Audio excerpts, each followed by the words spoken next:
is that website. I am Fina, okay, Chuku, and talking about other trends and stories. The president of Nigeria Institute of Quantity Surveyors, we're looking at Ken Nzekwe, has identified weak legislation and poor political will as major drivers of quackery in Nigeria's construction sector. Nzekwe emphasized that stronger laws and institutions are needed to prevent unqualified individuals from taking on specialized construction roles, which can endanger lives and compromise building standards nationwide. He called on the government to take a leading role in addressing the issue, stressing that competence and proper training are fundamental safeguards in construction. Interesting point that Nzekwe raised here. But the question I wanted to ask, or rather I asked yesterday, was this. I could recall there was a time I wanted to put up something, and then the man who was in charge of that construction then, he did not really see the four walls of the university. But guess what? He was a very, when I mean a trained man, to the fact that he was a professor in practice. A professor in practice, exactly. And then he did a good job, like a beautiful job, compared to what we have now, where some persons will tell you that I went to school to study architecture. I did this. I'm a land surveyor. Well, let's not water down. We're not watering down anything. We're not watering down. That went to the four walls of a university. No, we are not watering it down. We are not. We are facing apart from watering it down, Fina here that is telling you that he did a fantastic job. How did he assess that job? Now, do you have knowledge of building? Let me tell you why I said the man did a fantastic job. Okay. When we we had two architects come to the architects. I beg your pardon. Come to the house actually to do. And we have one surveyor to come to also do the... And they assessed it and said it was good. So they did the assessment. And the first question the man asked my father was, who did this? And then my dad was like, if I tell you who did this, what will you say? I want to see the person. Like, because the person did a good job. A good job, a beautiful job. Like, seriously. Okay. No, it's possible. It could be a one-off. No, it's not a one-off. There are people that have... No, what I mean by one-off is that on a scale of... We are looking at a significant difference to what happens. Okay. You understand? So randomly, if you have like 1 out of 20 or 50, then that's when I said it could be a one-off. But one thing about that man that interests me was the fact that he told my father to his face, I am not using this product. I am not using this product. He was very specific because he knew his onions. Exactly. Well, you see, that's where I would want to take this from. We have the Naira depreciation, Naira against the dollar, importation of some of these things, making it difficult for some people to get, quality products. And so for some builders or some homeowners or contractors, they try to cut corners. And in doing so, the use of standard products.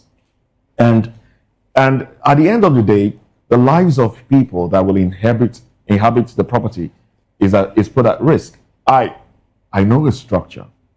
In fact, I was in a building one day and, there was a crack on the wall and I was just looking around and I saw the crack on the wall and, when I looked closely, I could see all the way outside from the corner.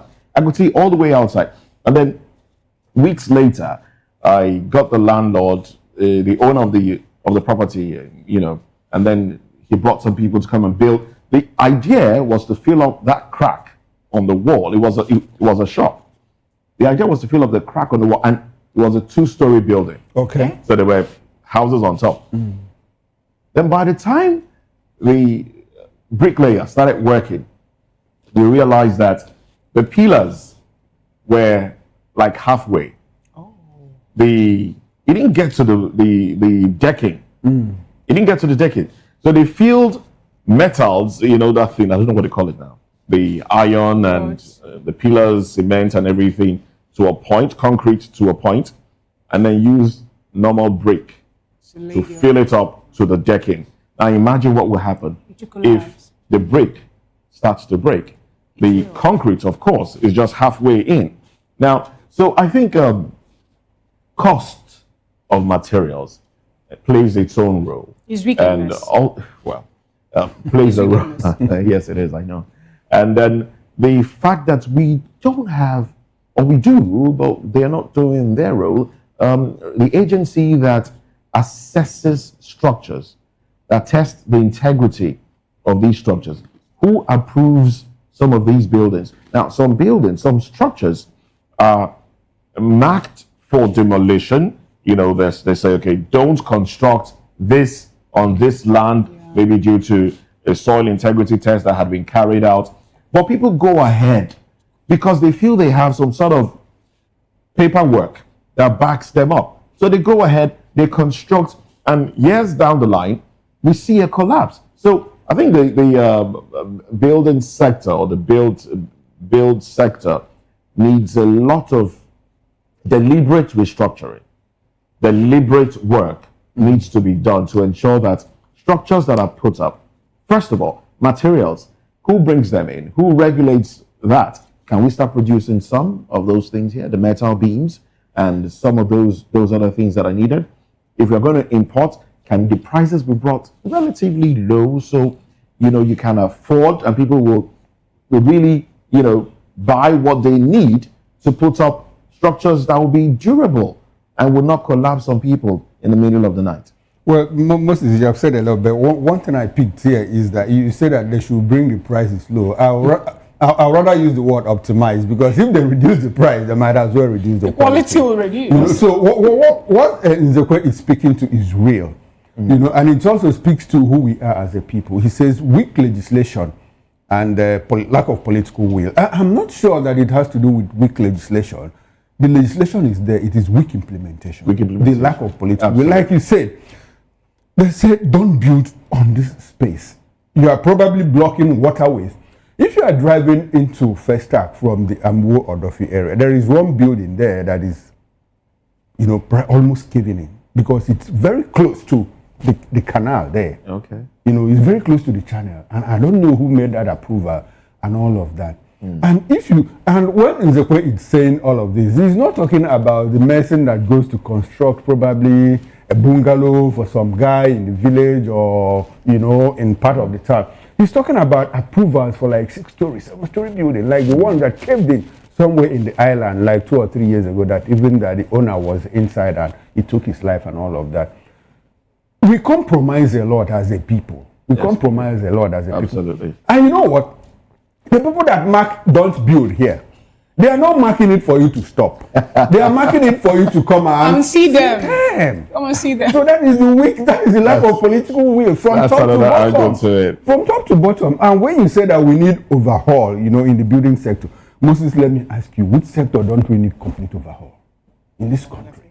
Because the next story we are getting into will also tell you that, look, we need an overhaul in that sector. And after that, the next story will also need an overhaul. And after that, the major start from somewhere. We could start from, so there's always a starting point. So if we are going to start from the building sector, at least lives are involved and all of that, good for us.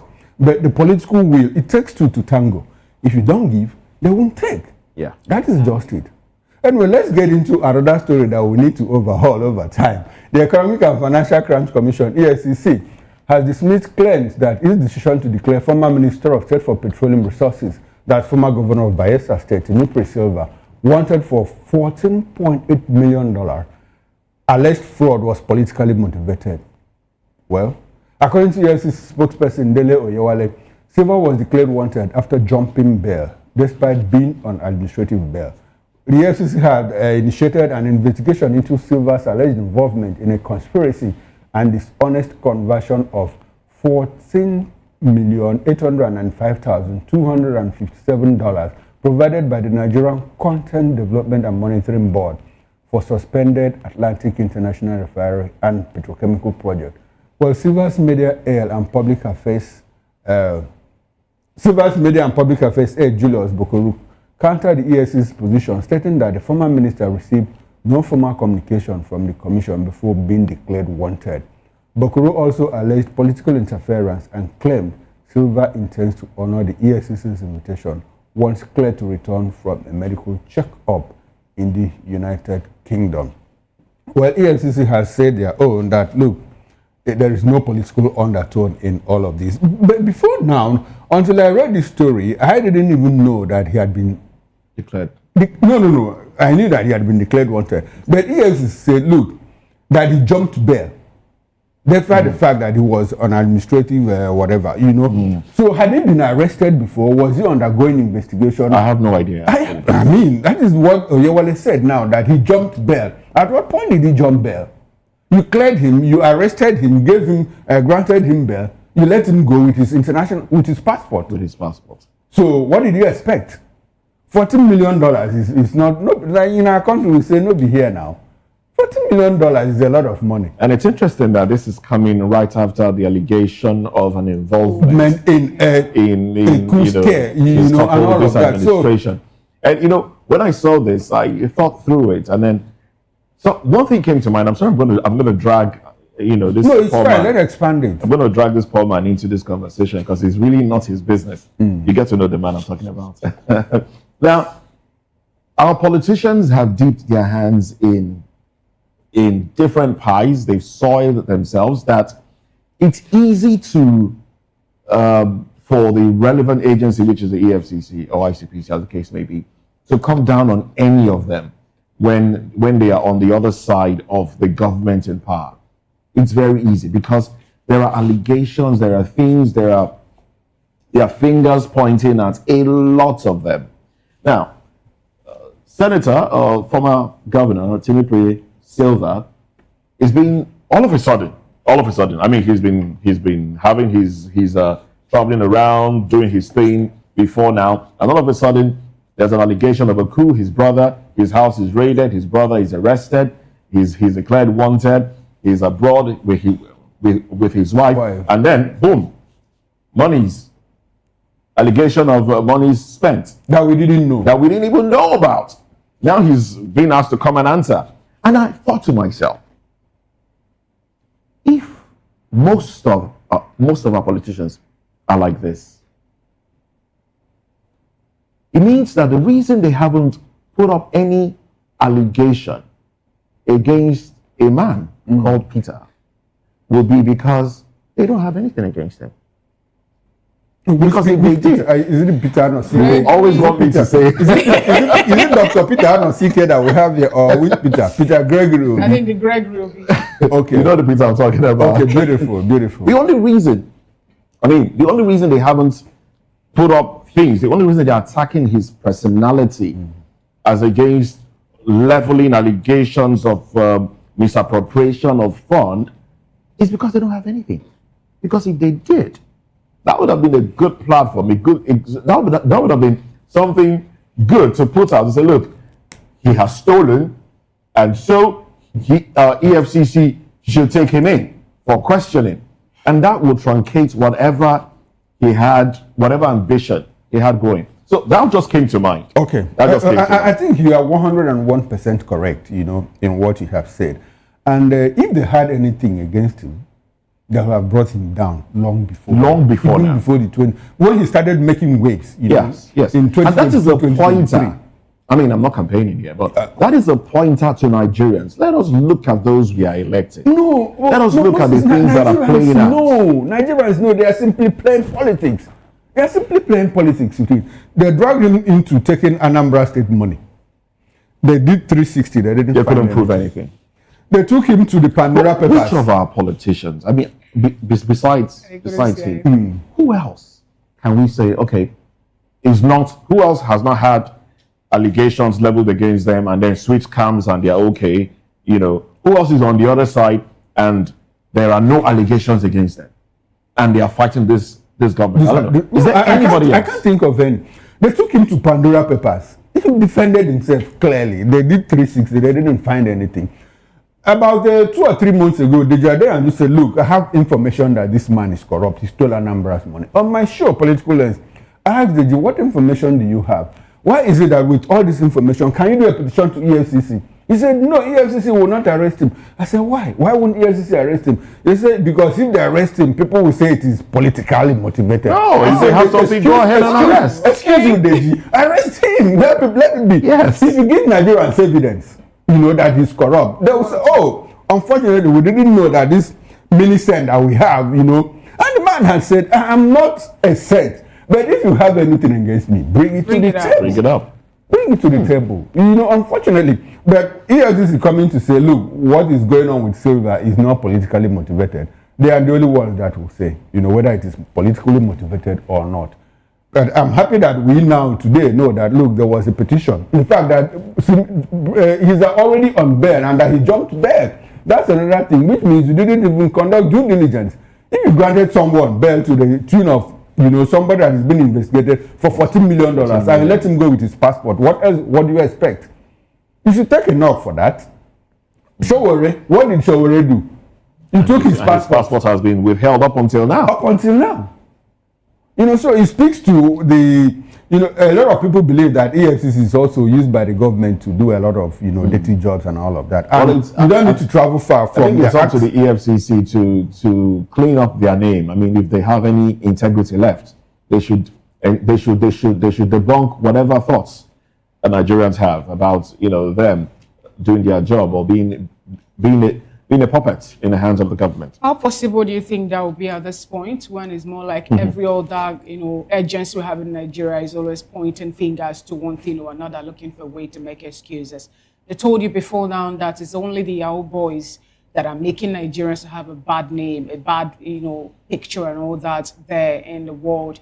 And then they finally found a way to link it to the fact that politicians are using Yahoo boys to clean their money, to launder money and other things. And they cannot go after the politicians, but they decide to go after the Yahoo boys. If you check the activities of the EFCC for some time now, it looks more like what people are saying about that agency is turning out to be the truth, talking about how they've turned out to be a political dog for this administration to go after members of the opposition. Recall what happened when it was David Mark first that was pulled in. Then we have the former governor of Imo State also being pulled in for questioning and all that. And, you know, if you check around what is happening, the way it's being played, it still boils back to what people are saying about the winner takes it all.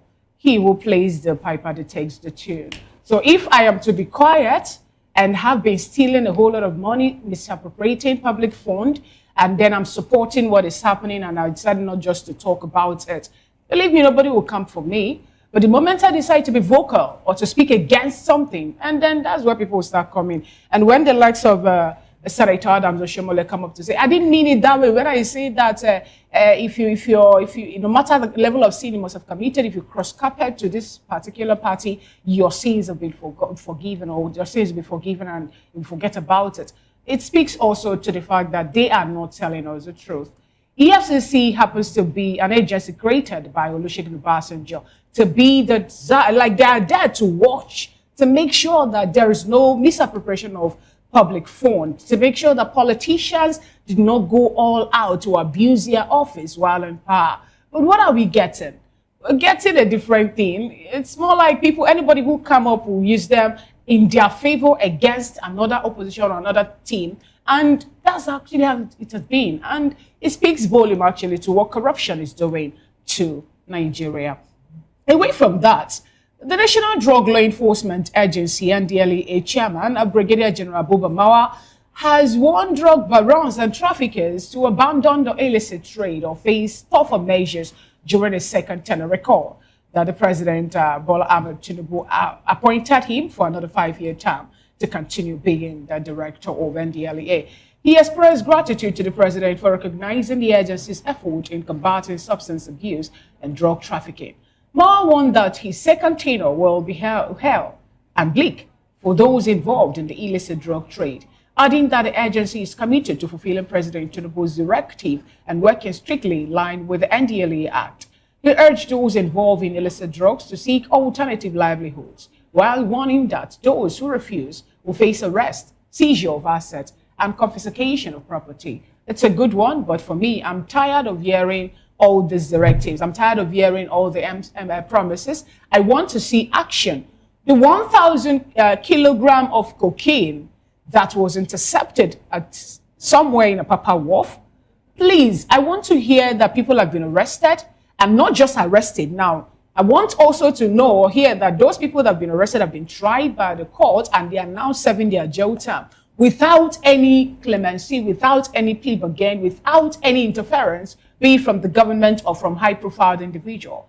That is what I think I need to hear at this point. I don't want to hear we are doing this, it's going to be hell, we're going to confiscate properties, we're going to confiscate this, we're doing, I don't, especially Nigeria, not just me now. Every Nigerian wants to see the NDLEA in action to end the issue of illicit drug, whether trafficking or the usage of it or the abuse of it. Why am I saying this? If you check some of the neighborhood, some of our hoods around, you find out that young boys, young girls are always under the influence. And these are the people that will tell you they don't have money. So how are they able to get or lay their hands on the substances that they are using? As early as 6:30 in the morning, you're passing a particular road, someone is already there, smoking the way out. And what is happening?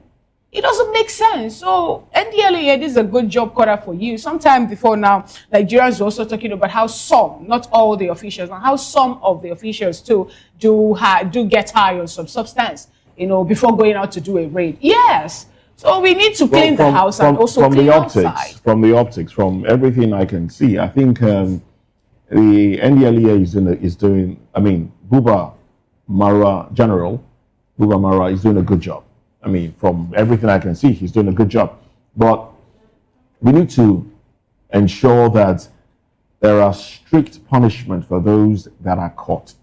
If people are caught peddling drugs and it's been proven, you take them to court and you can prove that, yes, they were peddling drugs, whatever the quantity, and there are strict measures to punish them, not just putting them behind bars and then after a few years, you hear that, okay, they've done concurrent time, and then they are out, or there is some mistake somewhere, or somebody's pushing buttons to get them out, and they come up.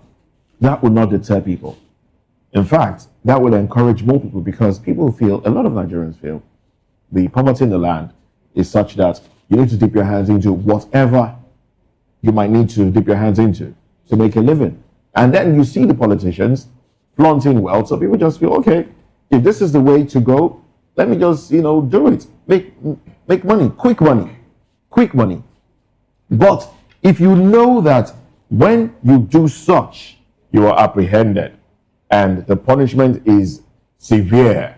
I don't want to mention anything, but you have severe punishment, then people will be deterred. People will be deterred. As usual, everything that has to do with Nigeria, we always talk about it. We run rings around it. We do a tiptoe around it. There is a saying that goes to us. I mean, if you have an army at war, what you need to do is to strike the shepherd and the sheep will scatter. This story is trending on X. And on X, Nigerians are very funny people, very brilliant people. And when Buba Marwa was busy, saying, the next 5 years is going to be hell, I'm back, more like the new sheriff is in town, back again and all of that. An ex-user said, start from somewhere. He called someone's name. Go to X, you'll find out. If it's still trending, that's the number one that's the number one comment on that thing. That's where, and start from somewhere, because if you strike the sheep, the shepherd, the sheep will scatter. Oh, well, there you have it. That's quite instructive, I must say. But let's quickly run to the papers now. Let's look at headlines from the dailies. And I have the Vanguard newspaper before me. The headlines here: Tinubu to appoint ambassadors soon. Presidency. Electricity workers threaten nationwide shutdown. Imo transmission incident, a dispute, not abduction. Police. UK to allow Nigerians, other foreign students switch to innovator founder visa.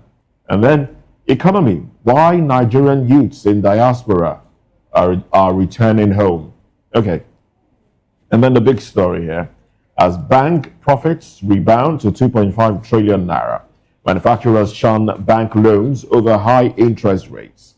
Riders, loan book size drops 20.4%.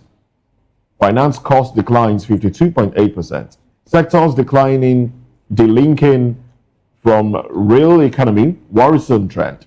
Muda Yusuf, banks' income may fall below expectation at Donry.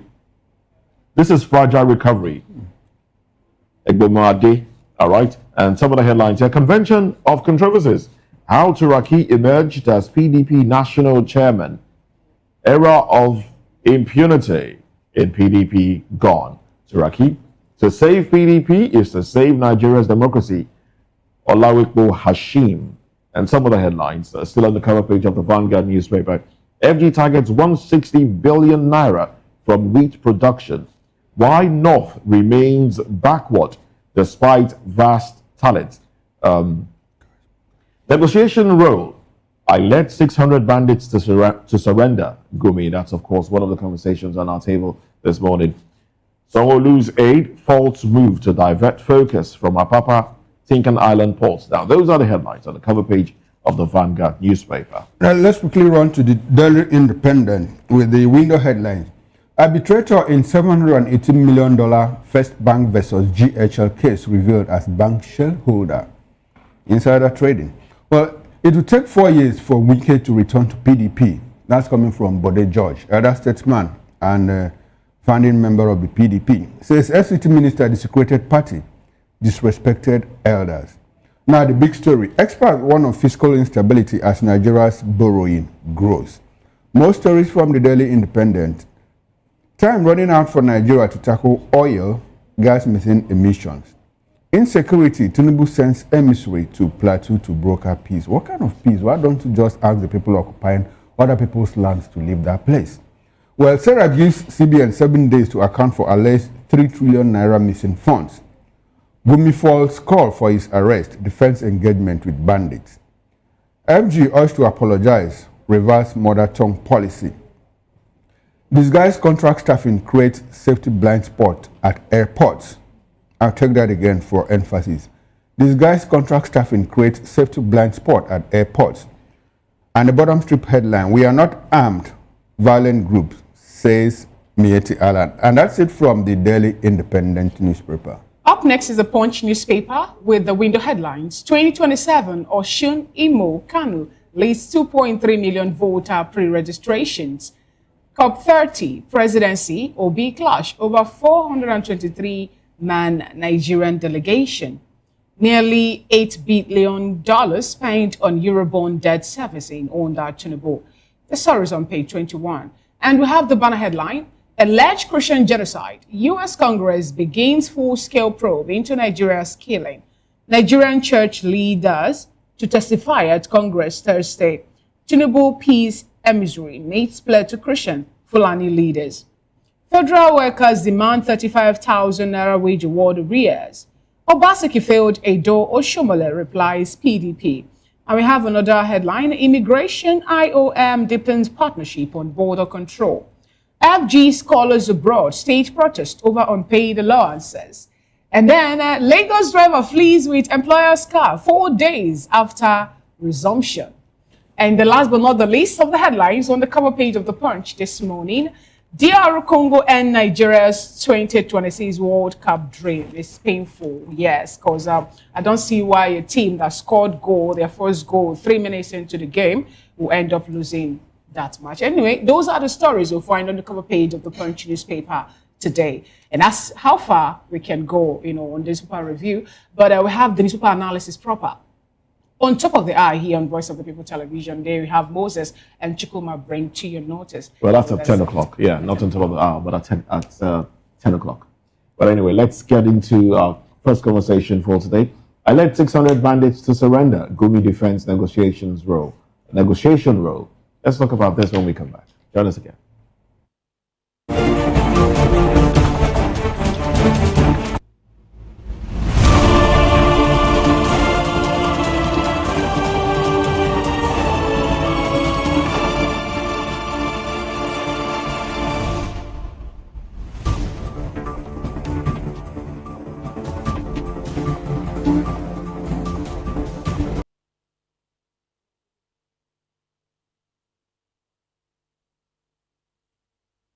Well, thank you very much for staying with us. Now, let's dive into the conversation. Popular Islamic cleric Sheikh Ahmed Gumi has defended his role as a mediator between the Nigerian government and armed bandit groups, recounting a major peace initiative in January 2021, where he helped over 600 bandits surrender their arms. Well, Gumi, who has faced criticism and calls for his arrest over his engagement with bandits, described his opponent as spineless, irresponsible, and unpatriotic, and then he used other words there. Well, he also says that they prefer sensationalism over real solutions. He maintained that his mediation efforts were legitimate, transparent, and conducted with the approval and knowledge of the authorities. But according to Gumi, the bandits agreed to lay down their arms in exchange for security guarantees, social amenities, and assurances from government representatives. However, the government failed to fulfill its side of the bargain, leading to the collapse of the peace window. Well, Ahmed Gumi has accused some Christian groups in Nigeria's Middle Belt of burying empty coffins to fabricate mass killings and promote a false narrative of genocide. Reverend Ezekiel Dachamo has also come out and challenged Gumi to provide evidence to support his claims, warning that legal action will be taken if he fails to do so. Well, if that's in the video playing on your screen, I'll let you listen to what he was just saying in that video. He was talking about the graves and how he has buried a few people. I can't remember the exact number he mentioned there, but he threatened that he was ready to dig it up, and then he called on local and international media to come and witness if they have to exhume the bodies there, just to prove that truly humans are in there. Let you listen to what Reverend Ezekiel Dachamo was saying in that video. It has started. I give you the glory for what God is doing. I'm begging you in the name of Jesus Christ. I've just received a provocable news that this grave that 27 people are lying on this grave, and by God's grace we are going to build this grave. It's yet to be built because people are still mourning. People are still in trauma. So we allow people to subside in their pain, so that we come one day, we'll rebuild this monument, and the name of the people that have been destroyed, killed, together with children, we all label it out as that of Dogona Hawa. My fellow brothers, as I'm here, people were crying. Why should Sheikh Gumi open his mouth and say it was an empty corpse? All Nigerian lawyers, I'm begging you in the name of Jesus Christ, those that have the heart of Christ, the Son, we are going to sue Sheikh Gumi, and this place, they are going to guide it. I've told the security, the youth, all the youth, make sure you guide it, because Fulani terrorists are still coming back to come and remove the corpse, so that to prove to their sheikh that it was an empty corpse. So another one has been raised. All Birom youth should be on red alert. War is on ground already. Sheikh Gumi has said war. We are in pain, but he has more pain to us. 27 people are on the ground, and he's saying it's an empty cross. Director of SSS, the GOC, Chief of Staff. Let me tell you, if all of you are not terrorists, you will all be present here. The youth, we are ever ready. We are going to dig the graves. World press, camera should come to this place. We are ready to remove the corpse before the eyes of anybody. I will open the coffin one after the other. World press, send your press to this place.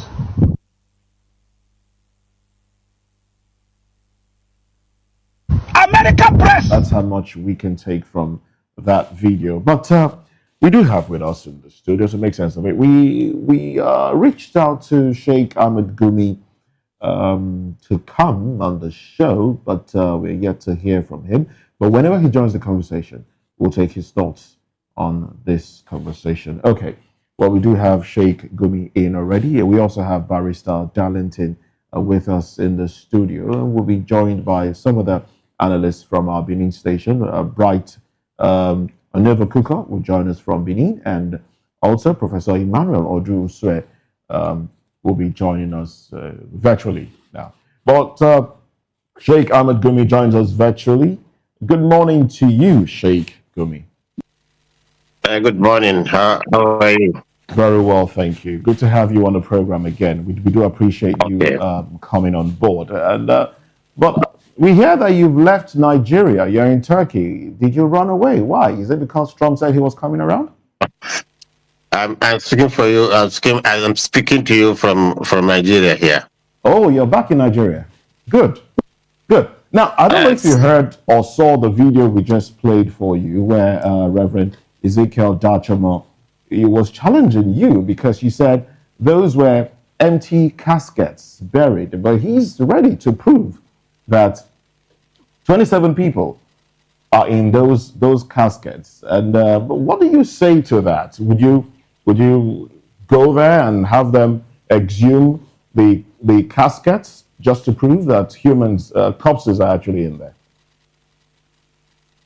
I think because of the excitement in the country, he didn't even wait to hear or to read what I have written. It's there on my Facebook. I said a doctor wrote me about this, yes. And I wrote, I hope it's not true. Okay. And I was surprised. He's quoting what the doctor said and attributing it to me. I think you can, before we finish your comment, to quickly go into the Facebook and see what I wrote there.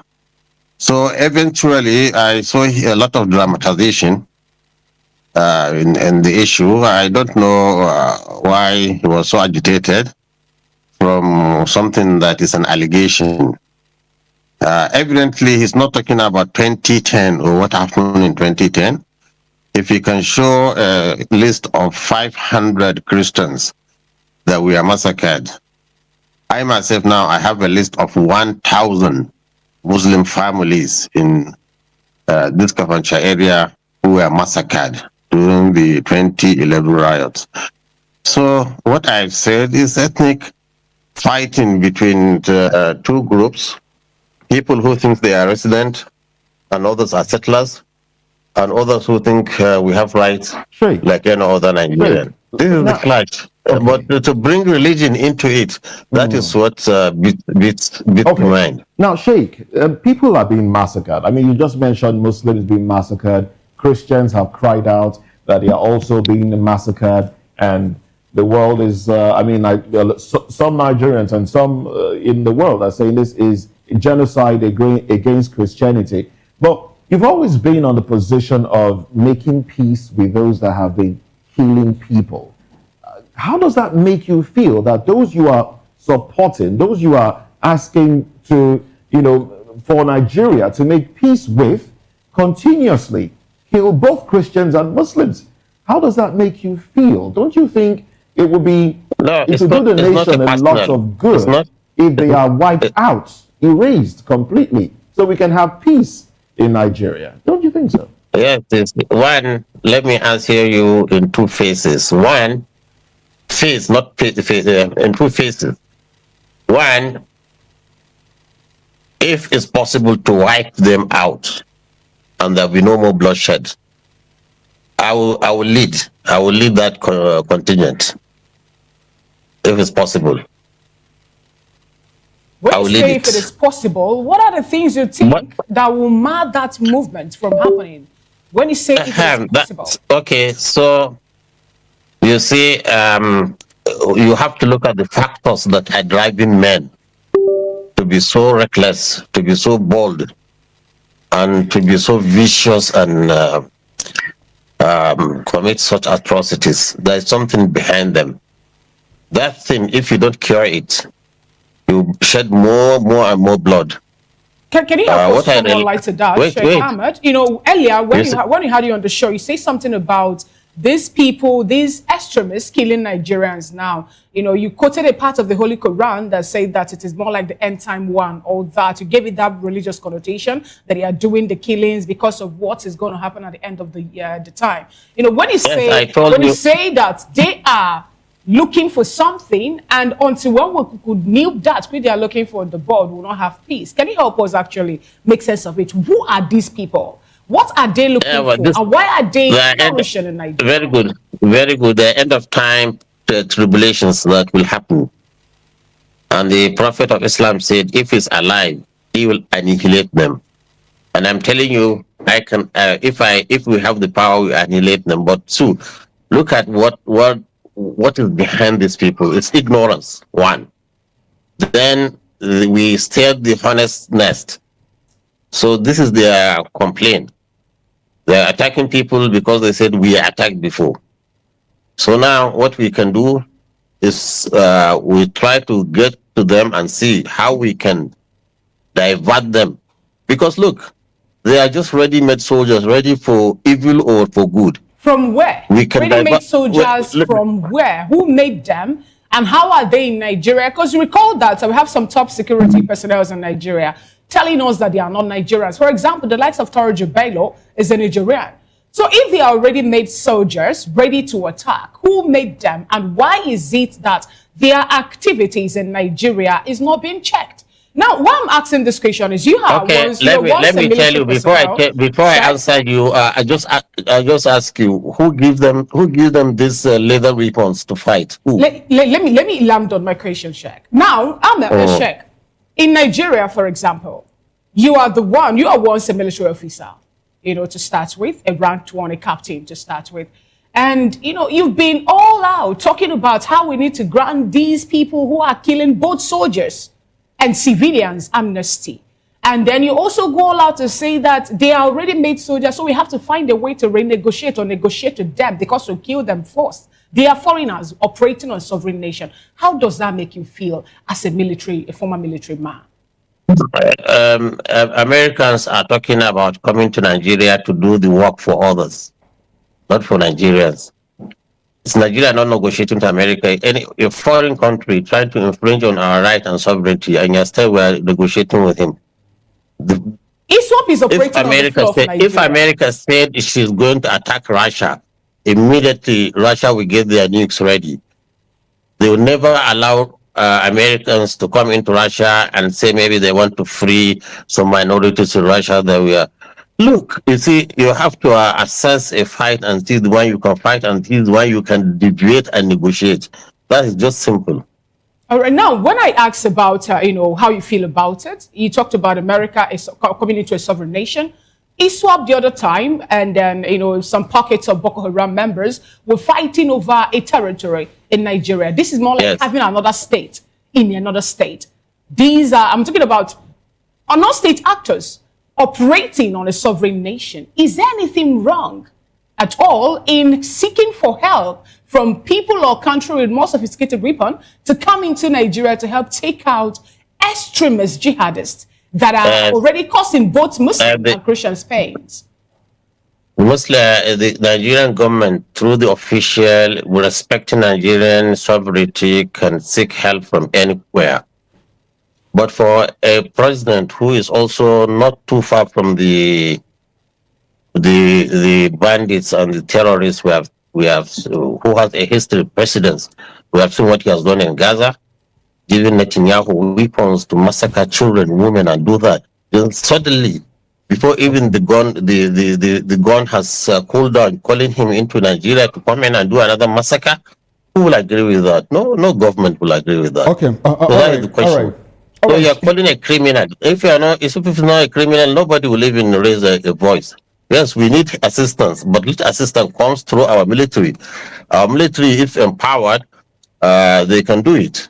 Okay, all right, Sheikh, let me stay with you. You were on this session about, I think that was Monday last week, if I'm not mistaken, but sometime in the past, you know, And you said that, look, Nigerians got into a debate. Trump had to redesignate Nigeria as a country of particular concern. And your position then was that, look, if Trump comes into Nigeria and harms as much as one Muslim, that the Muslim community, you were very clear on that, the Muslim community is going to retaliate in kind. And the fact that they were going to unleash terror on Christian community. You were very clear on that.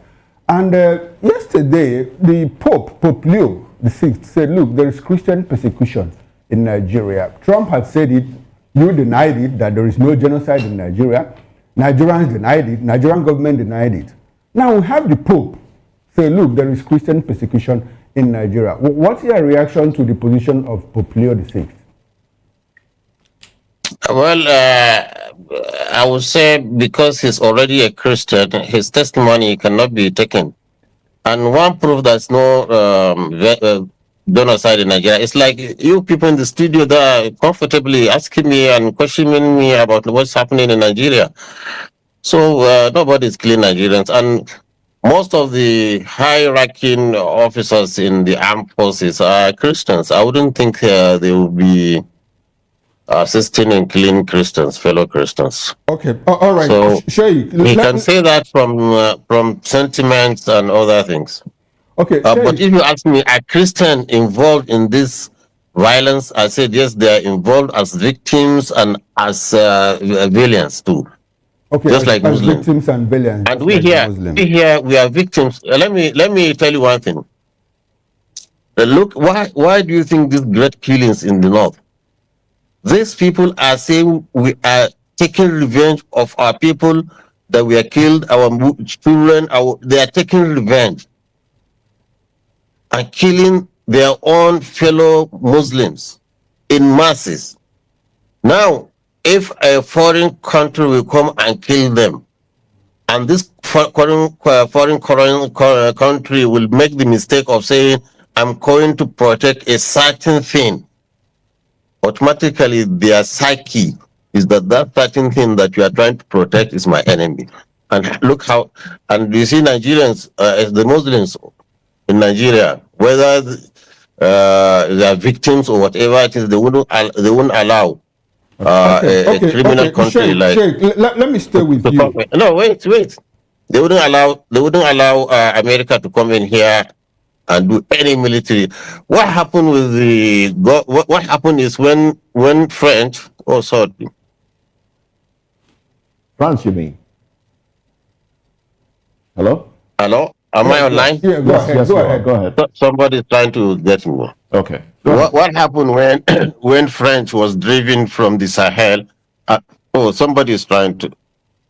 All right. We'll let you react to that call, and then we'll come back.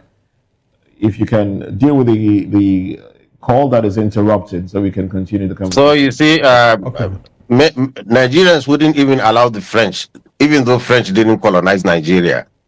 We never allowed any foreign country to come to Nigeria. We are the ones that are invited, especially in West Africa, to go and help people, like we had in Liberia and others. So I think what we need to do is to come and sit down as Nigerians, Muslims, Christians, and even non-religious. Now we have a situation at hand. How do you attack it? How do we do it? That's why I involved myself right from the beginning before things get to this situation. I involved the police not at state level, the IG, Inspector of Police. We spoke with Chief of Army Staff then. We spoke with all the security apparatus. Look, we have a window where we can see, we can divert these people, them from this evil. But nobody is listening. But now the thing is getting out of hand. If I understand you clearly, you're trying to say that you led them, they dropped their arms, Nigerian government did not play its own part, and so they picked up their arms again and continued fighting. If I understand you clearly. Yes. Yes. Okay. I'll come back to you. I have a question for you, but let me quickly bring in your friend who's in the studio here, Barrister Darlington, into the conversation. You guys went head to head the last time. Barrister, good morning to you once again. You heard Reverend Ezekiel Dajomo and, of course, You've read the reports already. What are your thoughts? It's unfortunate that instead of things getting better, some people are somewhere fueling it. That means they are unrepentant. It is said that when you tell me your friends, I will tell you whom you are. Seriously. Moses, you people were here when we had the discussion last time. And my take, or what I took away that day was, the Sheikh said that we should be praying for northern leaders. That, yes, they are the problem. He even called Buhari idiot. I don't know what that means. He said it that day. And I was thinking that with the prayer I went into, according to him, that we should be praying for them so that things will get better. And I went into that prayer thinking that, but all my prayer now is null and void, is in vain, because the northern leaders are not allowing the prayer to go into them. They are still, digging into the trenches by supporting these people. There is no reason why anybody should even have one kind word for these bandits. No human being.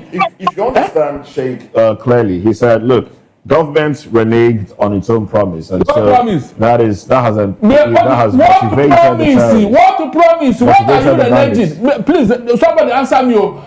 How can you make a deal with the devil? He told us that he doesn't know these people where they come from, that they are not Muslims. So why are you supporting them? You were here when Kawu Baraje came inside.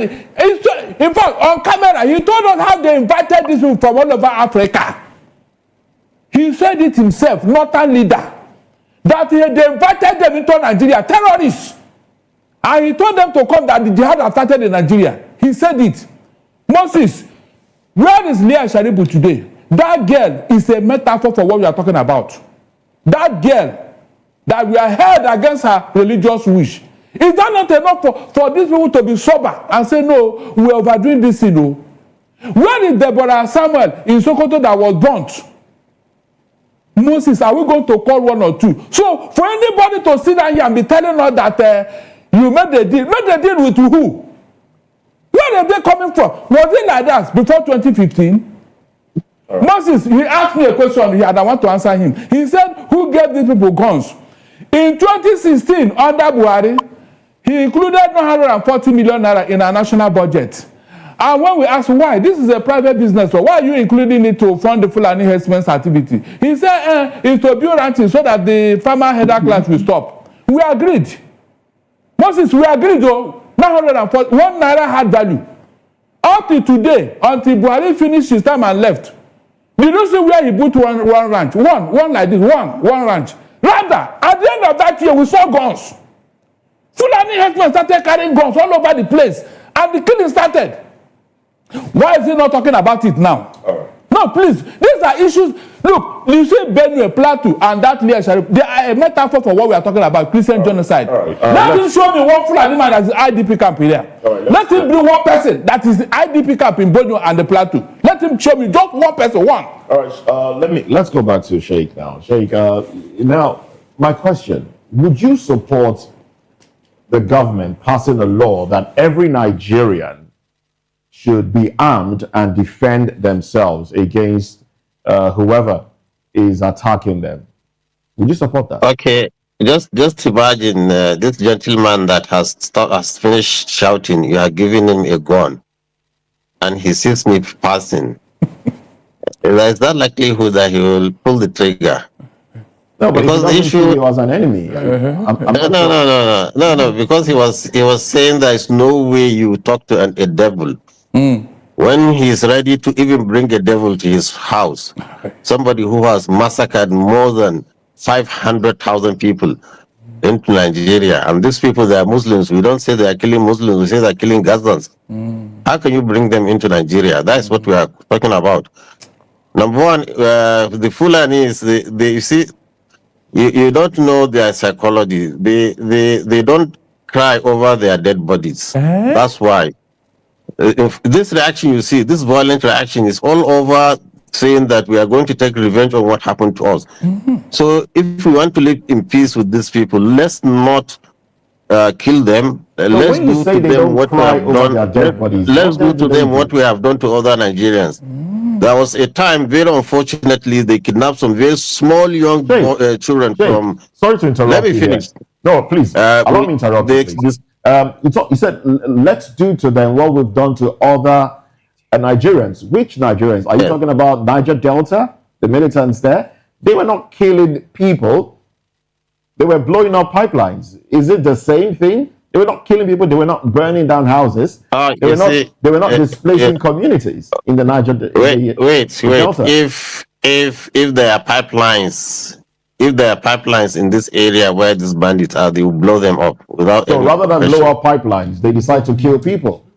No, you see, when you are fighting an existential war and you have nowhere to raise money, so they use kidnap. They took it from Boko Haram. They took this idea from Boko Haram. Look, we are discussing a way out. Don't bring sentiment into this issue. As a panel, what you do is let's look at how we can go out into this problem. But bringing sentiments into the issue would never solve it. Nobody's bringing sentiments into it. Nigerians, the red lines and Nigerian sovereignty must be respected. But Nigeria needs help? Yes, Nigeria needs help. Secondly, is there any massacre or even genocide in Nigeria? Yes, and widespread all over the country there are. But I can even say this government is doing very well. Okay, this government is doing very well. I came from Abuja, a road that you cannot pass because of the of kidnapping. Now the road is free. And the Kaduna is free now. I'm staying fine, like I'm in Lagos. How free is Kaduna when you say Kaduna is free? Because just a few days ago, I'm talking to you from Kaduna now. If I'm not free, how can was killed, some other persons kidnapped, and also we've been hearing again about killings and will I say people wielding arms again in Kaduna State to the point that communities now also a Nigerian in America just killed his father and injured his sister. Will I say America is not stable? The number of people that have lost their lives in Nigeria, when you're talking about, the pocket. I'm talking about these mass killings. They have gone down. Let's be optimistic. Let's not be pessimistic. You made a statement. The government has got it right. So it is time now you all come together with the government, like I did during Buhari. I was trying to encourage him to do what this government is trying to do. I want to ask you a question. You said something in your X handle, like you said that that the engagement you have been engaging, with bandits, terrorists, and all of that, people who have killed Nigerians, Christians and Muslims alike. And in your handle, you said, that your engagement with them was legitimate, transparent, and conducted with the approval of authorities. Which authorities, Sheikh, are you talking about? Not the approval of the authority, accompanied by the authorities. Sure. Accompanied by the authorities. Okay, accompanied by authorities. Yes. Which authorities are you talking about, sir? All the authorities, the local, the state, and the police. And the federal government? Well, the federal government too involved. Okay, so now we are in a situation where the same federal government, is accompanying you to go and negotiate with people that have killed Nigerians. And you go to a Plateau State where the president has sent emissaries to Plateau State to go and do some kind of arrangement for interfaith harmony between Muslims and Christians. Why doesn't the president say, people that are occupying other people's native lands, other people's homelands, the first basis of negotiation is for them to leave those lands. And you are sending people to IDP camps to go and do interfaith negotiation while others are occupying their native lands. Sheikh, what's your reaction to that? Is it a way to solve this problem? I see once we have a federation like Nigeria, there's nothing like my native land. Nigeria is for all Nigerians. That's why we have a lot of Igbos here in the north doing business fantastically, bringing things that Nigerians need. That's why you have Yorubas in every facet of life is in market. Nigeria is for Nigerians now. This mentality, tribal mentality and ethnic mentality is still what is worrying some people, especially I think what we need to do, like you, the press, should educate Nigerians. Look, even if you are a Buram, you can go to Lagos. Lagos now is filled with Yorubas and Igbos doing business. Nigeria is open.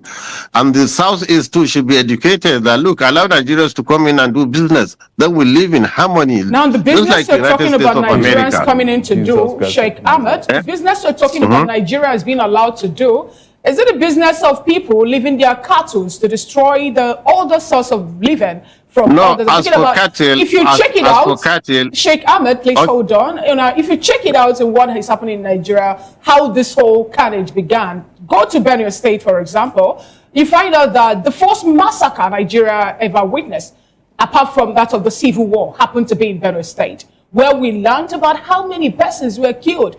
Who killed them? The Fulani headsmen, armed headsmen, bandits now, wielding their guns, were the ones that killed farmers because the farmers rose up to say, your cattle are destroying our crops.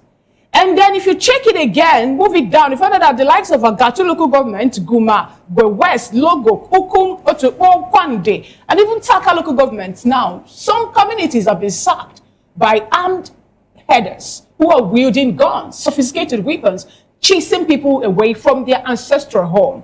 Is that a legitimate business? And if that should be that way, why is it that, for example, in Kano, in Kaduna, and in other states in Nigeria where we have Sharia, that people who rear pigs, piggeries, are not being allowed to do their business freely because of Sharia? Okay, you see, you cannot table Nigeria's problem all on my on my table and say you want me to solve them. What I want to tell you is the clash between herders and farmers is something, even when the colonist white was there, they've tried to separate the area, have a grazing area and have residential and farming areas. But unfortunately, when government come and give land to governors, they started encroaching on these grazing areas and reserves, making cows difficult, to have space, except if there is a clashes between those who will farm their land. Okay. So what I think the federal government needs to come is really to come and demarcate these areas. And also, when the issue of ranch, I had my gentleman saying that there was a ranch. Nobody agreed. The southern states categorically refused ranching by the federal government. Now the question I ask is still this: who gave people who are doing piggery the right or the lands for them to run their business in the core north? For example, in Kano State and in other northern states. These are also Nigerians who are businessmen, who also have a way to rake in money for themselves. Who gave them lands? Are they being allowed to do the business and all that? Since Nigeria is a federation, we have to open up for everyone to benefit. Like what business are you talking about? We're talking about people who want to do business in, for example, people who are rearing pigs, people who are doing farmlands or who are cultivating, tilling the lands, people who are doing other businesses, and even those who are selling beverages and drinks. So who give them and are not giving chance in the northern states? I don't think you have to cross-check your figures and see. All right, in the north here, thank you very much. We are staying peacefully with all Christians here in the north. They are doing their businesses. The only places of clashes is where people have taken ethnicity over nationalism. Okay, that is in some areas of the middle belt. I would like for you to stay with us for a few more minutes. The barrister here in the studio needs to make a reaction and get into other things. We will come back to you in a moment. Okay, thank you very much. You want to make a reaction to this before you leave? In fact,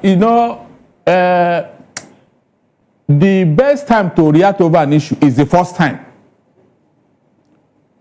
Ms. Okoro, Moses and Fina, whenever you see infamy, don't give it a chance. Don't even allow it. Because if you allow it, it will grow and have a life of its own. That is the meaning of what I'm hearing here this morning. In 1804 Nigeria, we were living peaceful with the Hausa Muslims, no problem, until these people came from nowhere. And Ottoman Danfodio admitted them and said, these are brothers. Once they entered into Nigeria, what happened? All the Hausa princes were wiped out, and they established Emirate Council. Today, as I talk to you now, no single Hausa Muslim is an emir. All of them are Fulanis. It has become a right. It has become their modus operandi. Look at how they are spreading. they don't even want us to remember or talk about these things. Why is it that every time there is infraction on the north, it's from these same people? Why? Nobody has come to ask questions. Do you need the whole Nigeria to rear your cattle? Please. Niger State have told you. Niger State is the size of the entire Southwest. They have told these people, come, we have enough land for you. We'll give you everything, build it, make everything come. They say no, they don't want. Kano State to call them, come, so that we can give you land if you want to rear your cattle. They say no. What does that tell you? It means that there is something they are looking for. But they will never come out and tell you. They'll be dodging and hiding under cattle or whatever.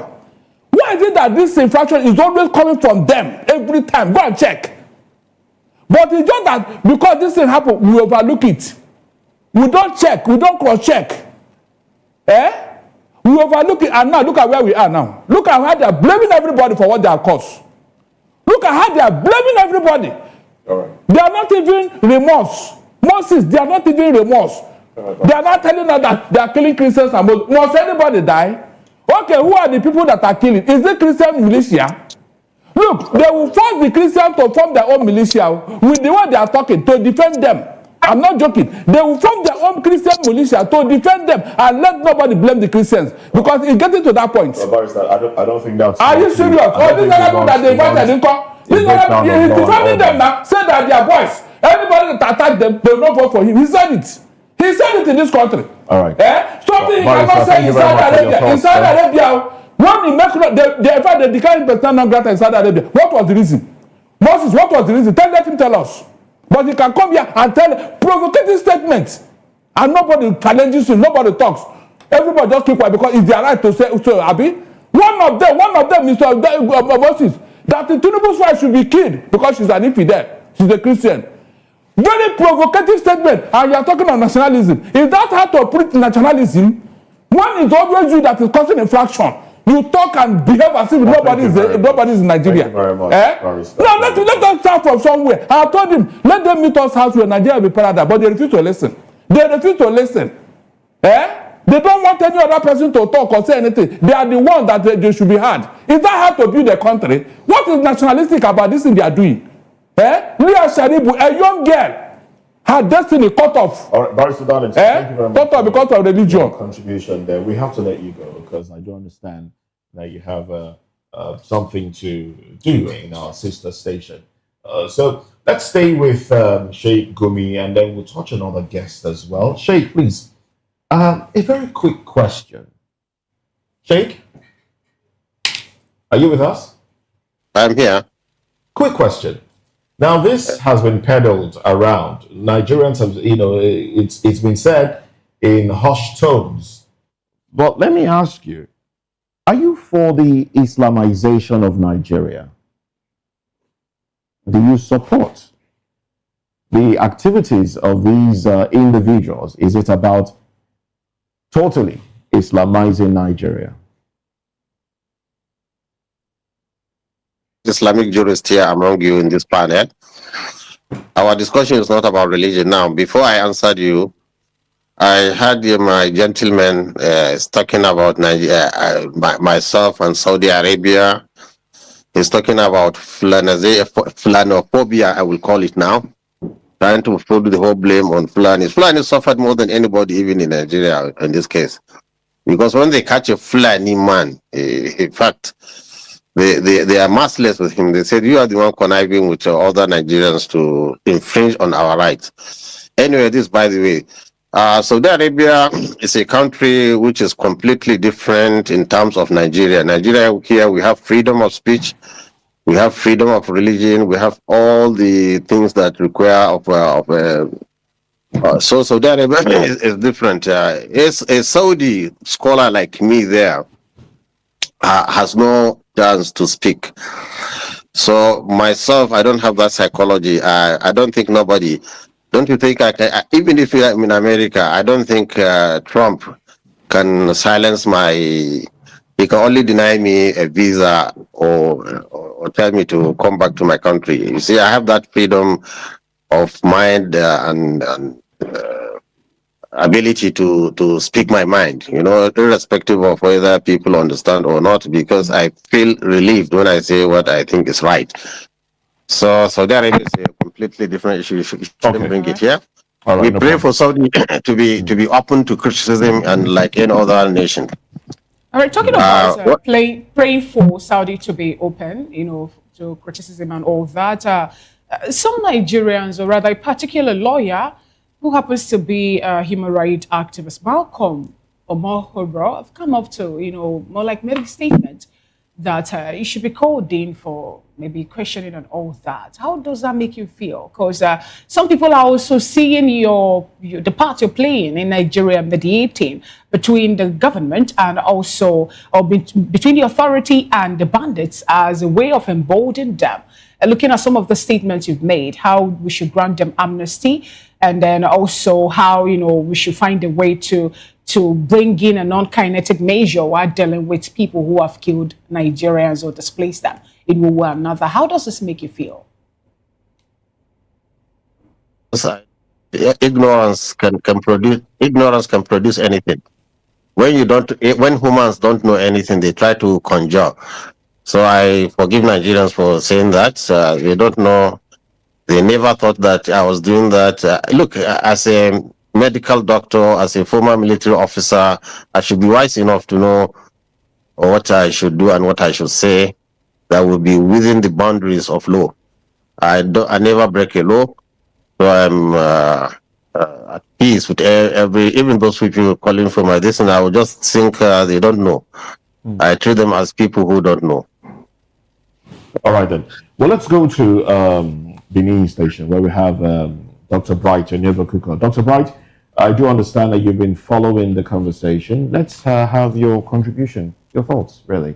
Talking about the trouble that Nigeria is having, insecurity. What do you think is the way forward? How can we resolve these issues? The president has said, look, make peace. But then who do you make peace with? Those who want to continue to kill, or those who have displaced you and still, like my colleague said, displaced people and still occupy their land while they are in IDP camps? How do you make peace with them? Well, before I say how we'll make peace with them, I think my heart is bleeding hearing Sheikh Gumi make his statement, because it's obvious that these bandits, as it is, because I tried to understand even the meaning of bandits, and I realized that bandits outside Nigeria have a different meaning. Bandits inside Nigeria also have a different meaning. In Nigeria, from the conversation so far, it's like criminal elements in their actions, as the case may be. If we don't identify a problem the way it is and speak to it truly, we cannot get a solution. You can't be telling somebody whose people has been killed, whose families have been killed, and you just say them, oh, let's come and have a peace. And of course, this peace talk has come over and over and over. What has the result been? Because there is a certain set of persons who have been encouraged to do what they are name of a revenge. I think the President Bola Ahmed Tinubu, need to address this issue, because he even need to sit with this Sheikh Gumi and hear him say some other things, because I think in his statement, he said they are even aware. They are kind of encouraging them. If you say they negotiated for something, what did they negotiate for? What are the things that they are agitating for? When they ask about Niger Delta, they are blowing up pipelines. So because there is no pipeline in the north, they are now killing people. What is the value of life? And he also said something, because if we want to go say, let's go for peace, there are some things we need to check. That the Fulanis don't cry over the dead, just like the way the Christians or maybe some other religions do in Nigeria. It means they don't have value for life. If they have value for life, then they will cry the dead, they will mourn over the dead. One life is something that is very, very important. So if we are going to go over the issue of, do you think they are being misunderstood? No, he said they don't cry. So they don't cry over the dead. Yeah, but you know, others. I mean, I'm not talking about so that. That is the reason why. Go ahead, please. Yes. No, they don't cry over the dead just as the others do. He said he has a list of about 1,000 Muslims that have been killed. So if the activities of the bandits are destroying Muslims and Christians, and like, why can't we have a common front? Permit me to butt in at this point, because he also said something. He said, look, we don't understand the psychology of these people. That some of them, because we know that Muslims are being killed as well. Let's all agree that Nigerians are being killed by these individuals, these armed individuals. And he also said, look, that we don't understand their psychology. That some of the Muslims that are killed because they feel that government supports those people. Government soldiers are there to protect those people. So because they don't have access directly to the soldiers, they attack the people. Is that a good way to fight your cause? And what cause would you say that is? It makes sense. If Christians, Muslims, and others are being killed, it means Nigerians are being killed. So those who have voice, then we need to come together as a common front. Let Christians come together, and let Christians and Muslims come together to condemn that act. But obviously, from time to time, you keep seeing some element of defense. If I offend you and you cannot fight me, why go over my helpless children? Why go destroy my property? Does it actually make sense? It does not. Okay. So, listening to issues and hearing issues like this, I believe that our president should stand up to the responsibility. Okay. If Trump or US said they are coming, they are not coming to kill Christians. They are not coming to kill Muslims. They said they are coming after these bandits. Okay. If you are terrorists, if you know them, why not call them to order? All right. But Dr. Bright, I like the fact that you brought in the president once again. And talking about what the government has done or what the government intends to do, I hear Senate President Goodluck Jonathan say that, look, anytime I get information, you know, that people have been killed, I cry. Now, he's been shedding tears, you know. How much of these tears, you know, has brought succor, you know, to the families of people that were killed? Is it enough for the Senate President to tell Nigerians, look, anytime I hear that people have been killed, I shed tears, I cry? What more steps should he take beyond crying as number 3 person in the country? You see, tears sometimes does not translate to remorse. That's why you could have, when they say tears of joy. But the fact that tears are coming, that does not mean that this person is feeling the pains of some other persons. And of course, we've heard of crocodile tears. He is a position of authority. And I've said this thing over and over. There is no gainsay telling people or giving excuses. What Nigerians want is results. So he can as well, instead of crying in the Senate chamber, he can as well go meet the president and take action to say, let us put an end to this thing. He's somewhere in Abuja, surrounded by security. His people are being killed and kidnapped. Okay. The president said, make peace. Make peace with yourselves. Let's look at that, because we are wrapping up this conversation now, and we need to talk. We need to find a solution. Okay, I do understand that there's another guest that we'll have to bring into this conversation. Talking about solving this problem, how do you think will be the best way? And then I'll go back to Sheikh Gumi to tell us, you know, his own take on that one. Go ahead. If you want to make peace, for you to talk about peace, it means there is a crisis or there is conflict among two parties. You don't just tell them is enough as a way of peace. You must do a root cause analysis to understand what are the issues that are leading to this conflict, leading to this crisis. Address them. If there is, you need to give give blame. Then on that note, both parties would have been satisfied. Then you now say, going forward, this is how we should operate to avoid those issues that brought about those crises. But if you just come and tell the one that is crying, oh, stop crying, and without addressing the issue, it's like you're putting blanket on fire. The fire will still be burning. At a point in time, it will burn the blanket and it will consume every other thing. All right. Sheikh, thank you very much for staying back. Now, what sort of amnesty do you think should be given so we can have peace in Nigeria? What level? Because you say that they don't have pipelines to blow up, so they're blowing up houses instead. They're killing people instead. What sort of amnesty can be given?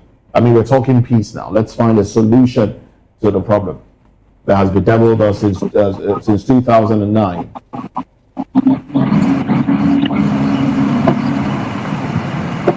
Hello, Sheikh. Am I the one asked? Yes, please. Oh, I'm the one asked. Yes, please. Okay. What I think we have talked to them. They said, look, we are ready to lay down our arms. Okay. So long as we get what other Nigerians are getting. One. Secondly, that they should not be arrested arbitrarily. Okay. Because they gave us a list of 50 of their actors that we are summarily arrested, and some of them even what they call deleted, killed. So they are ready to stop whatever they are doing if they can get guarantee from government. Okay, and so what is it that Nigerians, other Nigerians are getting? Let me tell you one thing now.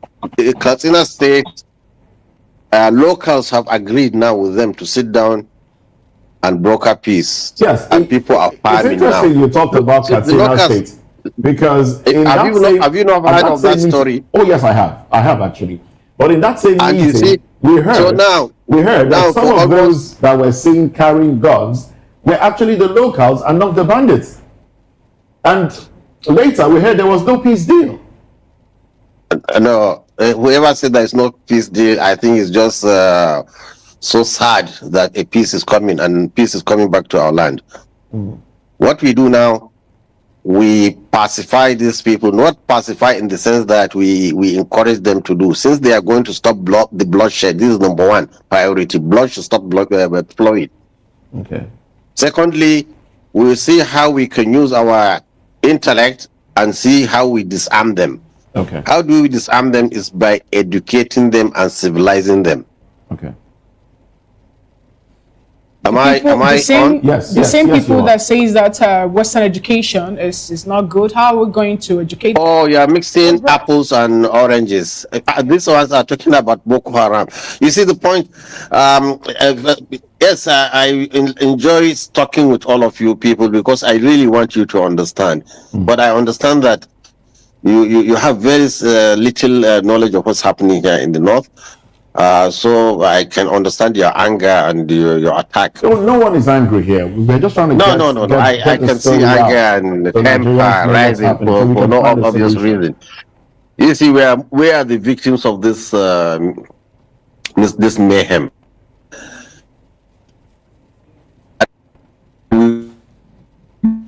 So this is the way to go about it, so that we can take over business.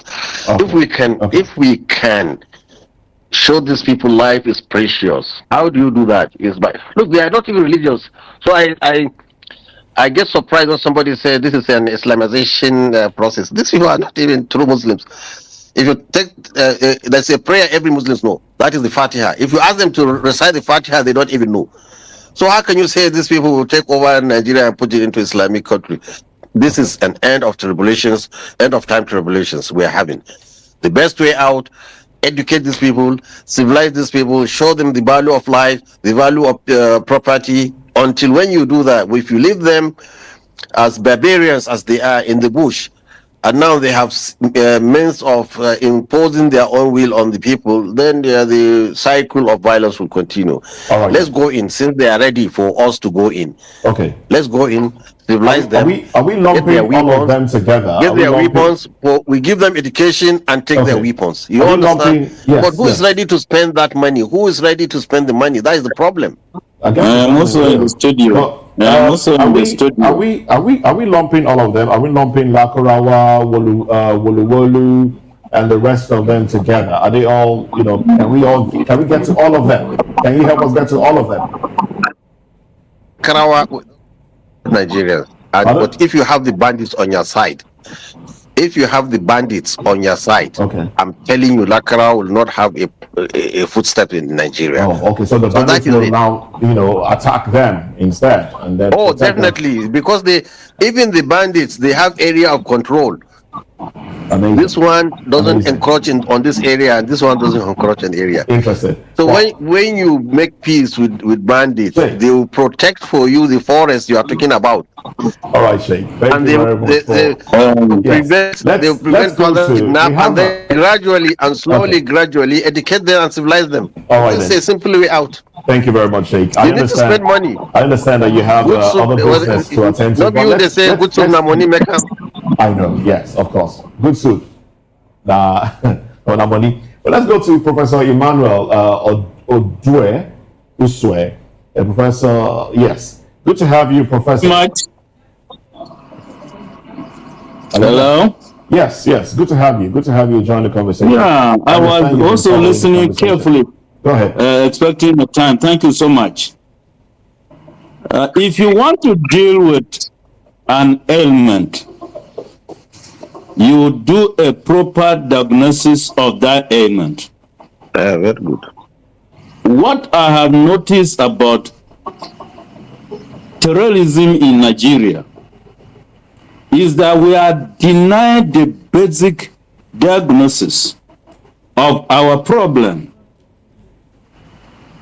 The basic diagnosis of our problem here, so many deniers of this diagnosis. For instance, Boko Haram, ISWAP, headers, bandits, most of these terrorist groups are associated with a particular religion. This is a source of worry. But we want to deny this. But the truth is there. And I leave you with your conscience on that. Second, we want to deny the fact that there is a Christian genocide. When we say there is a Christian genocide, I am a Christian. I have suffered directly the killing of my relations by these terrorist groups.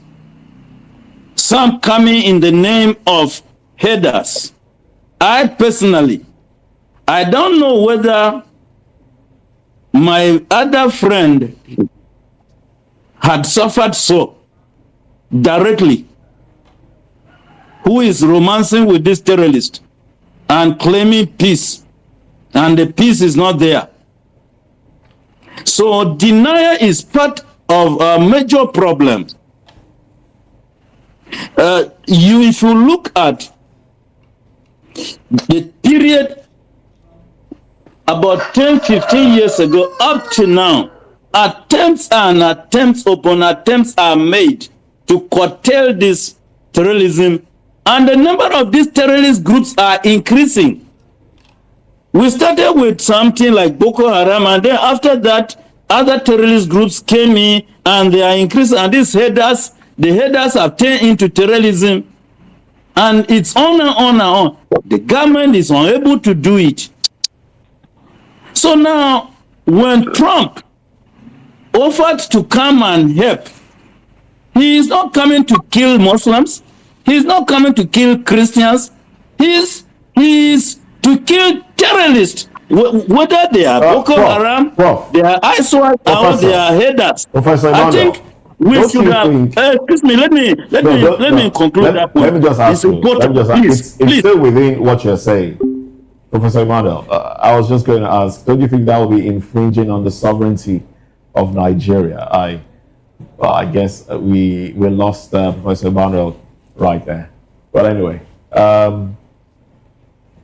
let me go back to Sheikh Gumi now. Sheikh, it's an interesting conversation. Let me ask you, are you okay? You talked about if Nigeria reaches an understanding with bandits and give them amnesty, they will now start protecting the forest against terrorist groups like Lakurawa, Wolu, and the rest. Now, which of them, or who and who, are you speaking for, actually? Boko Haram, bandits, and who else are you searching for amnesty on behalf of?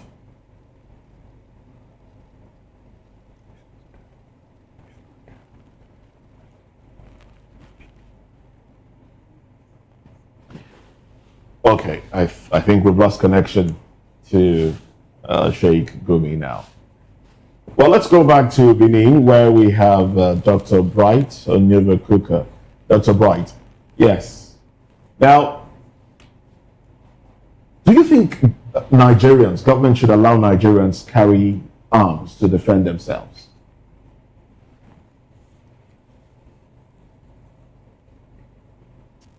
No. Did you say yes and no? Yes. No? Okay. Yes. Yes and no. Yes, because, arms, they are weapons of intimidation. So if I have, you don't have, I can use the one I have to intimidate you. But if you know that I have and you have, then we can look for other means if actually we want to be intimidated. Or if you are pointing your gun at somebody and you know that another person could be pointing a gun at you behind, you will be careful. So we'll keep the gun aside, So that's why I said, yes, it could stop. But no, because we really don't it. We really did. There are better things we can do. There are better ways we can live. If we remove sentiment and we focus on objectivity, it will go a long way to help us. And what are we going to do with the harm to kill ourselves? The arms, they are not something you use a game to play. So it won't be necessary. But there are better options. But what is playing at the moment is because some persons are holding it. And if you see to another set of persons, it becomes a crime. Some years ago, we go around the town, you see this, some of these people from the north, they go with dagger.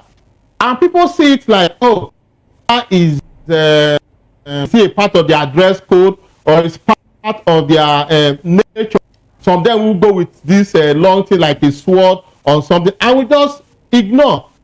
Some go with arrow, bow and arrow. Some even hawk it. Some carry the knife and the sword. But we just overlook. Now we've upgraded. If you are going on the road now, a policeman sees you, Fulani person, with dagger, he will start questioning you, asking you questions and so many other things. But these people move with it. So we must come to a point to say, we are Nigerians. The laws should treat every one of us in the same way, not with sentiment or maybe any form of discrimination. What is right is right. What is wrong is wrong. All right, so if we have a standard of operation, like you could see some places, they say, okay, there is a sign that beyond this point, you cannot go with arms. So it means nobody goes there with arms. If you now allow some persons to go with arms, why you now stop some other persons, it will create crisis. So that's why I said no. All right, then. Well, thank you very much, Dr. Brighton Onyevakuka. Let's go back to Port Harcourt, where we have Professor Usue. Professor, I understand that the link timed you out, but it's a good thing that we have you back. Let's have you conclude on your thoughts there. Go ahead.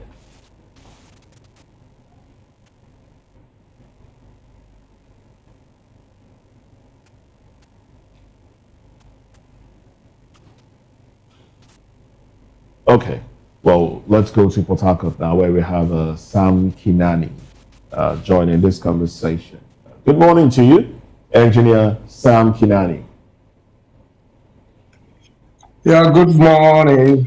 I understand that you've been following the conversation. I do apologize for bringing you in so late in the show. But let's have your thoughts now.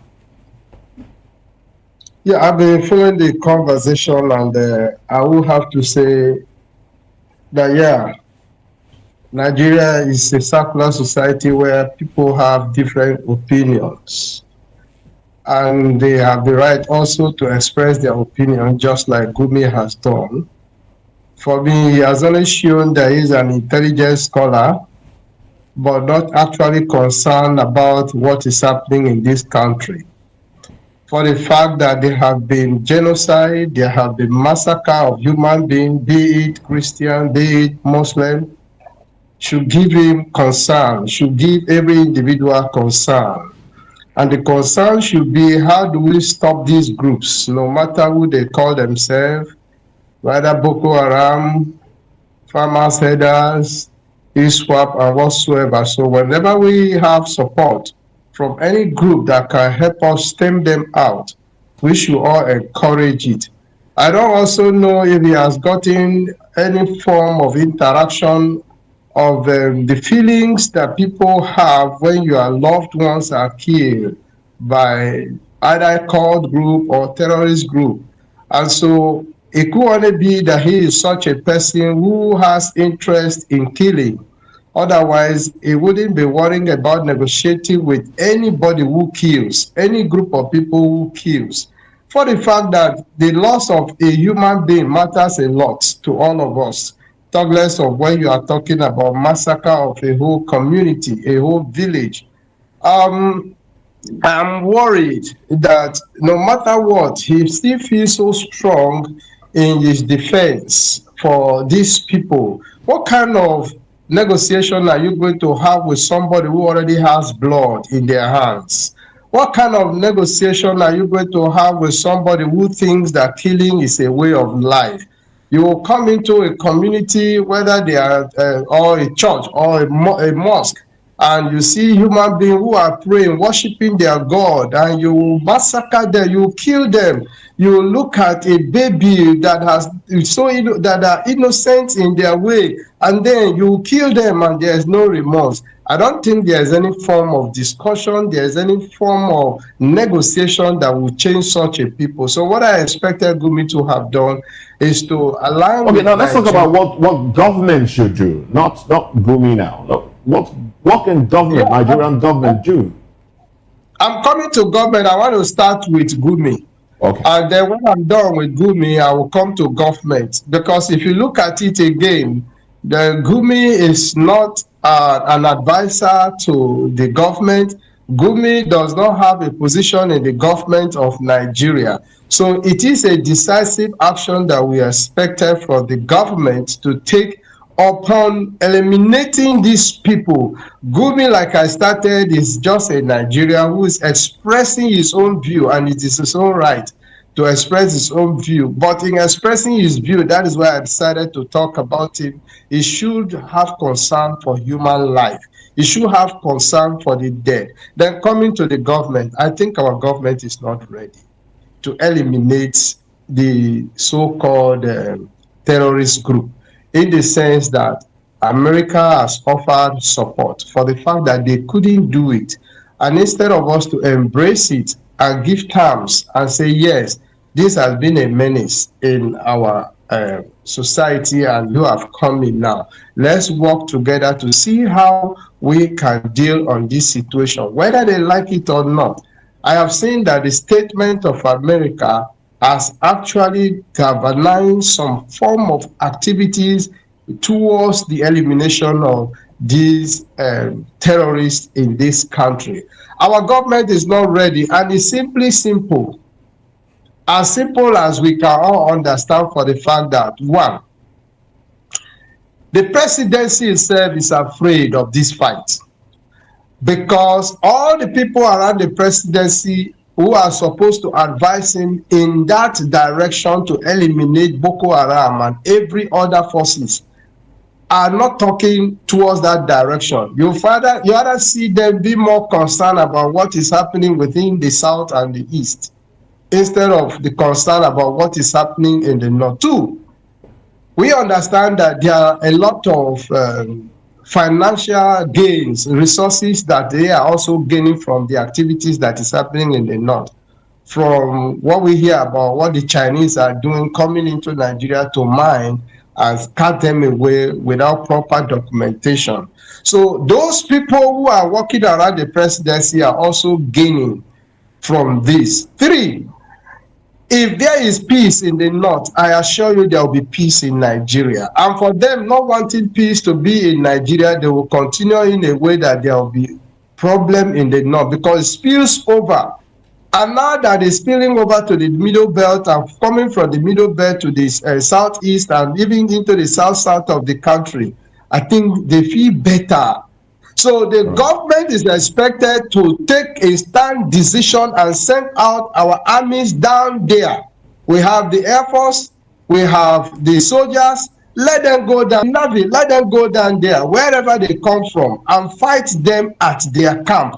Fight them in their forest. Fight them and not allowing them to have access into the communities. Well, thank you very much. Engineer Kinani Sam, political affairs analyst, Rivers State Deputy Governorship candidate of the Labour Party in the 2023 general elections.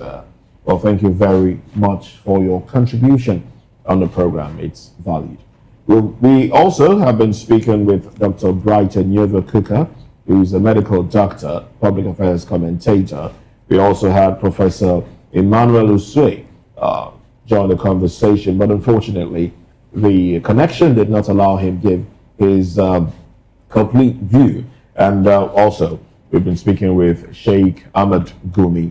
Well, this conversation cannot be concluded in a day because the issue of security and insecurity in Nigeria persists. So we'll continue to talk about it until a solution is arrived at. I do apologize for our inability to bring you other stories that we have lined up for you, especially the PDP convention story and the expulsion of certain individuals from the PDP, Yeson Wike and Fayose and Sam Anyanwu and a few others. But we'll touch on this in about a few minutes when we go into newspaper review. We'll touch on what is happening within the PDP. But that is it on VOP this morning. Join us again in about 10 minutes, or make that 8 minutes. In about 8 minutes, we'll be back here and we'll be flipping the pages of the papers and we'll be talking about these stories and more stories on newspaper review. I am Moses Humphrey. Join us again at 10. And I'm Fina Okechukwu. Enjoy the rest of your day. Bye for now. I'm Chukwu Makoro. See you again at 10 o'clock. Bye for now.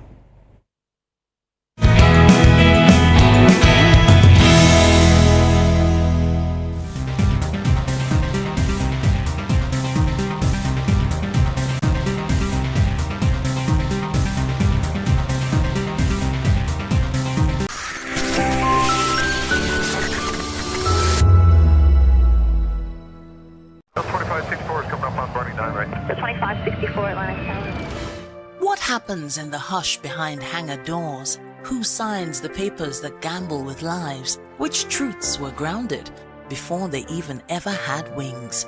If you've ever buckled a seatbelt at 30,000 feet, if you've ever stared out of that tiny window and wondered who's really in control of the skies, it isn't just flight, it's power, it's politics, it's pressure sealed in steel. We're peeling back the clouds from runway risks to sky-high secrets. We're diving deep where most dare not to look. Aviation Scope, every Sunday at 7 p.m. only on Voice of the People TV. We don't just report, we reveal. We don't just ask, we uncover. Because when it comes to the skies, ignorance is turbulence. Aviation Scope, the sky isn't the limit, it's just the beginning. Welcome to Kitty's Corner. Every weekend is a new journey. Join Auntie Oni as she embarks on thrilling adventures. Each episode takes the young explorers to a different fantastical world filled with exciting challenges, making new friends and learning valuable life lessons. The show begins with lots of excitement in a cozy storytelling mood. Fairies teach the importance of kindness, honesty, bravery, teamwork, or curiosity. Kiddies Corner is a delightful blend of fun, education, and imagination with catchy songs, interactive games, and heartwarming stories. Join Auntie Oni every Saturday, 10 a.m. to 10:30 a.m. on Voice of the People Television. Kiddies Corner, perfect destination for curious minds.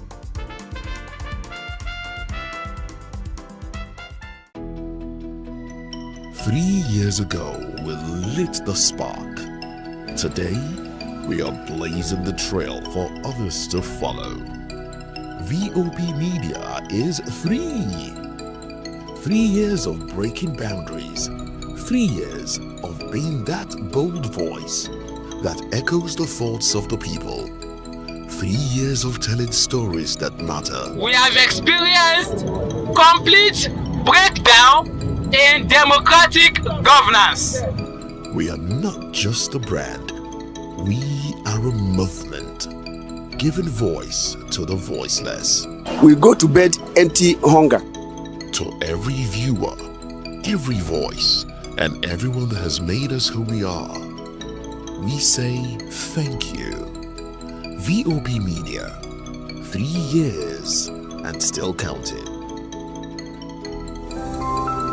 VOP TV. Now you have more than a voice.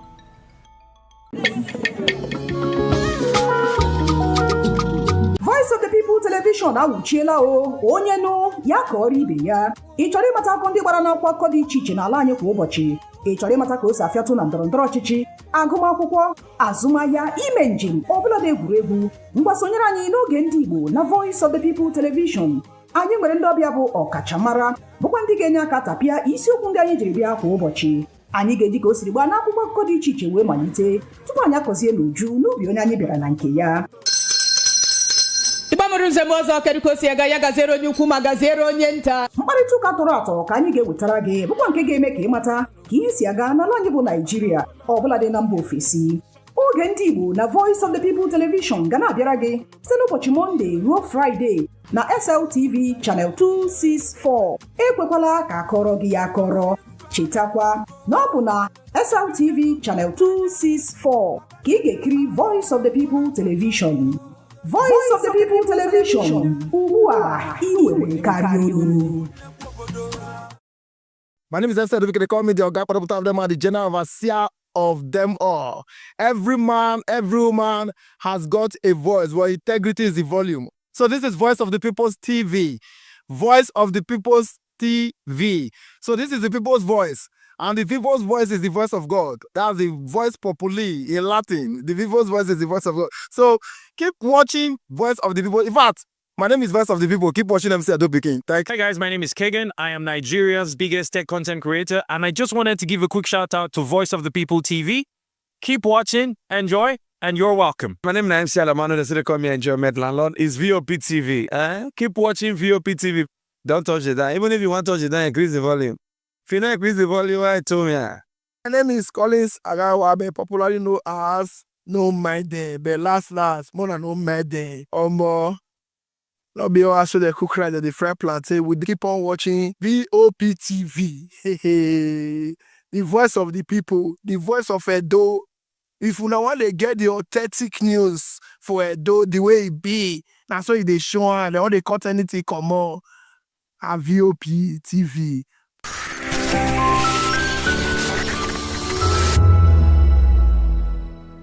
Hello there, my name is Damilola Ogunsi, also known as the Goldfish. Hi, my name is Chiki Bright Emmanuel. I'm an actor and a filmmaker. Hello peeps, my name is Yomi E. Adejumo. Hi everyone, I'm Paul Utomi. Hi everyone, my name is Stacey Benjamin and this is Voice of the People TV. I need you to keep it locked to VOP TV. See, I'm looking for good entertainment. You want to get good movies, good music, politics, talk shows, sports and entertainment. You really want a channel that gives you everything you need without you having to run around. VOP is where you are. That's Voice of the People. If you're not listening to this, you're not one of us. And you deserve to be killed. Scrap chat. Don't be killed, but watch it. Or I'll find you. and I want you. And you are locked on VOP TV. Don't go nowhere. This is where the juice is. This is where all you need for entertainment, politics, movies, and whatnot. And keep watching VOP TV. So keep it locked because I'm locked already, man, and it's money back guarantee. So you're gonna have a good time because I do. And please keep watching VOP TV. I want you to actually, I beg you, subscribe, watch it. If not, whatever you see. You better not touch that dial because VOP is the plot. From the views on the street We go to bed empty hunger. to the blaring horns of a hustling city, the loudest voices of the common man got a medium to be heard. This particular administration, they were coming unprepared. It's not a bad thing to renovate the president's lawn. Through top-notch programming, unbiased reportage of news, sports, business, entertainment, and cultural documentaries, Voice of the People 90.3 FM became a symbol for 21st century media. And now, a new baby is born. Voice of the People Television, VOP TV, youthful, full of vigor and penchant for excellence in the continent's media space, exposing the wrongs, applauding the rights, dissecting the news without fear or favor, through factual and accurate stories and contents. Corruption kills three things and makes a society. Representing the interests of the people and giving them a voice. Voice of the People TV is here to stay towards building a fair society. VOP TV, Voice of the People Television, truly a voice for the people.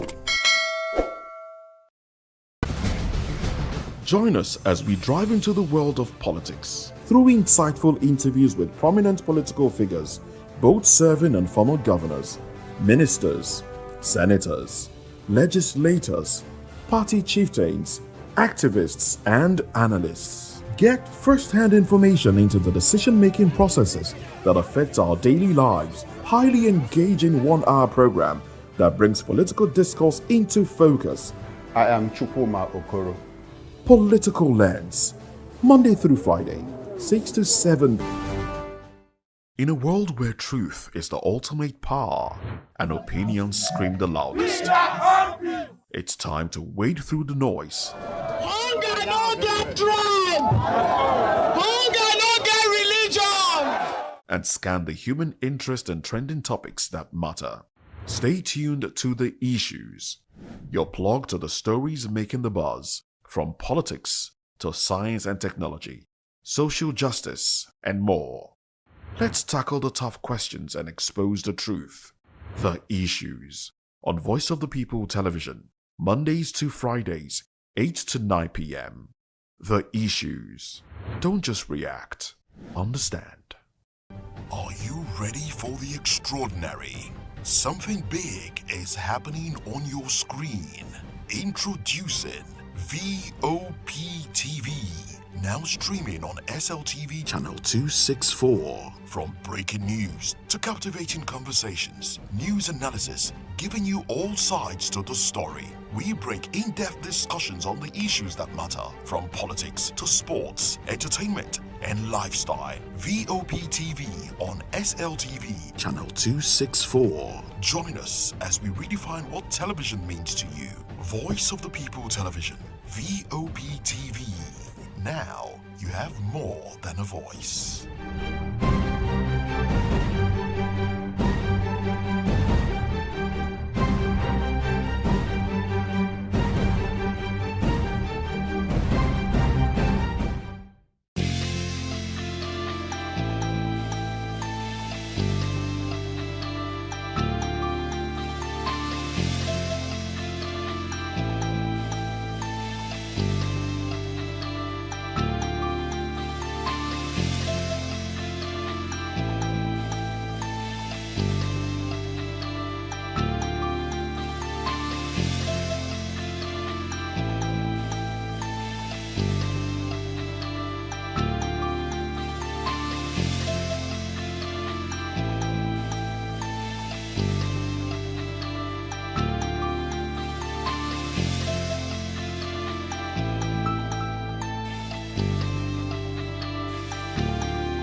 the red carpets, awards, the razzmatazz, music, fashion, interviews, and more. Spotlight on Voice of the People Television. Let's feed you with all the juicy stories in the global entertainment space, bringing you the glitz and glamour as it is hot.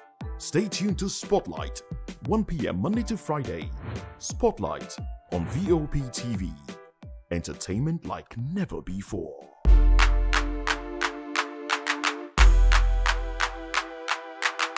Welcome to the locker room, the home of football talk that matters. I am Jerry Appeon.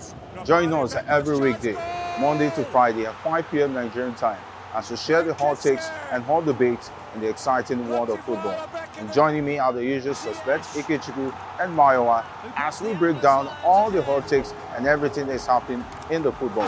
Don't just watch football, live it with us.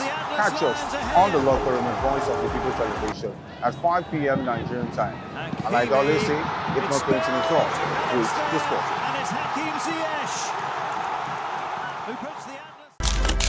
In a world where power shifts with every headline. In a nation full of questions. In a world filled with noise, the truth needs a voice. The policies that shapes our world and the economy that determines our future. Every hour, every day, the grapevine keeps buzzing.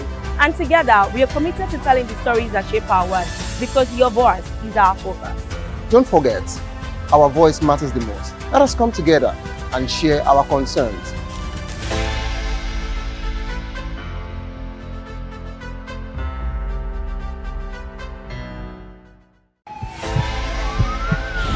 This is Health Check, your weekly guide to better living, smarter choices, and trusted answers. From everyday wellness to urgent health issues, we've got you covered. Health Check, only on Voice of the People Television, where your health has a voice.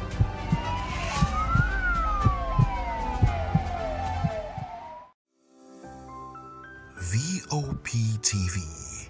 Now you have more than a voice.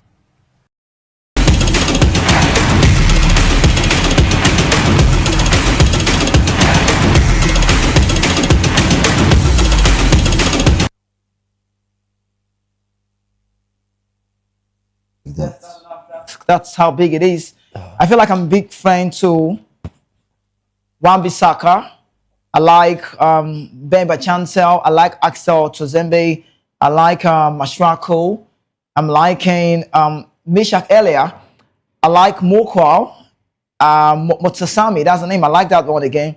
Sadiki is my friend. Everybody knows. Cedric Bakambo, my friend.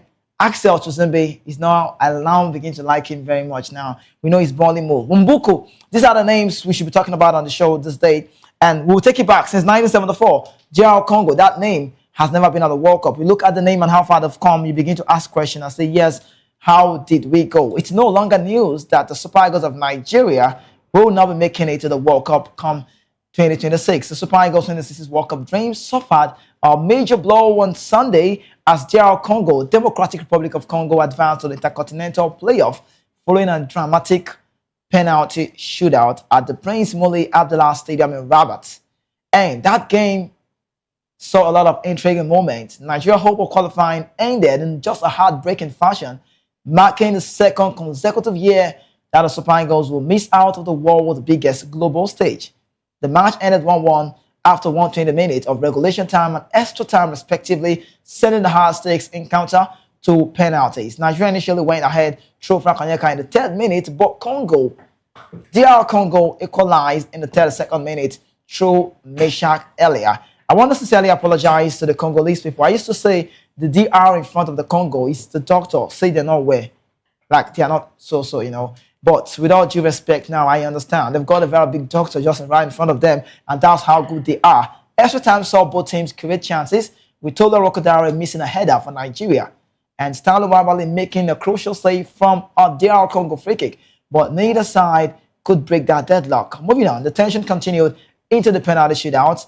Nigerian Calvin Bassey, Moses Simon missed earlier. That chances was very vital. It was so crucial. Why Wabali denied DR Congo their first penalty. Then Akko Adams stepped in, kept the Super Eagles alive. But DR Congo struck back, chose Sadiki, and later scored a decisive fourth penalty, leaving Nigeria trailing 4-3 in the shootout. The victory sets up DR Congo for a chance to qualify to secure one of the final World Cup tickets to the spotted for the 8th tournament in the United States, Canada, and Mexico. Moving on, Nigeria defeat marked the second consecutive year that the Super Eagles were missing out of the world stage. Both teams had earned their places in the final after dramatic semi-finals. Nigeria had booked their place as well in the final with a dramatic 4-1 extra time win over Gabon, and that was on Thursday. We did see that last week in the semi-final at the Moulay Alassane Stadium. But for Congo, they also advanced with a 1-0 victory over Cameroon at the Al Bahri Stadium in the same evening. The Leopards now await their intercontinental playoff opponent, keeping alive their hopes of reaching the 2026 World Cup while the Super Eagles campaign comes to an astonishing end in Rabat. Yohan Wissa will have to be at the World Cup. But let's quickly talk about some of the key points, and then later we have to dissect it and bring it on the show. Now, some key facts that we noticed in that very game that we did see. Coach Eric Chell, with his style of play, made 2 changes in the starting lineup against Congo. We saw that Drifting starts at the right back with Bright Osai Samuel on the bench. We'll tell about the observation very soon. Now, the midfield throw consists of Wilfred Ndidi, Frank Onyeka, and Alex Iwobi. Ademola Lookman, Samuel Chukwueze then have to operate as wingers. Now, Victor Osimhen led the attack at the central striker, as a central striker, better word. Now, we look into this key point before we move on. If you look at the way Eric Chell started the game yesterday, you'll be asking questions, who have spoken to him? In as much as I know you wanted to contain that midfield, but you saw outside, I think at the Cameroon game, we saw the Congolese playing the 5 at the back. I think Mosuzani was the man in between Trezembe and Chancel Mbemba. But I love the way they started the game, knowing fully well that they played against a Nigerian side who we believe had the quality. Yes, we're not taking that quality off. But the qualities was not shown yesterday. And we saw a different Nigerian style, a different Nigerian ball game, a 4-3-3. I think the way Eric Chell treats Chukwueze has been fine to talk about. But the thing I'm not liking about the team is you don't change the winning side. I'm just saying, that's my point. Benjamin Frederick, what's wrong with Bright Osai Samuel? I had to go check on him. I had to do a lot of research. And I noticed that the Birmingham City right back is fully okay. So you want to advance. You want to give a space for Simi Ajayi. Now, I talked about Simi Ajayi. If you watch our shows from the onset, I talked about Ajayi. That, not saying he's a bad player, but my point is he wasn't ripe for the first game against Gabon because he was carded. Now, he's returning back to the team sometimes. Doesn't really mean you should give him a start. It might not be time to start going into a lot of details about all of these talks, but it's something worth talking about. Benjamin Frederick, he was at some point so fantastic, but later on he couldn't hold on to the game. He struggled, and we saw that player Sadiki doing what he knows how to do well from that side and operating from the left, breaking into the midfield and giving those passes. Bakambu also was amazing to watch. So Victor Osimhen got off, and then it felt like we struggled. People now say Nigeria cannot play without Victor Osimhen. If you say that, you would not be wrong to say so. But let's quickly tell you what happened. Before that game, before that encounter, the Super Eagles were told that they will be receiving $50,000 for each goal they score in the crucial 2026 World Cup qualifier playoff final against the Congo side. Now, the Leopards. This special reward was meant to motivate the players as they try to take Nigeria one step closer to qualifying for the World Cup. I thought they say money motivates, money does a lot of things, money drives passion. All of these are true. The team victory defeating Gabon 4-1 on Thursday last week earned them $120,000. Why? Because each of the goals in that match was rewarded $30,000. So you do your maths well, you understand the way the goal comes. They are also giving money for this. Now, moving on, big fun. With the increased bonus for the Congo match, the players had an even bigger incentive to attack and score goals. So if you're saying, we are going to do this, we're going to do that, if you get the result, then I feel like it's cool. The Super Eagles that I know, that I watched yesterday, I don't know about you, they played like they wanted the penalty. They were just struggling. I saw tired legs. Moses Simon couldn't carry his leg. He didn't even get to start. Ejuke wasn't really on his A game. Those super sub tweaking did not work. Sometimes it doesn't work all the time. I felt Akko Adams should be one man pairing with Osimhen. Lone man doesn't work all of the time. With Eric Chell, I thought he started finding his footing. Now, this bonus package was introduced by the National Sports Commission, NSC, along with the support from some private companies that prefer to what? Remain unnamed. According to officials, the financial support is part of a wider effort to boost the team spirit and encourage top performance at this critical stage.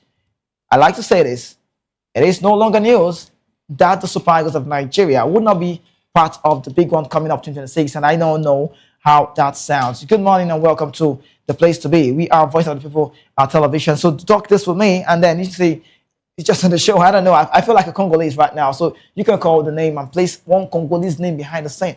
I will take it because this is how I feel. Away from here, on the radio show, I had to play a Congolese Makosa vibe because that's how you celebrate success. It's not easy. They might be the meanest in the game, like talk about rating-wise. I told you they've not been on the World Cup before with that name, Congo. So 1974 since that time. And I must say, congratulations to that very man, Sebastian Debas. Good coaching ability. He showed yesterday. On this radio, on TV, better word as well. On radio, on TV, we talked about how Eric has been struggling in the bid to get his team well. But you know one thing I need to say? Eric came out and said to the media, you know what is voodoo? Voodoo. In the street for area, they call it juju. So he said they were sprinkling water. All of these things we'll talk about very soon. But I must say, Felulu, the man who came out and did it so well to motivate his team with a penalty save, Mpasi got off, and they brought in Felulu, and he did so well. Axel Tosembe rather, he did so well in that game, but the deflection, good cross from Seidu, I saw all those ones. Onyeka with a finish, Chukwueze with a free roll, all of this felt like he was working so well. Wabali, 11th minute, we saw him gripping the ball, and that didn't go so well. But Bakambu, that man should be recognized. Third assist involving 7 goals now, and Mishak Elia scored his second goal for his nation. But I talk about the confident lost. We have lost it. Now, I want to talk about Samuel, what's his name? Iwobi, first of all. Iwobi is, what's the word? What do I put it? We need to understand how to trick Iwobi. He's faced cyberbullying before now. So for everybody that knows Iwobi, they should understand that Iwobi is that man that doesn't want so much talk. He can't even condole it. He can't contain it. So when he comes, he's just like, I'm done here. If I hear, or possibly we hear a country report saying Alex Iwobi wants to retire tomorrow, I won't be surprised. Guess what happened? When he lost that ball, he got caught, right? After that, the team momentum dropped. Personally, Iwobi was out of the game. He was running from the balls. He felt like, I've lost the game. This is me. He's been having decent game. I like to say he is the most creative of all in the midfield.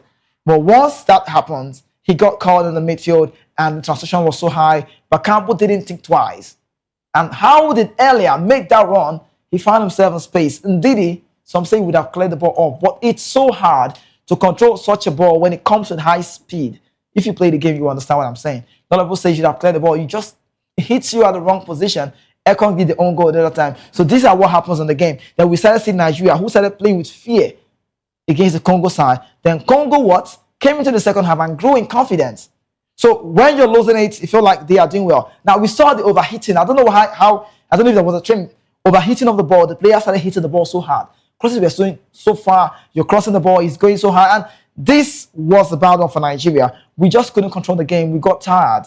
And I saw tired legs. But the 2-goal ruled out from the Congo side should be talked about. Some say the referee was friendly with Nigeria.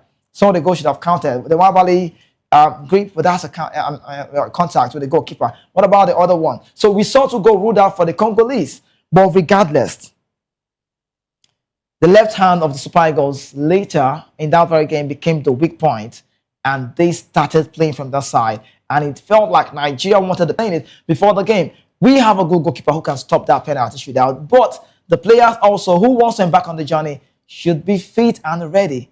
Did you see the penalty from Mele? Did you see the penalty from Adams? These are classic penalties. Moses Simon, you disappointed me. Calvin Bassey, what happened? Why up? That's like the worst penalty I've ever seen in a long time. Now you look at Tola Rokodare in that game, the coach changes, looked weird. There was a penalty going on, and you took off a striker, you brought in a defender. I don't know what he was thinking at that point. So I think Eric needs to be spoken to. But Sebastian Debas is my friend. I like that change. I like that Mpasi going up and then bringing in Timothy Felulu. When Timothy was coming in, people were like, what will you do? He looked like a man that lacked confidence. But when the time was right, he showed the world that this is the reason why I play second fiddle. But when it comes to penalty, I am a specialist. And I must say congratulations to Congo once again. And if you ask me, I think they'll be at the World Cup. Who would they be playing? time tells. Before that very encounter, it's been 3 games to play, but they won against Cameroon. They've won against the Nigerian side. They call themselves the African champions. I'm sorry, I sound nasty. But regardless, it's all about the Congo side, and I will still keep celebrating them till nightfall. But I have a man with me on the show to talk this through with me. Nestor is on the show today. Nestor Patrick, he'll be talking about this. He's really been singing the praises of Victor Osimhen, but recently I feel like he's overturned, and who knows. So Nestor, it feels very great to have you join us. Wow, it's my pleasure to have you too, Kizuke. Good morning, Lagos, Nigeria. Good morning, Kizuke. Yeah, you're still doing the Osimhen thing.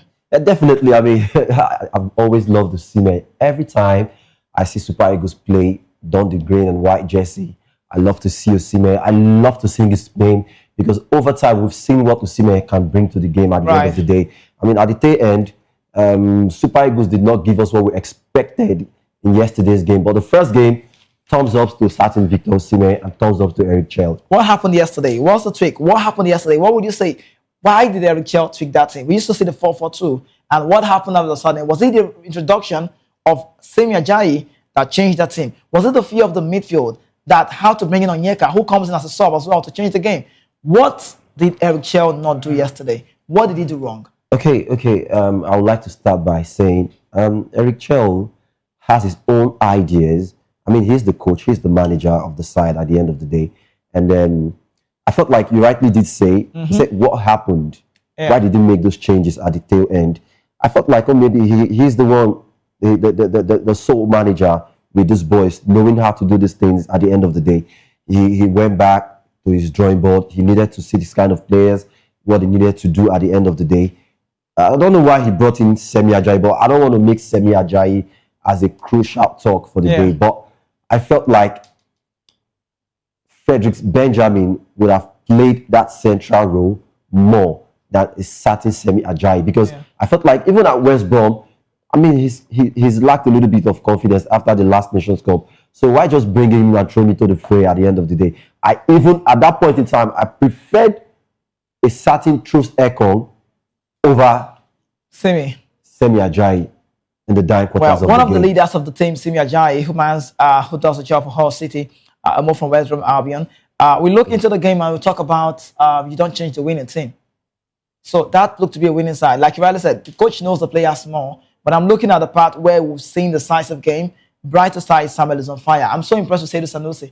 Why did Eric Chell? I keep asking the question. Was he a fear against the Congo side? To me, it was not a fear factor, like I rightly did say. I mean, he's been with these boys. I mean, he saw something at training. Right. He needed to tweak some changes, bring it. But for me yesterday, personally, I wanted the same formation you played against Gabon. You would have tweaked it a little bit. I mean, left your normal 4-4-2 instead of playing the 4-3-3. I know he wanted to play more attacking, advanced game against the Gabonese. But one thing happened yesterday that caught my fancy, which was the moment Iwobi left the game, the moment Victor Osimhen left the game, the moment Chukwueze left the pitch.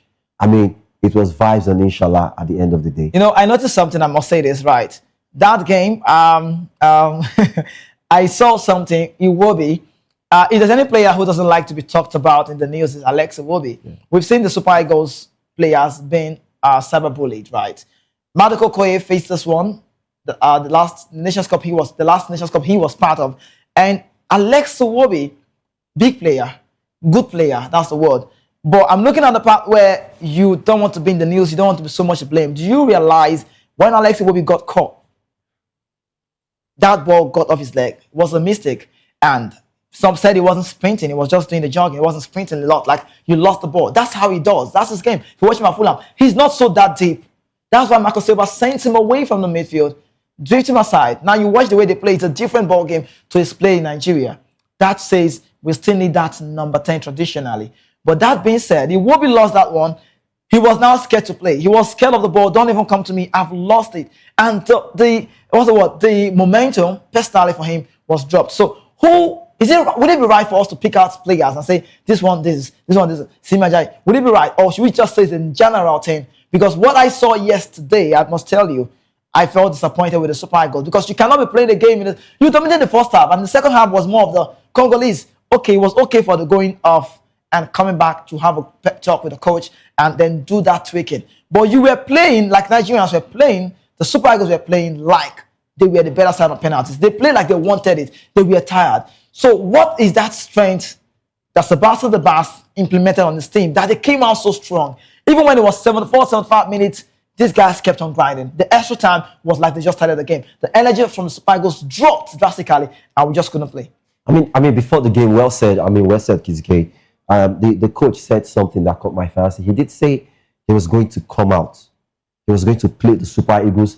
To them, they felt like, they are the minions at the end of the day. So what we have, we need to give them. So nothing to lose. They just came out full. They came out fully.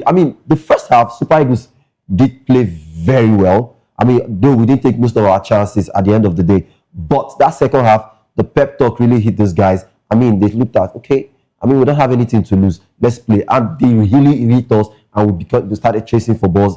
And you saw what happened at the end of the day because I felt like the intensity of that game really did affect our boys. The changes from Eric Chell at the end of the tail end of the day was very, very poor. So in as much as I don't like to blame, I don't like to point the blame because I always know the word that says after all is said and done, more is said than done. So blame someone on that show. Who would you put blame on?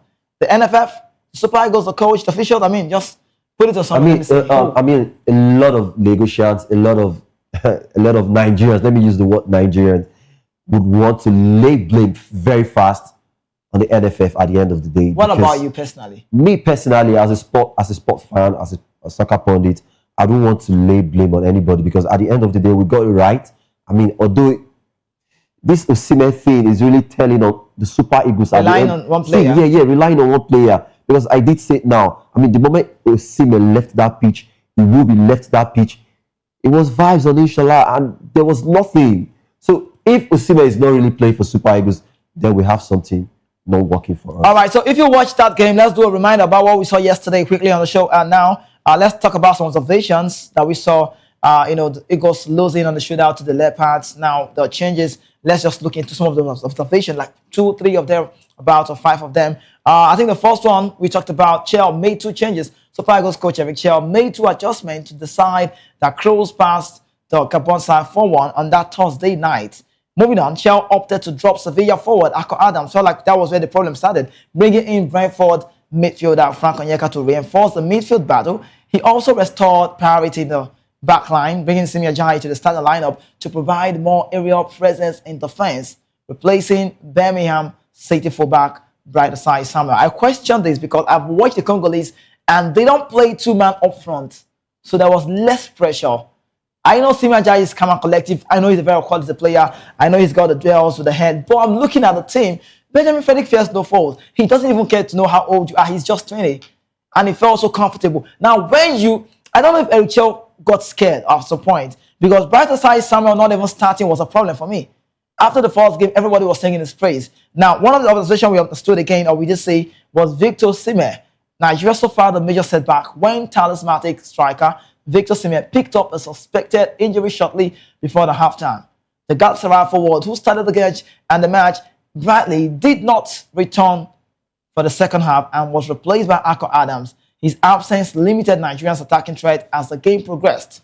Thirdly, we noticed sloppy Super Eagles struggled to impress. It was disappointing outing for the Nigerian side who failed to meet expectations for large spells of the encounter. But it was all about the Congolese. The Congo side dominated possession, pressed effectively. They did so well. They also pressed effectively as well. They created the clearer chances, leaving Nigeria chasing the rhythm throughout that match. Nigeria's defensive shape looked shaky at some point, while transitions in the midfield were slow, allowing the Leopards to dictate the game. They dictated the tempo. Missed passes, poor pressing coordination, lack of decisiveness in the final third summed up a disjointed display from the Super Eagles. And that was so devastating to see. Now, huge Congo support at the stadium. That's where I want us to look into. You must know this. If you watch that game very well, please go check it out at Rabat. Watch the throwback. The Leopards enjoyed massive support at the Moli Hassan Stadium, with a sea of DR Congo fans filling the stands. It was all about the Congolese. I looked everywhere right at Rabat yesterday. It was all about the Congolese, the vibrant Congolese side, supporters creating a charged atmosphere, rallying behind their teams from the start to finish and pushing them through difficult moments of that match. Their energy became even more intense during extra time and the penalty shootout, giving the Leopards a psychological edge. This is what talking about, I tell you. This is how they celebrated. And I like their style of play. Now, another observation we noticed was the Felulu. Felulu, I like him. Timothy Felulu is my friend. Heroic display in the penalty shootout. DR Congo coach Sebastian De Bass made a decisive late gamble. It might be a gamble by introducing goalkeeper Timothy Felulu in the final moment of the extra time shootout, and that was specifically for that penalty. But guess what? Felulu replaced Lionel Mpasi, who had been in goal from the kickoff, and the decision proved to be more masterstroke. Having a chit chat with my producer before I came on TV, he said a word. He said, you know, you've got players who are not really decisive. You have one of the men we expected, maybe possibly, if you bring in an Awazi, not wrong, but I felt like Awazi, maybe was he a penalty taker? Was he in for the penalty? He wasn't even about first three. And we thought it was time to bring in Ekong, Nigeria penalty taker. We used to have Yakubu Aigbeni back in the time, JJ Okocha back in the time, but recently, it's about just Ekong. So it was time for Eric Chell. That is when I want the coach to do the tactical display. But guess what? The 26-year-old Timothy Felulu, the shot stopper, saved 2 Nigerian penalties, producing a heroic performance and sealed Congo's victory and ended Nigeria's hopes of what? Qualifying for the World Cup. That's how bad it is. Nestor, you look at the penalty shootout. I don't know if I should ask which was the worst, but the selection for the penalty, I saw when Victor Osimhen was having a word with Akko Adams. Do you want to take it? But would it be right for a coach to actually make plans for penalty before the game? Like, what if this game ends a penalty? You are a taker, we'll do from. I don't think the Super Eagles actually practice for that penalty. I'm just saying my opinion, anyways. Well, let me not say it's an informed opinion though, but I felt like on the nights, Eric Chell really didn't do much yesterday because from his tactical display, it was porous. I saw a lot of space. Remember, if you can reminisce, last week Monday, I was here. I did say I'm not very, very satisfied, 100% satisfied with the selection of this team. I felt like there are loopholes here and there, but at the end of the day, when it matters most, it showed up at the end of the day because I felt like we needed to have done more. From his tactical display, it was porous. At the end of the tail end of the game, you saw what happened. We were beginning to beg for the referee to call off the game. Even at the dying minute, these guys, when they ended the game, you saw how they rushed him. Right. They went to the ref, like the 3 minutes they gave. It's not over yet because they wanted to play. They wanted to play. And if they had played that game in less than 5 more minutes, we would have considered more goals. So, I felt like the worst penalty for me on the night was not even Calvin Bassey's penalty because after Calvin Bassey's failed penalty, Nwabali was showing his heroics on the night by catching the other penalty.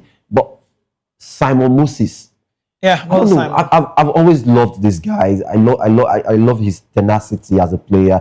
I love the way he distributes passes at the end of the day. But lately, I'm not seeing the Isaac Moses Simon anymore. Yeah.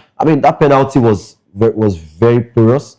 You saw what he did. He already faked the keeper, just played the ball.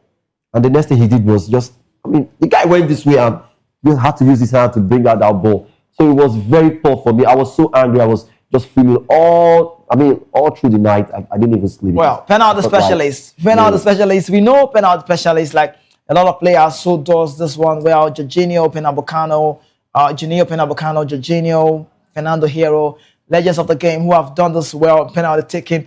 Paneka style works as well, but just what it is. So bad for Nigerians. But quickly, let's get on the comment section. Yes, our man also is on the show today. We don't have the man from the Swiss watching today. Well, okay. Let's talk about Chico Blogs. Our man from the UK, talk about Newcastle. I don't know if it was you that told me about losing your dad the other time, and you don't want to feel that pain again. But let's go with the comment again. He said, Oga Eric Chell is joking. No juju for leather. Do you understand? No juju for leather. And he said, I played football in Bauchi, FHA, Festac, Port Harcourt, and almost everywhere except Osime, Benjamin Frederick, and then Mabale. Everyone was awful. That's his message. When as far as saying indeed he have no business playing 120 minutes at his age with Onyedika on the bench. That's the message as well. Rafael Onyedika returned back. He was just there. He was never happy. I could see him on his face. Holding midfielder, playing football at the club level, high level, Jubilee Pro League, Champions League, scored against City. Rafael Onyedika. That's a point we should be talking about. And then the only played well if Iwobi is on the pitch. That's like an observation from him. And he's saying that's the plays well when we have Iwobi alongside him pairing in the midfield. And also it's a shame.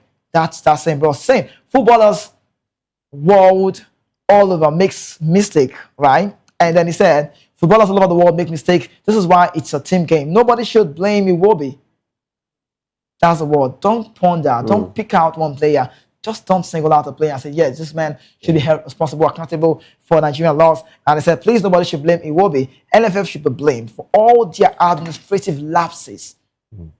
These players were all before the Gabon game. You know the story. Now, they should be blamed for all their administrative lapses.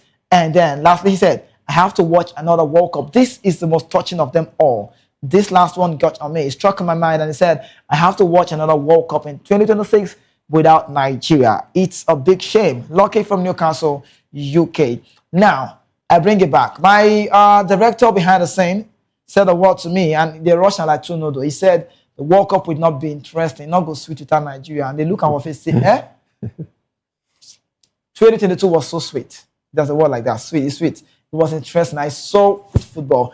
But it's just bad as a Nigerian, or Nigerians all over the world, wherever you are, listening, watching, you know, how bad it is. We are not going to be part of this World Cup come 2026. So after the Nations Cup, what comes next? It will be a tournament where the world will be coming together as one. 10 African countries for the 8th format. That format is craziest of all. How can we have a World Cup without Nigeria? Again, 2 times consecutively, bro. I mean, it struck me this time around because now we're having more Africans.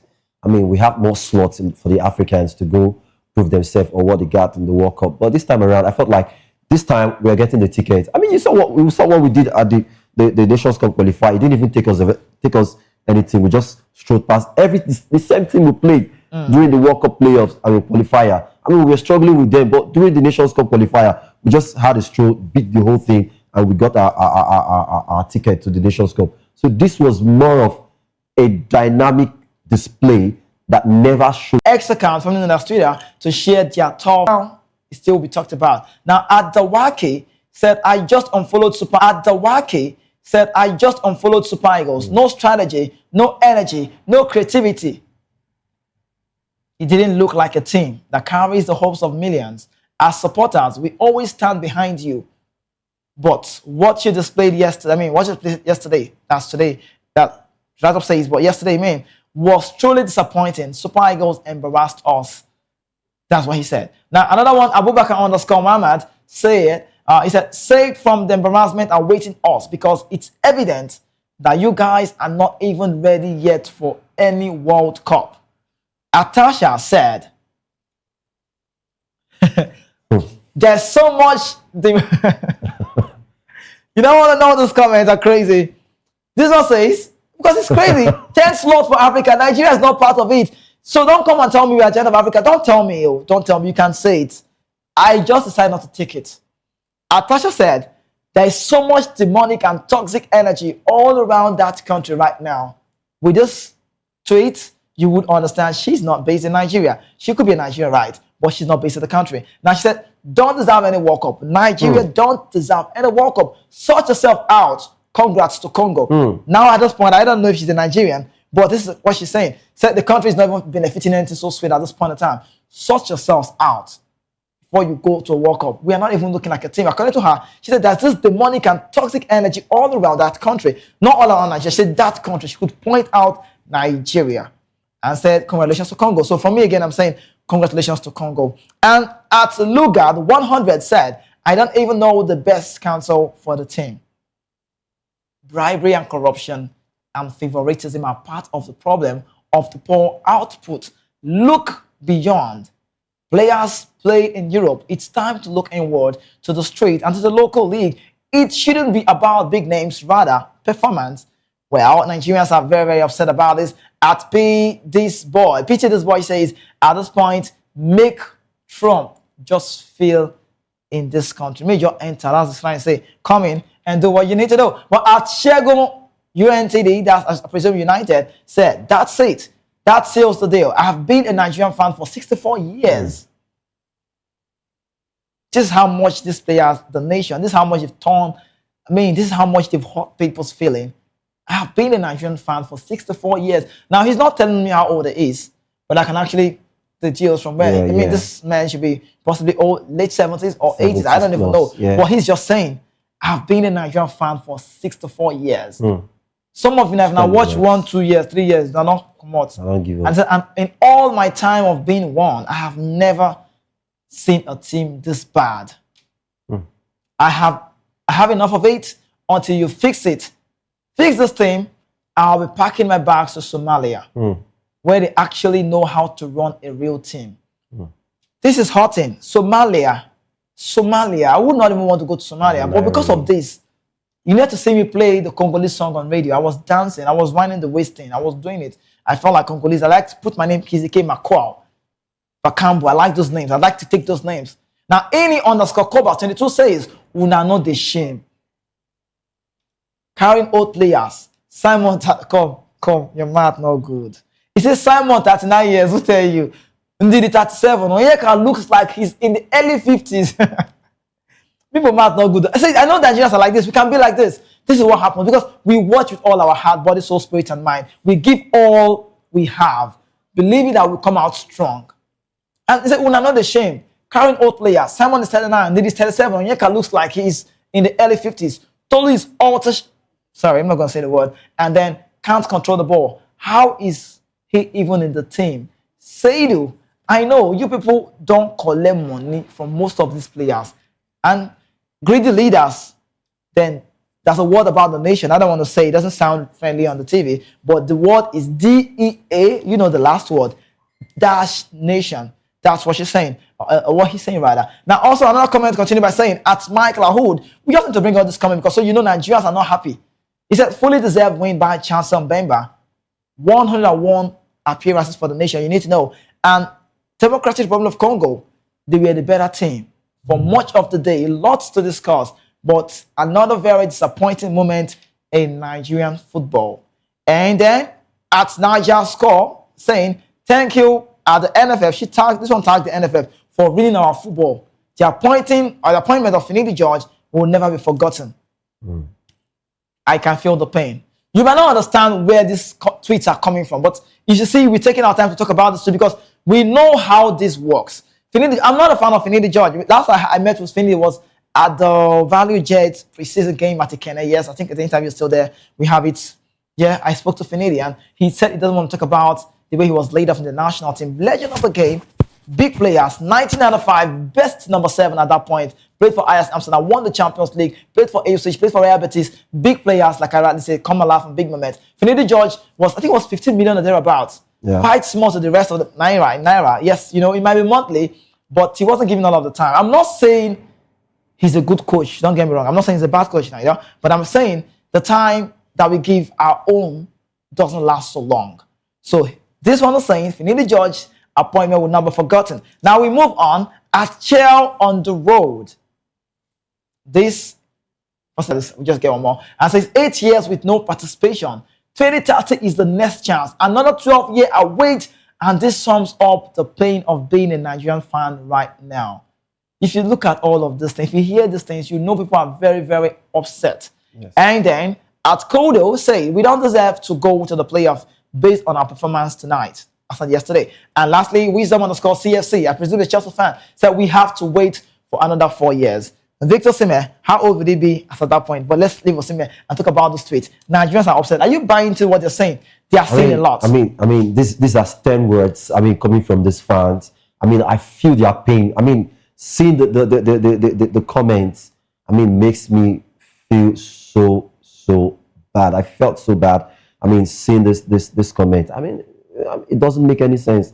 at the end of the day, seeing the Super Eagles as big as a nation, like Tasha rightly did say. Yeah. I don't want to use those words. I mean, sorry, but I mean, I feel so bad knowing that in the next 4 years, we are not even sure of making it to the World Cup if we do not do the right thing. Now, going back to the drawing board, it's a different thing. Who might be the head coach at that time? It's a different ball game. But one thing is sure at the end of the end of the day, how do we digress from our failures and do better the next time we hit the grass? Yeah, that's the word. Quickly, we'll go back to the comment section and read more. People are not really happy. Yeah, this one says, where they have a man from the Newcastle World saying this one, the football filter, that's the name. He said, 10 slots for Africa for the first time and Nigeria isn't playing. Super Eagles should be disbanded. That's opinion. And this one says, he's saying, corruption in NFF is our biggest challenge in Nigeria football. They should be sacked or banned. That's the word. And banned. Sacked and banned. That's the word. And then coach, I talk about Coach Adedeji, Adeyemi Anthony. He's back on the show today from the Swiss world. He's saying, Kisi K10, I told you Super Eagles will find it difficult against DR Congo. Yes, coach, you said so, I recall. And I said I prefer Cameroon. Swiss-based Nigerian coach, Triple A. Thank you so much for being part of the show. And he also said, DR Congo is the Brazilian of African football. Really? Did they play that samba football well? No. Well, they could say, I don't know, it's opinion. And he's also saying, they teach us how football should be played at basic principle of the game. We are seeing that game. And one more, let me say, with MOJ, Eric Sekachel did a great job. We haven't been able to gather the right points before he came. Well, so I think I've said this before and I'll say it again. I think shout out to those who while we keep getting prepared for the very bigger phase. Coach Adedeji Adeyemi, you've been a coach, and I've already said it on the show.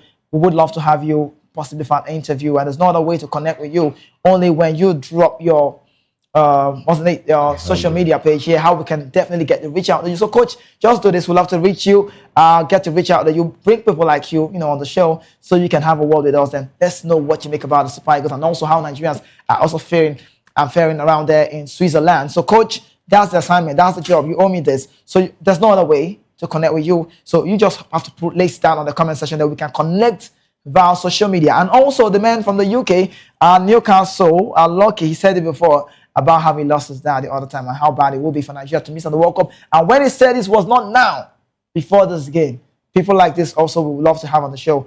That's what it is. So just go there with love emojis, place it on the social media, place it in the comment section. And if you want to be part of the show, just reach out, let us know how we can connect with you. And this one is saying, what was the CV of Finidi George before he was employed?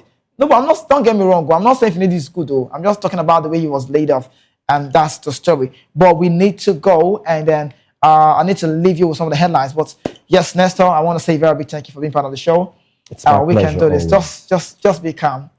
I'm a Congolese now. So you're a Nigerian. So can you be calm? Are you calm?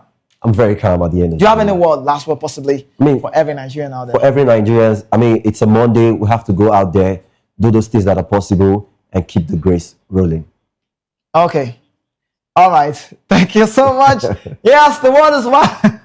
He got me laughing. The word from the talk back says, why you did decamp? You don't decamp. I leave. Okay. I want to go to Congo. Someone said I want to go to Somalia. Somalia and Congo, which one is preferable? That's basically an irony though. An irony. All right. So away from those parts, if you look at me very well, you find us another time in Nigeria. So Nigeria, I didn't want to say. But let's talk about something else away from that one and give you some of this update quickly. The world of Formula One, there's been a lot to be talked about. Mercedes has conceded. It simply didn't do enough good job in adapting to Formula One ground effect regulation as the rule cycle prepares to end. The Brackley team was coming off 8 consecutive constructor championship heading into the all-new era in 2022, but fell back to its distant head in the season standing, claiming just a single Grand Prix win. The team had gone radical with its W13 design featuring the zero-port concept, where the slide board was introduced to tiny inlets. But this and other design mistakes doomed the project, which was eventually firmly abandoned at the 2023 Monaco GP, where a more conventional car was introduced. Now we quickly jump and talk about the NBA. One man is in the news. We call this one Kendrick Formula. Kendrick Perkins says he had the perfect solution to solve NBA All-Star woes. With the NBA All-Star game losing its luster over the past few seasons, Mainly due to players' apparent disinterest in participating, the league continues to seek the route to revitalize it. While last season's format gave the once prodigious event new life, the NBA had again tweaked the rules for this year's game in Los Angeles. This season, the 24-year-old selected, talk about the 24 players, selected as All-Star will be divided into 3 teams.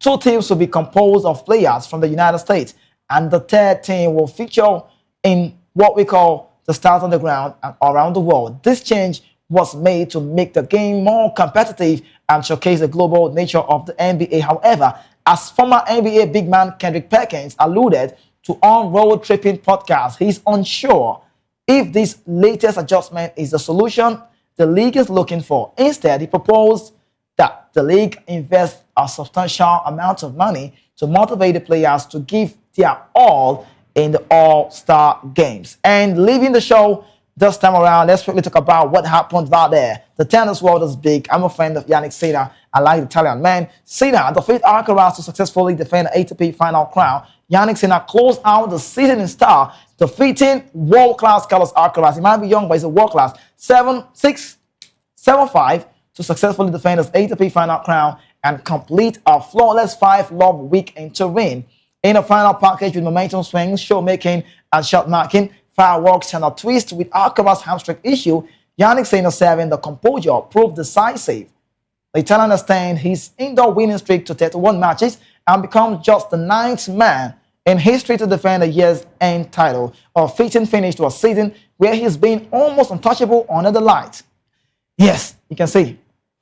Yeah, that's my friend. I like him. I like him a lot. But yes, lastly, Yannick Sinner successfully defended his NATO ATP Finals title with a thrilling 7-6, 7-5 victory over Carlos Alcaraz in Turin on Sunday and capping a perfect 5-love week and extending his indoor winning streak to 31 matches. This is where we have to call it a close. But I must say this, I am proud of Yannick Sinner. He has done so well. He's a living legend. He might just not be what you be thinking, but these kind of people are living legends. The upcoming case we'll talk about that, we'll be celebrating people like this. Like you talk about big names on the show, but for the teenage, I used to call him, I don't know if I should call him a teenage anymore, Carlos Alcaraz. I like him, I love him, I respect his gameplay. He's been great to watch, but regardless, he's not really having a good time this time around, and he's losing his rhythm on the game. But I want to believe the Spanish man would have to go back, make things right, and put out smile on the face of the Spanish people because he have been doing it. And yes, it's also good that we see this rotate because it's been all about one man that anytime I talk about tennis, I feel like I have him right in my DNA because I always say that I don't need the Novak drugs because right now I got the Djokovic right inside of me. So we come to the close right here on the show. We have the media news coming up next, but tomorrow we'll continue. Please do well to join the guys as well, 5 p.m. for the Locker Room Sports Show. That will be big. Up until then, have a very great day. It's Monday, actually. See you.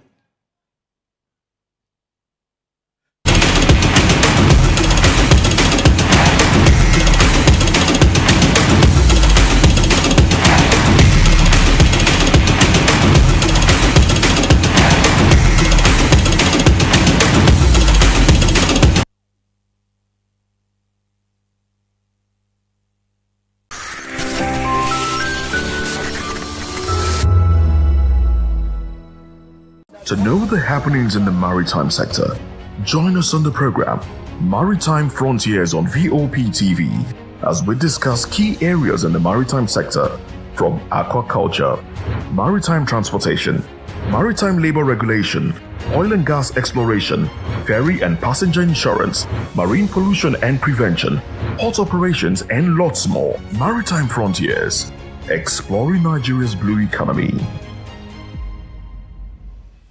The red carpets, awards, the razzmatazz, music, fashion, interviews, and more.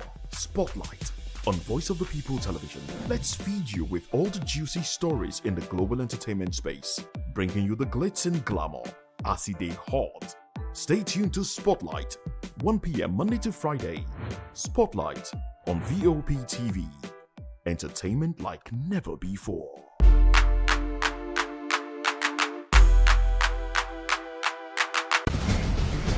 Join us as we drive into the world of politics through insightful interviews with prominent political figures, both serving and former governors, ministers, senators, legislators, party chieftains, activists, and analysts. Get first-hand information into the decision-making processes that affect our daily lives. Highly engaging one-hour program that brings political discourse into focus.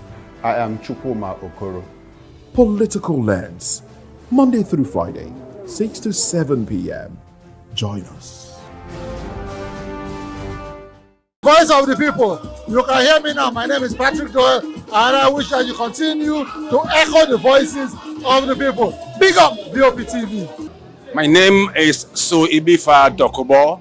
Please keep watching VOP TV.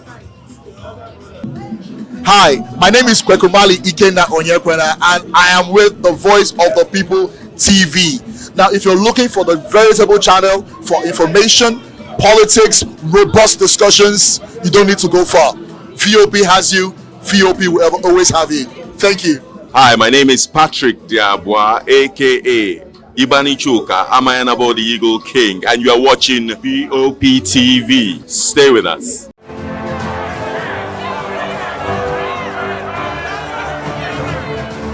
Do you want your voice to be heard? Do you know that you matter in the scheme of things? The People's Voice, the show where ordinary citizens take center stage as we discuss the biggest stories that affect you and I. With you in mind, we facilitate lively discussions, debates, and interviews on the topics that matter most to you and I, from social justice to economic empowerment, education to healthcare, governance, and more. Tackling tough topics and amplifying your voice. People's Voice, Mondays through Thursdays, 4 p.m. Join the conversation and make your voice count. The People's Voice. Make your voice count.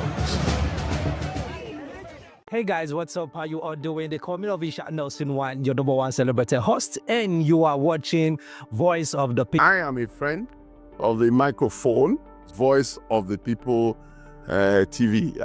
That name is unique, and the brand is very sweet. I like the packaging, picture qualities, camera qualities, and then of course, the quality of human beings that I see sometimes on your channel. I talk and get paid, and I look forward to being in your studios. Oh yes, you are on to Voice of the People TV. Live here in Benin City, the cradle of black civilization. What are you waiting for? Tune in, bro. VOP TV. Now, you have more than a voice. Aliko Dangote is a Nigerian businessman and industrialist. He is best known as the founder, chairman, and CEO of the Dangote Group, the largest industrial conglomerate in West Africa. The Bloomberg Billionaires Index estimated his net worth at $16.1 billion as at November 2023, making him the richest person in Africa, the world's richest black person, and the world's 107th richest person overall. Dangote was born into a wealthy Hausa Muslim family on April 10, 1957 in Kano, which was then part of British Nigeria. Through his mother, he is the great-grandson of Alhassan Dantata, the richest person in West Africa at the time of his death in 1955. Dangote received a bachelor's degree in business studies and administration from Al-Azhar University in Cairo. The Dangote Group was established as a small trading firm in 1977. The same year, Dangote relocated to Lagos to expand the company. Today, the Dangote Group is one of the largest conglomerates in Africa, with international operations in Benin, Ghana, Zambia, and Togo. The Dangote Group has moved from being a trading company to being the largest industrial group in Nigeria, encompassing divisions like Dangote Sugar Refinery, Dangote Cement, and Dangote Flour. Dangote Group dominates the sugar market in Nigeria, and its refinery business is the main supplier to the country's soft drink companies breweries, and confectioners, supplying about 70% of the market. The company employs more than 11,000 people in West Africa. In July 2012, Dangote approached the Nigerian Ports Authority to lease an abandoned piece of land at the Apapa port, which was approved. It is now the largest refinery in Africa and the third largest in the world, producing 800,000 metric tons of sugar annually. The Dangote Group owns salt factories and flour mills and is a major importer of rice, fish, pasta, cement, and fertilizer. The company exports cotton, cashew nut, cocoa, sesame seeds, and ginger to several countries. Additionally, it has major investments in real estate, banking, transport, textiles, oil, and gas.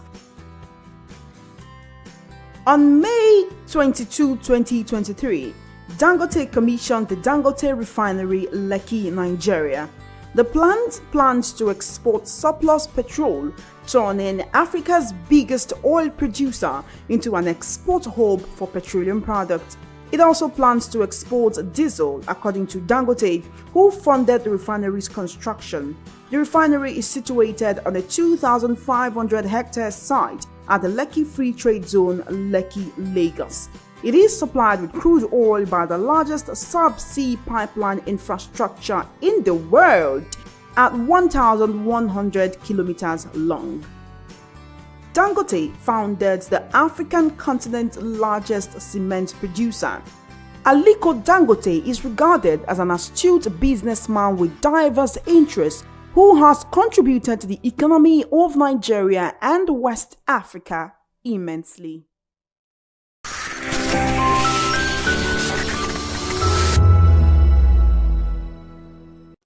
Welcome to Kitty's Corner. Every weekend is a new journey. Join Auntie Oni as she embarks on thrilling adventures. Each episode takes the young explorers to a different fantastical world filled with exciting challenges, making new friends and learning valuable life lessons. The show begins with lots of excitement in a cozy storytelling mood. Fairies teach the importance of kindness, honesty, bravery, teamwork, or curiosity. Kitty's Corner is a delightful blend of fun, education, and imagination with catchy songs, interactive games, and heartwarming stories. Join Auntie Oni every Saturday, 10 a.m. to 10:30 a.m. on Voice of the People Television. Kitty's Corner, perfect destination for curious minds.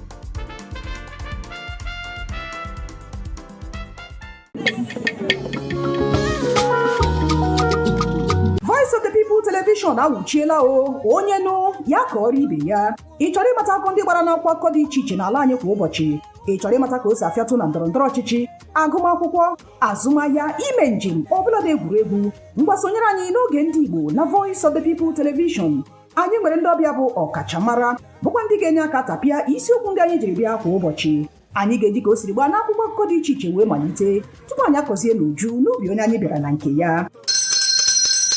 Ịgbamụrụ nzem ọzọ kedụkosi aga ya gaziere onye ukwu ma gaziere onye nta. Mkparịta ụka tọrọ atọ ka anyị ga-ewetara gị bụkwa nke ga-eme ka ịmata ka ihe si aga n'ala anyị bụ Naịjirịa ọbụladị na mba ofesi.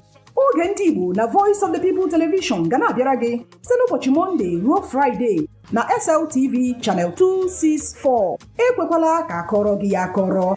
Chetakwa na ọ bụ na SLTV Channel 264 ka ị ga-ekiri Voice of the People Television. Voice of the People Television. Ugbu a ị nwere karịa olu. My name is Esther. They call me the Oga of them are the general overseer of them all. Every man, every woman has got a voice where integrity is the volume. So this is Voice of the People's TV. Voice of the People's TV. So this is the people's voice. And the people's voice is the voice of God. That's the voice populi in Latin. The people's voice is the voice of God. So keep watching Voice of the People. In fact, my name is Voice of the People. Keep watching MC Adobe King. Thank you. Hi guys, my name is Kagan. I am Nigeria's biggest tech content creator. And I just wanted to give a quick shout out to Voice of the People TV. Keep watching, enjoy, and you're welcome. My name is MC Alamano. They say they call me Enjoyment Landlord. It's VOP TV. Keep watching VOP TV. Don't touch the dial. Even if you want to touch the dial, increase the volume. If you don't increase the volume, I told me. My name is Collins Agawabe, popularly known as No Mede, but last, more than No Mede, or more. Not be also the cook right at the fry plantain. We keep on watching VOP TV. The voice of the people, the voice of Edo.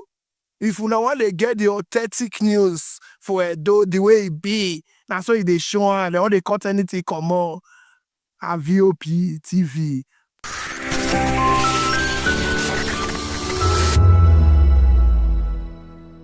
This is African News on Voice of the People Television, where we don't just bring you the news, we bring you Africa's heartbeats, the policies that shapes our world, and the economy that determines our future. African News on Voice of the People Television.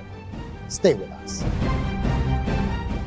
I've been in this profession over 30 years. And I must confess to you, VOP is just too welcoming. You can't do without VOP on a daily basis. The moment you join VOP on a daily basis, you are all in all. I must confess to you.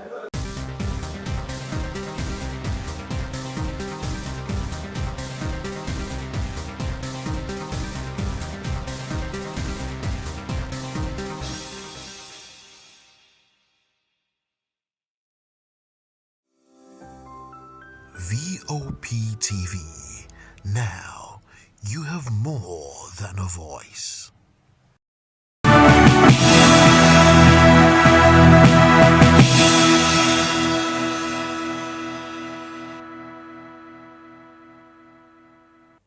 Hello and welcome to the Media News on Voice of the People Television. I am Fina Okechukwu. And I'm Chioma Innocent. First, the headlines. Sheikh Gumi challenges Pope on Nigeria's Christian persecution claim.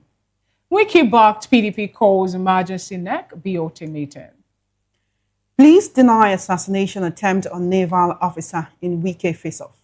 FG opens portal for 50 million Naira student innovation grant. Parents of students studying abroad block finance ministry over unpaid allowances. Electricity workers threaten nationwide shutdown. In business, nearly $3 billion spent on Eurobond debt servicing under President Tinubu. In sports, Obi urged Super Eagles after stay strong after World Cup playoff defeat. And in the world of entertainment, Nicki Minaj to speak at United Nations on Nigeria's Christian persecution. Now the news in details. Controversial Islamic cleric Sheikh Ahmed Gumi has criticized Pope Leo XIV for listing Nigeria among countries with Christians facing frequent attacks. Speaking on VOP TV's breakfast show, VOP this morning, Gumi described the Pope's comment about an alleged Christian genocide as sentimental. He argued that many of Nigeria's military chiefs are Christians, saying they would not oversee the killing of their own people. Gumi also dismissed former U.S. President Donald Trump's threat to strike terrorists in Nigeria, saying the U.S. has no moral authority to intervene in the country's internal affairs. He accused Trump of complicity in what he called the genocide in Gaza. The cleric denied reports quoting him as saying Christians are buried empty cups.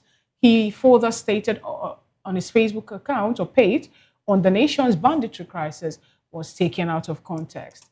Gumi stressed the need to address what he called the root cause of banditry, including ignorance, noting that if wiping out bandits were possible, he would lead the contingent. He also called for stronger inter-religious dialogue to tackle the worsening insecurity in the country. I think because of the excitement in the country, he didn't even wait to hear or to read what I have written. It's there on my Facebook. I said a doctor wrote me about this, and I wrote, I hope it's not true. Okay. And I was surprised. He's quoting what the doctor said and attributing it to me.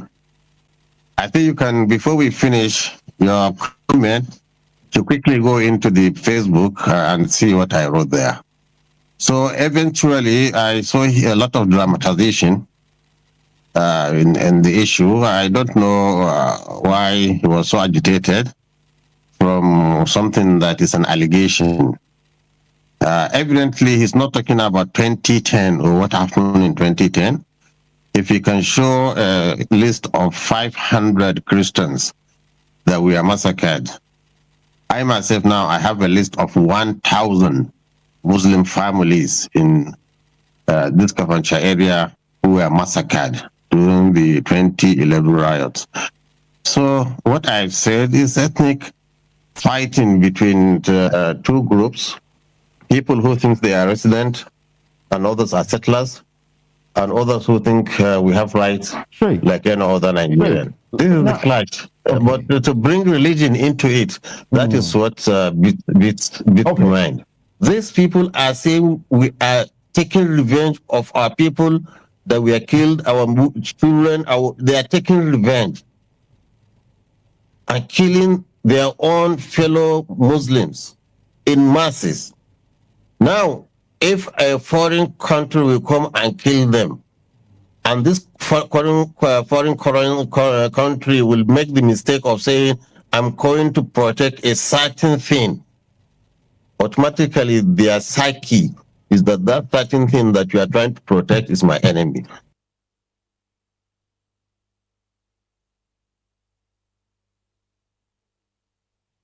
In another development, a faction of the People's Democratic Party led by Abdulrahman Mohammed has summoned an emergency meeting of its National Executive Committee and Board of Trustees for Tuesday. The meetings will hold at the PDP National Secretariat, Wadata Plaza in Abuja. According to a notice signed by Samuel Anyanwu, an ally of FCT Minister Nyesom Wike, the BOT will convene at 11 a.m., while the next session is scheduled for 2 p.m. at the same venue.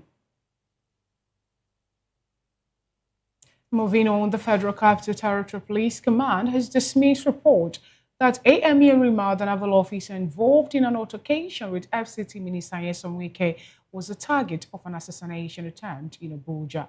Some media outlets on Sunday claimed Yerima was trailed by unidentified men dressed in black, traveling in two unmarked Hilux van. In a statement, FCT police spokesperson Josephine Ada described the report as false and unverified, saying no such incident was reported or recorded anywhere in the territory. The command urged the public to disregard the story and avoid spreading claims that could cause unnecessary panic. Yerima had earlier clashed with soldiers on November 11 over a disputed plot of land in the capital. Now, this report says that the federal government has opened the application portal for the Student Venture Capital Grant, a new national initiative aimed at supporting student-led innovation with equity-free grant of up to 50 million. The announcement was made today in a statement issued by the Federal Ministry of Education and signed by Boriowo Folashade, the Director of Press and Public Relations.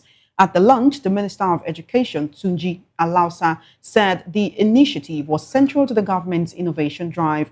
The ministry said the grant is targeted at students building innovation in STEM fields, science, technology, engineering, mathematics, and medical sciences. It was stated that the initiative is designed to ignite and support student-driven innovation by funding ventures that address real-world challenges with clear potential for scale and commercialization. It added that successful applicants will be placed in a full support system that includes incubation, mentorship, and access to tools. The ministry also announced a partnership with Google to strengthen the program's evaluation process. Elsewhere, parents of Nigerian students studying abroad on government scholarship today blocked the entrance of the Federal Ministry of Finance in Abuja, demanding the payment of outstanding allowances owed to their children. The protesters say their children, who are on various bilateral education agreements and other scholarship schemes, have not received their stipend for 16 months, while an additional 8-month shortfall remains unsettled. Still in the news, the National Union of Electricity Employees has threatened a nationwide shutdown following an alleged attack on the staff of the Transmission Company of Nigeria. A statement by its alleged A statement by its acting General Secretary, Dominic Igwebuike, said the decision became necessary after workers on duty at Egbu Transmission Substation, Imo State, were allegedly beaten, held hostage at gunpoint, and some were abducted by armed police officers said to be acting on the orders of the state. The police officers reportedly entered the substation's control rooms by force, vandalizing equipment and disrupting operations. Workers on duty were allegedly held at gunpoint, assaulted, and some were abducted to an undisclosed location. According to the statement, the union also said it has already directed its members to halt power supply operations in Imo State until further notice. It threatened to withdraw services nationwide unless authorities took immediate action to guarantee the safety and protection of electricity workers across the country.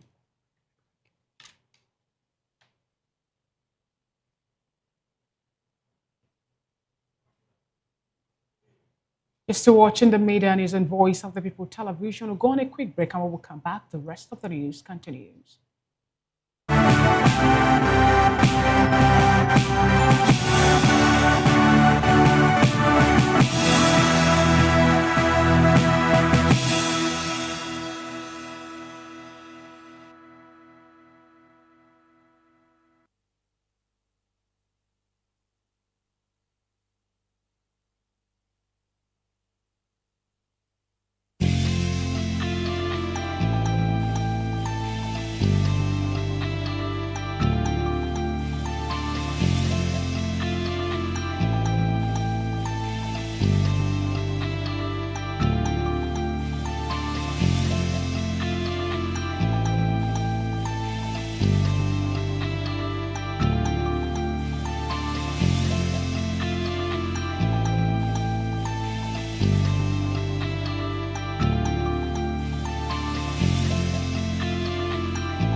What happens in the hush behind hangar doors? Who signs the papers that gamble with lives? Which truths were grounded before they even ever had wings? If you've ever buckled a seatbelt at 30,000 feet, if you've ever stared out of that tiny window and wondered who's really in control of the skies, it isn't just flight, it's power, it's politics, it's pressure sealed in steel. We're peeling back the clouds from runway risks to sky-high secrets. We're diving deep where most dare not to look. Aviation Scope, every Sunday at 7 p.m. only on Voice of the People TV. We don't just report, we reveal. We don't just ask, we uncover. Because when it comes to the skies, ignorance is turbulence. Aviation Scope, the sky isn't the limit, it's just the beginning. In a world where truth is the ultimate power and opinions scream the loudest, it's time to wade through the noise. Hunger no get tribe! Hunger no get religion! And scan the human interest and trending topics that matter. Stay tuned to The Issues, your plug to the stories making the buzz, from politics to science and technology, social justice, and more. Let's tackle the tough questions and expose the truth. The Issues on Voice of the People television. Don't just react, understand. Voice of the people, you can hear me now. My name is Patrick Doyle, and I wish that you continue to echo the voices of the people. Big up VOP TV. My name is Ibifa Dokobo. Please keep watching VOP TV. Hi, my name is Kwekumali Ikenna Onyekwena, and I am with the Voice of the People TV. Now, if you're looking for the veritable channel for information, politics, robust discussions, you don't need to go far. VOP has you. VOP will always have you. Thank you. Hi, my name is Patrick Diabwa, aka Ibani Chuka, Amayanabo the Eagle King, and you are watching VOP TV. Stay with us. Good morning. It's the start of a beautiful day. Well, start your day right with a healthy dose of news, fun, and inspiration. Join us on VOP this morning for the latest news, trending topics, and uplifting stories to set your day on the right vibe. From news and current events to lifestyle and entertainment, you are covered. VOP This Morning, 8 a.m., Monday through Friday.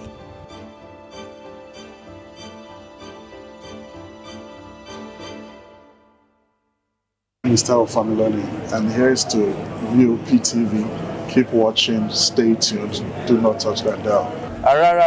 My name is Made Kuti, and you're watching VOP TV. Keep watching. Welcome, my name is Zika Davis. Distinguished ladies and gentlemen, boys, viewers, everybody, boys and girls. This is VOP TV. Do you know what that means? Voice of the People TV. You don't have a voice, don't come here. You better make sure your voice is heard. This is African News on Voice of the People Television, where we don't just bring you the news, we bring you Africa's heartbeat, the policies that shapes our world, and the economy that determines our future. African News on Voice of the People Television. Stay with us. Hey guys, what's up? How you all doing? They call me Aviation, your number one celebrity host, and you are watching Voice of the People Television, VOP. Stay tuned. Uyi Osarite is my name. I am a friend of the microphone, Voice of the People TV. That name is unique, and the brand is very sweet. I like the packaging, picture qualities, camera qualities, and then of course, the quality of human beings that I see sometimes on your channel. I talk and get paid, and I look forward to being in your studios. Oh yes.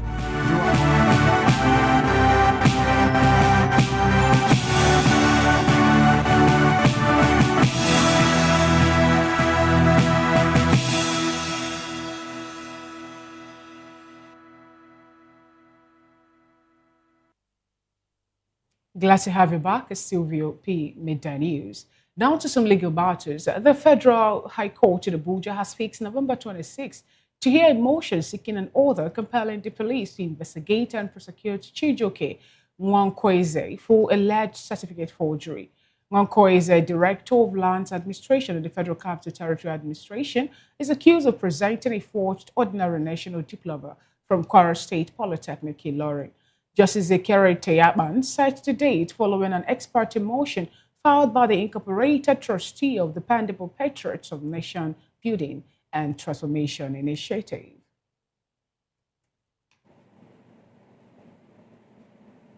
In the meantime, the Federal High Court will begin its Christmas vacation on December 19. Now, according to a statement by the court's Director of Information, Catherine Christopher, sittings will resume across all judicial divisions on January 7, 2026. She said only matters relating to the enforcement of fundamental rights, the arrest or release of vessels, and issues of urgent national importance will be handled by vacation judges. For the Abuja division, Justices Emeka Nwite and Musa Liman will sit. In Lagos, Justices Akintayo Aluko and Isaac Dikbeolu. In Port Harcourt, Justices PM Ayua and A.T. Mohammed. And in Enugu, Justice Folashade Giwa Ogubanjo will serve as the vacation judge. It's still the midday news. It's time for the news analysis. And joining us here in the studio is Barrister Darlington Agamo, a political and public affairs analyst. And joining us virtually is Mazi Amobi Heboro, who is also a public and political affairs commentator. Good afternoon, gentlemen. Good afternoon, Barrister Darlington. Good afternoon, Chairman and Fina. How are you? Oh, good. Thank you. Good afternoon, Mazi Amobi Heboro. Good to have you join today's midday news. Yeah, thank you very much. Without wasting much time, let's start off from the information pushed out where an organization is challenging or has taken to court already, Federal High Court in Abuja, asking that they should hear or seek a motion to compel the police to investigate and also prosecute one Chijioke Nwankweze for alleged certificate forgery. And the courts have also slated November 26 to be the day that they will hear this motion presented to them by the Incorporated Trustees of Dependable Patriots of Nation Building and Transformation Initiative. What do you have to say about this sudden revelation and the fact that most of the people that we have, or some of the people that occupy our political space and even appointed offices, are facing the issue of certificate forgery?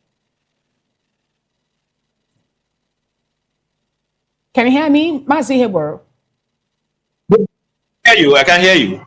The issue is that in recent past, there's been a deluge of certificates racketeering, forgery and what have you. We should ask ourselves why. Why is it so prevalent these days more than ever before? It's not like it was not there before now, but in recent times it has taken a much more dangerous dimension. Paper qualification can be identified as one of the reasons, we in Nigeria is paper qualification so much. Little wonder why people, do what they do. I'm not trying to make excuses for that. We are trying to look at, issues rather dispassionately. And if there comes a time in the life of a country when you say enough is enough, I would recommend that government offices, even private sectors, should go on certificate verification. They should go on certificate verification because a lot more will be revealed if we do so. Those people that we think are, these, will be surprised at what will be revealed. I think, the emphasis on paper qualification should be reduced as much as possible, and then to stem the tide, government offices, parastatals, private sectors should put in mechanism towards verification of their staff. Now, when you say they should put in mechanism into the verification of the certificate of their staff, let's take a cue from what happened recently.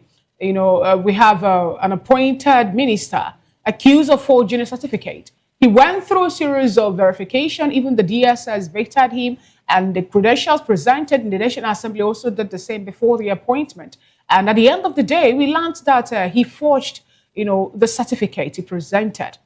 And even among the legal luminary, even among some judges too, we've learned some of them go as far as falsifying their age and giving or presenting conflicting certificates and all that. At what point are we going to forget about basing people's qualification or people's activity solely on the certificate that they possess? Because I don't see how one crazy can rise or get to the position of a director of lands administration in the Federal Capital Territory, with a fourth certificate up until when these groups started pointing or making this accusation about it. That is what we are saying. That deeper. If we dig deeper, you'll be amazed at what we, that will come up. Certificate forgery and what have you. It is so pervasive in our society these days that we need to, tackle it headlong. That is what I'm saying. And that a deliberate and intentional effort should be made to be able to see that government offices, for instance, parastatals, and then organized private sectors, before you engage somebody, do verification, write the school, even without the person knowing, let them speak and all that. If you notice a gray area, or if you are not satisfied, you probe deeper. That was the case of the Minister for Innovation, Science and Technology. They verified his certificate, but some people went beyond that to be able to unravel what the real issue is. So I recommend that government offices, parastatals, organized private sectors, and even non-organized private sectors should take up the gunto, because it's going to be a national malaise, if care is not taken. And our emphasis on, paper qualification we should, reduce the emphasis on paper qualification and begin to see competence and capacity as part of the problem. I mean, as part of what you come to job with, what you apply to, and all that. So it is very imperative that the society should do a reorientation of our value system. Thank you, Mazi. Thank you so much. System is strong. All right. A few months ago, the federal government launched a portal for verification of certificates. So we're waiting to see how that will turn out. And very soon, hopefully, we will no longer have issues of people claiming certificates and claiming where they did not graduate from. But let's talk about weightier matters. Controversial Islamic cleric Sheikh Ahmad Gumi has challenged the Pope, that's Pope Leo XIV, for listing Nigeria among countries where Christians face frequent attacks. This has been an ongoing conversation. Now, he joined us this morning for VOP TV's breakfast show, that's VOP This Morning, and he described the Pope's comment about an alleged Christian genocide as sentimental. He's saying Nigerian Christians have been sentimental. Some Nigerian pastors who are talking about this have been sentimental. The Pentecostal Fellowship of Nigeria have been sentimental. The Christian Association of Nigerian Youths are being sentimental. That is, Reverend Ezekiel Dachomo is being sentimental. Prophet Isa El-Buba is being sentimental. The people who are seeing their family members being murdered gruesomely for absolutely no reason at all are being sentimental. I, as a journalist, have been privy to seeing videos of people mangled beyond recognition, bodies burnt beyond all recognition. I'm talking people being buried in mass graves, shallow graves, people like you and I. I want to bring this back to the studio, and Vice Darlington Agomo, I want you to answer this question. Who exactly is being sentimental amongst the people who are talking about the gruesome attacks they've been facing and people who are hell-bent on making sure that those voices are not heard? The people who are hell-bent on saying, no, this cannot be the people who are doing it. We understand that every religion has extremism, but you will agree with me that it is only one religion that we are seeing has so much terrorism. When we talk about Boko Haram, when we talk about ISWAP, when we talk about ISIS, when we talk about Hezbollah, when we talk about Hamas, all of these people practice one religion. That's not to say that people of this religion are mostly extremists. But what exactly is it that these people are looking for, that Nigeria has not given them, that they have taken to killing people, both Muslims and Christians? And what do you think about what Sheikh Gumi is saying about all of this? The issue of being sentimental here is unfounded. Because if we would have been replying or retaliating. Something like Leah Sharibu would have been a big issue if we had been sentimental. But nobody is talking about that girl and what she's going through.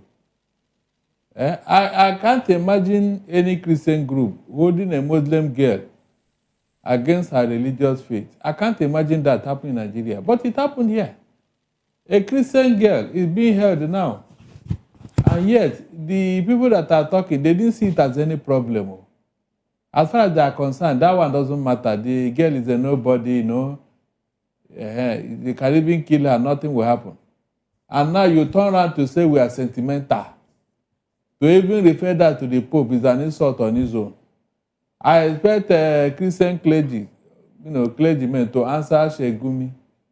Because the level of arrogance and impunity, especially coming from him, is too much. All because of this our peaceful nature. You can see what it has cost us. You can see. Are you saying that Christians should also go on a killing rampage? I mean, what would that portend for Nigeria if every religion begins to take up arms against the other? Look, whenever there is balance of power, go and check. There's peace there. Anywhere where you have balance of power. Why is it that America and Russia have not gone to war? Because each of them have what it takes to destroy each other. Barrister, some people have come up to say that Nigerian constitution in one way or another still emboldened this that we're having today, more like creating a room for religious superiority in Nigeria. Do you also share that thought as a legal practitioner and luminary? That what? That the constitution emboldened a particular religion to play a supremacy role over others. Do you also share that line of thought? Of course, yeah, because when this constitution was being constructed, because I don't think it was written, it was constructed by some people. The Christian faith in Nigeria, they didn't see all the booby trap there. They didn't see it. Now, if that should be the case, this constitution has faced series of amendments. 1999, it was amended. And, you know, we've been tinkering with one part or another of it. Why is it that people are not looking at the holistic way of amending the Constitution, especially when it has to do with such sensitive issues that has to do with supremacy of one religion over another? Because we're a secular nation. Because you, the Christians, you are sleeping on your rights. The Christian faith in Nigeria are sleeping on their rights. You know? So anything they have to do with religion, the Muslim faith had to take a preeminence. That is the truth. And you, the Christian, you will surrender. You will not even ask questions. Like this in the Constitution. It is almost all the Sharia tradition and culture in our national constitution. National constitution. Meanwhile, this is supposed to be a tradition and culture of a faith. Okay, where is the Christian tradition and culture in that constitution? Where is it? Don't we have canon law? You can see. You should have insisted that let them put our own Christian tradition and culture there. But you sold it. You sold out. You sold out on your religious rights. This sounds like you're actually blaming Nigerians or the founding fathers of Nigeria or the people who, like you said, constructed the Constitution for what we are currently facing. But if we look at it, there has been a systemic and systematic wiping out of certain people from the ancestral lands. That is what we are looking at here. Whether they are Christians or they are Muslims, the fact still remains that there are people in this country who cannot sleep with both eyes closed. Communities are going ahead to sign peace deals with bandits who come into these communities like celebrities, live like celebrities, to the extent that people of these communities are taking pictures with them. These people come for peace deals with various weapons. It's almost as if they do not trust the Nigerian government. People like Shegumi keep advocating for non-kinetic measures, but both kinetic and non-kinetic measures, contrary to what the Nigerian government has been telling us, the people who have been affected say it is not helping at all. When the Nigerian government goes on the international scene,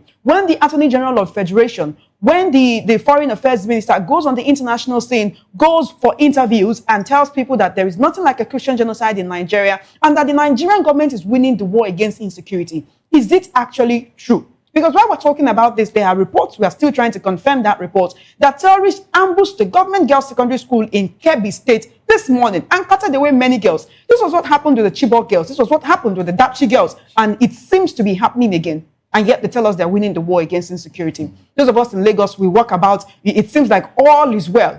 But our brothers and sisters who live in the hinterlands know that all is not well because they give us these reports. My dear, what you are just reading out here is the docility of the Christian community. That's why I'm asking you again. Are you saying Christians should take up arms? Because it is not in the habit of Christians to take up arms and fight for their gods. That is what we've been seeing over and over again. If the Christians take up arms, the Muslims take up arms, will it not become a guerrilla warfare? Will Nigeria not become a war zone? Which is what we have been trying to ensure that it's not happening. You know that Jesus Christ is the Prince of Peace, a very peaceful man. Is that not true? But at a point, Jesus Christ had to use cane to flog some people to stop trading in his father's house. So, if you're a peaceful man and people are taking your peaceful nature for granted and they want to wipe you out of the face of the earth, are you still going to remain peaceful? Barrister, when you look at the Constitution of Nigeria, the first or the highest duty is placed on the government to secure lives, property also of the people. So are we going to let the government enjoy the money that we pay them, whereas we, that happen to be the taxpayers, will be the one that will also provide security for ourselves? Bina, I would like to add to that question by asking, if you're given a gun right now, Barrister Darlington, would you lead a contingent to protect Nigerian Christians? Why not, if not? You're ready to carry gun? You're ready to be at the forefront and lead the warfare. I want to ask you a question. The people that are carrying it and killing Christians, do they have two heads? These are issues we are talking about. Somebody is coming to wipe you and your family away, and you have a gun, and you say, no, I'm a Christian, I'm not supposed to carry a gun. Are you serious? I mean, you quoted the Bible, and there is nowhere in the Bible where the Bible told Christians to carry guns and defend their faith. But I'd like to bring Maziamobi Hegbero into this conversation. Where did the Quran say that Muslims should kill somebody? Where is it? All right, Mazi, let's get you join the conversation. What do you make of the statement by Thank you very much. Gumi, and then how he called the statement of Pope Leo XIV a sentimental one, and how he's been so vocal, packing all the things he's been talking about, sponsoring, or rather going out to meet with the bandits, talking to them, providing measures, talking about giving them amnesty and all that. Let's get your opinion on that, please. Yeah, before now, in Buhari's administration, it was an open secret that the roles Sheikh Gumi played went into discuss with them and all that and nothing happened. So people, and rightly too, that the Buhari administration is treating Sheikh Gumi with kid gloves, which is not supposed to be, because it's like he knew much about the bandits and what have you. And in recent times also, he has also said that those coffins we see, that they were generated and all that from the same Sheikh Gumi. No, he said Gumi is like he knows more about bandits. Mazi, he said something today when that question was true to him. He said that he was just trying to quote a doctor who told him that some persons were burying empty coffins. And then he said he wrote something on his Facebook account asking how true or how verified is that information. Yeah, it was in public domain. I'm trying to, astray or tell you about the trajectory of Sheikh Gumi and what he does. In Senate crimes, Sheikh Gumi should be helping the government in trying to unravel this monster called insecurity, because it's like he knew more. He knows much about what is going on. Incidentally, it's an untouchable. No one touches him and all that, which is very, very unfortunate. In Senate, Sheikh Gumi should be helping the security agencies in trying to understand the dynamics of security in Nigeria. But, it's like people are above the law in this country. And I also learned that American Congress is inviting their, conference where people will come and these guys were invited. They said, no, they're not coming. It is the Christians that, said we are being killed. We also know that some Muslims are also being killed. But Christians that are raising an alarm that come and see what is happening to us, and they should not. You understand? While there are avalanche of evidence to show that there are killings of Christians more in proportion than the Muslims and all that. Muslims are also reigning. Let's get it right. What America is saying is that they are coming to take out those people that kill Christians. Exactly. If it is Christians that it is Muslims that kill Christians or Muslims that kill Muslims, so be it. But people are changing the narrative to try to change the narrative to suit and the Nigerian government is not helping that either. The story around the surrounding issue of insecurity is a sensitive one. And then, let me land on my thoughts. The way they it's like they don't want to solve this problem head on. You agree that there is this, but the Nigerian government is like that. That's what we're saying. All right. The thing is this: we know that the issue of insecurity is one that will require a whole lot. And no country survives religious war. But we see how is religion. We'll see how this actually plays out. Of course, even the president have sent emissary to pledge a state to have a discussion between, the Christians and the Fulanis for them to discuss on how it's going to be. We'll let that play out and also bring it to the fore. But let's due to we don't need emissaries.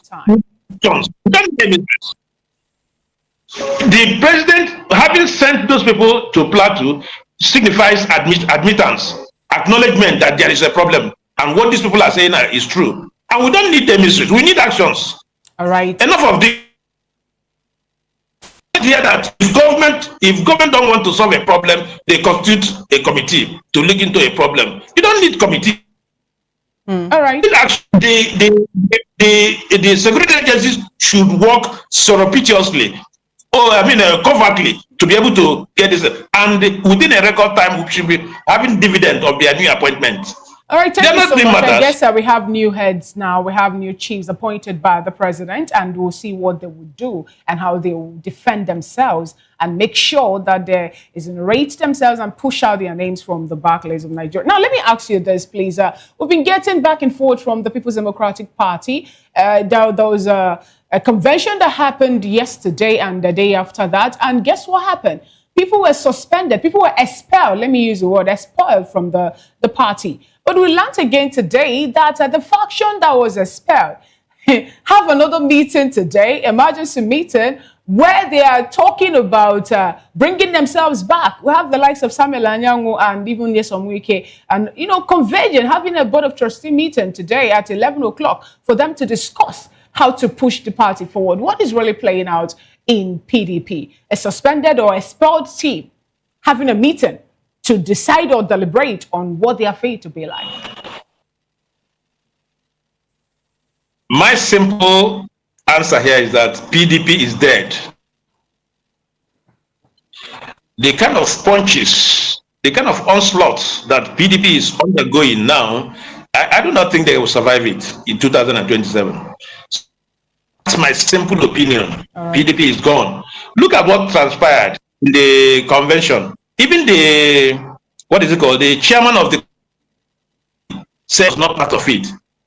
About 3 governors, dissented. So what are we talking about here? PDP is gone and is gone. Okay. Whatever you see, I do not think that PDP will survive this 2000. The remaining people in PDP in the next 2 weeks will defect. Thank you so much. And that will sing the burial.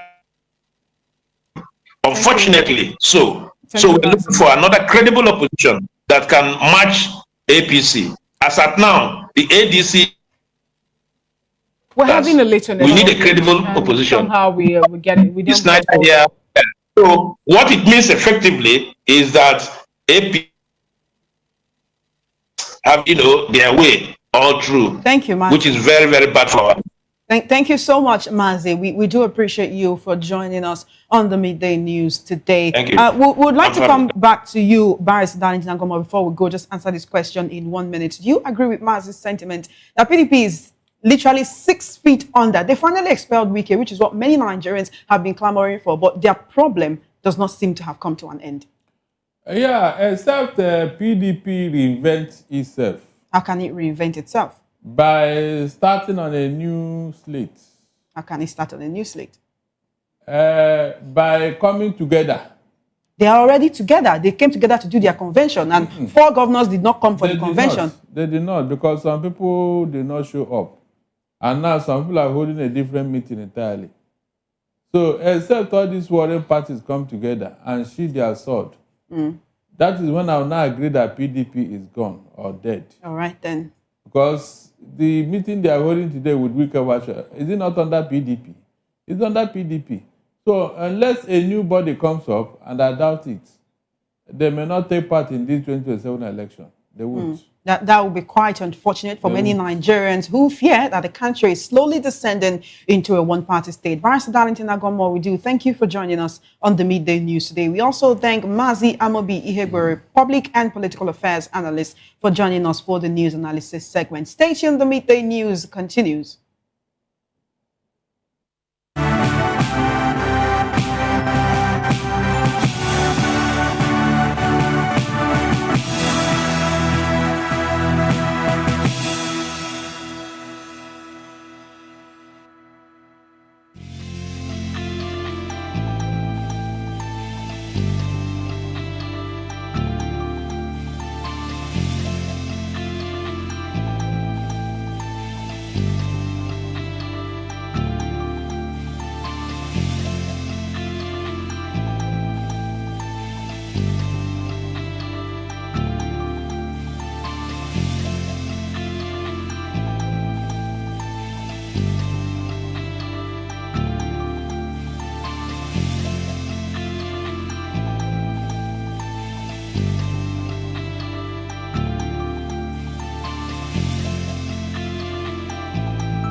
Welcome back. It's still the media news and voice of the people television. Now to some business stories. The federal government has spent about $2.93 billion servicing Eurobond debt across 8 quarters under President Bola Tinubu, according to an analysis of external debt service records, which was published by the office.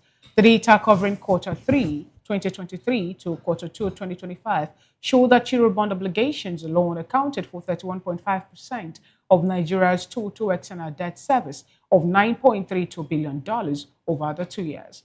Most striking is the structure of the payments.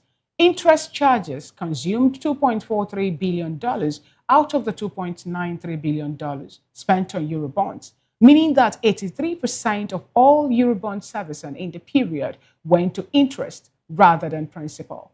This reflects the coastlines of Nigeria's dependence on commercial borrowing and suggests that expensive debt will remain a major burden on government finances for several years.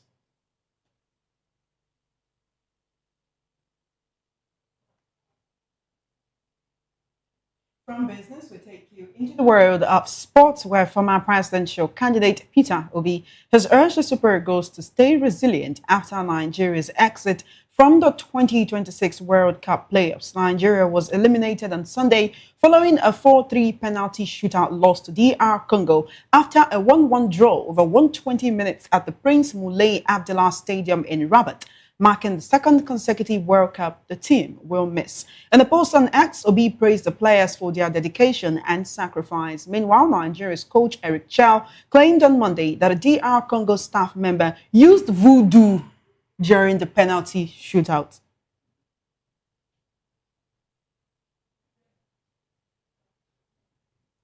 In entertainment, U.S. rapper Nicki Minaj, born on Ika marriage party, is set to speak at a United Nations event in New York this Tuesday on jihadist violence against Christians in Nigeria. She will be joined by U.S. Ambassador to the UN, Michael Watts, and Alex Brucewitt, an advisor to former President Donald Trump and the event's convener.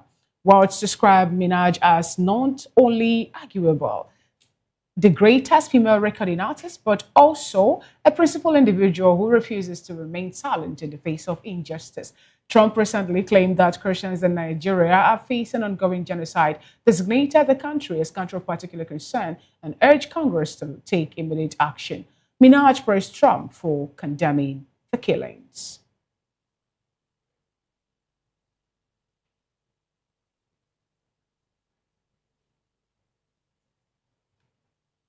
And that's it on the Midday News. Just before we go, let's take a look at the headlines again. We told you that Sheikh Gumi has challenged the Pope on Nigeria's Christian persecution claims. Wiki-backed PDP calls emergency INEC BOT meeting. Police deny assassination attempt on naval officer in Wiki face-off. FG opens portal for 50 million Nigerian student innovation grant. Parents of students studying abroad block finance ministry over unpaid allowances. Electricity workers threaten nationwide shutdown. In business, we told you that nearly $3 billion has been spent on Eurobond debt servicing under President Tinubu. In the world of sports, Obi urged Super Eagles after stay strong after World Cup play of the fate. And in the world of entertainment, Nicki Minaj to speak at United Nations on Nigeria's Christian persecution. That is it on the Media News and Voice of the People television. Do also subscribe to our YouTube channel. On YouTube, we are Voice of the People TV, and on all of our social media platforms, we are VOP TV Live. Up next on the schedule of Voice of the People television is a Spotlight show with Precious Agumanu. I am Fina Okechukwu. And I am Chioma Innocent. Good afternoon, and thank you for watching.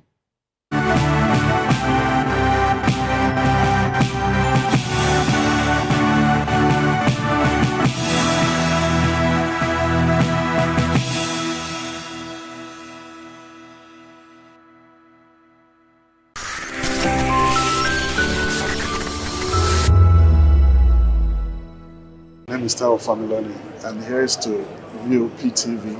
Keep watching, stay tuned, do not touch that dial. Arararara, my name is Made Kuti, and you're watching BOP TV. Keep watching. Welcome, my name is Zika Davis. Distinguished ladies and gentlemen, boys, viewers, everybody, boys and girls. This is VOP TV. Do you know what that means? Voice of the People TV. You don't have a voice, don't come here. You better make sure your voice is heard. Behind every broken desk lies a broken promise. Education shapes the nations. But who is asking the right questions?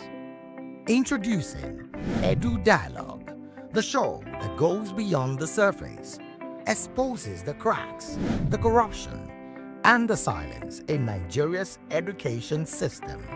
Edu Dialogue, Saturdays, 3 p.m., only on VOP TV. We break the biggest stories, from missing funds to policy failures. We ask the tough questions and demand real answers. Edu Dialogue, this Saturday, 3 p.m. on Voice of the People Television. Hello there, my name is Damilola Ogunsi, also known as the Goldfish. Hi, my name is Chiki Bright Emmanuel. I'm an actor and a filmmaker. Hello peeps, my name is Yomi E. Adejimo. Hi everyone, I'm Paul Utomi. Hi everyone, my name is Stacey Benjamin and this is Voice of the People TV. I need you to keep it locked to VOP TV. See, I'm looking for good entertainment. You want to get good movies, good music, politics, talk shows, sports and entertainment. You really want a channel that gives you everything you need without you having to run around. VOP is where you are. That's Voice of the People. If you're not listening to this, you're not one of us. And you deserve to be killed. Scrap chat. Don't be killed, but watch it. Or I'll find you. And I want you. And you are locked on VOP TV. Don't go nowhere. This is where the juice is. This is where all you need for entertainment, politics, movies, and whatnot. And keep watching VOP TV. So keep it locked because I'm locked already, man. And it's money back guarantee. So you're going to have a good time because I do. And please keep watching VOP TV. I won't want you actually. I beg you, subscribe, watch it. If not, whatever you see. You better not touch that dial because VOP is the plot. In a world brimming with noise, only few rise above, clear, unapologetic, and unforgettable. Chimamanda Ngozi Adichie is one of those voices, a storyteller who reshaped global narratives not just about Africa but about identity, power, and womanhood. She was raised in Nsukka, a quiet university town in southeastern Nigeria, a place where intellect was heritage and curiosity a birthright. Among 5 siblings, her passion for books set her apart, from African tales to British classics. She started studying medicine at the University of Nigeria, but later moved to the United States at 19 to focus on writing. In America, she encountered a different lens, one that reduced Africa to a single narrative of poverty and war. That cultural dissonance will shape her voice, sharpening her pen into a tool for clarity and resistance. Her debut novel, Purple Hibiscus, in 2003, arrived with quite a fuss, a coming-of-age tale nestled with Nigerian political unrest. It won the Commonwealth Writers' Prize and the literary world took notice. Then came Half a Yellow Sun in 2006, a sweeping portrait of the Biafran War, love, and shattering way of conflict. The novel earned the Orange Prize for fiction and cemented a place among the greats. Americana in 2013 followed a love story layered with themes of migration, race, and belonging. The New York Times named it one of the 10 best books of the year. Readers across the continent saw their truth in her pages. Chimamanda's influence moved far beyond the printed word. In 2009, she stood on a global stage and delivered The Danger of a Single Story. It wasn't just a talk, it was a cultural reset, a masterclass in reclaiming perspective. 3 years later, We Should All Be Feminists became a manifesto and a movement.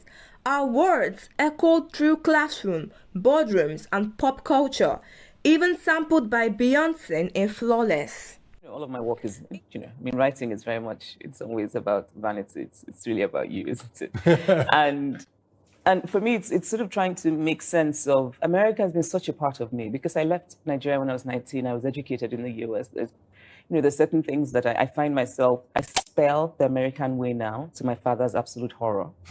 And so there's a connection. In 2023, Chimamanda ventured into children's literature titled Mama's Sleeping Scarf, published under the pseudonym Unwa Grace James, a tribute to her mother. Inspired by her daughter, the story captures a child's day filled with imagination and familiar love. Away from the spotlight, she is married to Nigerian-American physician Dr. Ivara Esege. Together, they have 3 children. She is a devoted mother, balancing her global literary influence with family commitments. Through initiatives like the Farafina Trust Writing Workshop, she nurtures a new generation of African storytellers, ensuring their voices are not just heard but celebrated. Chimamanda reminds us that storytelling is not just art, it is resistance, healing, and hope. In every sentence she writes, there is courage. In every silence she breaks, there is freedom. And in every story she tells, there is truth. In the book, I did not have the title. And that often happens when I sort of have an idea of what I want to write about, but I don't know what the title will be. And so I actually had imagined that I would call it For Men Only. I'm serious.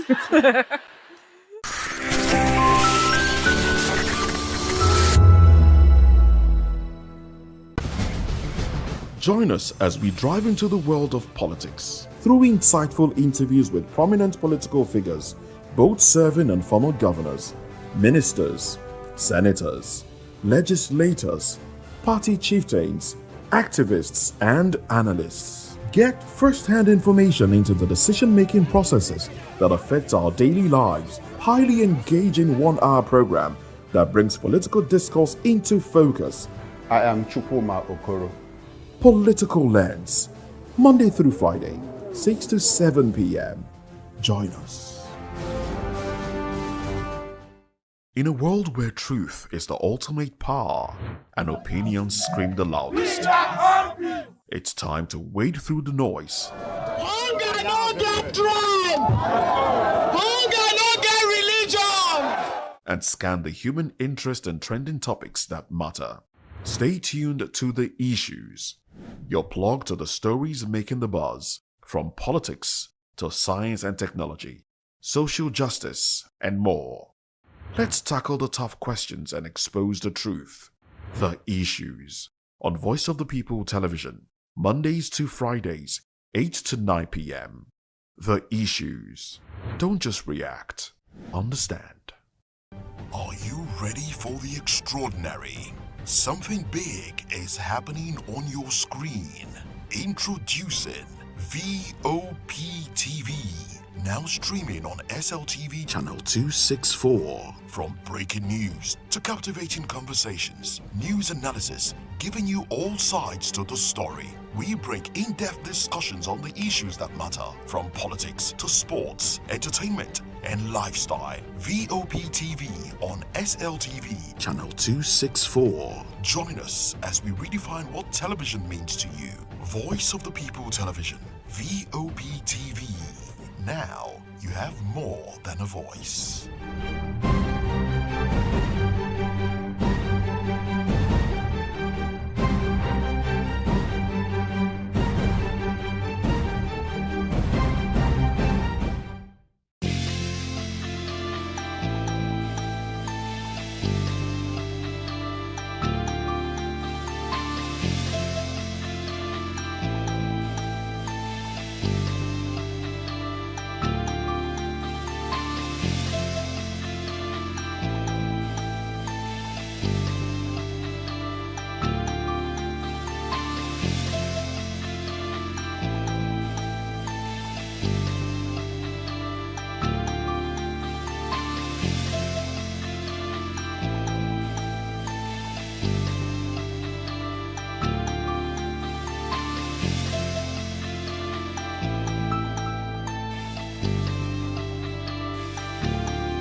2564 is coming up on 29, right? The 2564 Atlantic Tower.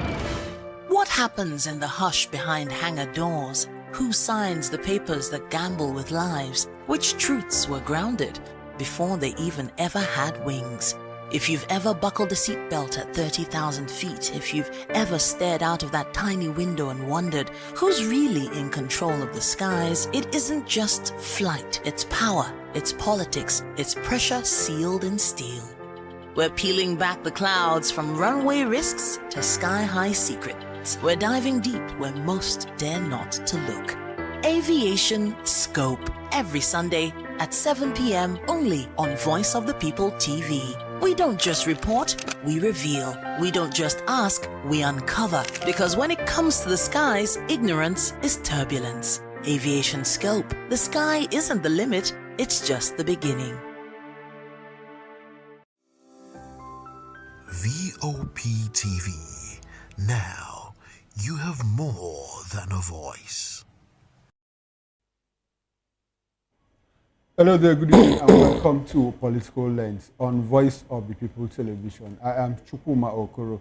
We are broadcasting on Metro SL TV channel 264 on YouTube and other social media platforms. You are at VOP TV Live. You can also be a part of this conversation by calling in or sending WhatsApp messages to the number showing on your screen. Well, on the show today, PDP convention holds in Ibadan despite restraining court orders. PDP expels Wike, Fayose, Anyanwu, others, dissolves ESCOs in 5 states. Pope Leo XIV names Nigeria among nations facing Christian persecution. Well, we've been joined in the studio here in Lagos, where we are broadcasting from, by Barrister Asim Adams. Barrister Adams is a constitutional lawyer, human rights activist, spokesperson for Chief Beatrice Utubo/Peter Obi campaign organization in Rivers State in the 2023 general election. Good evening, Barrister Adams, and thanks for coming to Political Lens. It's always good to have you on the show. Always a pleasure. All right, now, Barrister, there's a big story, big story, yes. And I'd like for us to, key into that big story. Yes. I mean, PDP convention, despite the court order. Well, the National Publicity Secretary of the People's Democratic Party, PDP, INEC, Bong, has defended the illegality of the party's controversial elective convention held in Ibadan, insisting that INEC's absence does not invalidate the process. He explained that while the Electoral Act mandates notifying INEC, the Commission is also not compelled to attend. Well, according to him, INEC acknowledged the PDP's notice, fulfilling all legal requirements. Bong also justified the expulsion of key figures such as FCT Minister Nyesom Wike and former National Secretary Senator Samuel Anyanwu, saying the convention, PDP's highest decision-making body, acted within its constitutional powers. He argued that some expelled members repeatedly sidestepped the party's internal conflict resolution channels. Well, despite disciplinary actions, he said new national chairman, Tanimu Turaki, is focused on reconciliation and bringing aggrieved members back. And Mbong added that issues raised by Governor Sule Lamido and concerns about absent delegates from some states will be resolved through dialogue, stressing that the convention made a quorum. Well, he acknowledged the objections by Governors Adamu Fintiri of Adamawa State and Caleb Muftuan of Plateau State, but said they questioned only the management of the disciplinary process, not its illegality. And Mbong described the convention as a rebate moment that has renewed enthusiasm within the party. Well, on the clash between FCT Minister Wike and a naval officer, he urged the restraint and mutual respect between political authorities and the military, emphasizing the need to avoid distractions as the armed forces battle insecurity nationwide. Barrister Adam, what do you call what happened in Ibadan on Saturday regarding the PDP's convention? We had separate court orders, one from Ibadan, stopping, approving of the convention to and another from Abuja Federal High Court saying, no, INEC don't observe that convention. And the fact that the new National Public Secretary, Mbong, has said, look, the party didn't violate any rules, any constitutional provisions or the Electoral Act. You're a lawyer. What's your take on what went down in Ibadan on Saturday?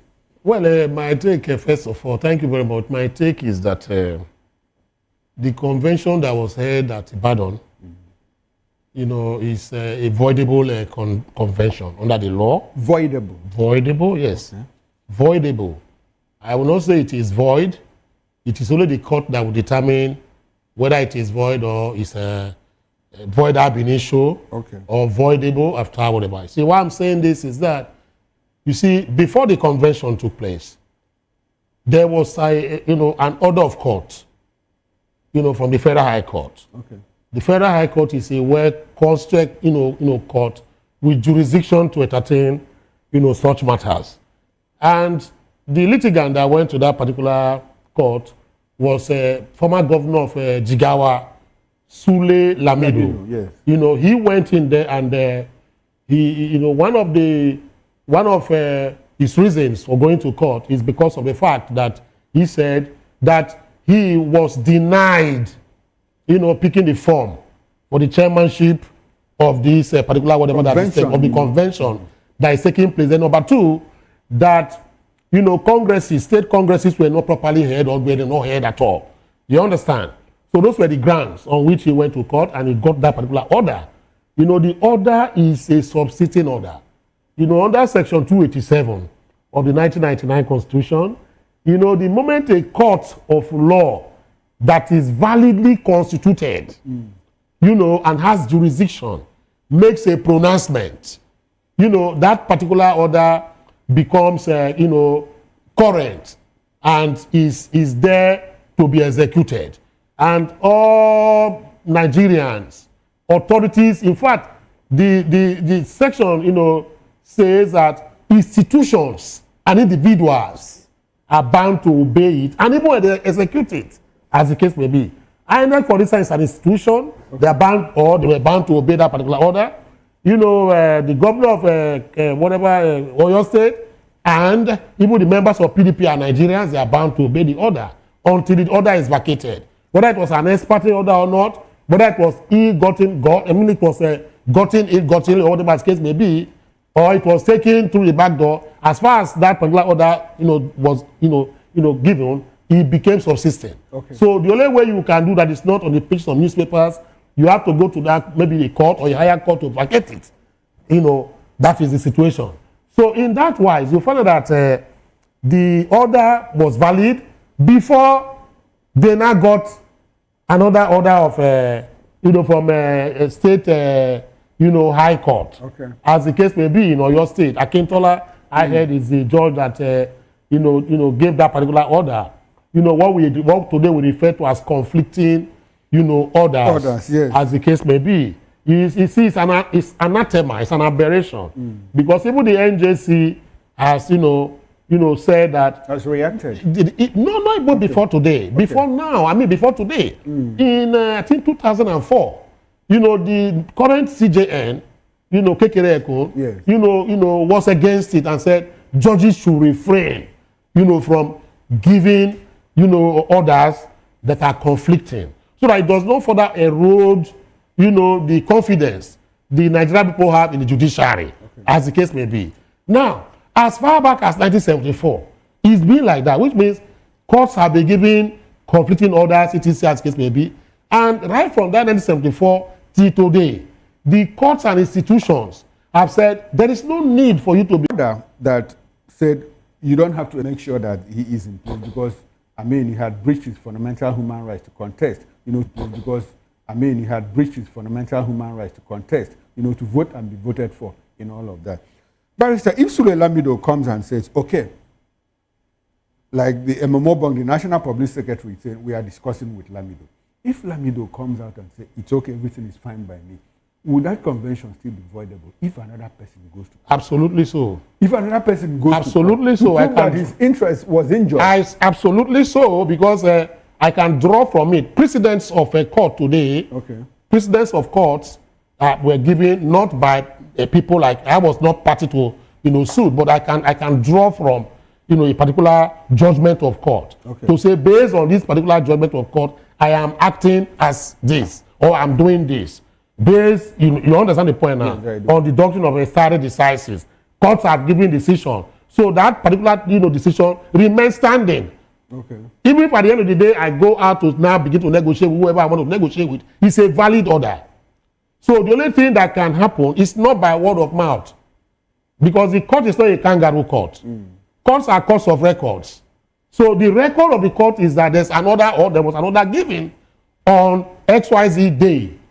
And until and unless you come through the same process to either vacate the order, as the case may be, you understand the point now, that order remains. If they have settled, they can go before the courts, the higher in appellate court or whatever, and destroy the particular order that was given. So that particular order cannot begin to operate in vacuum, as the case may be. So the order was cast in stone, as the case may be, until it is set aside. You cannot set aside the order of court, by mere sitting in a beer parlor and begin to agree that we have settled, whether that particular order is persisting or, is still subsisting, as the case may be. So, two, is that let me even put it very succinctly straight. Like, among the chairman, whoever said, that they have the right to go. It is not true. The NJC in 2021 or thereabout, under the era of Mohammed Tanko, suspended and stunted the growth of 3 justices. One in Cross River. I don't want to call their names. The record is clear. The second one is in River State. The third one is in Kebbi State. What happened? In the suit involving one Prince Uche Secondus, in these 3 matters, of course, of concurrent and coordinate jurisdiction, High Court. People went in there, shop for whatever, got an order. They went to this thing, got an order. They even went as far as Kebbi State, very close to Chad Republic now, to go and get an order. You understand the point now? As at that time, the agency said, look, the misuse of ex parte orders, these orders they got were ex parte orders. It was not a ruling or judgment based on its merit. They were ex parte orders. That is a one-way ticket that the other party was not even heard, as case may be. Do you understand the point now? So the court, the NJC, under the chairmanship of, Tanko Mohammed, the CJN, former CJN at that time, set up a committee to look into these complaints. And that committee was headed by the retired Justice of Supreme Court, Mary Odili, who was the vice chairman of the NJC at that time, to look into, this whatever. It was just cantankerous the way we have it now. Conflicting judgment. And you know what happened? The NJC wielded the big stick on those justices and said, you have brought the judicature to public obliquity. You brought them again so that people begin to annihilate them. And there's what we call anarchy. That is, we are bringing anarchy into the judicial platform and firmament. And they were reprimanded. Not just being reprimanded by a slap on the wrist, no. 2 of the justices or judges had their promotion stunted for 5 years.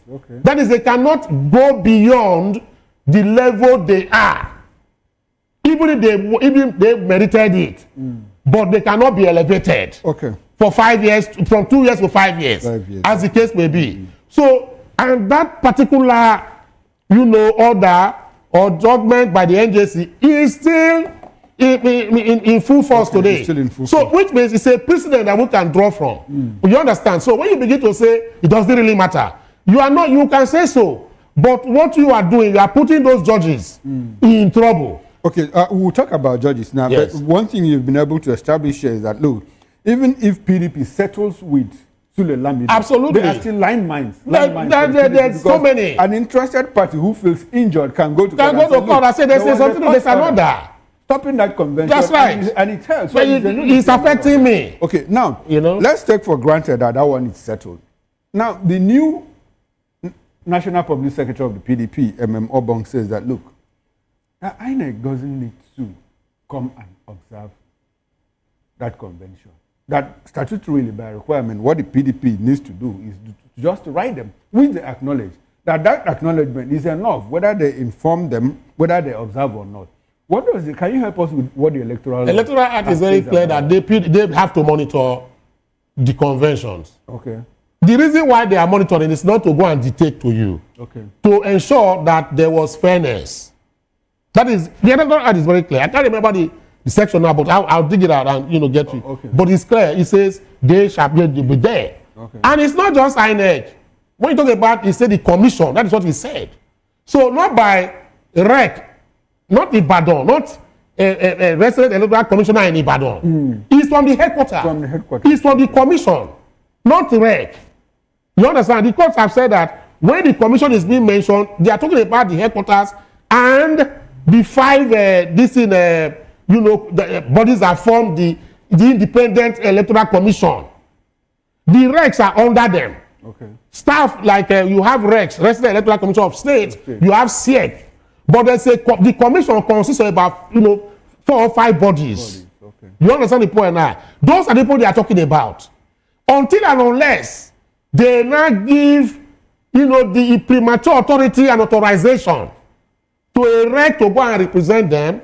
If you go to the maybe Agodi Ibadan to go and pick a REC from Oyo Ibadan, whatever, and say it's monitored and it's signs. That is not what the law is talking about. He says that it has to come from them. If they can delegate and say, okay, you go and monitor, as the case may be. So you don't just go there and pick a staff, write a letter to them or whatever.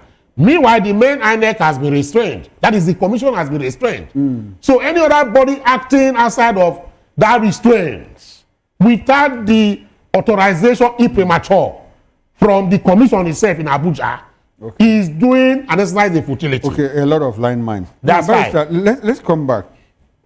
Talking about the courts, what do you make of these court judgments based on the internal affairs of the party? We had a Supreme Court that said, look, whatever goes on in a party is the internal affairs of a political party. Yes. So why are courts jumping into issues that border on so on, if, for instance, a quick one, logically speaking, realistically speaking, so if, for instance, internal party affair, you are having a stadium, whatever convention, and there's breakdown of law and order, police will run away and say they will not even intervene and arrest people that have shot people with guns, or stab people, break people's head, to say, oh, it's internal affairs of PDP.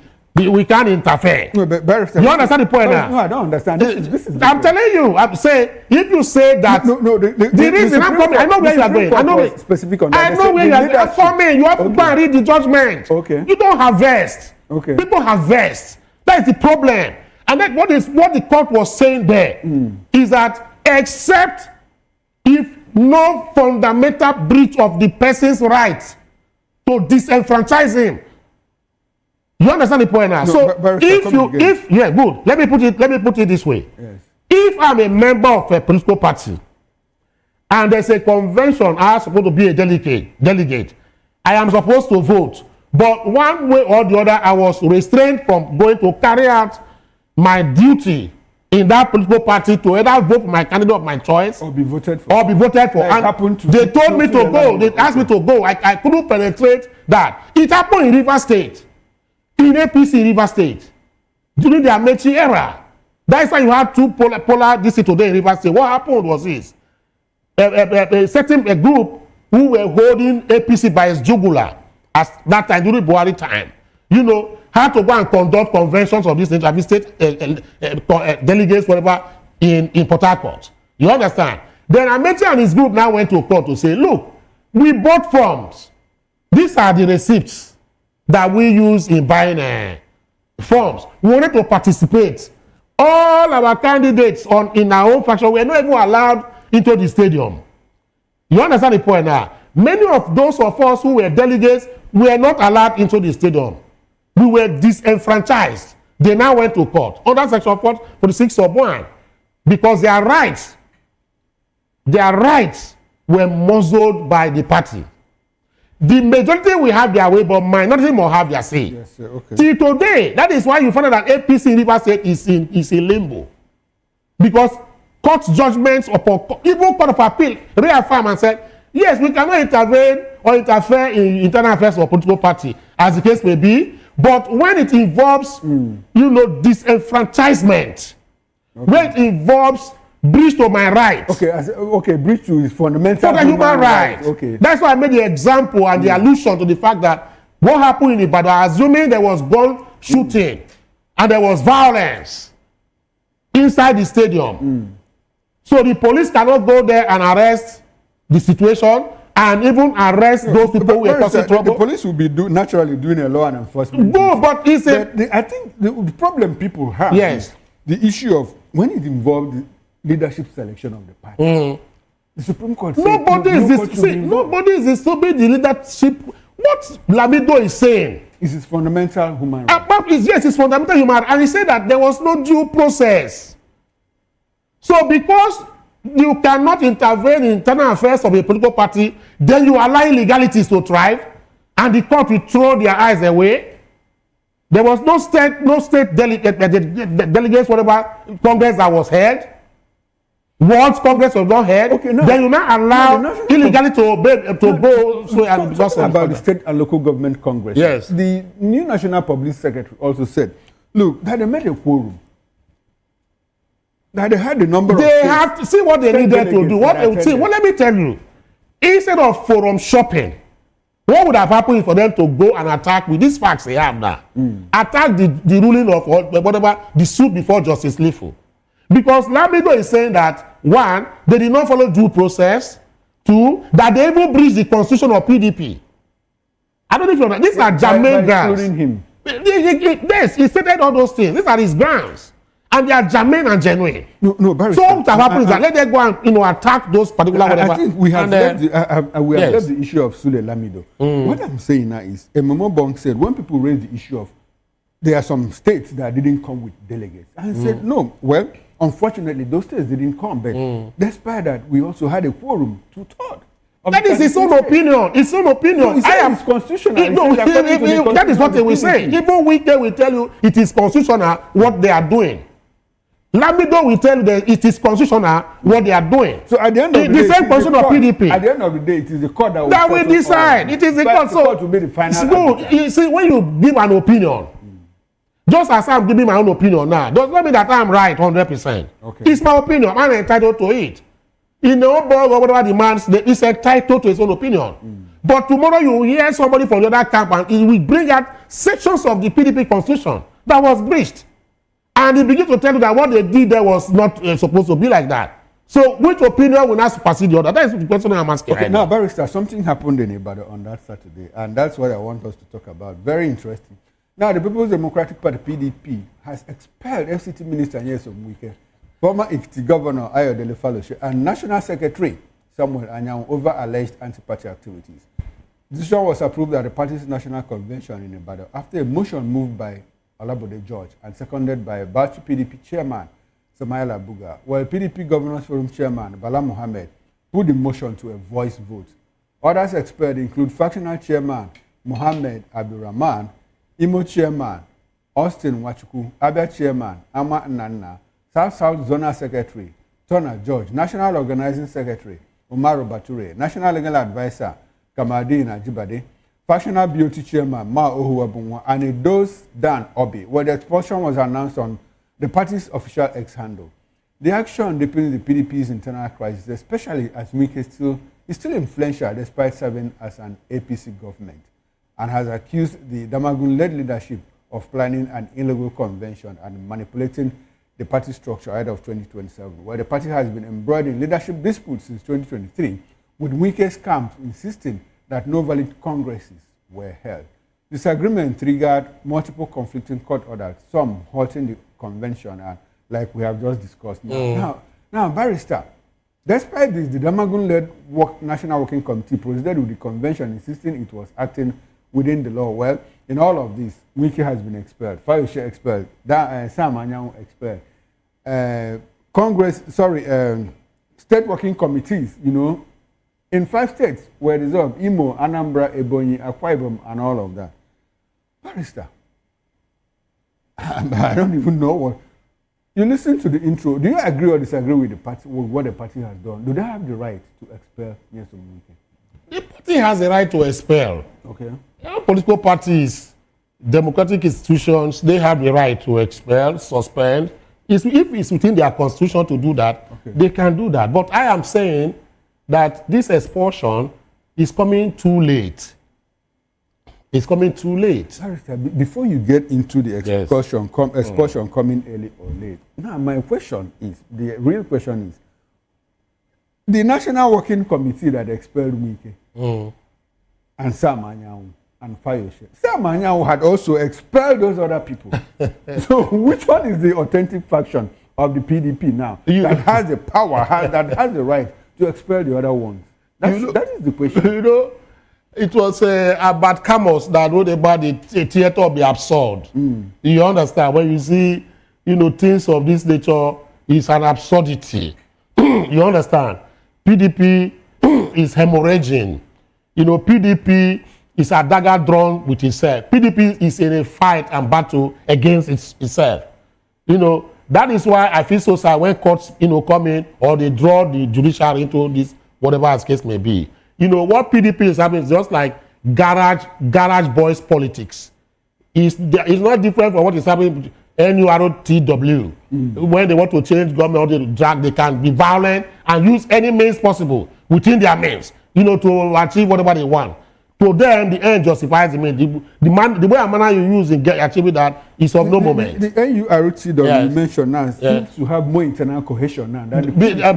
Cohesion will used by brute force. Okay, by brute. You know, machinations of ferocity of the use of you know, brute force. Okay. You know, it's a regimented one. Okay. If you don't fall in line, you'll be disciplined. If you're not very careful, you might even get your life. You might lose your life. Like a piece of the grave. That is what's happening in PDP right now. Okay. The PDP battle is a battle against itself. I don't know whether there's any. In fact, PDP is the most disorganized political party in the whole of the world right now. You know, PDP, like I described them this morning, is a political party that is standing on spindle legs and distended tummy. What I call kwashiorkor party. That is what the party is now. A party whose house is divided. Even the little or the small microscopic few left are still a dagger drawn with themselves. So PDP is highly lobotomized right now. PDP right now is in the ICU, what they call internal care unit of the political hospital.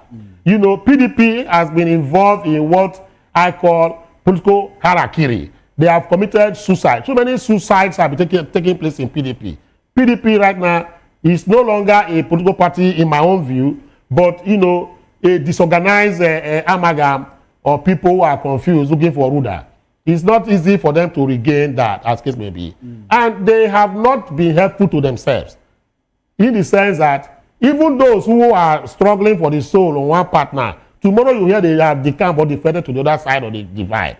If Bukola Saraki can get up and say that PDP is a dead party, that only an insane man will go there and contest under PDP. That tells you the story. Do I need to say more and use more vocabulary to describe the asphyxiation of PDP? Okay. PDP is gone. The Bukola Saraki you mentioned was here in Lagos, celebrating Ayo Fayoshe's 65th birthday. Absolutely. And on that same day, Ayo Fayoshe was expelled from the PDP while he was celebrating his birthday. Barrister, I want to ask you, I want to put you on the spot because I'd like for us to draw from your wealth of experience, you know, as a lawyer. I want to make you a judge, a high court judge in this matter. Now, if this case comes to you, which faction will you recognize as the authentic faction of the PDP? See, let me based on history. I want you to rely on history, on what has happened. Let me say, I will not, don't clothe me or vest me with the cloak of a judge. I can't even subscribe. No, I'm not good. I can't even subscribe to that. Okay. The beard does not make the philosopher. Okay. You understand? So, because I'm talking here does not mean I have the infinite wisdom or near infinite wisdom of a judge sitting down. But in my own case also, I will recuse myself from that garb you are trying to give to me because I'm also partisan. So my answer will be a very subjective one because of my nature and partisanship. No, I want you to give a except you want me to dwell, if you want me to dwell in make-believe, maybe let me act fame and do movie. I want you to rely on history, you know, the recent past, what has happened in the PDP. The history is lopsided. And the authentic, you know, in my view, because you said so, he said, let me put it this way, since you want me to say something, is the wicked faction. No, I don't want to say something. I want you to give a legal opinion. I'm saying is the wicked faction. On what basis? A lot of grounds. Okay. The wicked is, you know, epitomizes PDP. Okay. All these people fighting today were all they were under the same canopy. They ate, drank together. They also were hobnobbing together. Okay. I live in Port Harcourt, and I know that Wike's became a mecca some years ago. Some of these people talking today, they were all sleeping there, and he was doling out money to finance them, and he has boasted, consistently that members of the House of National Assembly, House of Assembly of States, governors of states under the PDP canopy, that he single-handedly, sponsored them. To the extent that Dino Melaye today, that is against, Yes Owike, confessed and said, look, that he knows he's not in good terms with Yes Owike. But when he was contesting as governor of Kogi State, that this man provided him with a private jet and some money. You understand? That is how far it is go. Now look at it to tell you how it is now. Move Twang or Plateau and the other governor, I forgot his name. Fintri. These are people, they said, no, you don't need to do that. PDP needs reconciliation. That tells you something. That in their heart of hearts, they feel that it will be betrayal to support a cause that will begin to hurt, a Yes Owike and his people. Okay. Because of what he has done. Yes Owike became like the Gongon Medusa of PDP. You understand? He became like the Autolycus. You understand? And without Yes Owike, in my own opinion, if you like, you go against me. If you like it, me. But I'm saying that without him, the PDP will not. I don't think PDP will come up, except they reinvent themselves like the mythical bird of Phoenix. Okay, Barrister, I was expecting that you give your opinion based on the facts of the law, not on emotions, like you rightly said. That is why I told you that the garb of the Judex, the garb of the Judex cannot be. I can't participate. I'd like for you to hold on. So I'm partisan. I'd like for you to hold on to. I'm partisan. To hold on to your thought because there's an incoming call. Yes. Hello there. Good evening, and thanks for calling in on a political lens. Your name and where you are calling from. 1 minute, sir. My name is Ibrahim, United Kingdom. Okay, thank you, Ibrahim. Go ahead. Yeah, I just want to appreciate your guest, Barrister. I love the way he tries to educate us on what is going on PDP today. He's giving us a lot of insights that is not biased. He's a barrister. Now, Mr. Okoro, this is the person you're supposed to bring to us so that we can have more knowledge about what is going on in Nigeria. Can you see this barrister the way he's talking to us? Address the matter without bias. Thank you so much. That is my own contribution. All right, thank you, Ibrahim. Thanks very much. I appreciate your time and attention to this program. Now, Barrister, back to you. Can you land on your thoughts, sir? The land on my thought is that PDP cannot reinvent itself, except they have the characteristics and attributes of the mythical bird of Phoenix that had 9 lives, or that had that when you think he's dead, it will just come out and resurrect, and now go back. Let me tell you, the reason PDP is disintegrated or has disintegrated is because of the motley crowd of power-hungry people. Who are the power-hungry people? All of them. Everybody, members of the PDP today, all of them. Barrister, they said... You understand? They said Iyorchia was the problem. He left.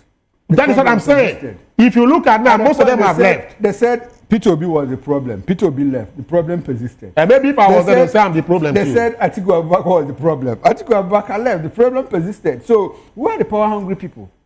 See, I say without sense of apology to any Nigerian politician, listen to me.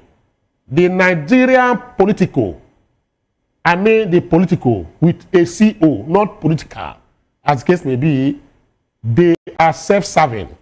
They are transactional and at the same time very prescriptive. They are very reticent when it comes to what they will get. They are obdurate when you begin to ask them to help the people. The word derived from in the political is that if you are a politician, you are a problem solver. Not to create more problems. But when you say, some of them will say, I'm a politician, but you don't even know the meaning. A politician, just like a dietitian, a medical doctor, you are there to solve problems. Their own problem is that there is no laboratory for them to go. The problem is social engineering. That is why you see they come to tell you this is what I can do, this is what I can do, by way of manifesto. So the Nigerian politicians do not have that kind of whatever. That is why we are suffering.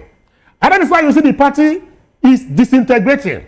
Now they are fighting not because of the good of Nigerians, but because of the good of their own pocket for state capture and self-aggrandizement. So, talking about the party disintegrating further, we have Governors Muftuan of Plateau State and Adamu Fintiri of Adamawa State saying, no, we are not part of that expulsion and all of that. And this Governors Forum used to be one intact unit. So with this, with their division, and we also hear that Abu Kefas, of Taraba State, will be joining the APC on Wednesday.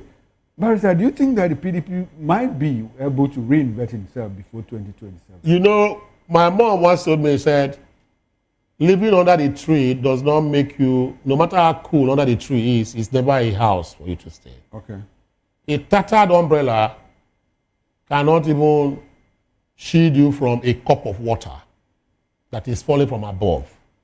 So that is the state the PDP is right now. PDP, for me, is gone. I keep saying that, and that is very correct. People have wrongly made allusions to say, forget, even when this person was in power, PDP was in control. I say no. I mean, they had more governors. I say no. As at that time, a lot of PDP governors even defected. You understand the point now? That Jonathan still lost the election. I say yes, that's the reason. Because the governors, Atiku Abubakar also left the party for them. So, but in this case, governors are going to APC.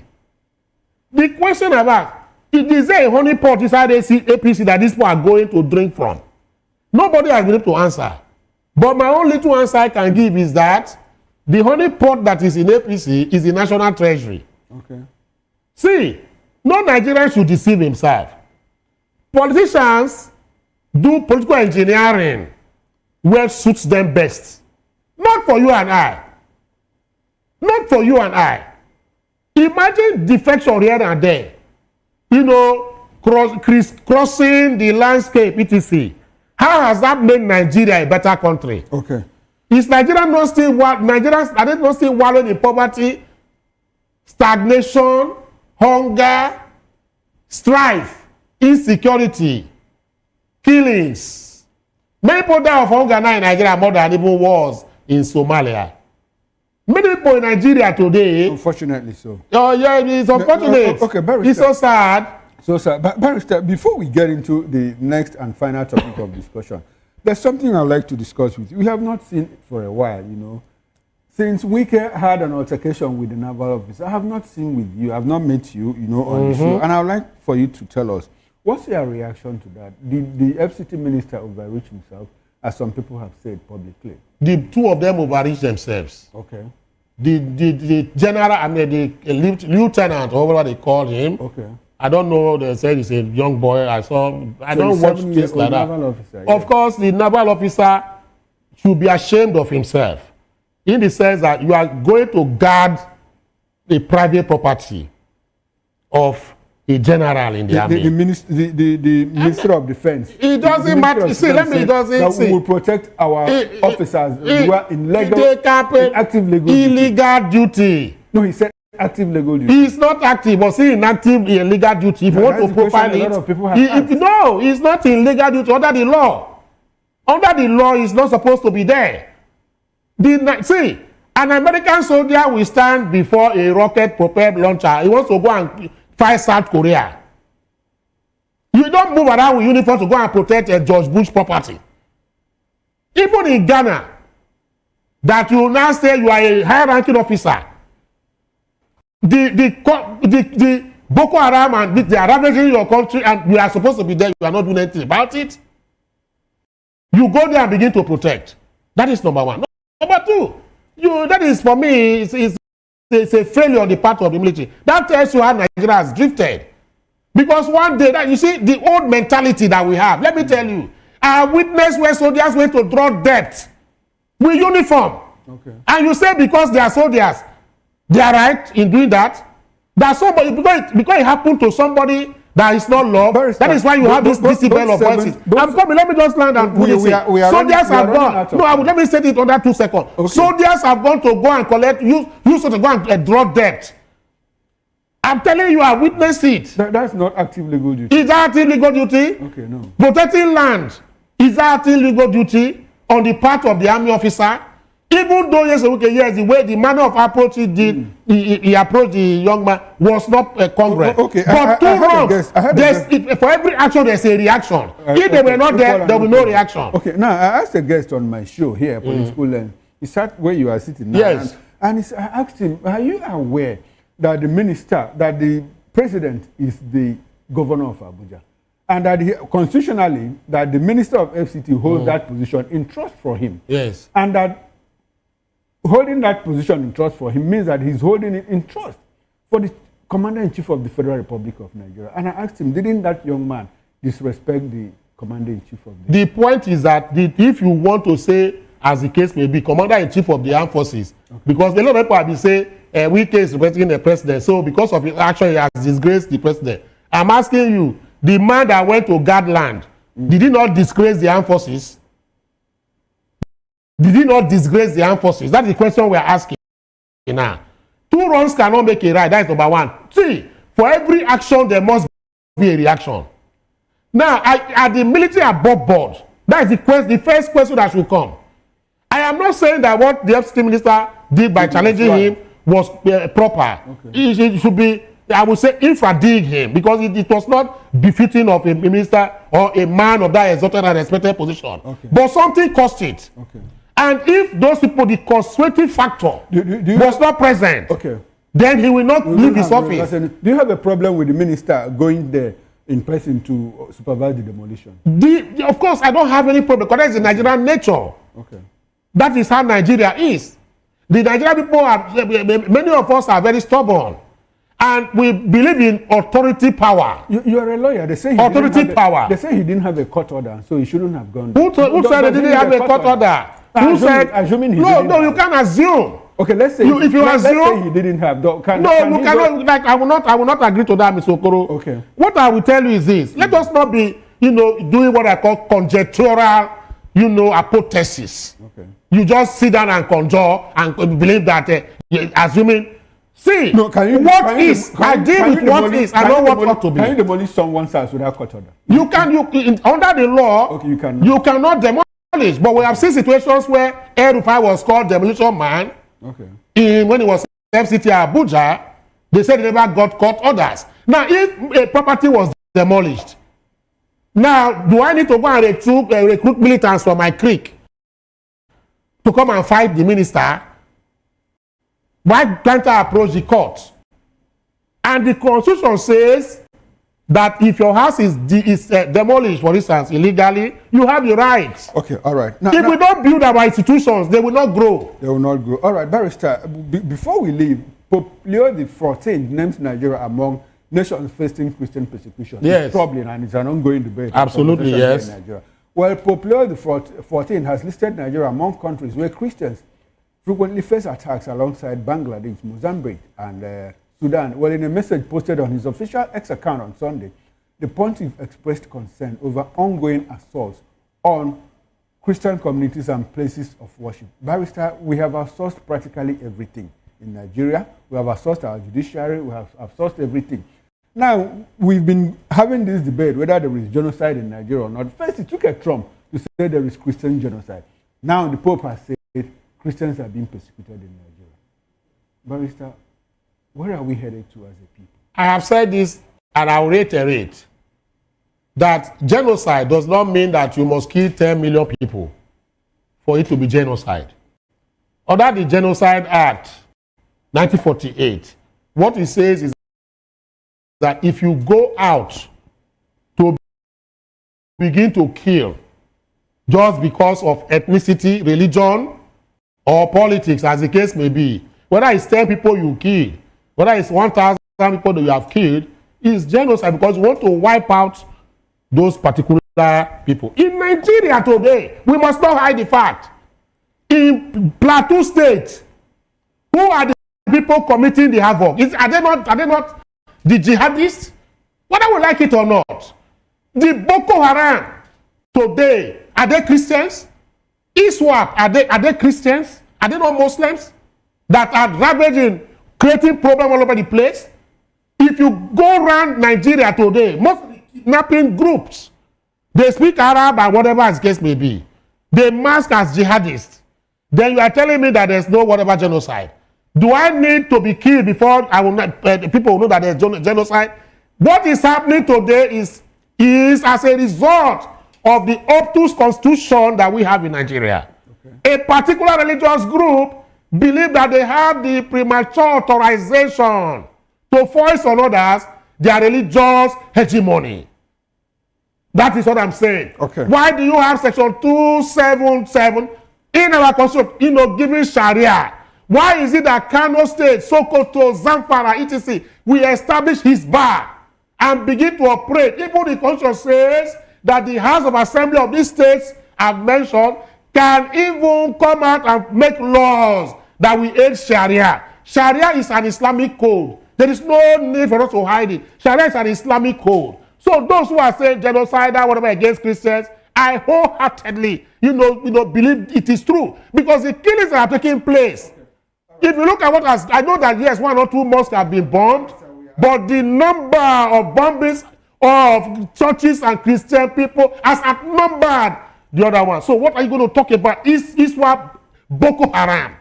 I don't know, Muslim entities. So these are the things. Sheikh Gumi will come out. Sheikh Gumi will even come out and begin to support them. Is Sheikh Gumi a Christian? Unfortunately, Barrister, we are out of time. I feel so sad. I don't know. I feel so sad. This morning, and we spoke a lot with him about terrorism, what he has done with the Nigerian government, and all of that.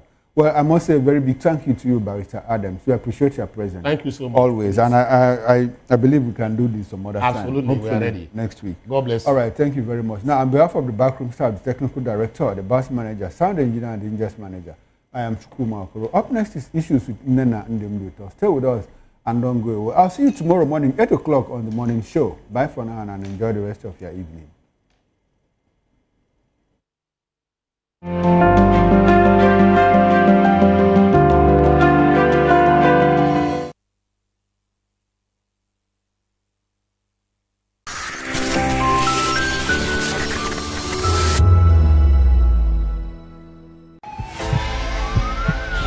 This is Health Check, your weekly guide to better living, smarter choices, and trusted answers.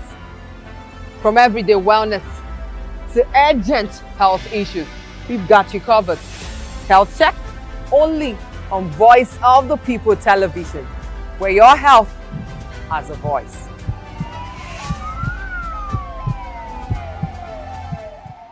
To know the happenings in the maritime sector, join us on the program Maritime Frontiers on VOP TV as we discuss key areas in the maritime sector from aquaculture, maritime transportation, maritime labor regulation, oil and gas exploration, ferry and passenger insurance, marine pollution and prevention, port operations, and lots more. Maritime Frontiers, exploring Nigeria's blue economy. We encourage you to click on the like button and subscribe to our YouTube channel. We are Voice of the People TV. Also follow us on all our social media platforms. We are at VOP TV Live. Visit our website www.vop.ng for fresh and trending news. Also watch us live on SLTV channel 264. VOP TV, Voice of the People Television. In a world where power shifts with every headlines, news breaks and events happens, we bring you unbiased and explicit information on politics, economy, and state of the nation. We break down the chaos. Facts, not fluff. Truth, not spin. We discuss not just politics, but a glimpse into the future. Join Moses, Chukuma, and Fina on Voice of the People TM. Voice of the People Television. Now you have more than a voice.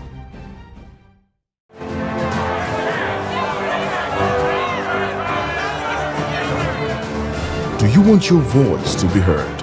Do you know that you matter in the scheme of things? The People's Voice, the show where ordinary citizens take center stage as we discuss the biggest stories that affect you and I. With you in mind, we facilitate lively discussions, debates, and interviews on the topics that matter most to you and I. From social justice to economic empowerment, education to healthcare, governance, and more. Tackling tough topics and amplifying your voice. People's Voice. Mondays through Thursdays, 4 p.m. Join the conversation and make your voice count. The People's Voice. Make your voice count. 3 years ago, we lit the spark. Today, we are blazing the trail for others to follow. VOP Media is free. 3 years of breaking boundaries. 3 years of being that bold voice that echoes the thoughts of the people. 3 years of telling stories that matter. We have experienced complete breakdown in democratic governance. We are not just a brand, we are a movement, giving voice to the voiceless. We go to bed anti-hunger. To every viewer, every voice, and everyone that has made us who we are, we say thank you. VOP Media, 3 years and still counting. VOP TV. Now you have more than a voice.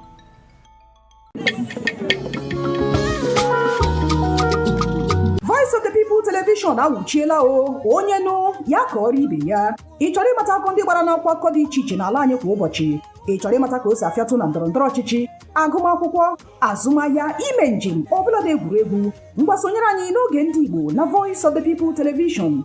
Anyị nwere ndị ọbịa bụ ọkachamara bụkwa ndị ga-enye aka tapịa isiokwu ndị anyị jiri bịa kwa ụbọchị. Anyị ga-eji ka o siri gbaa n'akwụkwọ akụkọ dị iche iche wee malite tupu anyị akọzie n'uju n'ubi onye anyị bịara na nke ya. Ịgbamụrụ nzem ọzọ kerikosi ya gaziere onye ukwu ma gaziere onye nta. Mkparịta ụka tọrọ atọ ka anyị ga-ewetara gị bụkwa nke ga-eme ka ịmata ka ihe si aga n'ala anyị bụ Naịjirịa ọbụladị na mba ofesi. Oge ndị Igbo na Voice of the People Television ga na-abịara gị site n'ụbọchị Mọnde ruo Fraịde na SLTV Channel 264. Ekwekwala ka akọrọ gị ya akọrọ. Chetakwa na ọ bụ na SLTV Channel 264 ka ị ga-ekiri Voice of the People Television. Voice of the People Television. Ugbu a ị nwere karịa olu. Shaka, who was born in 1787, died September 22nd, 1828. Zulu chief, founder of Southern Africa's Zulu Empire. He is credited with creating a fighting force that devastated the entire region. His life is the subject of numerous colorful and exaggerated stories, many of which are debated by historians. Shaka was the son of Senzangakona, chieftain of the Zulu, and Nandi, an orphaned princess of the neighboring Langeni clan. Because of his parents belonged to the same clan, their marriage violated Zulu custom, and the stigma of this extended to the child. The couple separated when Shaka was 6, and Nandi took her son back to the Lengani, where he passed a fatherless boyhood among a people who despised his mother. In 1802, Langeni drove Nandi out, and she finally found shelter with the Desheni, a subclan of the powerful Mtetwa. When Shaka was 23, Dingiswayo, the Mtetwa paramount chieftain, called up Shaka's Letsani age group for military service. For the next 6 years, he served with brilliance as a warrior of the Mtetwa Empire. Senzangakona died in 1816, and Dingiswayo released Shaka from service and sent him to take over the Zulu, which at this time probably numbered fewer than 1,500, occupying an area on the White Mfolozi River. They were among the smallest of the more than 800 Eastern Nguni Bantu clans, but from the day of Shaka's arrival, they commenced their march to greatness. Shaka ruled with an iron hand from the outset, melting out instant death for the slightest opposition. His first act was to reorganize the army. Like all the clans, the Zulu were armed with oxide shields and spindly throwing spears. Battles were little more than brief and relatively bloodless clashes in which the outnumbered side prudently gave way before extensive casualties occurred. Shaka first armed his men with long-bladed, short-hafted, stabbing assegais, which forced them to fight at close quarters. He then instituted the regimental system based on age groups quartered at separate crowds and distinguished by uniform markings on shields and by various combinations of headdress and ornaments. He developed standard tactics which the Zulu used in every battle. The available regiments, known collectively as the Impi, were divided into 4 groups. The strongest, termed the chest, closed with the enemy to pin him down, while 2 horns raced out to encircle and attack the foe from behind. A reserve, known as the loins, were seated nearby with its back to the battle so as not to become unduly excited and could be sent to reinforce any part of the ring if the enemy threatened to break out. The battle was supervised by indunas, or officers, who used hand signals to direct the regiments.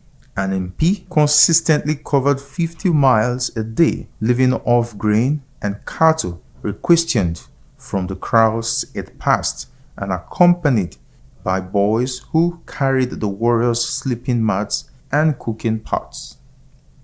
In 1827, Nandi died, and with his mother's death, Shaka became openly psychotic. About 7,000 Zulus were killed in the initial paroxysm of his grief, and for a year no crops were planted, nor could milk, the basis of the Zulu diet staple, be used.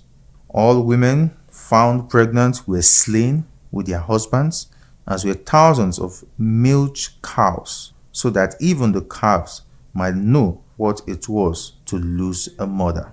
Early in 1828, Shaka sent the Impi south in a raid that carried the warriors clear to the borders of the Cape Colony.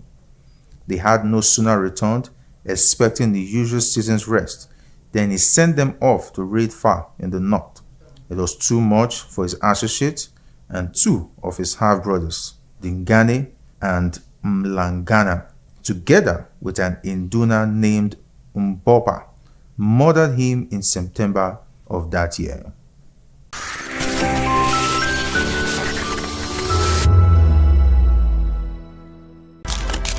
In a world where power shifts with every headline. In a nation full of questions. In a world filled with noise, the truth needs a voice. The policies that shapes our world and the economy that determines our future. Every hour, every day, the grapevine keeps buzzing. And together, we are committed to telling the stories that shape our world, because your voice is our focus. Don't forget, our voice matters the most. Let us come together and share our concerns.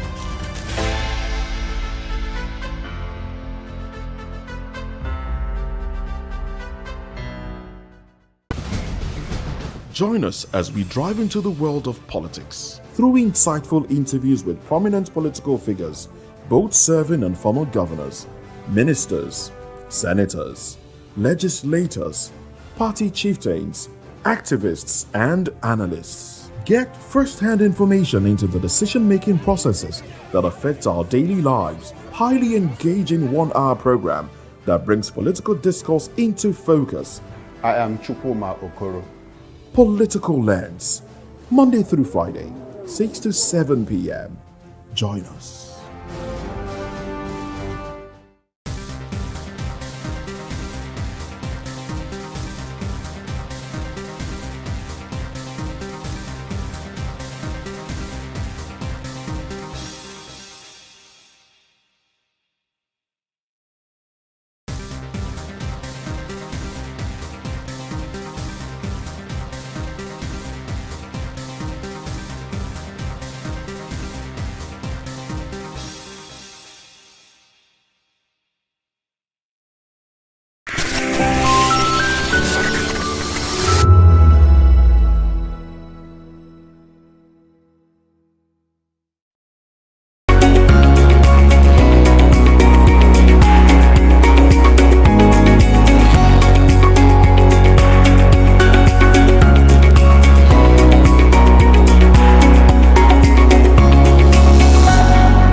All right, welcome to the program. Of course, it's a wonderful Monday. A Monday for us to get back, okay, to the grind. A Monday for us to face every walks of life. And of course, it's a new week, a week where we have to believe that whatsoever that we've been pursuing, okay, can still work out. And of course, it's a new week where you have to dream and hope for the best. It's a week where you should believe that everything will fall in place and lines will fall in pleasant places. Welcome on board. It is People's Voice on VOP TV, where season stories shape the narrative. And of course, today we'll be dissecting two major stories that are dominating the headlines and sparking conversation across the nation. PDP expels Wike, Fayose, Anyanwu, and others. And of course, we'll be talking about the CBN situation. CBN audit reveals 1.44 trillion missing. Serap gives Cardoso 7-day ultimatum. Join the conversation with expert insights and seasoned perspective. Share your thoughts with us. I am Savior Udo. Let's look into other news stories with details. Navy officer Lieutenant Ahem Yerima survives assassination attempt in Abuja. The Nigerian Navy officer Lieutenant Ahem Yerima, who recently clashed with FCT Minister Nyesom Wike over a disputed land site, has reportedly escaped an assassination attempt in Abuja. According to sources, unidentified men dressed in black and riding in two unmarked Hilux vans with no number plates trailed Yerima from the NIPCO filling station off the line expressway to Gado Nasco Way on Sunday evening around 6:30 p.m. The officer reportedly noticed the surveillance and executed a strategic maneuver to evade the suspected assailant. Military sources confirmed the incident is under investigation, with further details being withheld to avoid compromising the process. I would choose not to say anything about this particular one, in as much as I have, everything to say. But of course, let's wait for the final investigation, okay, and let's see what the military would actually come up with before we can actually decide to dissect the conversation. RY Youth backed INEC Chairman reject calls for his sack. The Alliance for Religious Harmony rejected, to be precise, a call for removal of Independent National Electoral Commission INEC Chairman Professor Joash Amokuton, describing the demand as ill-advised and driven by those afraid of free, fair, and credible elections. The group commended Amokuton for the credible and transparent conduct of the recent Anambra governorship election, which boosted the morale of opposition parties. They urged Nigerians to support INEC and allow it to remain independent as preparation for the 2027 general elections continue. All right, and away from that particular one, weak legislation fuels substandard constructions, says Nzekwe, the president of the Nigerian Institute of Quantity Surveyors, Kene Nzekwe, has identified weak legislation and poor political will as major drivers of quackery in Nigeria's construction sector.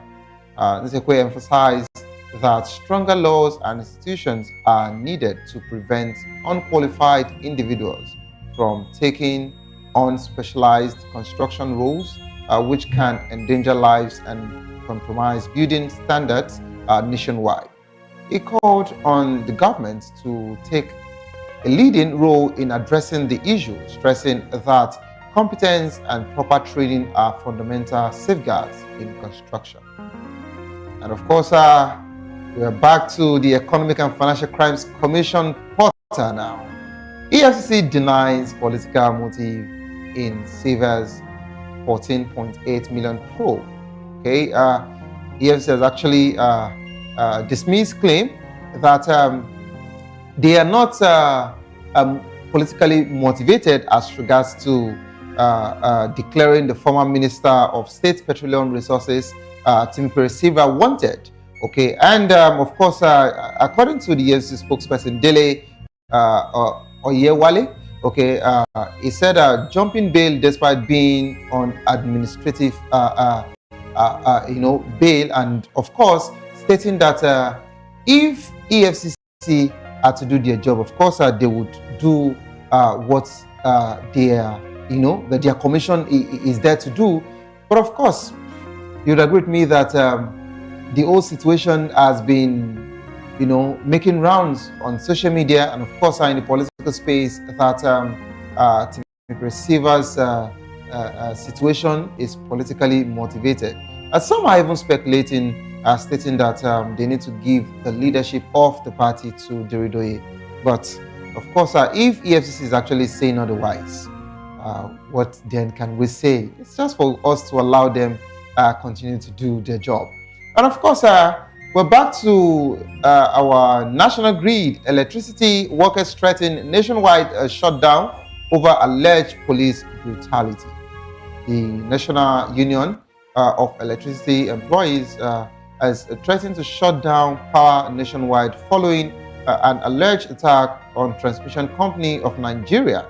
Okay, their staff was actually armed, okay, by police officers, okay, and they mentioned that somewhere around Egbu 132-33 kVA transmission substation in Imo State, and of course, the union claims that the workers were beaten, okay, held hostage at gunpoint, and some abducted by police officers acting on state orders.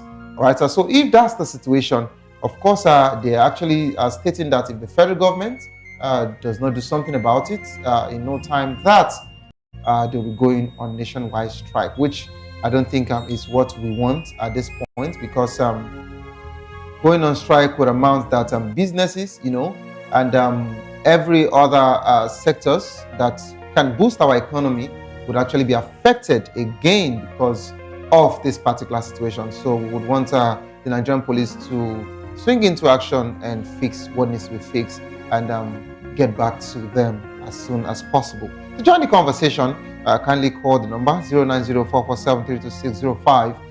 Follow us on social media at VOBTV. You can use the hashtag Whose Voice on VOBTV. And of course, on YouTube, we're Voice of the People TV. Kindly hit the subscribe button. And together, we can make our voices heard. It is time for us to go on a quick break. As soon as we return, we'll be taking the first conversation. PDP expels Wike, Fayose, Anyanwu, and of course, others. You don't go nowhere. Stay tuned, please. I'll be right back.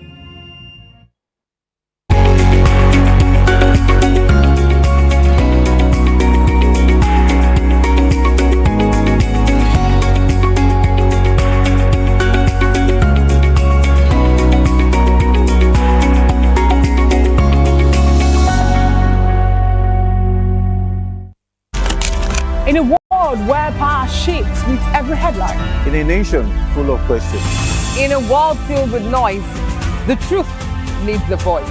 The policies that shapes our world and the economy that determines our future. Every hour, every day, the grapevine keeps buzzing. And together, we are committed to telling the stories that shape our world, because your voice is our focus. Don't forget, our voice matters the most. Let us come together and share our concerns.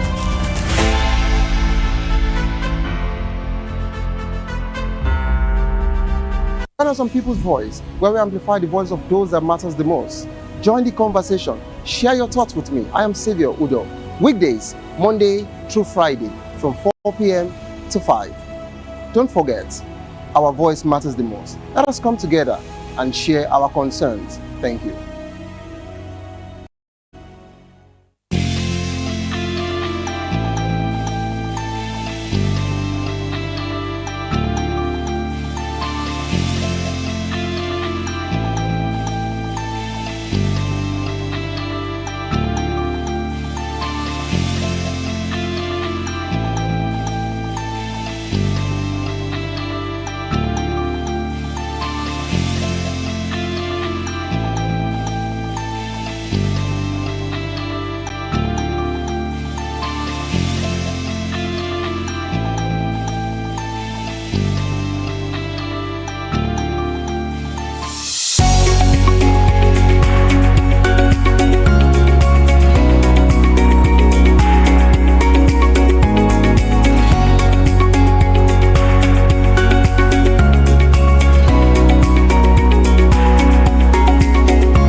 Welcome back to the program, Resto People's Voice on VOP TV.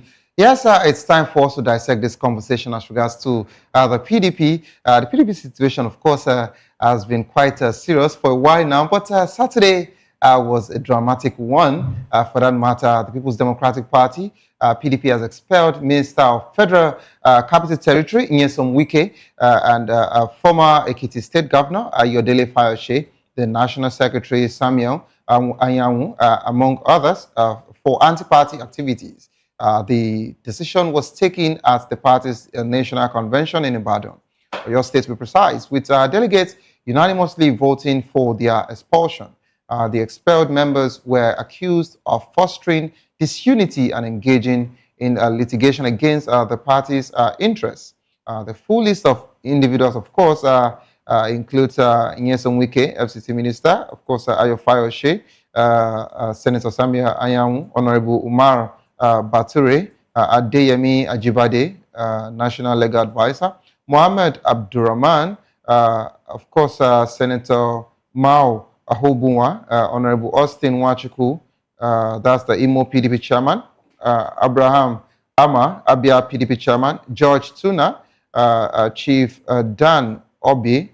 Of course, the motion for that expulsion was moved by Chief Olabode George and unanimously adopted by the delegates at the convention. The party also dissolved the party's structure in Imo, Abia, Enugu, Akwa Ibom, and Rivers States, respectively. Right, we are now being joined by Mr. Liberty Wilson, a lawyer, author, and the public affairs analyst from Abuja. Good afternoon, Mr. Liberty.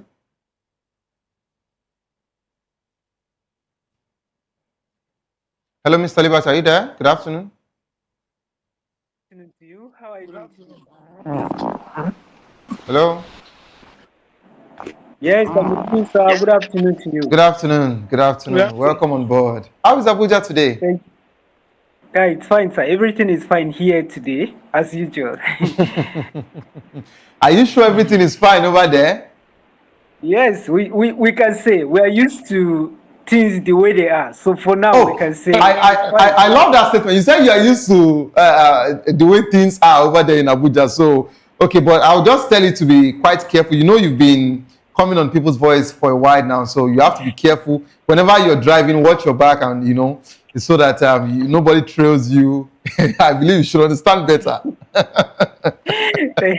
Sure, sir. Thank you. Okay, we're also being joined by Chief Peter Ame, former National Chairman, IPAC, Political Economics, Political Party Management Strategies, Governance Policy, and Development Analysis. Good afternoon, Chief Ame. Good afternoon. Thank you. How is Abuja today, sir? Fortunately, I'm in Kogi State. Oh, you're in Kogi. Okay, so I think Kogi should be fine because I don't think Governor Adodo has any problem at all. So I think Kogi is fine, you know. They don't have problem. They've just arrested that woman now. The woman who just had the fundamental right to express herself. Please, I would like you to speak up a bit, Chief Ame. All these governors are overreaching themselves. Yeah, you talked about someone now. I'd like to hear what you just said. There's a woman. Just don't hold this. There's a woman called how they call it, Mama Kogi. Okay. She made a statement pertaining the fact that you have to talk about our fundamental right as per regarding that Yaya Bello is not being treated well by the Tinubu administration. By the APC, okay, yeah. But of course, I think I saw something like that online that Yaya Bello distanced himself from her, right? Yeah, it's enough to distance yourself from her. But she has expressed her fundamental right by her freedom of speech. Okay. So you do not have to go extra to use the police to suppress her, to arrest her, to intimidate her. I almost left the woman naked. Whoa. If the woman had perceived that there's a similar lack of suppressive agenda towards Yaya Bello, who she loves as a governor, as a former governor, she has expressed herself. If you are able to disassociate herself from such statement, it's clear it's within his fundamental right too to do such. I think, but we have now come to a point where police is now being used to suppress people's opinion, to use even in civil matters, you know, to turn it to criminal matter. It is totally, look, let me tell you, if we don't discuss these issues, they are very, very important. Because the freedom to speak, the freedom to speech, the freedom of expression is a fundamental human right, even granted by God Almighty. Okay. So you cannot infringe upon that right or use police as an instrument of state to suppress such rights. Because what they have done is clearly intimidation, and it is unacceptable. Whatever message they are trying to send to Tinubu, it is an overreach and a brazen, the humanization of the human fundamental right. The question is, would Tinubu even approve such? Because these days we have overzealous people trying to impress just one person. But of course, I'll be looking out for that particular conversation to see a developing story as regards to that particular one. And of course, we have in the studio Mr. Obong Thompson, a journalist and a political analyst. You're welcome on board, sir. Thank you for having me, Xavier. It's nice seeing you again. It's been a while, and I must ask, are you coming from the north? Because one Nigeria. Because there is something Mr. Obong is not telling us. So maybe you have to clear the air. Are you coming from somewhere? Yeah, diverse culture. Nigeria is made of several cultures, so our looks reflect that, that cultural difference. Okay. So I like this particular one. But of course, let me start off with Chief Ame, since you actually decided to bring up a conversation. So let me give you a conversation back as regards to that of PDP's conversation. Chief Ame, you would agree with me that we've actually seen the trajectory of PDP over time. We've followed their situation precept upon precept, and you would agree with me that PDP is really going through a lot right now. And to some, it's looking like they're trying to refix the party, and they're getting better, But to the obvious Nigerians, okay, to us, what we are saying is that they're, somewhat collapsing, okay? But of course, they can tell us otherwise. In a situation where the court, the Federal High Court decided, to preside over this conversation and said, this is my judgment, or this is our judgment, that convention should not hold. And another court in Oyo State said, PDP, go ahead with your convention, okay? And of course, Lamido actually, also approached the court and talked about the situation why they didn't also sell a form to him. And of course, the court also halted the same convention. But in a ton of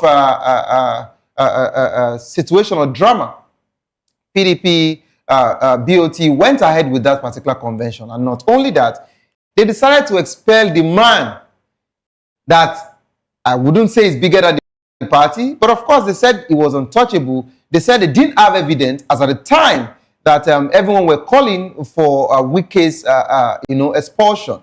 But they decided to expel him today. They decided to expel him now. They decided to expel Wike and others now. What can you say about this whole PDP saga? Because what I called the Saturday convention is PDP House of Commotion. So I'd like to hear from you. Into one basket. So it will take a lot of time to unpack, but I'll be very brief. One, the court that went ahead to say that the PDP cannot hold their convention, the court acted with a level of impunity and out of the constitutional establishment that has said that whenever a convention has been set in motion, no court shall halt such convention. What is the court halting? The court is supposed to wait for the outcome of that convention to take any decision, not to stop the whole political party from holding an already planned convention. It is something that we have not seen since 2007 during the Obasanjo days. Now it has come back. And these things, you are talking about PDP being in crisis. PDP crisis is not self-inflicted. It's being imposed upon them by fifth columnists that is sponsored by state authority. Because nobody will tell me the level of fastness that the Federal High Court has been issuing order that PDP cannot conduct their convention.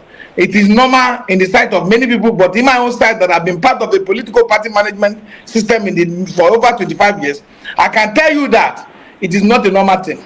All the struggle for PDP to put their house together, even when the people led a motion to break into the PDP headquarters, who were the police? Who gave the police authority to give them escort? So there are a lot of things happening that it points to all attempt to try to destroy our collective bargaining system that has to do with the foundation of multi-party democracy.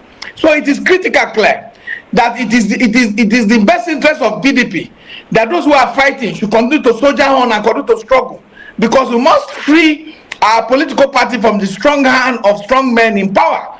Because anything we do to give up and surrender is to turn the Nigerian political system to one party state. One, you look at the convention that has been held, and that for Wike is long overdue. Wike should have been suspended long ago for when he took appointment under the Tinubu-led administration. It is that their inability to be firm early enough that have almost led to the destruction of the party. But there's still time to salvage it, and there's still time to continue to struggle to. You look, political INEC is a federal executive body that is established under Section 133. So the Federal High Court has jurisdiction to make pronouncement over it. But can you make lawful pronouncement? That is what we are asking. Pronouncement that does not jeopardize the general purpose for which political parties were formed. Political parties are supposed to serve to insulate themselves from certain, interference from people in power and people who controls our judiciary. And that kind of insulation that has been granted is supposed to allow it to run himself by using the necessary organs that are responsible for day-to-day decision taking and overall stamping of such decision, which is the National Working Committee, which represent day-to-day activities, which you have NEC, you have ward executive meetings, you have state executive meetings, you have local government executive, and then you have National Convention, which is the highest decision-making body of the party. It is that same National Convention that the court will sit down and say they will not go ahead to gather, to convey, and deliberate on matters affecting the interest of their party.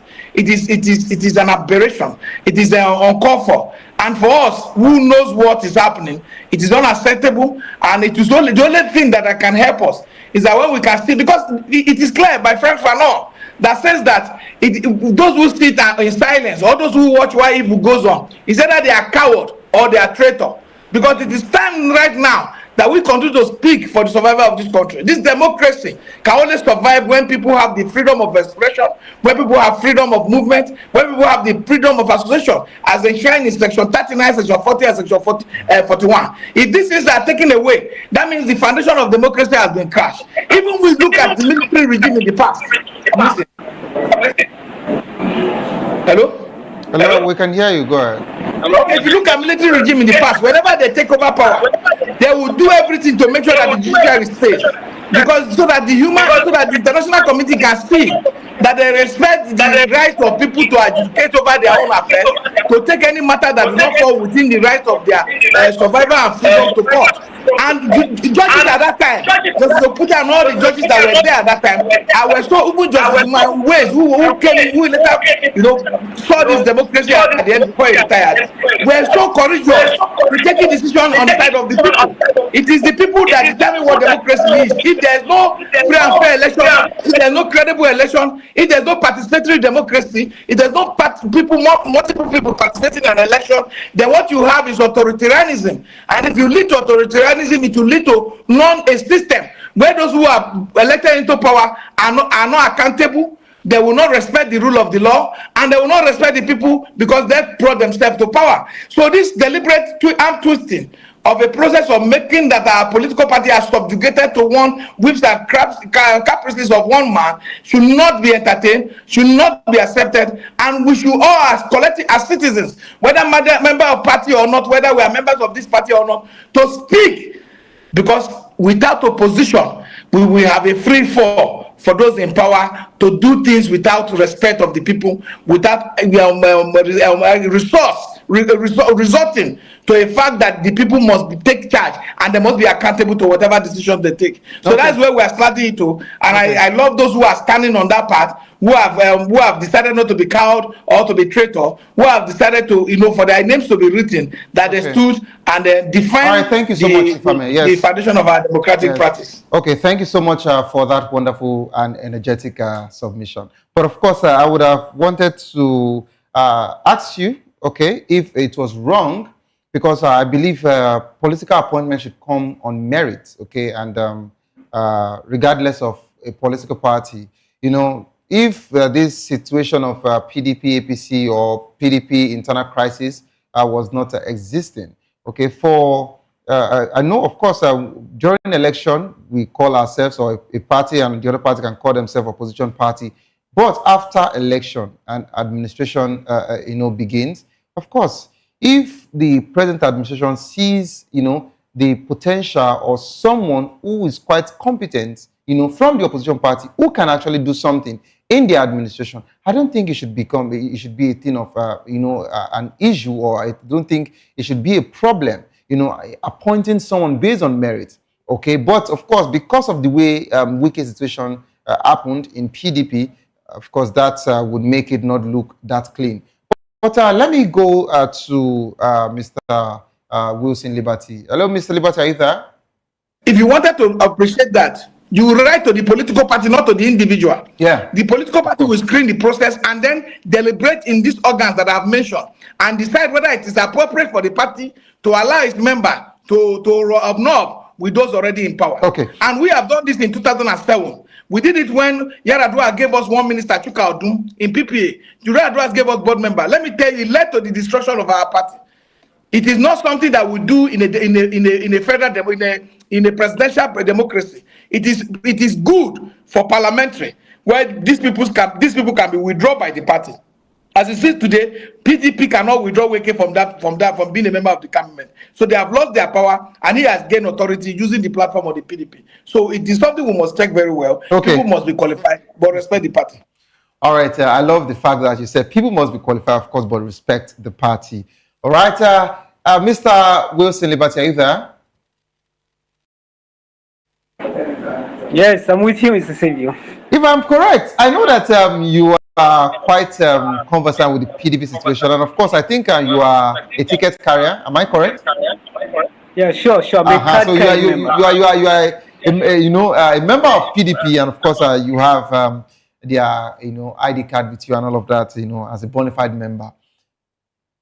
Of course, I know that you were not part of the convention on Saturday. Yes, that I'm sure of, because you would have used that one to go to Plateau State, But let me ask you, this situation of expulsion of some members, okay, expelling some members off from the party, okay, this high-profile, members from the party, is this to be seen as a sign of strength or a sign of weakness for PDP?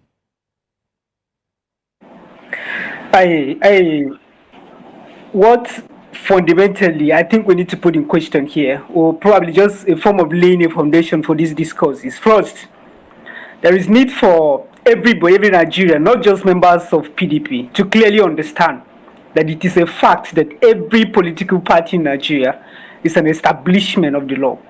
I think we need to have this at the back of our mind, that whatever conversation we're going to be engaging in about intra and extra party activities and then anti-party activities shall be guided by one basic fact, that first, every political party is an establishment of the law.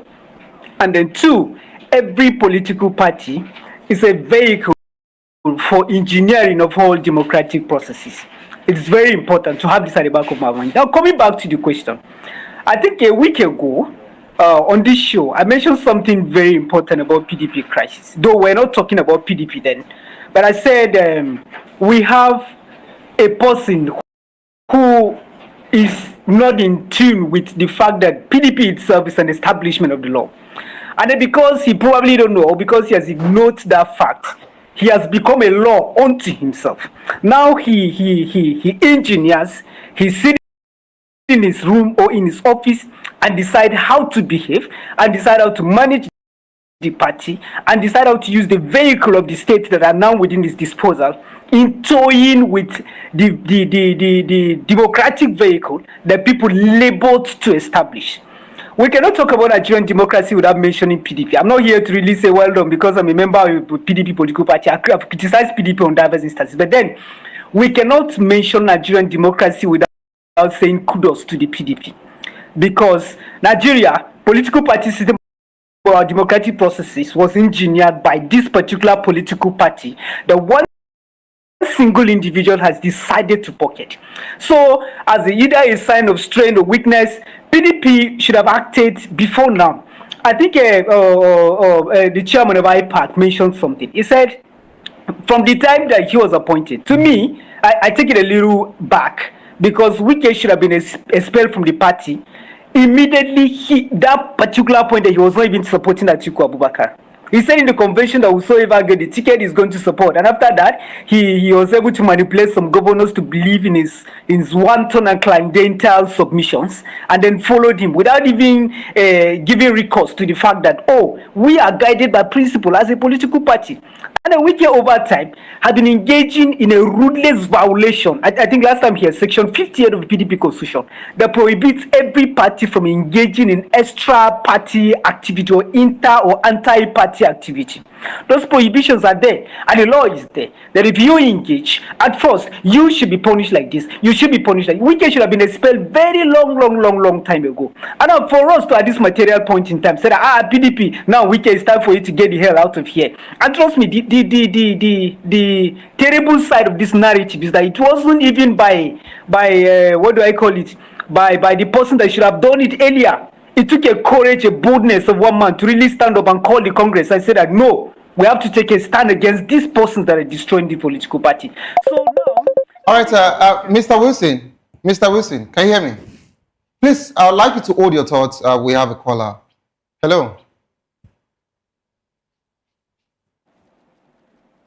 Hello.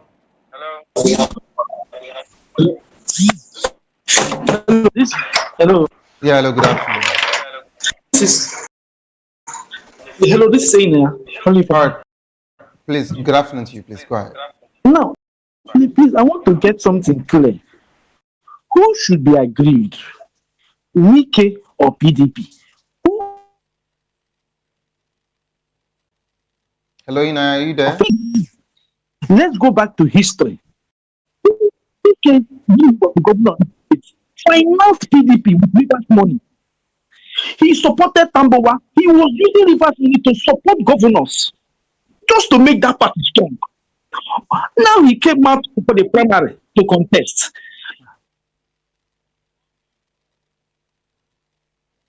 Oh, I think the network. Hello, are you there? Then now, I'm with you. All right, please go ahead. Now they now remember that now they are brothers.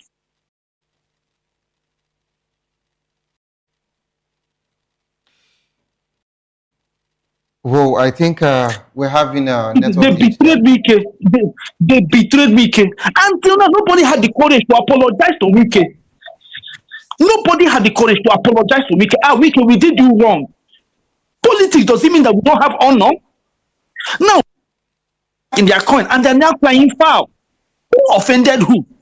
Wike used his money, supported governors, and none of them denied it. They turned around and stabbed him in the back, and nobody had the courage, the man to apologize. And he's paying them back, and they're crying foul. And Wike is not done with that party. Mark my word. The Supreme Court, if you remember, the court told them not to go ahead with that convention, and that will haunt them. Mark my word, it will haunt them sooner or later. Who offended who? Okay, nobody thank you so had much. the courage to say, Tambowa, Atiku. Atiku, who is my God? Who is it? I don't know how to define him. No, did not have the courage to apologize to him. Instead of picking Wike as vice, he went ahead to pick this thing, another person. Okowa. Yeah. Okowa. Yeah, of the state. All right, thank you so much, Aina, for your call. And thank you for coming in from another angle entirely. I think this conversation is getting broader. Okay. Hello, Mr. Wilson, are you there? Mr. Wilson, are you there? Please unmute your mic. Unmute your mic, please. Yes, I'm with you. Okay, so in as much as I would have wanted Chief Ame to respond to Inaya before coming to the studio, but of course, I'd like you to just finish up the conversation. When I come back to the studio, then I'll go to Chief Ame. Please, let me get your final take as regards to what you were saying. All right. So basically, since you didn't give me a role of responding, I would have loved to say something about the role of the all right, no problem. Go ahead. Because honestly, I would just tie it to my conclusion. Okay. One thing the caller should understand is that PDP is an establishment of the law. Wike is not the law.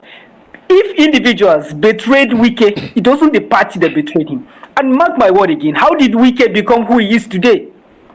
Was he sleeping? Was it his village that made him who he is? Or was it his tribal association that made him who he is? It is People's Democratic Party. And then somehow, some people held his hand and brought him to the place he is today. But Mr. So now, for you to pick grades against individuals, Mr. Liberty. Mr. Liberty, there is no party without people, and there is no people without party. So the two work hand in hand.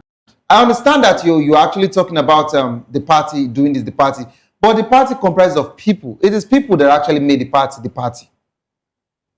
Yes, people made the party. Okay. And then one basic thing you should understand is people party, exactly, people party. But then these people that Wike is feeling aggrieved towards, at a point we're not even members of PDP. So this is to tell you that the party is supreme over every individual at every given point in time. So when you're talking about issues of political engineering, the party remains. Your party is the vehicle stuff. You and I are going to enter and go, but then the party goes on, the party goes on. Wike would feel, definitely, humanly speaking, he should feel the way he felt. But okay, now, by the time you guys were not around, I was the person that stayed and I sustained the party. Okay, you've sustained the party, but this time around, these people become the betrayer between you and him. It wasn't PDP that betrayed you. It was you and your friend Tambuan. It was you and I don't know whether Atiku is his friend. I don't know. But somehow, these are individuals who betrayed him. These are individuals who came into PDP also at that material point in time. So if you have a beef, I think you should limit it. It is only reasonable for you to restrict your beef to a particular person that betrayed you, not to extend it to an institution that have not just played a role for your own survival politically, but for a survival of the Nigerian democratic system. It's very wrong to me. Okay, thank you so much for that particular submission there. Let's come back to the studio here, and of course, I will take it to Chief Peter Ahmed because I know Chief Peter Ahmed is boiling already. He wants to actually answer this question. But of course, Mr. Obong Thompson, what would you say as regards to this whole conversation? Of course, you heard what Inaya said. You know, Wike is aggrieved. Why is everybody too big to just tell Wike, we are sorry for betraying you? Both Atiku, both Tambuas at the time, even to Okowa, and of course, Diridoye, and the South and the Southeast governors as at the time, instead of, doing loggerheads with Wike. How does this PDP plan to rebuild and reunify the party in light of this expulsion? Would they still actually, pick up from where they had? Well, I think it's a very interesting time to witness what is going on in PDP. And as a matter of fact, we need to understand what led to the faction, this different faction that we are having today in PDP. You quite acknowledge the fact that even Seyi Makinde, Governor Seyi Makinde, was alongside the G5 governors that went, that feel offended by the outcome of the 2022 convention, where they ceded the presidential flag bearer to Atiku instead of the support they gave to Wike, and that was how the G5 break out, and they run a different, ideology, separate from the party. So that has been the fallout, and there has been rancor within the party for several years. And just like Barrister Liberty did say, that the party would have taken a decision far back before now to save the face of the party, by expelling some of the, one thing members like FCT Minister Wike and others that were involved, in anti-party activities and so on. But the fact was that there were no tangible evidence to use to carry out that expulsion, and for that to have been done would have caused more crisis in the party than finding solution. So I think the national convention that just took place from a faction of PDP, because that is how I'm going to place it from now, not until we can see how the two factions that we have today in PDP comes together to see how to resolve the differences they have. Because to me, it's just like two factions that they are finding a way for solution, and the Turaki faction have taken a lead in saying we want to have a convention, and they have gotten the convention done. So it's a way of solving a problem in the party to move forward. They are asking that critical question: how can PDP move forward? And they have taken the lead to move forward. So that means by having the convention. So that means these high-profile members were the people that didn't make them move forward. I don't. That might be, from the look of things. Because no, it's a submission is what I'm following. Yeah, from the look of things, it might be that this set of PDP members were not allowing them to move forward, and now the other faction have taken a lead to move forward. So what I should expect now is the two factions to come together. I will suggest they need to come together, because the people that they have expelled from PDP, even the Turaki faction, they need these same people, no matter what. Because if you take away these people out of PDP, what remains again in PDP? You wouldn't have any tangible, people or tangible coverage to move forward. If that's so the case, they need to come together instead of settling properly. Yeah, that's why I said at the end of the day, it's just like a house, maybe a husband and wife engaging in domestic or whatsoever fight at home. At the end of the day, they'll still come. That's what I'm expecting. That whatsoever they are trying to do, either wicked faction or the Abdul Rahman, they have a new chairman as well.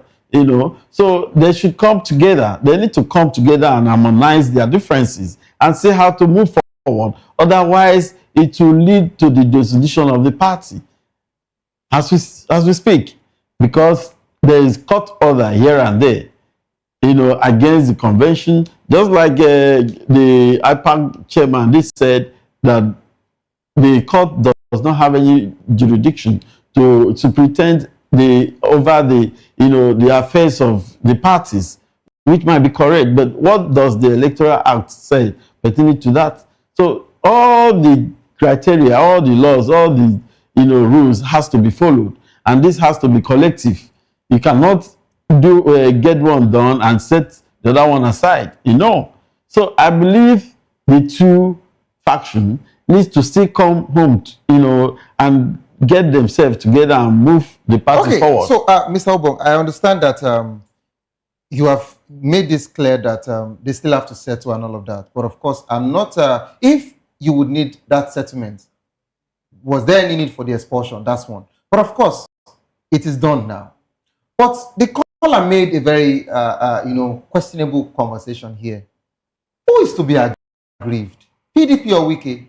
Or just like Mr. Liberty Wilson said, is that what to take away the consciousness? People are the consciousness of the party, no doubt. So we have issues. So the party is not in isolation or on an abstract. But you have issues with a certain people, okay? Or you have aggrieved members who you actually treated bad, or you did one or two, okay, at the last convention or your primaries, and the result didn't go the way it was meant to be. In the first place, the agreement was we zone the presidential tickets to the south. How did we now later make it open that every member can actually get the ticket? Of course, I'm going to allow Chief Ame answer this particular one. Mm-hmm. How did we get to the point where we actually need to allow every member, to pick it up? The agreement before was the party presidential ticket was meant to be zoned to the south only. Now, even at that, just like Inaya said, the same Wike was funding different governors.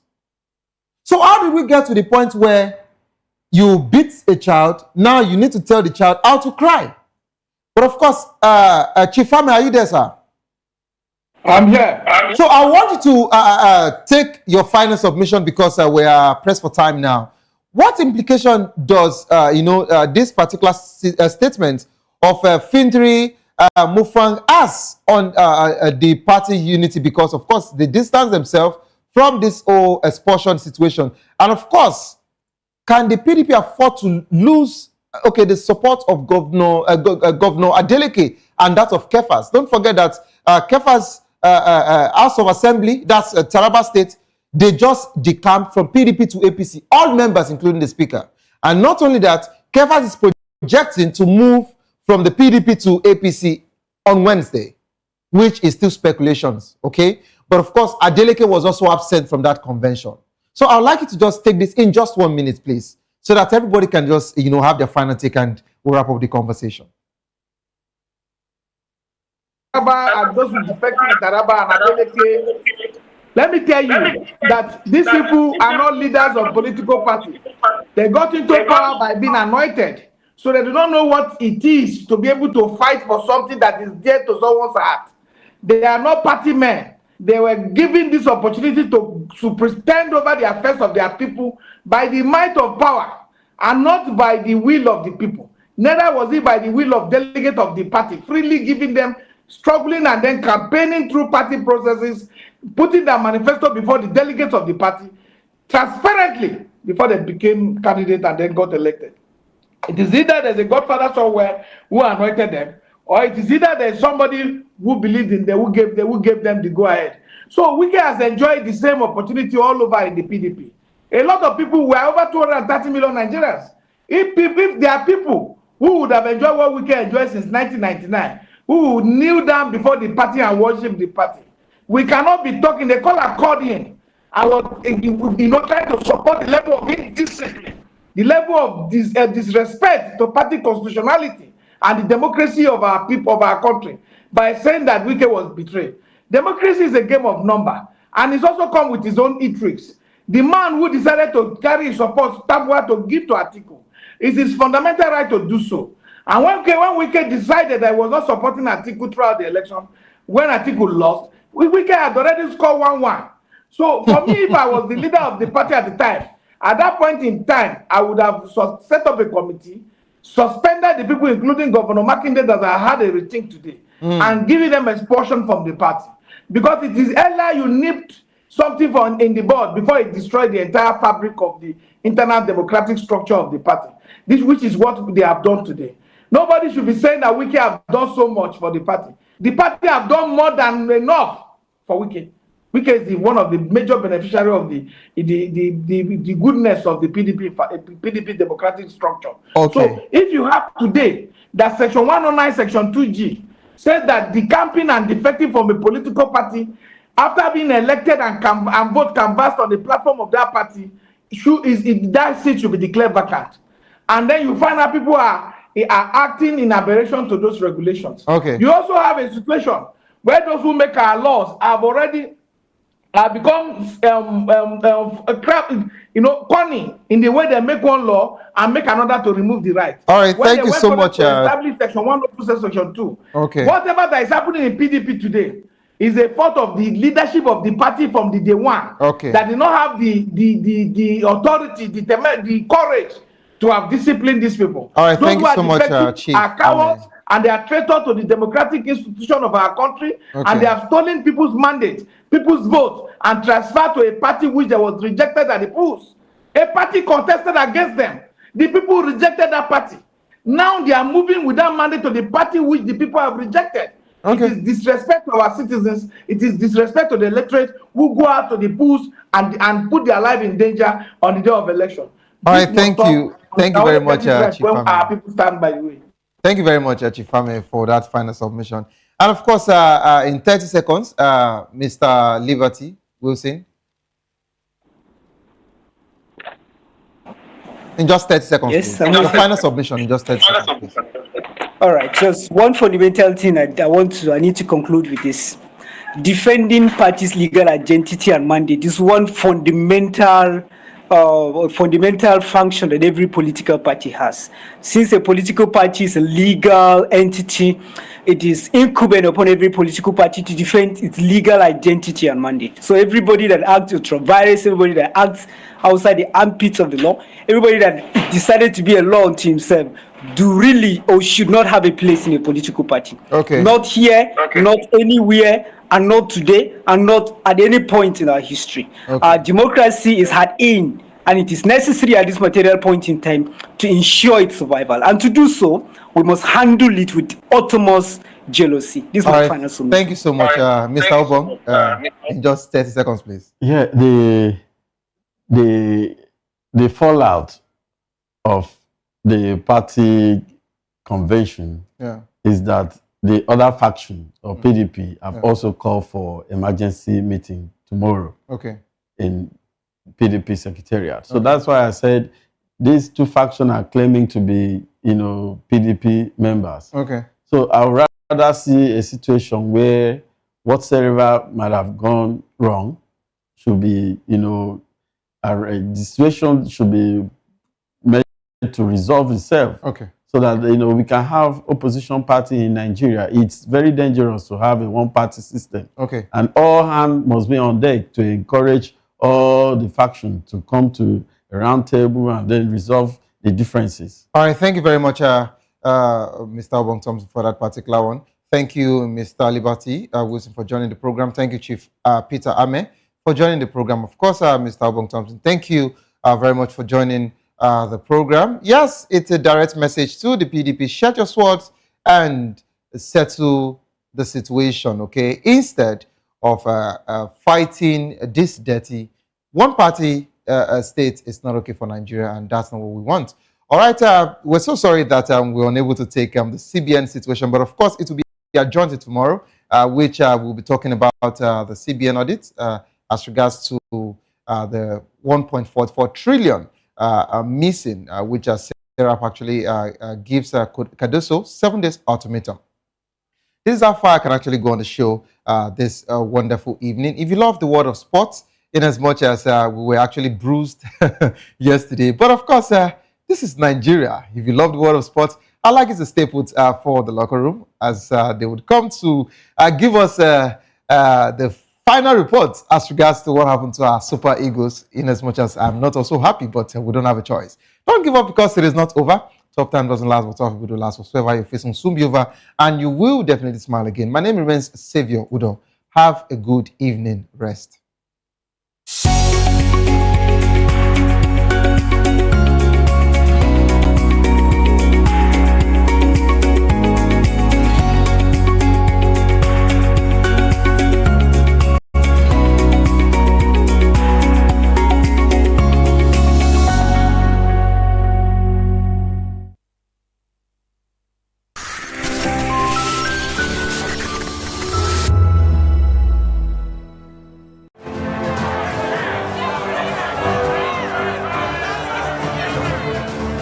you want your voice to be heard?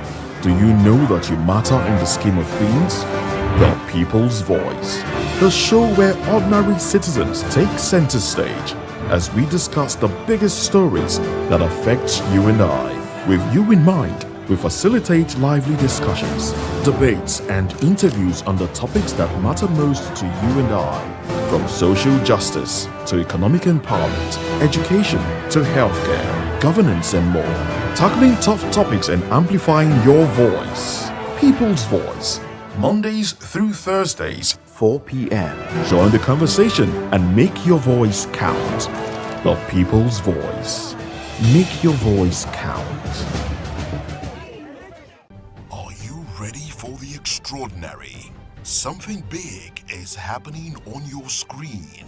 Introducing VOP TV. Now streaming on SLTV channel 264. From breaking news to captivating conversations, news analysis, giving you all sides to the story. We break in-depth discussions on the issues that matter, from politics to sports, entertainment, and lifestyle. VOP TV on SLTV channel 264. Join us as we redefine what television means to you. Voice of the People Television, VOP TV. Now you have more than a voice.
What happens in the hush behind hangar doors? Who signs the papers that gamble with lives? Which truths were grounded before they even ever had wings? If you've ever buckled a seatbelt at 30,000 feet, if you've ever stared out of that tiny window and wondered who's really in control of the skies, it isn't just flight, it's power, it's politics, it's pressure sealed in steel. We're peeling back the clouds from runway risks to sky-high secrets. We're diving deep where most dare not to look. Aviation Scope, every Sunday at 7 p.m. only on Voice of the People TV. We don't just report, we reveal. We don't just ask, we uncover. Because when it comes to the skies, ignorance is turbulence. Aviation Scope, the sky isn't the limit, it's just the beginning. Hello there, my name is Damilola Ogunsi, also known as the Goldfish. Hi, my name is Chiki Bright Emmanuel. I'm an actor and a filmmaker. Hello peeps, my name is Yomi E. Adejimo. Hi everyone, I'm Paul Utomi. Hi everyone, my name is Stacey Benjamin and this is Voice of the People TV. I need you to keep it locked to VOP TV. See, I'm looking for good entertainment. You want to get good movies, good music, politics, talk shows, sports and entertainment. You really want a channel that gives you everything you need without you having to run around. VOP is where you are. That's Voice of the People. If you're not listening to this, you're not one of us. And you deserve to be killed. Scrap chat. Don't be killed, but watch it. Or I'll find you. And I want you. And you are locked on VOP TV. Don't go nowhere. This is where the juice is. This is where all you need for entertainment, politics, movies, and whatnot. And keep watching VOP TV. So keep it locked because I'm locked already, man. And it's money back guarantee. So you're going to have a good time because I do. And please keep watching VOP TV. I won't want to actually, I beg you, subscribe, watch it. If not, Whatever you see, you see. You better not touch that die, because VOP is the plot. To know the happenings in the maritime sector, join us on the program Maritime Frontiers on VOP TV as we discuss key areas in the maritime sector from aquaculture, maritime transportation, maritime labor regulation, oil and gas exploration, ferry and passenger insurance, marine pollution and prevention, port operations, and lots more. Maritime Frontiers, exploring Nigeria's blue economy.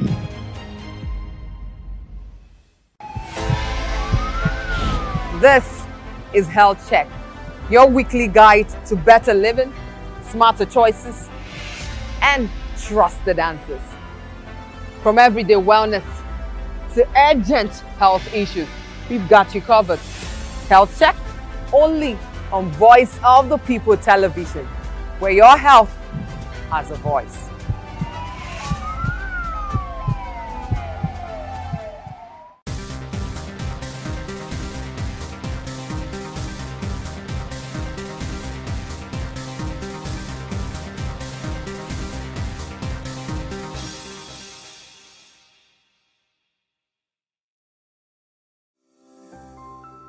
VOP TV. Now, you have more than a voice.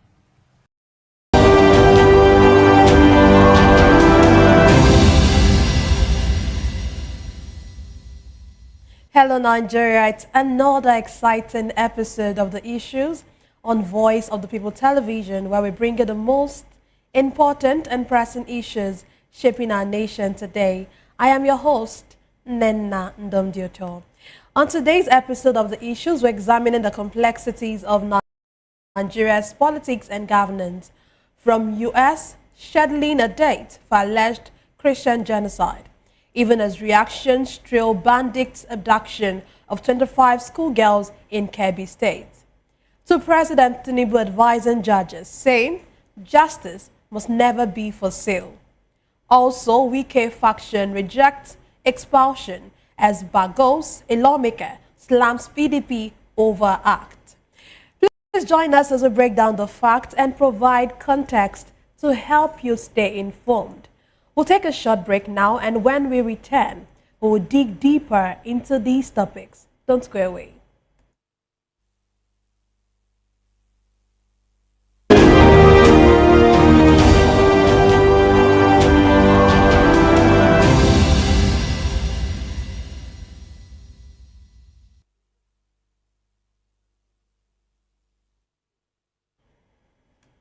Glad to have you back. Let's dive straight into today's discussion. The United States House Subcommittee on Africa has announced a full-scale public hearing for November 20, 2025, aimed at investigating what some lawmakers describe as a systematic killing of Christians in Nigeria. Two panels are expected to testify, one made up of senior U.S. State Department officials and another featuring Nigerian religious leaders and policy advocates. Meanwhile, reactions have trailed the abduction of secondary school girls in Kebbi State. The gunmen stormed the government girls' comprehensive secondary school in Maga around 4 a.m., killing the school's vice principal, identified as Malam Hassan Makuku, and abducting 25 schoolgirls in a brazen raid. A joint operation involving police tactical units, the military, and vigilante groups has been launched to rescue the girls. The Minister of State for Defense has described the incident as unacceptable and has called on all security agencies to act urgently and collaboratively to ensure the safe release of the abducted students. Also, former Vice President Atiku Abubakar has condemned the attack, describing it as another tragic reminder of the country's worsening insecurity. Today, I'm delighted to be joined by two distinguished guests. Here in the studio, we have Dr. Peter Anosike. Dr. Anosike is a philosopher, development economist, and a best-selling author. He's also an erudite commentator on economy, finance, politics, and power. He's also the author of the most talked about book titled abuse of power, how democracy turned into tyranny of the few. Thank you very much for joining us. Thank you for having me. Yeah, it's always a pleasure. And then joining us virtually from Anambra State is Dr. Dennis Ekemezi. He is the former vice president of the Nigerian Institute of Public Relations and former vice chairman of NIPR Governing Council. And he is a commentator on national issues. Thank you very much for joining us tonight, Dr. Dennis. It's my pleasure being here. Thank you. You're welcome. Okay, let me start with you. Let's start with the U.S. sanction, or the probe, rather. What do you make of this? This probe, so it's scheduled for Thursday, which is just a few days away. What do you think, what sanctions can be triggered if Nigeria is found negligent? Well, I think the important thing is that Nigeria should also should try to tread with caution. Our leaders should also try to apply diplomacy and then apply constructive engagements so that the issues will be resolved. There's no need of doing a big harm, the big guy or this or such nature. What we needed now is a diplomacy that will be able to assuage the desire of the people of Nigeria, especially the people that are being humiliated, the people that are being prosecuted, or whatever, whether you call them Christians or whether you call them the Muslims. The important thing is that there's a problem in Nigeria, insecurity in Nigeria is eliminating many Nigerians for now. So we advise is that our leaders should be compassionate and try to be transformative leaders that will listen to the voice of reasoning than the voice of who are we as leaders of Nigeria. So let them come down and toe the line of persuasive diplomacy so that the issue will be kept on the name. I think that's what we need to do. Okay, I don't think I've had this conversation with you, but from what you're saying that it doesn't matter if they are Christians, doesn't matter if they are Muslims. You're saying that the most important thing is that Nigerians are being killed irrespective of their religious affiliation. That's what you're saying, right? That's exactly my point. Okay. This is not the time to argue who is being killed. The point that we need now is that Nigerians are being killed, and we need to curb it on the board before it escalates again as a religious warfare. Okay, while you were talking, you made mention of diplomacy. What would you term as diplomacy for our leaders to actually do?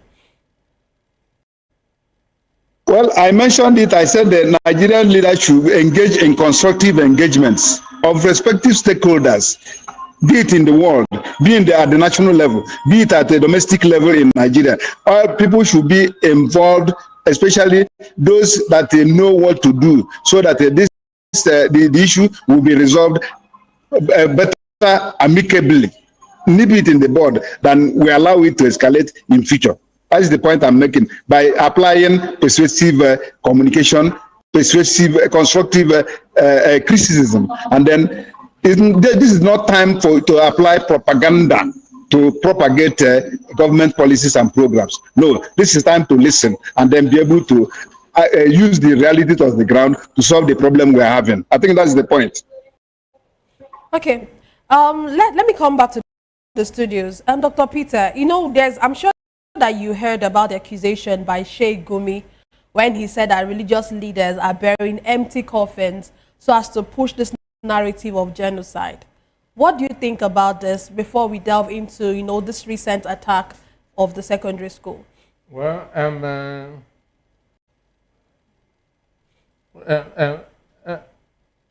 Sheikh Gumi, as they have a country of particular concern, Sheikh Gumi should be designated as a person of particular concern. He should be designated as a person of particular concern because he has done more harm than good to the people of this country. I watched Reverend Ezekiel cursing him that he will never escape God's judgment. Understand? When Reverend Ezekiel was telling Al Jazeera that to come there and dig up those graves and see if they are empty. So, the diplomacy that my friend in Oka talked about before it escalated. Well, it has escalated. And diplomacy, there's nothing like diplomacy here. Stop the killing. Understand me? When you use diplomacy where people are being buried on a daily basis, it doesn't make sense. So the only solution is for government to show responsibility and stop this killing. And for the hearing on Thursday, Nigeria has been given their own chance that to come and air their views, understand? And I know that America, unlike Nigeria, works with facts and figures. So, and the two people that were invited are eminent people. The person from the reverend from Benue State and the other one. So at the end of the day, let us see actually whether there's a genocide in Nigeria or not, because they want to follow due process. It is the Congress that will give order on what to be done in Nigeria, whether sanctions, whether withdrawal of certain aids and so on and so forth. Even though when these are done, innocent people are going to suffer. But some drastic measures must be taken to stop this, because it has already escalated. And what government is doing is trying to use one hand to cover the moon, which is not possible. Okay, let's move on. So, of course, we heard about the deadly attack on the school, and of course the kidnap or the abduction of these young girls. You know, it's just been, you know, this is not the first time we're hearing this. We still have the Chibok girls who are still there. Some of them have not been found up till now. And then we've had different abductions of different schools over the years. And now these abductions, what would you say? Why are schools still vulnerable to these attacks? You know, you would expect that our security agencies should do something, you know, should have done something, or should be doing something to ensure that these incidents don't occur. But why is it that we're still having these kind of incidents in our schools? The issue is this: a lot of the schools are located in the rural areas where there's no accessibility of the security. So you cannot be deploying policemen to all the schools in the country. We don't even have enough of the policemen. Over 60% of the population of police are being used privately by VIPs. So which ones are you now going to send to the schools? So these terrorists look for soft targets. If you imagine that the time that they came, 4 a.m., which means they must have woken those students up from sleep. And there are bound to be confusion. And the vice principal that wanted to protect the students, they killed him. He was killed. And tomorrow, somebody will tell me that that those people that caused this massive mayhem has repented.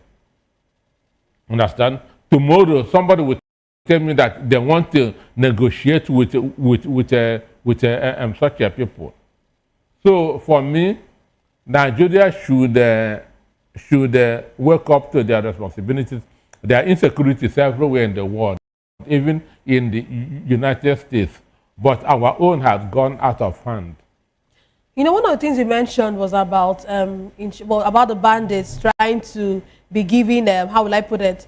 They are trying, when they come out, they say they want to make them come back and like give them a soft landing. They have and then rehabilitated. They rehabilitated. That's the word.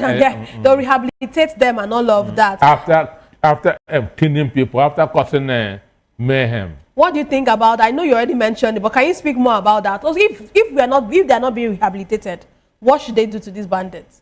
Shouldn't they give them don't you think that there's a need for, you know, a friendship, not like friendship per se, but not friendship. Friendship is not the word, but try to ensure? I'm just trying to just see what's government doing? Why are they trying to rehabilitate these people? What does the Bible say? They say, who he kills by the sword goes by the sword. Understand me? You cannot kill somebody and say you have repented, and they will detain you and for 6 months say that they are bringing you back to the society. What of the families of those people that were killed? So you're saying that what should actually be done to those people is actually to kill them? To kill them. Okay. Understand me? To kill them. And when you begin to kill them, instead of rehabilitating them, they will begin to act like a deterrent. Sure. Understand me? So imagine nobody knows where this female student will be as we speak. Now, they have put their families, their relatives that's in trouble.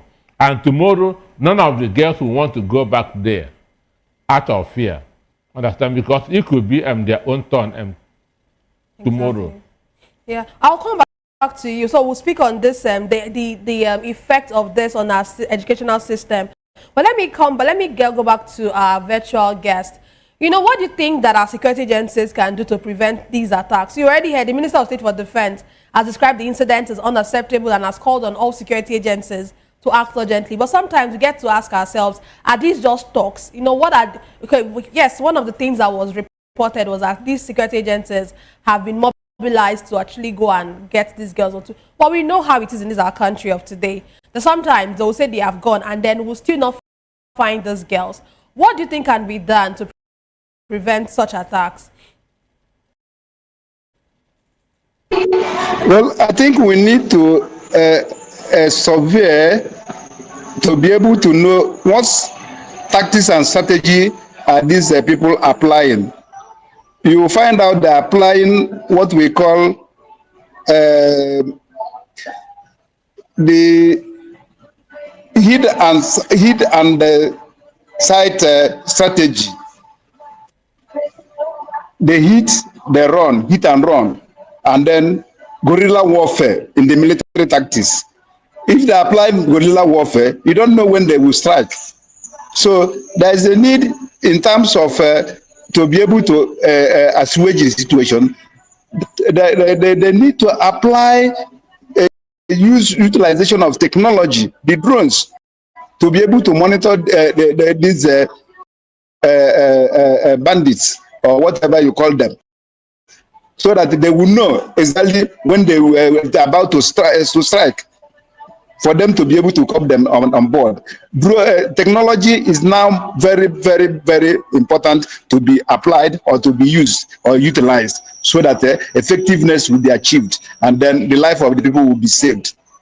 In terms of normal conventional warfare has ceased, since these people are applying guerrilla warfare. And what is guerrilla warfare? Guerrilla warfare, in a simple term, means hit and run. You don't know where they hit, and then they will ambush our military personnel and soldiers and then eliminate them. So if they have the drones, if they have the technology on the ground, then it will be applied, and then more lives will be saved. Okay, what would you say is the place of intelligence in getting in preventing these attacks, or in even trying to ensure that these girls are, are freed or are brought back to their parents? Well, when you apply technology, the issue of drones will supply you with surveillance and intelligence gathering. That's the essence of applying technology. It is no longer a manual affair. It is now technology versus intelligence reporting, intelligence analysis, intelligence surveillance analysis, and then even data also will be collected and then be able to know, apply it, and then empirical evidence will now emerge on how to re-strategize or how to form new methodology and be able to assuage the situation. So technology is very important. Empirical gathering of data, empirical evidence is also very important, and that is where surveillance comes in, and that is where intelligence gathering comes in. Application of technology very important at this time. Okay, we'll come back to the studio. Dr. Peter, when we talk about intelligence You actually ask, are we really applying intelligence? Are military officers really applying intelligence? Are security officials really applying intelligence? When you look at the numerous attacks or the numerous cases we've had, or the numerous insecurity incidents that we've had, you wonder, are these being applied? What do you say to this? The issue that why they struck is because the school was unprotected. Assuming that there were security men there with weapons, understand, they will not have come. Because one, they come very early in the morning so that to take people unawares. In America, where there's technology, where there's surveillance, there's still school shooting happening now and then. Understand? So, what is needed is protection of these schools. But the truth is that some of the schools are built in rural communities, very far from civilization. Well, does that stop them from being protected? So they can easily go there and pick these people. Understand me? There was one that happened some time ago in Ogun State, where all the school was built was very far from where people are staying. Understand? So, and just a gate man or whatever, because when it was being built, this kidnapping wasn't much then. So they felt that the school is safe. Even parents are sending their children there because it is far away from the town. It is a girls' school. So they feel that it's not accessible to people, which means their girls will not be distracted. But now it has become a danger. Now it has become a danger, so they should find a way of protecting these schools. And for the schools that are in remote areas, they can bring, you cannot carry a building, but they can bring those schools, the students, to the town. I know that I know some northern states very well. Up to today, they are still doing morning and afternoon. There are some people who will go in the morning from 8 to 2. Others will go, that's from 3 to 6. So those schools that are in rural areas without security, without protection, they can bring those students to the town and put them in another school. Understand me? So that they can be protected. Understand? Because assuming that school is in Birnin-Kebbi, the capital, it would not have been easy for them. Okay. Let's move on to our second conversation for tonight. President Bola Ahmed Tinubu has urged judges to uphold the sanctity of their office by refusing any form of compromise. Speaking at the opening of the 2025 All Nigerian Judges Conference at the National Judicial Institute in Abuja, the president stressed that while infrastructure and digitization of the courts are critical, the real strength of the judiciary lies in integrity of its officers. He disclosed that no amount of reform can succeed if integrity is compromised. The president warned strongly against corruption, saying justice must never be for sale and the bench must never become a sanctuary for compromise.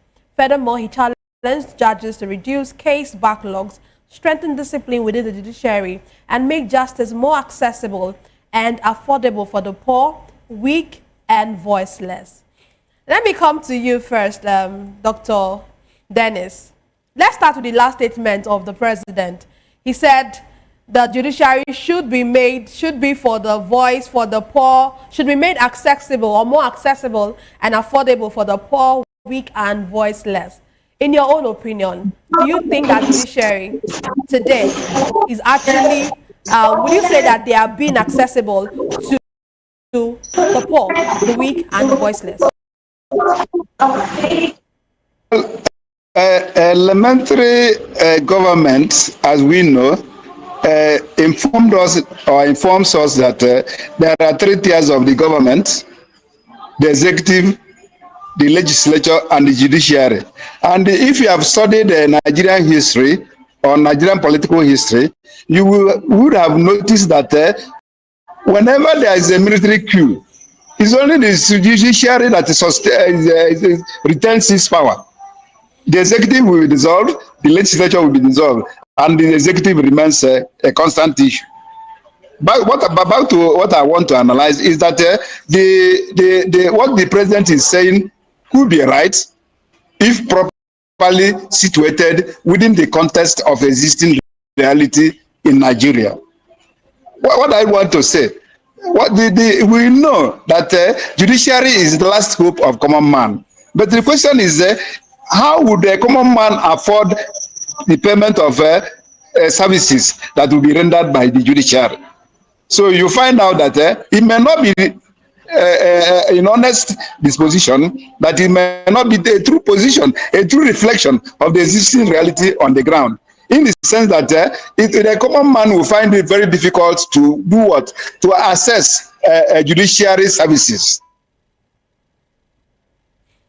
Okay, let's come to you, Dr. Peter. What do you think about this statement? What does Tinubu's statement imply about the current state of our judiciary? Well, there's a difference between the way things are supposed to be and the way things are. President Bola Ahmed Tinubu was talking about the way things are supposed to be, but it's not the way things are in Nigeria. We know that justice in Nigeria is for the highest bidder. Justice in Nigeria is based on who gave the appointment, who gave the nomination. Understand? So what you're talking about is the way things are supposed to be, not the way things are. Because in Nigeria, during the 2023 presidential appeal hearing, I had a woman in the appeal court saying, we are going to counter their argument. A judge in the appeal court saying that they are going to counter their argument. And you now wonder, did this woman go to not school at all? Because somebody in year one in law knows that what judges do is to evaluate presentations, arguments. Understand? It is either the defendant or the prosecutor that counters arguments. Then when a judge begins to counter arguments, there's no hope for the judiciary. And that's where we are. I was shocked. It was even a woman that said, we are going to counter their argument. So you now wonder, how can you get justice with that mindset? So for me, this is just a presentation made. Maybe somebody else wrote that script. Maybe it came from AI. Understand? It sounds nice, it sounds wonderful, but that's not the reality in our country. A poor man cannot afford justice in Nigeria. How much do you think that it takes to file a case? Hire a counsel. So justice in Nigeria is not for the poor people. It is not for the weak. It is not for the voiceless. It's for the powerful. So what's the hope of the poor, the weak, and the voiceless in our nation today? Stay off trouble. Stay off trouble. Okay. Let's move on. What would you say has affected our judicial system? Corruption. As it is today. Corruption. Okay. When we were growing up in the 80s, you don't see judges anywhere. You see them only in the court. I'm aware of one judge in Nsukka then. Understand? In front of his house, he wrote, "Visitors are not allowed." That's an inscription in front of his house. Visitors are not allowed. So, which means you don't have to come to him either to beg him or to bribe him. They are in a world of their own. But today you see judges going to birthdays, going to house warming, house opening, going to Owembe, judges, printing complimentary cards. There are two professions where you don't print complimentary cards. Medicine, profession. Because medical doctors are not allowed to advertise. So you have no need to print complimentary card. Judges are peculiar people. Understand? When you give somebody a complimentary card, what does it mean? Call me. But because of the kind of service that judges render, they don't need you calling them.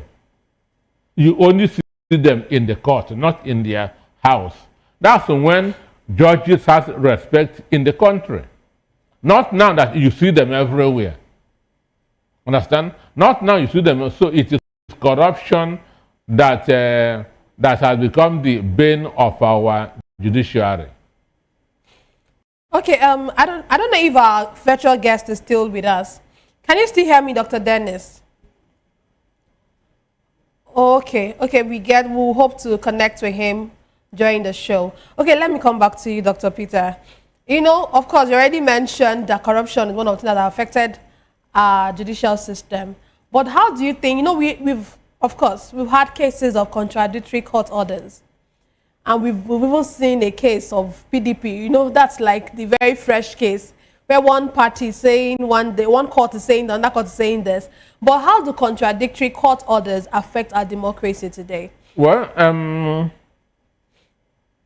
contradictory court orders are not just the judges, because judges don't file cases. It is lawyers that file cases. Yes, I know. So lawyers have been leading judges into temptation, but judges have been unable to deliver themselves from evil.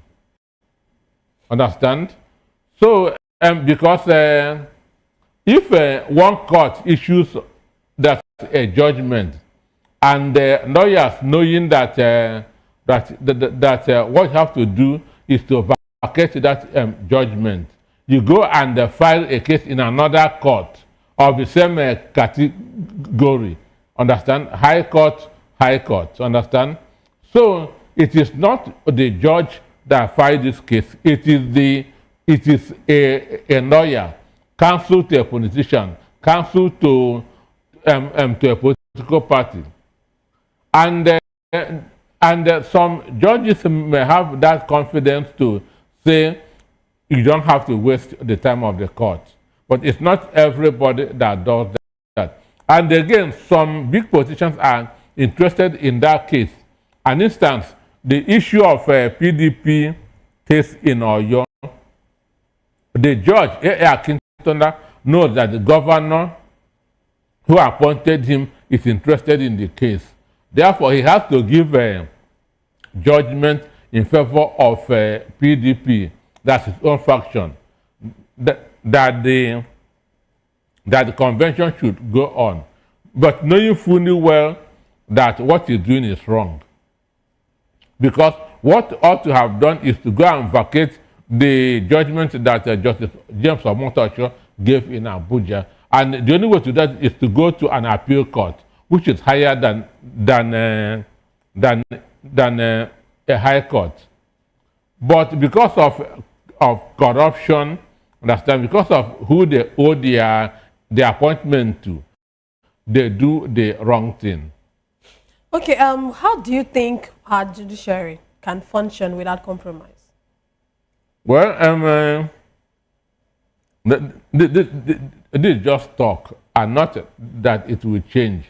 Understand? Because it is not going to change anything. Why? You don't believe in our judiciary? You don't believe in reforms, or you don't believe that our judiciary can become better? Excuse me. Before change will happen to anybody, to the life of anybody, that person will change. Will first of all change. Understand? So bring any reform to somebody with a mindset. The reform cannot work. So, so what we are talking about is just like the speech, the beautiful speech that Tinubu sent. So let me just say something beautiful, and not that it will work. The issue is this: the symbol of justice is a woman that whose eyes are tied. That simply means that justice does not recognize who you are. Understand? Justice does not see anybody. What it sees is evidence before it. And again, there's a balance there. That shows that judgment is determined by who has more arguments. It swings to the side of the person with a weightier argument. But this is not what is in practice. What is in practice is the highest bidder and who appointed me. So until we change our mindset, which I'm not seeing it happening very soon, what is happening now will continue to happen. Okay, we know we've had cases of, alleged bribery of judges. I want to use alleged because, I have to use alleged. But, what are the reforms that we can actually propose that will be necessary to ensure that our justice, as our judges, are inaccessible to bribery? One, just like as I said before, going back to the 1980s method, judges should stop exposing themselves to the public, because in the 80s it was not happening. Once you begin that to make friends, they will always be coming to you to do one thing or the other. They should stop exposing themselves that to people. Understand? And again, there should be an evaluation of the person before he is being appointed a judge. Understand? What is his character? Does he have integrity? Does he have the ability to say no? Understand? Before somebody should be appointed a judge, they ought to have gone through his secondary school days and university school days to examine his conduct, his character, to know whether he would be able to exercise the function of a judge. Because, understand me? Because from judge we get justice. So that is it. Okay, and before I move on to the next conversation, our virtual guest is back online. Dr. Dennis, let's allow you way into the discussion that's the topic of the judges. Of course, I'm sure you were still with us when I read the script. So President Tinubu has asked our judges to ensure that they are non-partisan, they work with integrity. What do you think, what would you say, what reforms can be put in place to ensure that our judges actually do the work and actually work with integrity? Well, it has to be maybe on three premises. One, institutional changes. Two, behavioral changes. And then, what will I say, remuneration financial. Because how much our judges are being paid, how far are they being accommodated, how far are they being insulated or removed from the crunches of the executive powers. Is the judiciary really independent? That is the word. If they're independent, who controls their finances? So the judiciary needs to be independent. And then there was a time this debate building houses for the judges. Who builds the house? Because he who pays the piper dictates the tune. And that is the point. If once the judiciary is not independent, the judiciary may be forced to compromise. So I'm advocating that we should liberate the judiciary from the caprices of the executive dictating or paying, or what do I call it, the salaries and the remunerations of the judges. they should be on their own. They should have their own allocation. The Judiciary Service Commission should be on its own and then be able to accommodate the interests of the judges. I think that is the point. Once they are not independent, then once they are not financially independent, they will be politically and socially dependent on the executive powers. And of course, as I said earlier, the three arms of government should be, there must be, most of it says there must be separation of powers. And once powers are separated, be it financial autonomy and then political dependence or political independence, then much will be achieved. For now, I think we are just laying foundation for just gathering or ceremonial gathering to just entertain the people. So the president should do as much as possible to liberate the judiciary from the crunches of executive interference on their finances and meddling on decisions of the judiciary. I think that's the point. Okay, let's move on to the next conversation we have tonight. The faction of the People's Democratic Party, loyal to the Federal Capital Territories Minister Nyesom Wike, has rejected Saturday's expulsion of prominent party leaders at a convention in Ibadan, the Oyo State capital.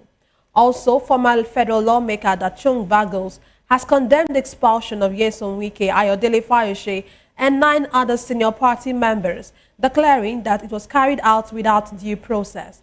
Speaking in an interview, Bagos argued that disciplinary actions lacked a proper committee structure and were instead decided by a mere voice vote, a process likened to taking actions at a market square. Bagos went on to warn that such hasty measures could deepen the crisis within the party, stressing that due process must guide any house cleaning. He added that unless those expelled are accorded fair treatment, there's little hope for reconciliation. He bluntly stated that he doesn't see the light at the end of the tunnel. Let me come to you, Dr. Peter. You know, we've really talked about PDP for a very long time here. First, do you agree with Bagos that, okay, first, let me ask you, do you think that this expulsion is just, just the best thing that PDP could have done to themselves? That's one. And then secondly, do you think that, what's your take about what Bagos is saying, that this expulsion did not follow due process? Okay,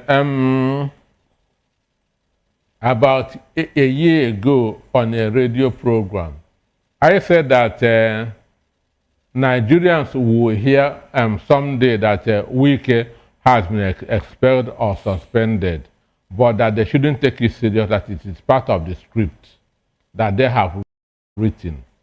Understand? That it is part of the script that they have written. So we are going from scene 1, scene 2, scene 3. So nobody should be deceived. All of them are working together for one man. Understand? Those that expelled and those that were expelled and those that expel others are working together. Understand?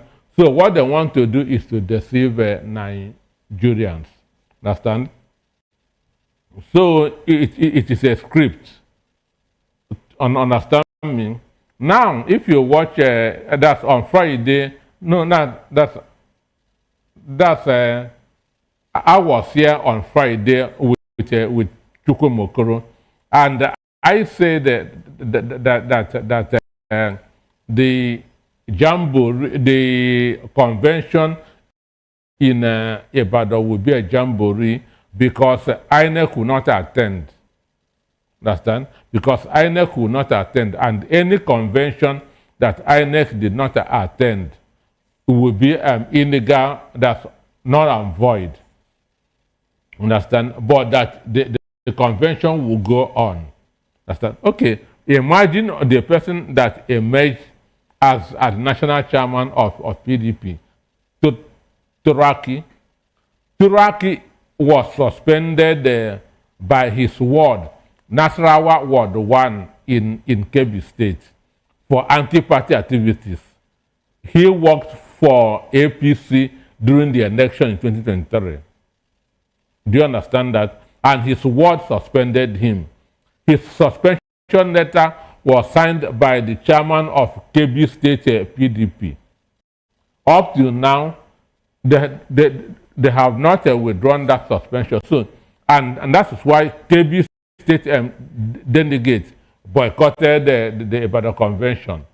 So it is somebody who was suspended for working for APC that emerged as national chairman of PDP. What does that tell you? So both Bode George, Nyason Wike, Ayofoye Sheyi Makinde, all of them are working for the same man. Understand? Okay, let's hear your view. Let's hear your view, Dr. Dennis. Do you also buy this idea that, or do you also buy Dr. Peter's opinion that all of this is the script that has been written out, and we're just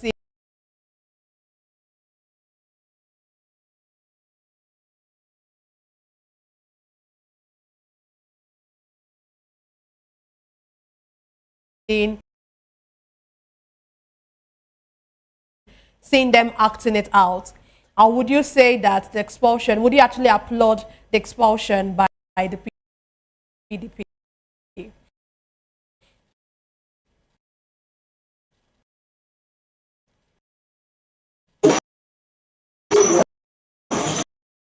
Well,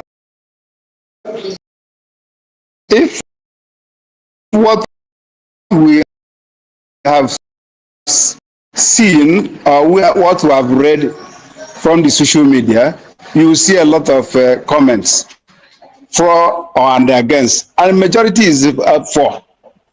And if you recall what the legend Dr. Nnamdi Azikiwe said, that best of the same feather flock together. And if you remember that a song of what do you call it, Dolly Parton, the coat of many colors that her mother sewed for her, you will see the conglomerates of different values, different opinions, different behaviors, different character, and even attitude towards molding the political culture in Nigeria of party politics. Some of us that witnessed the life and time and political sagacity of late Akinloye. Yes, the MPN powerful chairman. He made it decisively that the party is the supreme being in any democracy. And Dr. Mbadiwe made it clear that the party in power should exhibit the attitude of at least showing that is in power. More importantly, that the party in power should also allow what? The opposition to exist. And that's why MPN at that time was able to exist. So the question is, who is fanning the famba of disintegration, or the decision of some of these opposition parties? And now, in terms of in area of journalism, we said the fifth columnist. I think there is a fifth columnist in the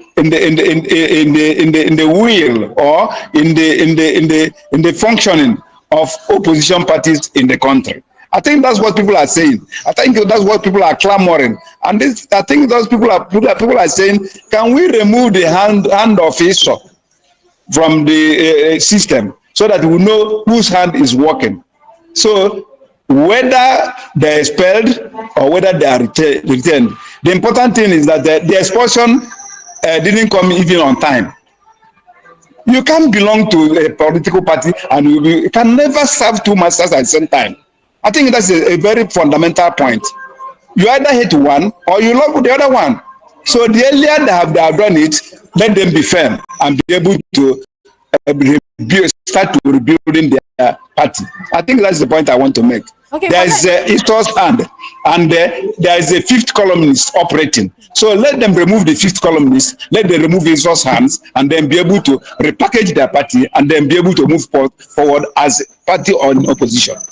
Okay, let me ask you, you know, do you really think this expulsion will stand? Really knowing how weak it can be, and of course, we already know how it is in the party. We already know, like here, Dr. Peter pointed out, even the chairman of the party was suspended at one point for the same anti-party activities. But do you think that this expulsion, and of course, you know that the convention was against the court ruling, even though the party members who held the convention would say that they were actually going in line with the court ruling that asked them to do it. But we know that a court ruling had come out to say on that same day that they should not have the convention, they should not hold the convention. But do you think that this expulsion, do you see it actually as in really working? Do you think it's going to work? My question is which court injunction are you depending on? Which court injunction are you relying on? If the party has said that they have done the convention, why not allow them to exhibit what they have done? Why not allow them to oscillate within the ambit of what they have done? And then the other question is, who is powerful? What makes somebody powerful? And what makes somebody unruly? And I think that's the question we need to address. Is somebody ruling against the party? Is somebody going against the constitution of his party? And they allow that person to still remain in the power? Then it means that we are blowing hot and cold. And hot and cold blowing in the politics will not allow us to democracy to progress. I think that's the issue. If the PDP has taken a decision to expel those people, then they have been expelled. What the PDP needs to do is to consolidate on what they have done and then be able to move forward. I think that's the point. You can't be blowing hot and cold. And nobody is more powerful. The issue of political demagogue in Nigeria has ruined Nigerian politics. It has ruined Nigerian democracy. This is time for democracy to do what? Show better opportunity for people to come in. I think that's the point. Okay, because of time, I'll have to let you go at this point, because I was actually going to ask a follow-up question, but let me just leave it at that. Sir, can I have your concluding thoughts, please, before the issue is this. Thank you very much. Because I'm facing very adverse weather. Any convention not covered by INEC is illegal. So INEC did not cover the your PDPM convention. So any candidate that emerges, they will not recognize it. And mind you, both Nyesom Wike, Ayo Fayoshe, and Sheyi Makinde, all of them were in the famous G5. Infamous G5. Understand? So they are together, just trying to deceive gullible Nigerian. So it is a script that is being written. So nobody should be deceived. But the purpose is to ensure that PDP will not present a strong candidate in 2027. Okay. Period. Okay, thank you very much, gentlemen. Thank you, Dr. Peter, and thank you also, Dr. Dennis, for joining us all the way from Oka. And that's all for today's episode of The Issues. We explore the challenges facing Nigeria's politics and, of course, electoral.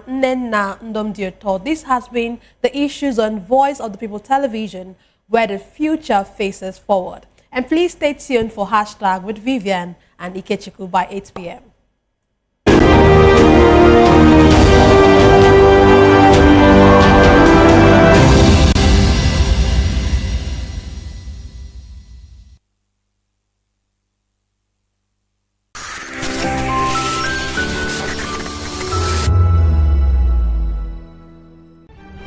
In a world where power shifts with every headlines, news breaks and events happens, We bring you unbiased and explicit information on politics, economy, and state of the nation. We break down the chaos. Facts, not fluff. Truth, not a spin. We discuss not just politics, but a glimpse into the future. Join Moses, Chukuma, and Fina on Voice of the People TM. Voice of the People Television. Now you have more than a voice. The red carpets, awards, the razzmatazz, music, fashion, interviews, and more. Spotlight on Voice of the People Television. Let's feed you with all the juicy stories in the global entertainment space, bringing you the glitz and glamour as it is hot. Stay tuned to Spotlight, 1 p.m. Monday to Friday. Spotlight on VOP TV. Entertainment like never before.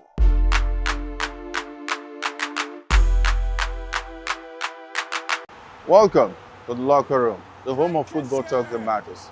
I am Jerry Arpelon. Join us every weekday, Monday to Friday at 5 p.m. Nigerian time, as we share the hot takes and hot debates in the exciting world of football. And joining me are the usual suspects, Ikechukwu and Mayowa, as we break down all the hot takes and everything that's happening in the football. Don't just watch football, live it with us. Catch us on the locker room and Voice of the People Television at 5 p.m. Nigerian time. And like I always say, if not going to the talk, please discuss.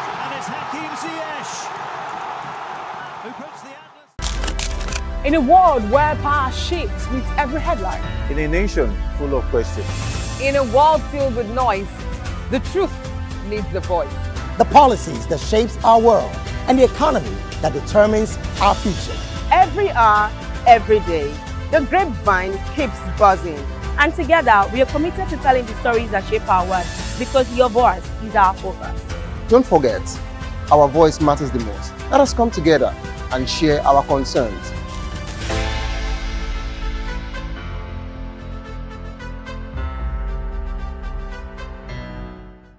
Behind every broken desk lies a broken promise. Education shapes the nations. But who is asking the right questions? Introducing Edu Dialogue, the show that goes beyond the surface, exposes the cracks, the corruption, and the silence in Nigeria's education system. Edu Dialogue, Saturdays, 3 p.m., only on VOP TV. We break the biggest stories, from missing funds to policy failures. We ask the tough questions and demand real answers. Edu Dialogue, this Saturday, 3 p.m. on Voice of the People Television. 3 years ago, we lit the spark. Today, we are blazing the trail for others to follow. VOP Media is 3 years of breaking boundaries. 3 years of being that bold voice that echoes the thoughts of the people. 3 years of telling stories that matter. We have experienced complete breakdown in democratic governance. We are not just a brand. We are a movement, giving voice to the voiceless. We go to bed empty hunger. To every viewer, every voice, and everyone that has made us who we are, we say thank you. VOP Media, 3 years and still counting. VOP TV. Now you have more than a voice. From the views on the streets, we go to bed empty hunger, to the blaring horns of a hustling city, the loudest voices of the common man got a medium to be heard. This particular administration, they were coming unprepared. It's not a bad thing to renovate the president's law. Through top-notch programming, unbiased reportage of news, sports, business, entertainment, and cultural documentaries, Voice of the People 90.3 FM became a symbol for 21st century media. And now, a new baby is born. Voice of the People Television, VOP TV, youthful, full of vigor and penchant for excellence in the continent's media space, exposing the wrongs, applauding the rights, dissecting the news without fear or favor, through factual and accurate stories and contents. Corruption kills three things that makes a society. Representing the interests of the people and giving them a voice. Voice of the People TV is here to stay towards building a fair society. VOP TV, Voice of the People Television, truly a voice for the people. Hello there, my name is Damilola Ogunsi, also known as the Goldfish. Hi, my name is Chiki Bright Emmanuel. I'm an actor and a filmmaker. Hello, peeps. My name is Yomi E. Adejumo. Hi everyone, I'm Paul Utomi. Hi everyone, my name is Stacey Benjamin, and this is Voice of the People TV. I need you to keep it locked to VOP TV. See, are you looking for good entertainment? You want to get good movies, good music, politics, talk shows, sports and entertainment. You really want a channel that gives you everything you need without you having to run around. VOP is where you are. That's Voice of the People. If you're not listening to this, You're not one of us, and you deserve to be killed. Scrap chat. Don't be killed, but watch it, or I'll find you, and I want you. And you are locked on VOP TV. Don't go nowhere. This is where the juice is. This is where all you need for entertainment, politics, movies, and whatnot. And keep watching VOP TV. So keep it locked, because I'm locked already, man, and it's money back guarantee. So you're gonna have a good time, because I do. And please keep watching VOP TV. I won't want to actually, I beg you, subscribe, watch it. If not, whatever you see. You better not touch that dial, because VOP is the plot. This is African News on Voice of the People Television, where we don't just bring you the news, we bring you Africa's heartbeat, the policies that shapes our world, and the economy that determines our future. African News on Voice of the People Television. Stay with us. We encourage you to click on the like button and subscribe to our YouTube channel. We are Voice of the People TV. Also follow us on all our social media platforms. We are at VOP TV Live. Visit our website www.vop.ng for fresh and trending news. Also watch us live on SLTV channel 264. VOP TV, Voice of the People Television. The red carpets, awards, the razzmatazz, music, fashion, interviews, and more. Spotlight on Voice of the People Television. Let's feed you with all the juicy stories in the global entertainment space, bringing you the glitz and glamour as they hot. Stay tuned to Spotlight, 1 p.m. Monday to Friday. Spotlight on VOP TV. Entertainment like never before.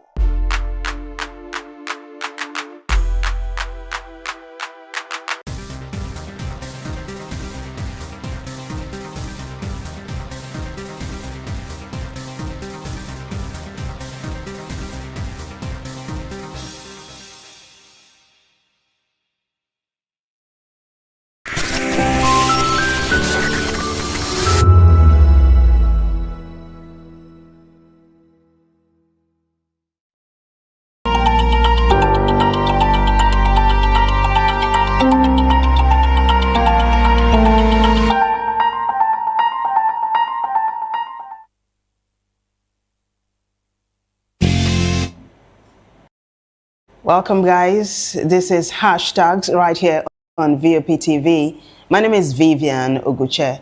Hashtags is where we get to tell you all things trending and all things topical.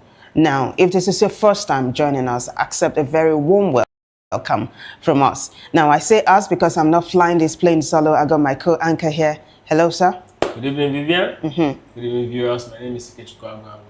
And it's so good to be here. Yeah. Another very beautiful day to talk, have conversation right there on Hashtag. And I know there's a lot to talk about, and so many conversations, even from last week, some of them actually trickle down into this week. So we'll be looking at all of these conversations. So Vivian, take us through X. and other socials to get what's trending. Very well said. On that note, on the road, the very first one is hashtag KB Schoolgirls. Today, Nigerians woke up to a very disheartening story of a number of girls having been kidnapped. This is about a decade after the Chibok girls incident, and this has happened. So the federal government, after some hours, you know, when people had gone online to say, why is the federal government not saying anything, came out to assure Nigerians that they are going to keep to their duty of protecting lives and lives and property, and of course they are vowing to recover the kidnapped KB schoolgirls. Now, immediately the incident happened, the police in KB put out a statement. You're going to be taking a look at that in a short while, see how Nigerians are reacting to it. Also, we'll see how Nigerians are reacting to the statement the federal government put out through the Ministry of Information. Now, I take you straight to X now, so you take a look at the first post. It is hashtag KB Schoolgirls. It is nothing to laugh about. And guys, like I said earlier on, people are making comparisons to the Bring Back Our Girls incident when Goodluck Jonathan was the president of Nigeria. Let's go to X now as we get the show on the road. Nigeria Police Force says police tactical units, military personnel and vigilantes have been deployed for search and rescue operations of the kidnapped students of Government Girls Comprehensive Secondary School, MAGA. On the 17th of November 2025 at about 0400 hours, information received revealed that a gang of armed bandits with sophisticated weapons, shooting sporadically, stormed the Government Girls Comprehensive Secondary School, MAGA, Danko District, Danko Wasagu Local Government of Kebbi State. The police tactical units deployed in the school engaged them into a gun duel. Unfortunately, the suspected bandits had already scaled through the fence of the school and abducted 25 students from their hostel to unknown destination. Similarly, one Hassan Makuku M was shot dead, while Ali Shehu M sustained injury in his right hand. Upon receiving the unfortunate incident, a combined team of additional police tactical units, military personnel, and vigilantes has been deployed in the area, and they are currently combing the bandits' routes and nearby forest with a view to rescue the abducted students and possibly arrest the perpetrators of the dastardly act. Let's take a look at the concluding part of the post now. In light of the above regrettable incident, the Commissioner of Police, Kebbi State Command, CP Bello M. Sani, had reiterated the command's unwavering determination in safeguarding the lives and property of the residents of Kebbi State. He equally appealed to the members of the public to remain calm, vigilant, and continue supporting police operations for peace and stability to be maintained. And it was signed CSP Nafi Abakar Kotakoshi, Police Public Relations Officer for Commissioner of Police, Kebbi State Command. And this was a post that was released on X today. Now, let's go to the next post. So these are responses to the post that the police in KB put up. Bashir Garba Sufian says, this is commendable, and I pray that our security forces succeed. I say amen to that. Bashir goes on to say, however, Nigeria must adopt a more proactive approach to tackling insecurity. We cannot continue to respond only after attacks occur. We must act ahead of time. TJ2 says, at Nigeria Air Force, no aerial fighter jets or helicopter to rescue the victims. That's $1 million question. We'll move on to the next one now. So Nelson Collins says, the deployment of police tactical units, military personnel and vigilantes for the search and rescue of the kidnapped students is unfortunately coming after the damage has already been done. The attack on Government Girls Comprehensive Secondary School, MAGA, in the early hours of November 17th is yet another heartbreaking chapter in Nigeria's worsening security crisis. Armed bandits stormed the school, outgunned the system, killed Hassan Makuku, and abducted 25 innocent girls. And then it goes on to say that Why do security forces always arrive after the lives have been taken and the children have vanished? This tragedy should never have been allowed to happen. And of course, the Onugini Ezechukwu actually said that deploy drones to the forest, trust the drones, it is faster than anything, plus it grants safety for those officers deployed. I agree. Want more reactions, please? Because CSP Benjamin Undenyi actually said, since 5 hours ago, sir, you must have missed it. And this is actually a response to the Nigerian Police Force, statement by the Kebbi State Command. And just to clarify that, now, CSP Benjamin Hundeyi was replying or responding to Omoyele Sowore. Yeah, it was responding to Omoyele Sowore, who had said the federal government, as well as the Inspector General of Police, had not issued a statement after the incident had happened. So CSP Benjamin Hundeyi now redirected Omoyele Sowore to the post of the Nigerian Police Command in Kebbi. And told him that, sir, since 5 hours ago, you missed it. You missed it. Oh, beautiful. Yeah. More reactions? Yeah.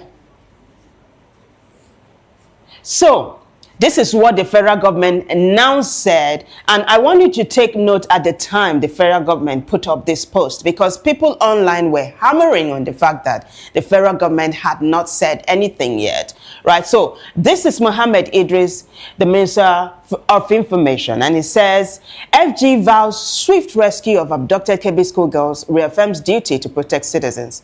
The federal government expresses deep concern and solidarity with the families of the female students abducted from Government Girls Secondary School, Maga, in Danko, Wasago local government area of Kebbi State. We share in their pain and are firmly committed to bringing the girls home safely. President Bola Ahmed Tinubu, GCFR, has reiterated that protecting every Nigerian, especially school children, remains a solemn responsibility of the state. He goes on to say that the government condemns the reprehensible attack on innocent students and the killing of school officials who were carrying out their noble duty. He goes on to say, as security and intelligence agencies have been issued clear directives to locate, rescue, and safely return the students and to ensure that the perpetrators face justice. The federal government will not relent until this objective is achieved. The next part of the post, let's see it. And then he goes on to say that we assure Nigerians that strengthening internal security remains a top priority. The federal government is recalibrating the nation's military, policing, and intelligence capabilities to more effectively prevent these attacks and respond with greater speed and precision whenever threats arise. Nigeria is also reinforcing cooperation with regional partners through ECOWAS, the African Union, and the Multinational Joint Task Force to secure our borders and disrupt terrorist and criminal networks. We urge the public to remain calm and confident. Mohammed Idris, Honorable Minister of Information and National Orientation, and this was Monday, 17th November 2025, that's today. Now take a look at the next post, screenshot really, so that you can know exactly when this was posted, right? That's the logo of the Honorable Minister of Information and National Orientation. Take a look at the time, Ikechukwu. Yeah, 5:10 p.m., not too long ago. So Nigerians are reacting now to this post. Gondo Adi says, tell Tinubu to speak to address the nation on the state of security and growing activities of terrorists in the country. Schoolgirls have been kidnapped. A brigadier has been killed in action. We are going to sort that out in a short while. And then he goes on to say, and terrorists are fast gaining grounds under Tinubu's watch.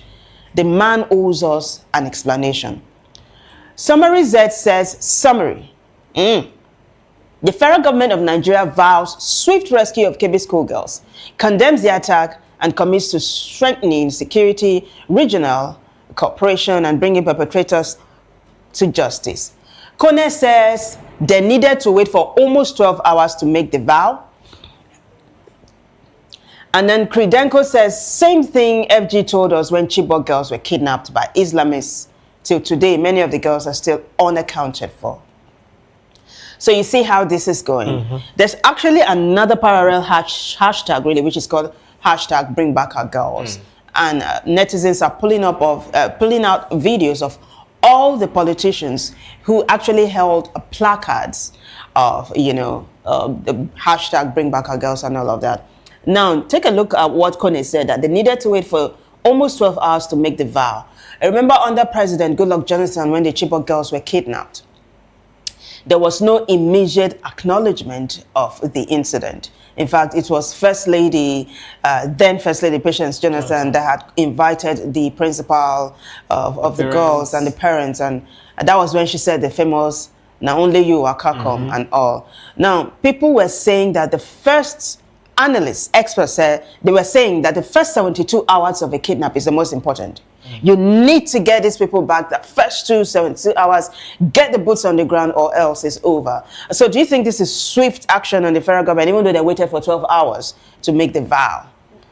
Well, of course, if you look at how the country is and how porous our borders, it's going to be quite interesting for us to see if they can actually get them. I hope they get them back. I mean, 12 hours is not very long. But then if by any means, you know, within that 12 hours, they are unable to actually get it. I mean, it's over 12 hours now, right?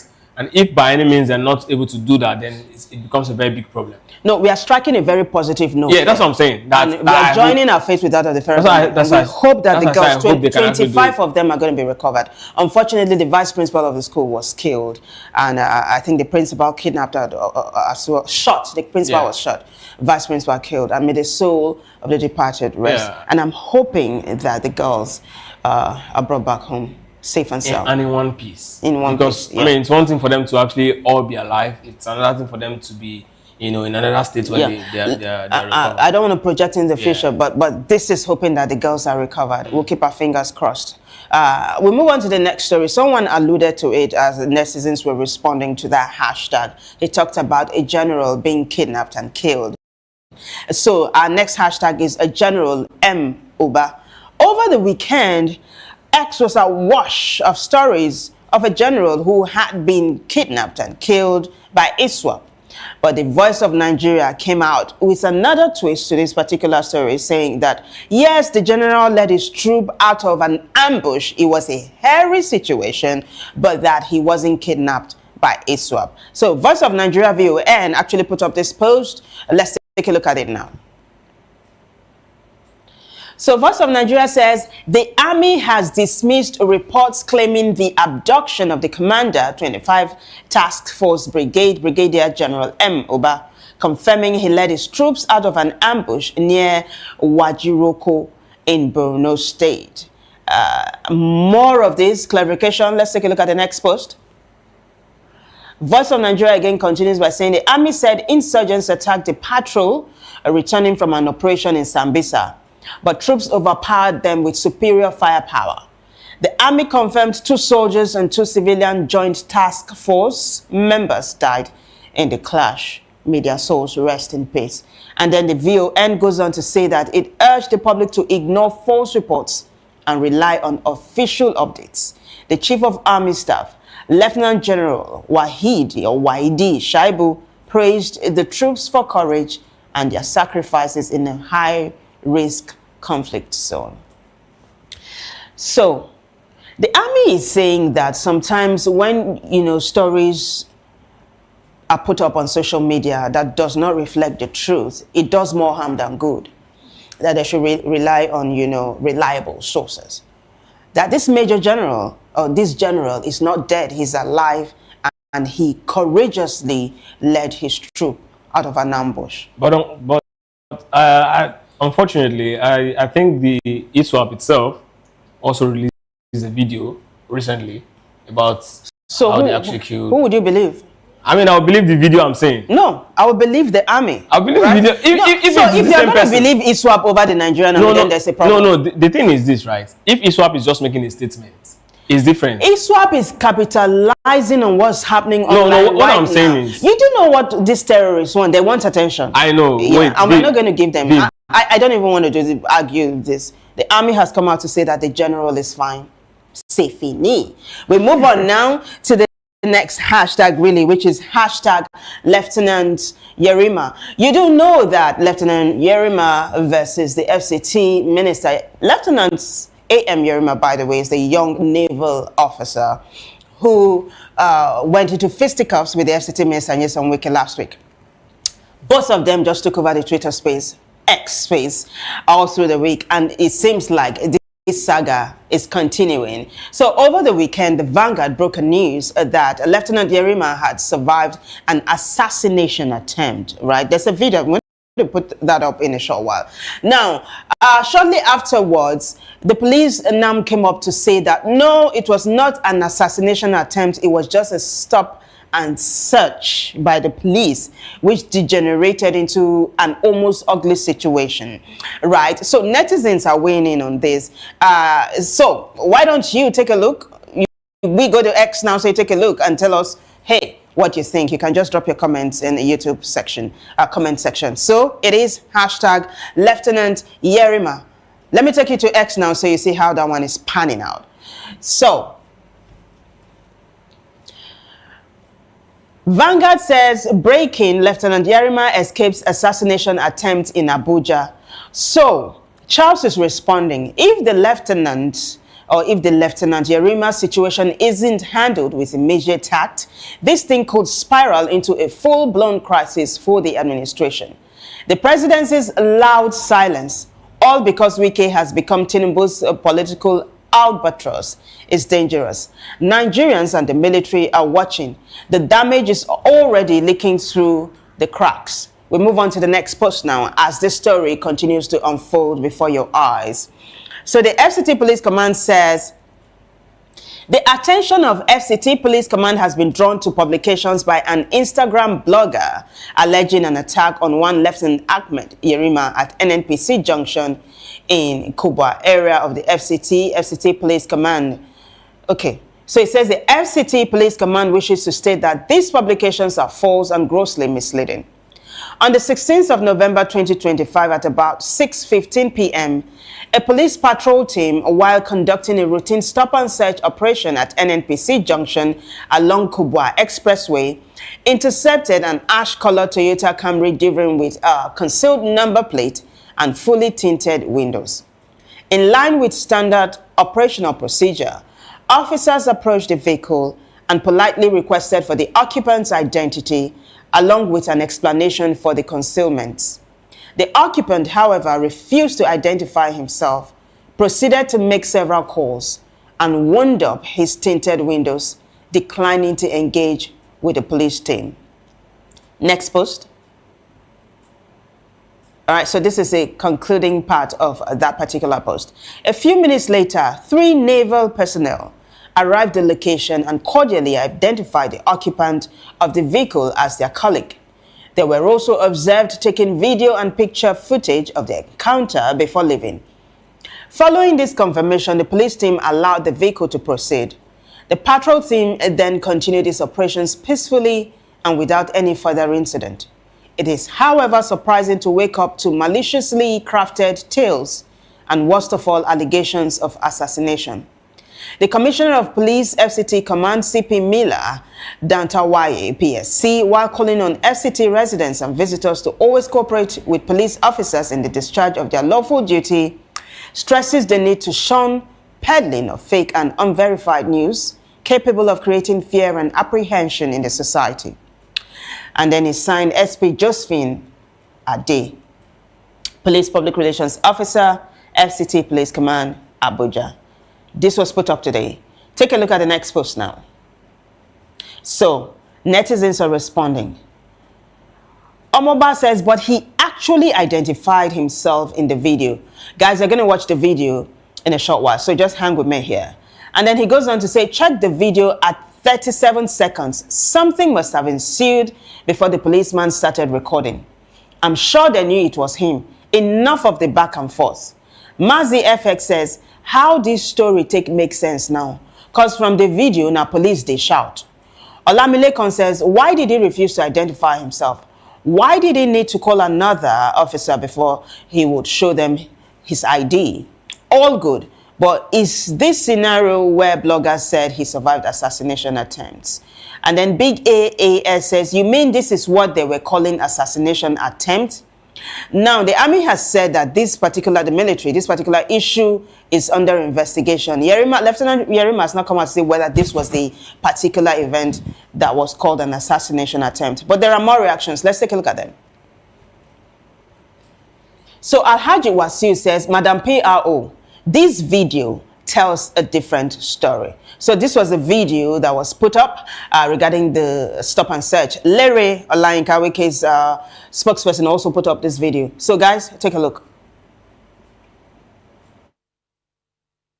Came with a car plate number covered and we stop him. He says he's an officer. Identify yourself, and he cannot identify himself.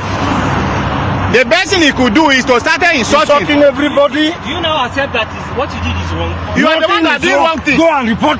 You are the one doing wrong things because you said you are an officer and we asked you to identify yourself and you could not do. The best thing you could do is to telling people that everybody are nonsense.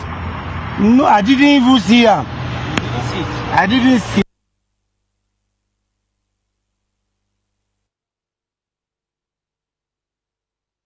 Citizens are saying it looks like the police was the one that did the video because you hear them shouting and all of that. But we don't know who actually, recorded this scenario. But people are saying if the police would, start recording incidences like this, then it is a free for all. People are going to start doing it all over and over. But hey, what do you make of this whole thing? Well, I mean, he's already a superstar. Talk about Lieutenant Colonel. Lieutenant Yerima. So you expect this sort of things, and I mean the incident he had with the Minister of FCT is actually a very big one. I mean you also know that the military is actually calling for an apology, and that's also something. This might not even be the workings of the FCT minister. It might just be certain persons who are not really happy with the situation, just want to get one over. The person in question. But I'll leave it to... the pendulum might also swing, right? So there might be another side. That's why I'm saying I'll leave it to the investigation that they said they're actually conducting.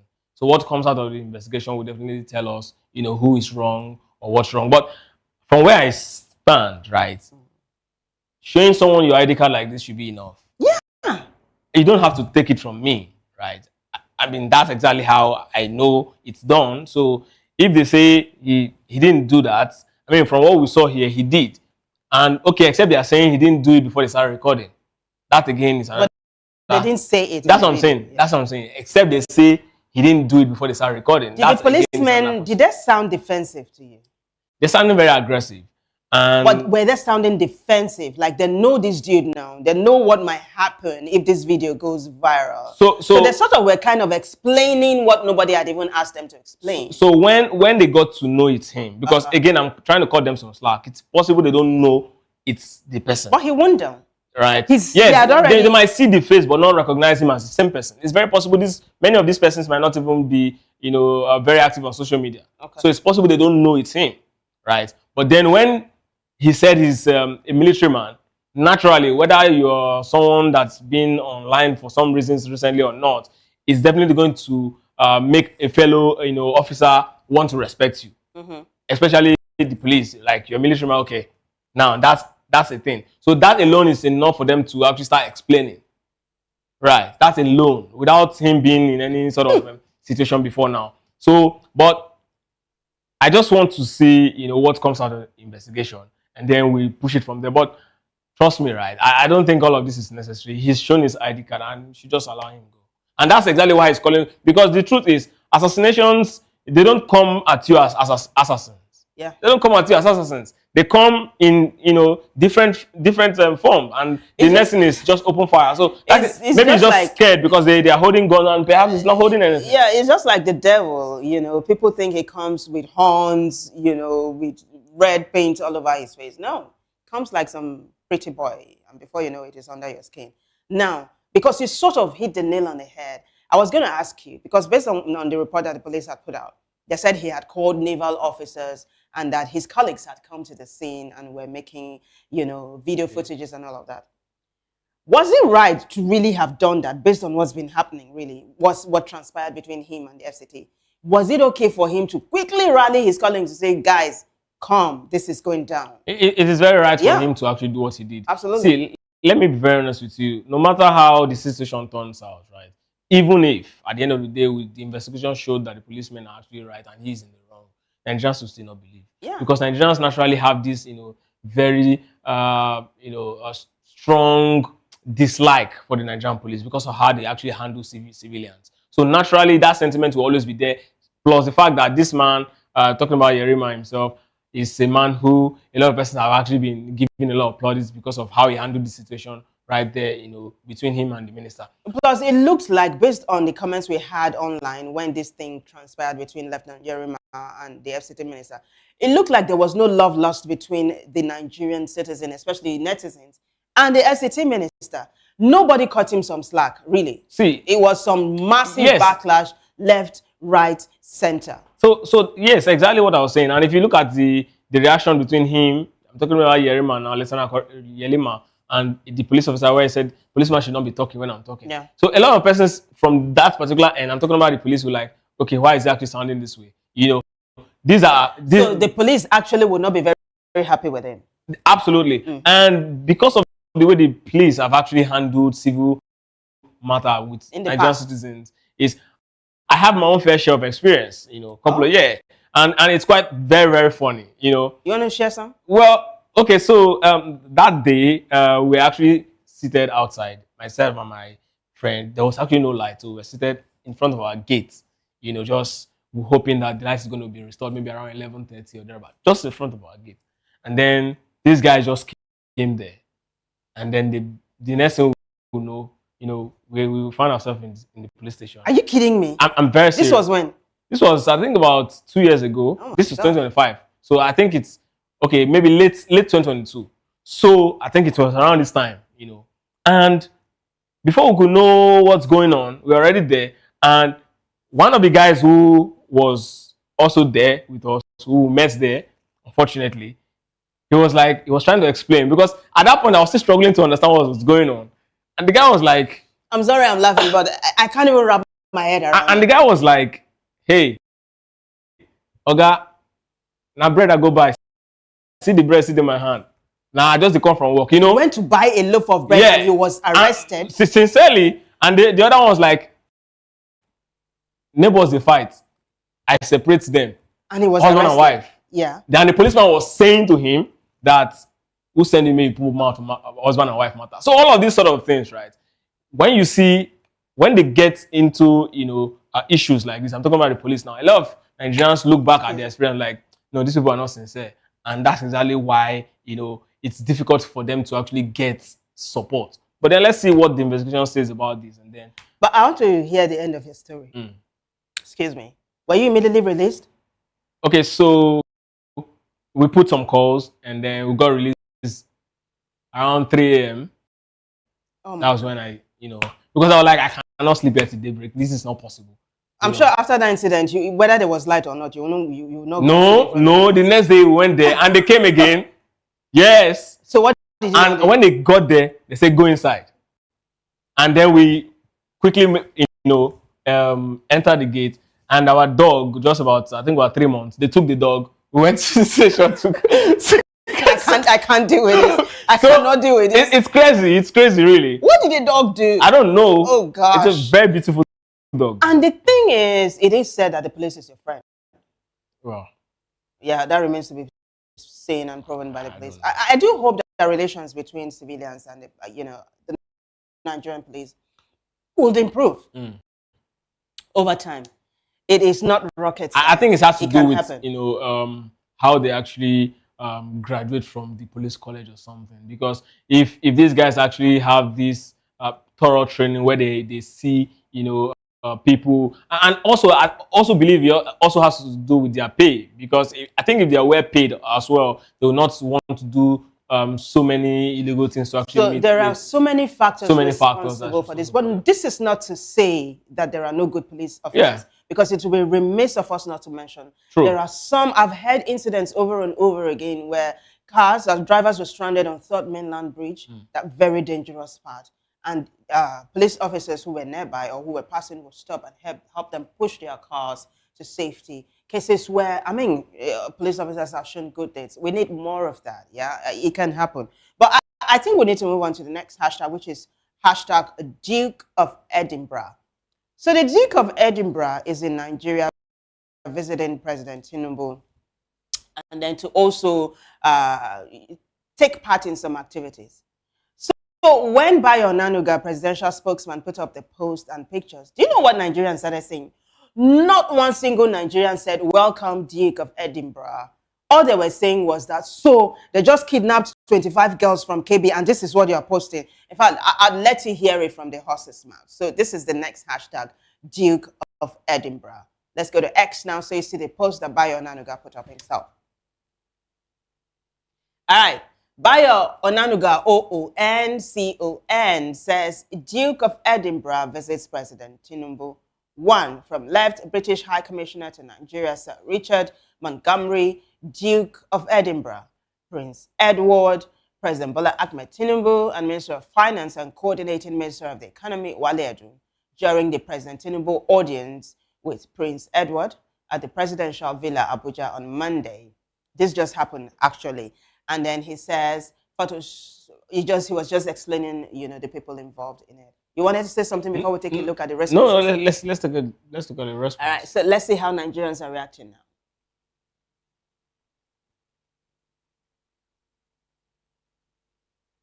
All right, so Eric Eze says, you people are doing photo shoots there while they just kidnapped 25 schoolgirls and murdered the Brigadier General. What an absolute disgrace of a country. You can't even make a post about it. And Akinfemi Wa Kehinde Alex says, a vice principal was killed and 25 young girls were abducted. No delegate has been sent to the school and console with the family of the departed soul. The only thing is that the president is still studying the development. Wow. You cannot suspend this kind of visitation because the girls aren't children of the elites. Poor man, they suffer. What a nation where leaders aren't empathy. He's talking about a nation where leaders lack empathy to lead. I think he's saying what nation where her leaders aren't empathetic. Yeah, that's what he's saying. The lead that gives them the mandate. But I think there are more reactions to that. What a lost nation. I was going to skip that. Our nation is not lost, really. Engineer Imran M. Kabir says, what the country needs is accountability, transparency, and leadership focused on real reforms, not cosmetic diplomacy. Until the government prioritizes the welfare of Nigerians over optics, these meetings will mean very little to the people. Engineer Imran again says, while international visitors are important or engagements are important, Nigerians are more concerned about the realities at home, rising hardship, economic instability, and insecurity that remain unaddressed. High-profile visits and photo sessions at the villa will not solve the pressing issues citizens face daily. So I think this is a matter of optics, right? Well, the optics most Nigerians and most netizens are saying is it's not just right at this moment when the nation should be boots on ground trying to retrieve the girls who have just been kidnapped and to handle cases of insecurity in other regions as well. Well, I want to cut the presidency some slack. I mean, this visitation has been planned already. Yeah. Right? And then you cannot have, a high-profile visitation without announcing it. But is there a way that incidences like the 25 girls that were kidnapped, is there a way to kind of sneak it into the visit and then have these people, say, comment, yes, have a say, yes. I think that should have really worked. I saw the press release and I was just reading, and what I was saying is, the president talking about the reform and how it's going to benefit the youth. And I was asking myself, okay, you're talking about the reforms to, this, you want to call him even the representative of the British Crown at this point, in Nigeria. But then you're not talking about, because now people who you actually emphasized on in that press release were actually the youth, right? And then these persons who have actually been kidnapped are also people who are the youths who fall in that particular category. Now, it's a very big problem if you are talking about, giving your reform is geared toward making life of these people better, and then 25 of them, girls, are at this point unaccounted for. We cannot even tell, what their well-being is. It's very unfortunate. So I would have hoped that brief had been tweaked to accommodate that, and then have these people, they talk about how they can actually really assist, Nigeria in helping to curb the insecurity. That would have really, balanced the situation. And people who, because then I'm not. I want us to go back to X and take a look at the last comment again. There's something someone said about hardship and all of that. Okay. I want you to also can we go to X? Let's take a look at that particular comment again. It's still hashtag Duke of Edinburgh, who is visiting all the way from the UK. Let's go back to X now. Shall we do it? Let's do it. Okay, so engineer Imran Kabir said, while international engagements are important, Nigerians are more concerned about the realities at home, rising hardship, economic instability, and insecurity that remains unaddressed. High-profile visits and photo sessions at the villa will not solve the pressing issues citizens face daily. So let's talk about the issue of hardship. You know how prices of foodstuff go up in Nigeria and they never come down. An activist from Plateau State in Jos put up a post that trended during the weekend that since the price of wheat, which is mainly used for the baking of bread, since the price of wheat fell, bakers have refused to reduce the price of a loaf of bread. And he was calling on Nigerians to speak out so that, stuff like this will be addressed. Now, in a country like Nigeria, once the people are hungry, nothing you can do that will make them happy. So I think I understand what so many people are saying. Now, this thing about optics and all, it matters because that face value, people take you at face value. What you present to the eyes is what stays and all. So I'm hoping that the presidency will continue to take a look at what Nigerians are saying. But hey, anyhow, this is a very warm welcome to the Duke of Edinburgh from us right here. Yeah? So the person who was talking about the price of wheat expecting it to come down should also understand that people who bake and sell bread also buy other stuffs. Oh, so it's not just the price of wheat that has come down now. Other things must come down. That's what I'm saying. Yeah, but at least there must be some form of reflection that the price of wheat has come down. No, the truth is... So if a loaf of bread is going for like 1,500 when the price of wheat was, very high, now that it's dropped, at least it should go for 800. So we need to start from, this market itself, because now we say market forces should determine price of commodities, right? So if only my commodity is actually the price drops, right? Because of course, most of these wheat are also imported. So let's say the price of this one actually dropped, and then every other person that I'm going to actually buy from, their price is still very much the same thing. It's going to be a risk on my part, because how am I going to survive if I just to sell low? Yeah. Say for example. But why did the prices go up for starters? That's what I'm saying. Because wheat became very expensive. Now that it's low, this is simple mathematics. No, what I'm saying Let's just balance the what I'm saying At is least there must be you some are buying form other of stuff. Yeah, but there must be some form of reduction. How? Oh my gosh. How is it going to come down? So the price of wheat, for example, was 80,000 once upon a time. And that led to the price of bread going for, a loaf of bread going for 1,500.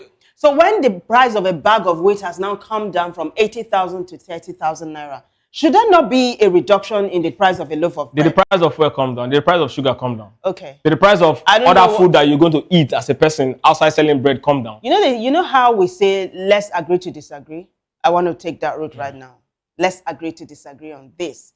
The price of wheat has come down, so the price of a loaf of bread must come down as well. On that note, we go to the last hashtag for today, hashtag apology. So the Nigerian Football Federation, the NFF, is apologizing to Nigerians for missing out on qualifying for the World Cup. Right. So I just take you to X now so you take a look at that apology and how Nigerians are reacting to it. And then Ikechukwu, who is a sports presenter and analyst, is going to talk a little bit about that match between the Super Eagles and their DR Congo counterpart. Hashtag apology. Let's take a look at the post by NFF now. So the NFF says the Nigeria Football Federation wishes to openly and sincerely apologize to His Excellency President Bola Ahmed Tinubu to the federal government as a whole, and to millions of Nigerians, most especially our passionate, loyal football fans, following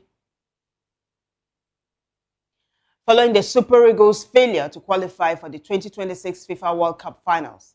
Sunday's loss to DR Congo in the Africa Playoff Final in Rabat remains a moment of profound sadness for Nigerian football. For a nation where the Super Eagles serve as a symbol of unity, hope, and collective pride, missing out on the World Cup for a second consecutive time is a disappointment of great weight and emotional depth. In the meantime, the Super Eagles coach, is that it? I've read this, right? Yeah, before we go to the reactions, let's talk about this a little bit.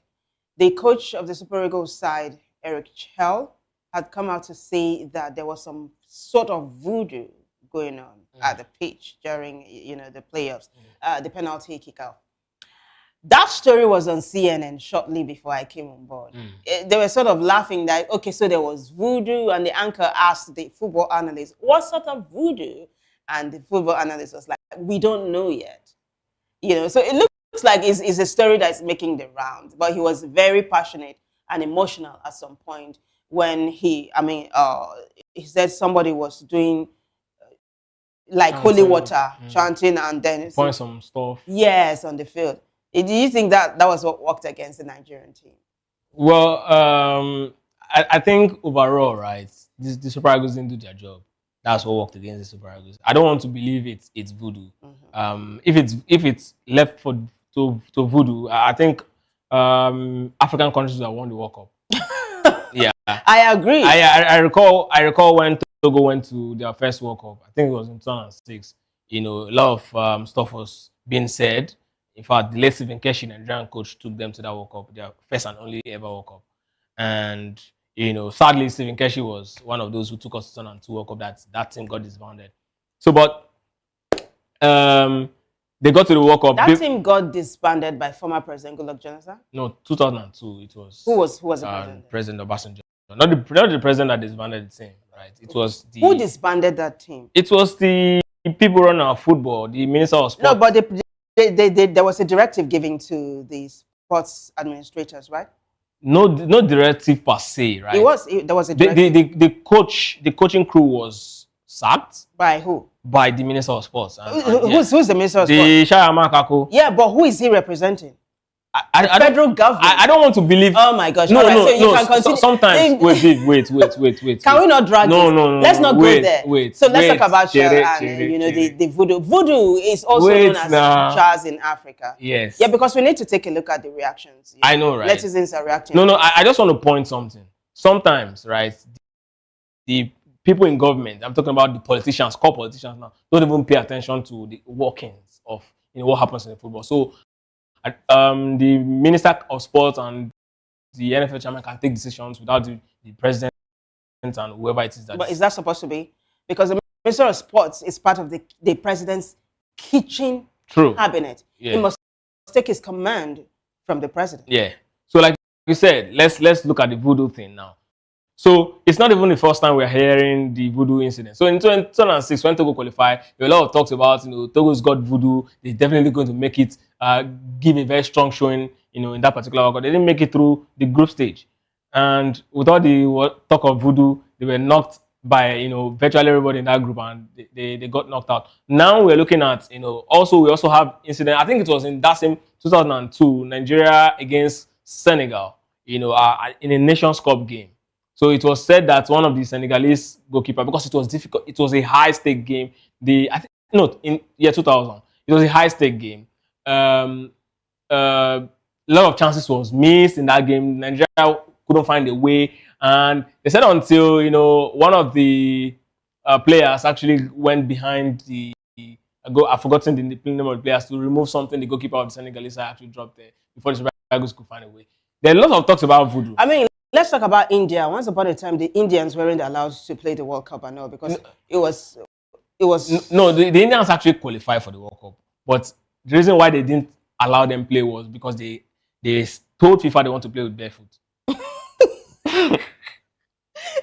So strange things happened. So that was, why was that? Well, I mean, it's a long time ago. I think it's 55. It's a long time. It's a long time ago. Yeah, so but you want to know that this kind of drama is always playing out in football. But you see, this thing about voodoo was when ESPN interviewed Eric Chell, and he was telling them that was why he was very emotional towards the end of the match. I was watching Spotty TV online, and this is what the commentators said when Chell had removed Tulu, just towards the end of the game, the end of the second half of the extra time. And one of the commentators says, please make this make sense to me. That what is Chell doing? You know, He and did then so many wrong calls. someone was saying that Troost Ekong was not just a leadership figure, but he was the penalty taker. Our best penalty. That's what the person said. The best. penalty If you have taker penalties for during Nations Cup, is the go-to man. Now, so you say Chell didn't do his own work? no, well? all his moves from the way he lined up the team, everything was. Was it jittery or something? Maybe it's the voodoo. Well, Maybe that's where the voodoo was. Can we quickly take a look at what netizens are saying in reaction to this particular hashtag before we wrap it up? Netizens are reacting to the apology that the NFF put up. So, Ifure Usen says, at least nobody will embezzle World Cup funds, right? Beautiful. And then Super Eagles Supporters Club says, this does not cut it at all. May we know why there were no sponsorship for Nigerian supporters to go watch the game? Let's start from there. Did you see that the Congolese side was fully represented? It looked like half of the country went to Morocco to watch the footballers play. But there are more reactions. Let's take a look at that. Abakar says, after the apology, can we read that the NFF president have therefore tendered his resignation since he couldn't deliver the World Cup ticket? Abi Una integrity no reach that one. One more.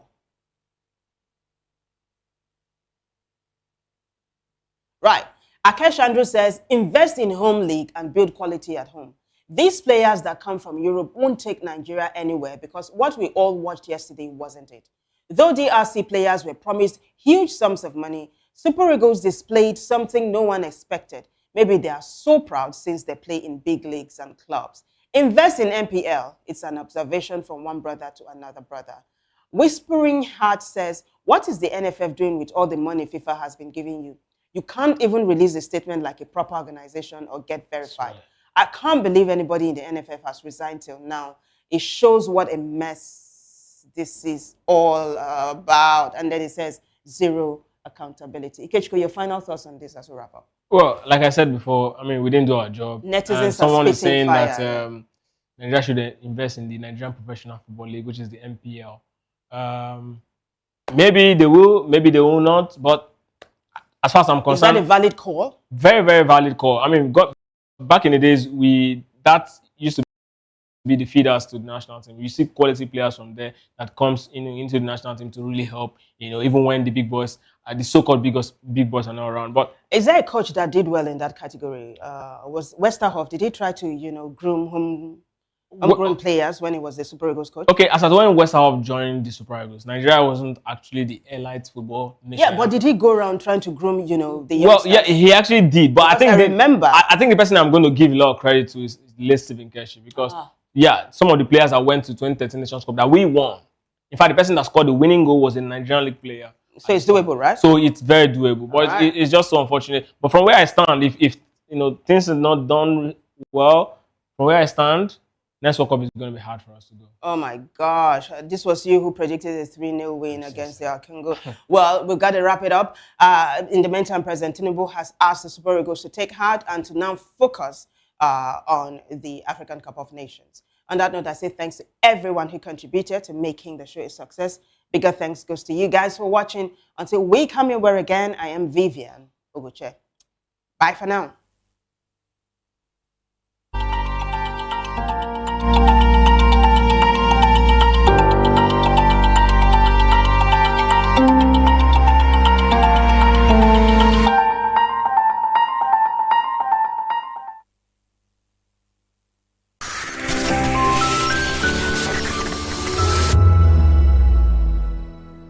Behind every broken desk lies a broken promise. Education shapes the nations. But who is asking the right questions? Introducing Edu Dialogue, the show that goes beyond the surface.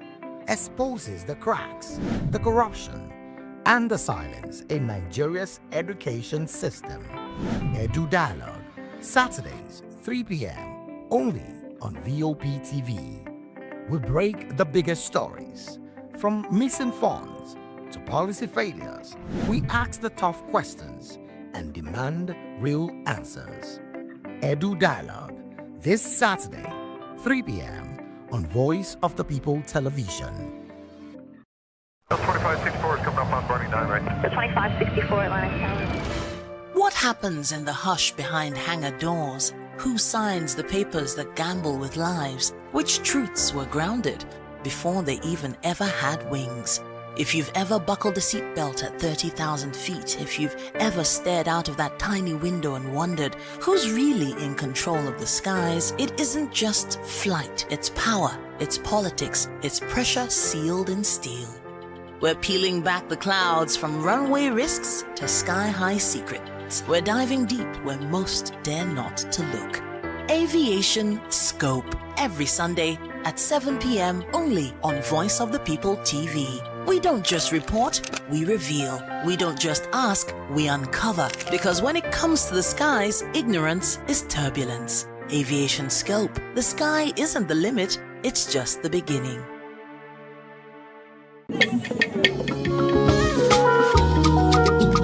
Voice of the People Television awuchiela o onye nụ ya ka ọrụ ibe ya. Ị chọrọ ịmata akụkọ ndị gbara n'akwụkwọ akụkọ dị iche iche n'ala anyị kwa ụbọchị. Ị chọrọ ịmata ka o si afịatụ na ndọrọndọrọ ọchịchị, agụmakwụkwọ, azụmahịa, ime njem, ọbụla dị egwuregwu. Ngwa sonyere anyị n'oge ndị Igbo na Voice of the People Television.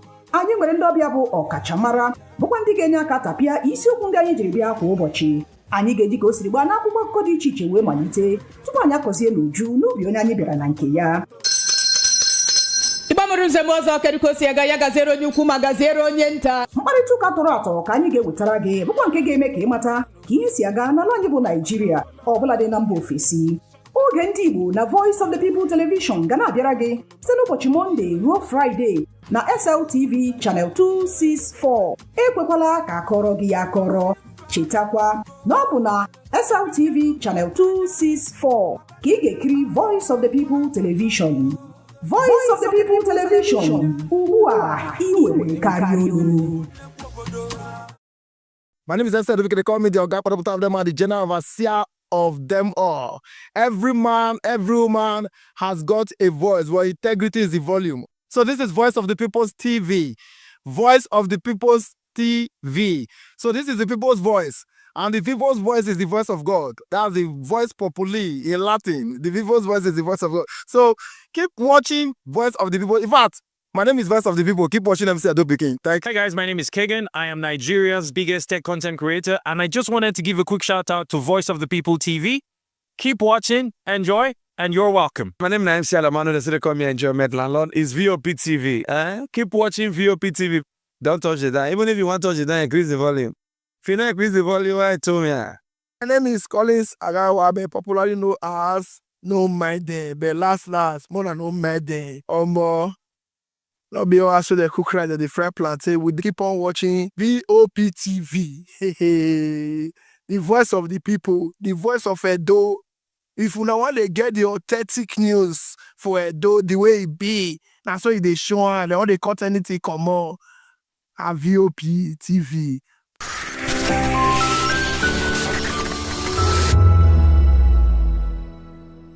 The Agungu Fishing Festival, or Agungu Dance Festival, is an annual 4-day festival in Kebbi State and other northern states like Niger and the northwestern part of northern Nigeria. The region is made up of fertile river areas of Matamfada, Mala, with much irrigation and orchards, Lambu in Hausa. The majority of the inhabitants are fishermen. They also have Kanta Museum. The museum is the main historical center in Agungu for visitors across the globe. People from around the world travel to Agungu just to witness the occasion. The main purpose of the Agungu Fishing Festival is for fishing and unity. The festival is usually a 4-day cultural event. The festival began in the year 1934 as a mark of the end of the century-old hostility between the Sokoto Caliphate and the Kebbi Kingdom. This festival has brought huge progress to the development of the state as a whole. It is usually called a fishing frenzy festival. The festival is celebrated to mark the beginning of the fishing season in Agungu, a riverside town in Kebbi State. It's celebrated between February and March every year. In 2005, the winning fish weighed 75 kilograms and needed 4 men to hoist it onto the scales. In 2006, the festival banned fishing due to safety concerns relating to the low water levels. The importance of the festival to the economy has led the government to conserve fish stock by prohibiting the use of gill nets and cast nets.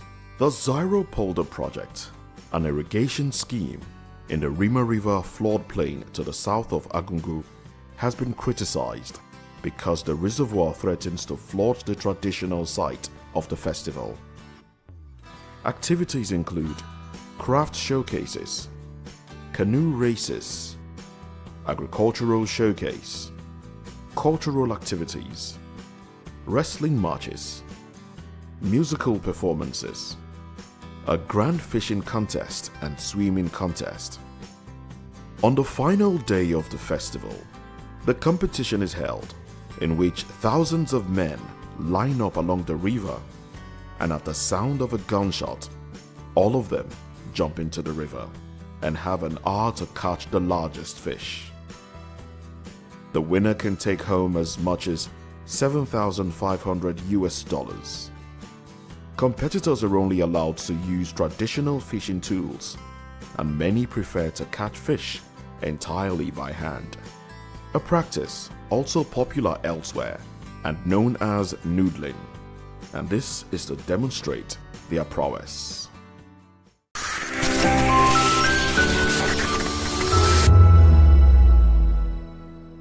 In a world where truth is the ultimate power and opinions scream the loudest, it's time to wade through the noise. Hunger no get tribe! Hunger no get religion! And scan the human interest and trending topics that matter. Stay tuned to The Issues, your plug to the stories making the buzz, from politics to science and technology, social justice, and more. Let's tackle the tough questions and expose the truth. The Issues, on Voice of the People Television, Mondays to Fridays, 8 to 9 p.m. The Issues. Don't just react, understand. Are you ready for the extraordinary? Something big is happening on your screen. Introducing VOP TV. Now streaming on SLTV channel 264. From breaking news to captivating conversations, news analysis, giving you all sides to the story. We bring in-depth discussions on the issues that matter, from politics to sports, entertainment, and lifestyle. VOP TV on SLTV channel 264. Join us as we redefine what television means to you. Voice of the People Television, VOP TV. Now you have more than a voice.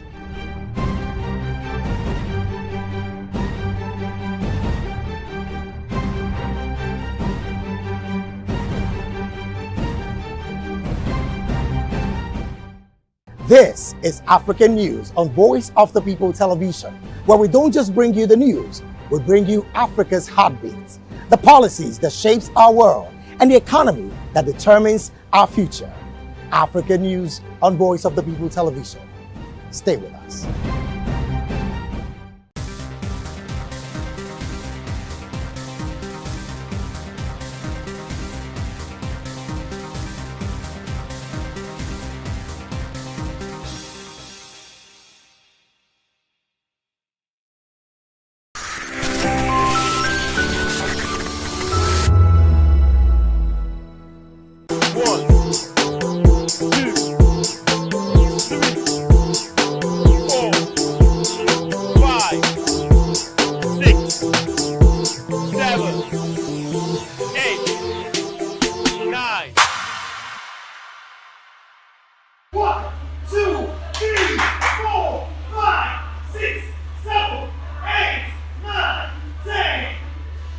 My name is Osas Obama Blessing, fitness trainer, gym instructor.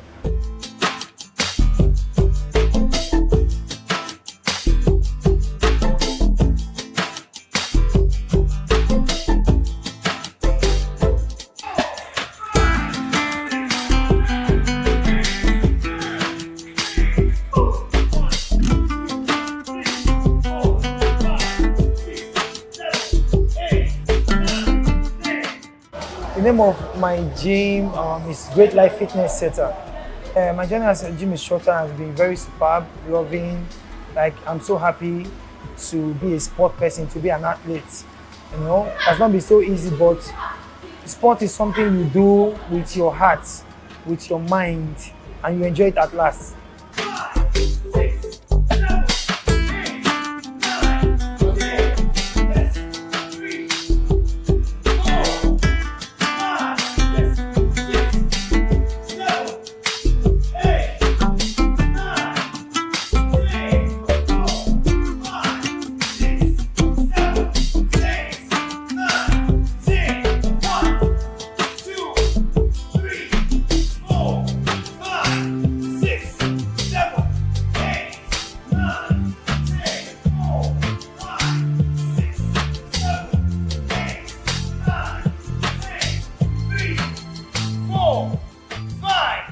You know, this thing has to do with mindset. So I've been doing this thing for like the past, let me say, okay, like 12 years now. And again, about fitness is it has to do with, you know, you have to love it. You have to love it. You have to, like, you know, put your mind like, okay, I really want to do this for myself. Because when you are fit, it makes you look better.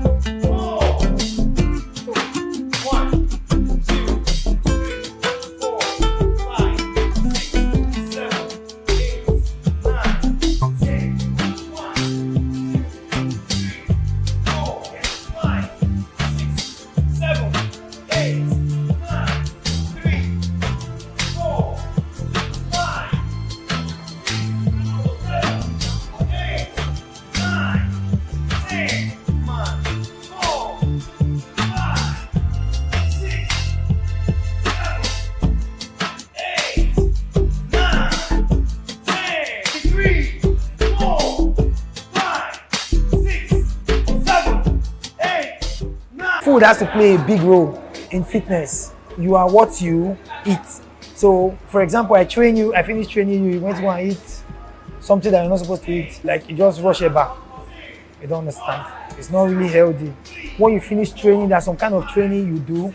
You eat something like food that gives you strength before you come to training again. Because if you eat anyhow, you get tired, you can't train.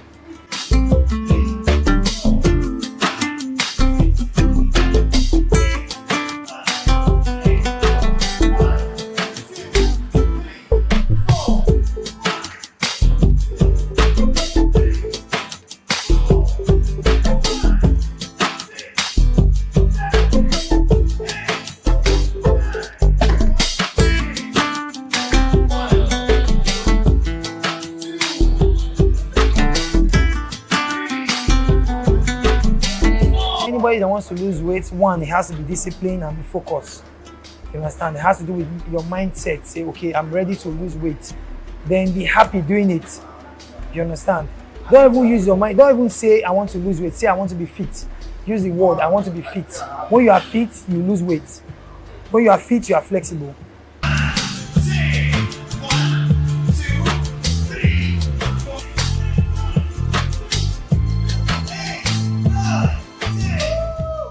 When I joined the gym like 6 months ago, I had to go to lose weight because I was feeling so heavyweight when I was at home. So when I joined the gym, I met Osas, one of the gym instructors. So he helped me accomplish my goal at first. Then I was like, okay, I wanted more. So I started lifting more weight so I'll be able to tone my body more and get like muscles because I play basketball and those things are like really necessary for me. When I started, I was mostly watching what I eat.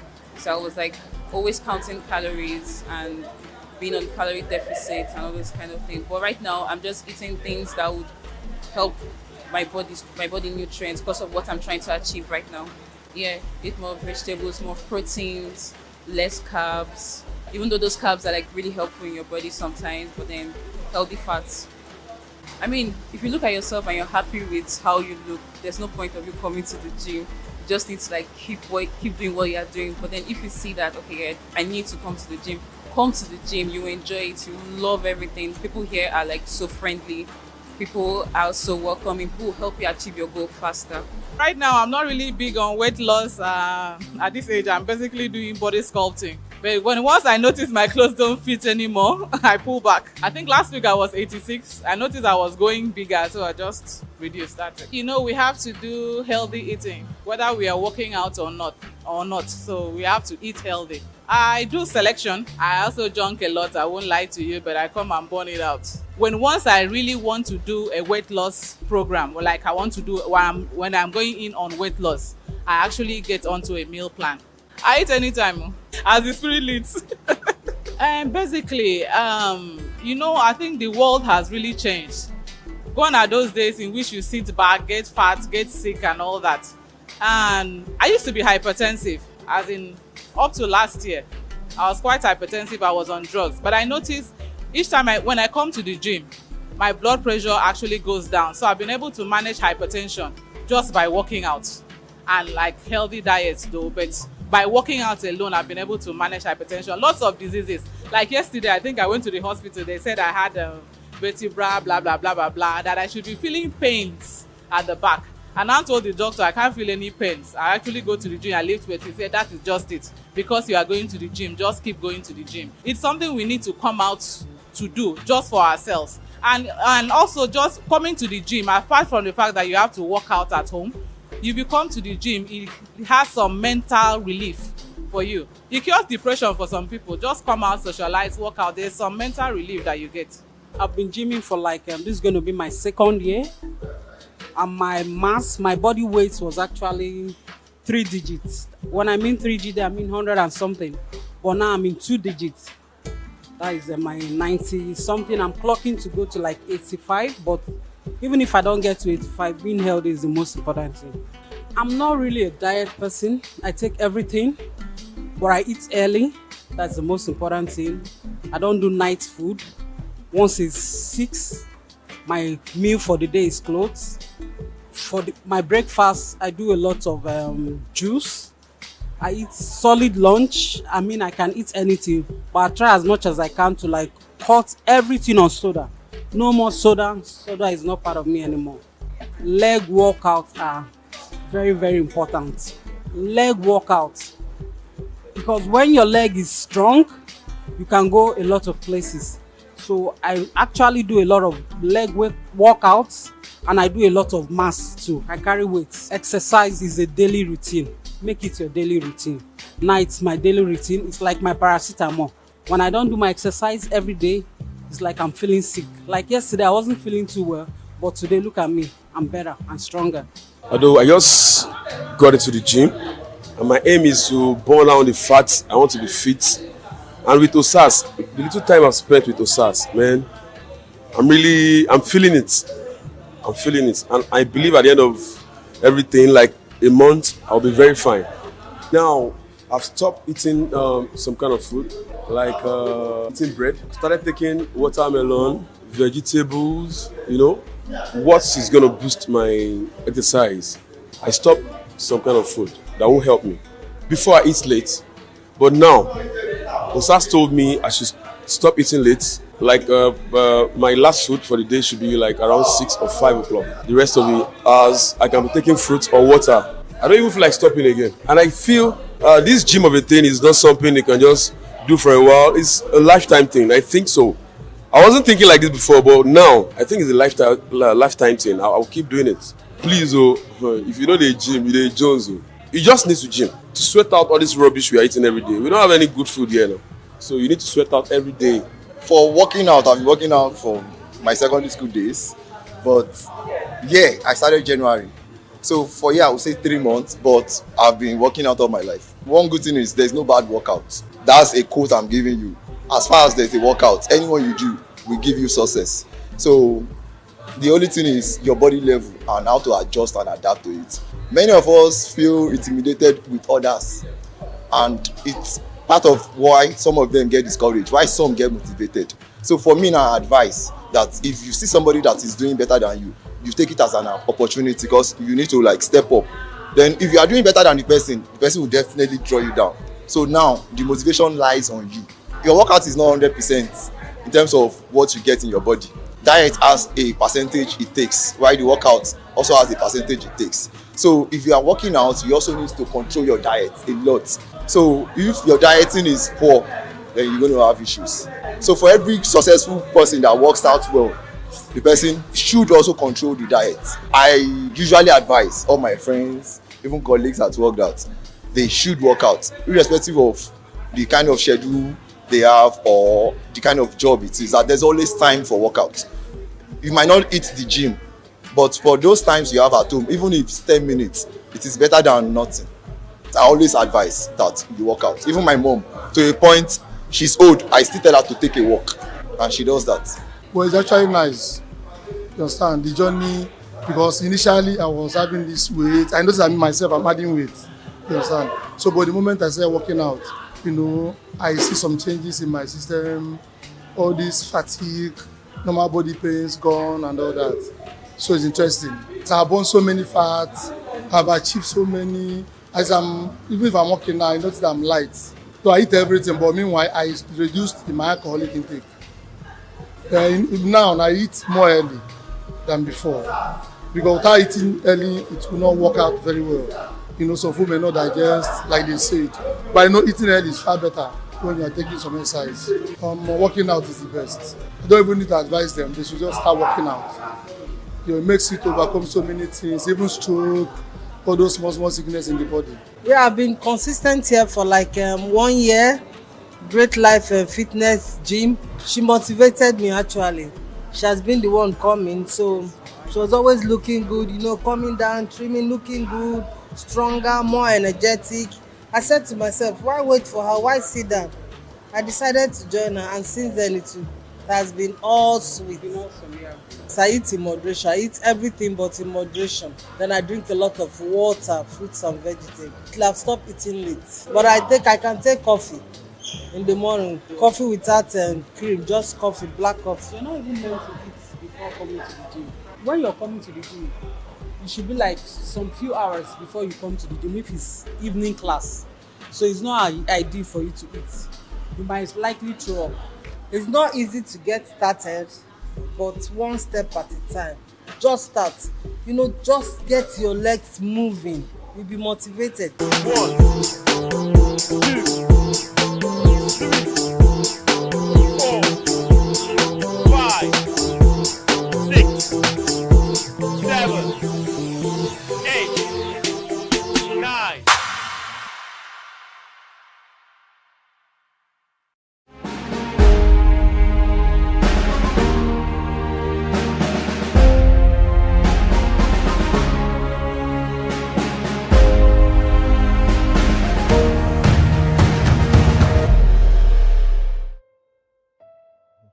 Quality assurance of the nation. Now, we all know this, hear me carefully, when this word is mentioned, if you are in the sectors, depending on whatever field you are working in, usually it's the time when the auditors come in to check what you've been building, to peek through the holes to see if there's any shady thing going on, to ensure that once they hit, will it fall? Listen, they are not doing that because they hate you, but they want to ensure that there is longevity and there is a sustained success in what you are building. Now, that is why at the end of it all, you would see that at the end of such audits, if it goes badly, sometimes it could actually mean a loss of job. Hear me carefully. At the worst case scenario, it could be a withdrawal of license if you're in the engineering or the medical field or other fields that require such licenses to practice. So if the understanding of the importance of this quality assurance process, the audits, is done, is known in the natural. How much more in this nation that I've introduced you to? Remember, I take it again, this nation means you have accepted Christ as Lord, and you now have this life of Christ that has now become the light on your inside, and you have now been made the light of the world, the city set on a hill that cannot be hid. That means you now have the unrepentant commitment of the God of the universe on your inside. That means you now have the Lord God of the universe with the innumerable company of angels helping and assisting you in every single thing you are doing. That means we are not scared of process, because we know we carry the life that can even surpass the process. We are not scared of targets, because we know we have the Holy Ghost as our senior partner. Hear me carefully. That is why no matter how impossible a situation is placed before us, like Daniel and his friends, we can go in our secret place and pray and see the fullness of the answers being revealed to us. Because as I said in the last episode, is the amount of thought and study you give to this truth I've spoken to you, is on how much you can bank your all on this. Listen, you're just facing a job loss or probably a withdrawal of license, but Daniel had his neck on the line. If he failed, he would have been killed. Trust me, I'm not downplaying what you are facing, but I'm about to put in your hands quality assurance, how to test if you've been going all the way in the building of this nation. But the comfort I bring to you as I proceed on this piece is that in this life, even if what you are building is burnt to ashes, or is taken down, or actually it is pulled to the ground, as it is done sometimes with that engineering building, with that, it didn't pass the quality assurance test, so it is pulled down. But I say to you, the comfort you should have is this, that no other foundation can be laid, and this foundation standeth sure, so you are still saved. But remember, in the last episode, I spoke about usability. I spoke about influence, not just a mere gift, but it's a reward for giving thought and study and taking action on the promptings that the Holy Ghost has put on your inside for you to take. So what the world calls, I just have that guts feeling. No, to you right now, is that is the Holy Ghost on your inside that is saying, go here, do this, because right now, you now have unrestricted access to Him, because your sins are forgiven, because Christ was punished at the cross for you. Are you with me? Quality assurance of the nation, the auditors, storms and troubles. Hear me carefully. Two men built, one built on the sand and one built on the rock. The storms of life and the waters and the troubles of life hit both houses. Remember, as we said before in one of our previous episodes, I told you that you are what you are a building. Remember, true wisdom is a house built, and by understanding it is established. And true knowledge, again, the amount of thought and study you have given to this truth, your Bible, scriptures, the amount of thought and study is the amount of power and virtue and more the Lord will give back to you. So hear me, when the storms of life come, when those troubles, when those issues stare you in the face, when the auditors come, it reveals what you have built. It reveals who you are. It reveals what has been done. Hear me carefully. When you squeeze an orange, it is not apple juice that comes out. It is orange juice. So in the time of troubles, you cannot run away from it. That has to be very clear. Because listen, the storms and the wind and the rains came to even he that built his house on sand, that shifting, sinking sand, that he who has not put his trust on Christ, he who does not have this privilege of being in Christ Jesus, having the life, the Zoe of God on his inside. That means I'm saying to you, don't compromise, because the auditors will come. I'm saying to you, give your all on this. Don't be 1 foot in and 1 foot out, I'm saying put your all on the person of Christ. Build rightly with him. Ensure that you are not cutting corners. Why do you want to cut corners? Are you trying to get the approval of many? Don't you know that you are living for the audience of one? Don't you know that you don't need to cut corners because you have the fullness of the backing of the Lord on your inside for every single task and project you are on? So why do you need to cheat?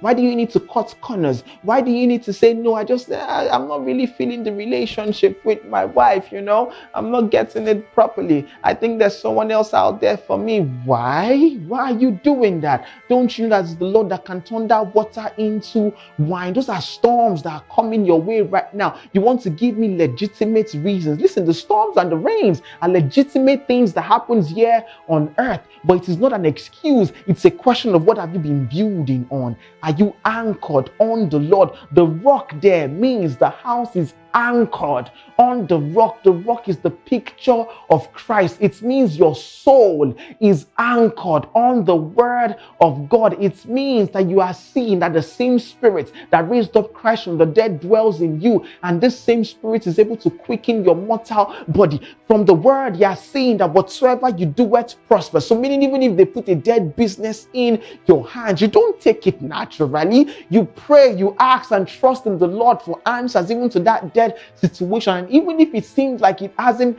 come or it didn't come, you don't still cut corners. You still trust and put your all on the Lord. Because when this QA comes, when the storms come, at the end of the storm is your lifting.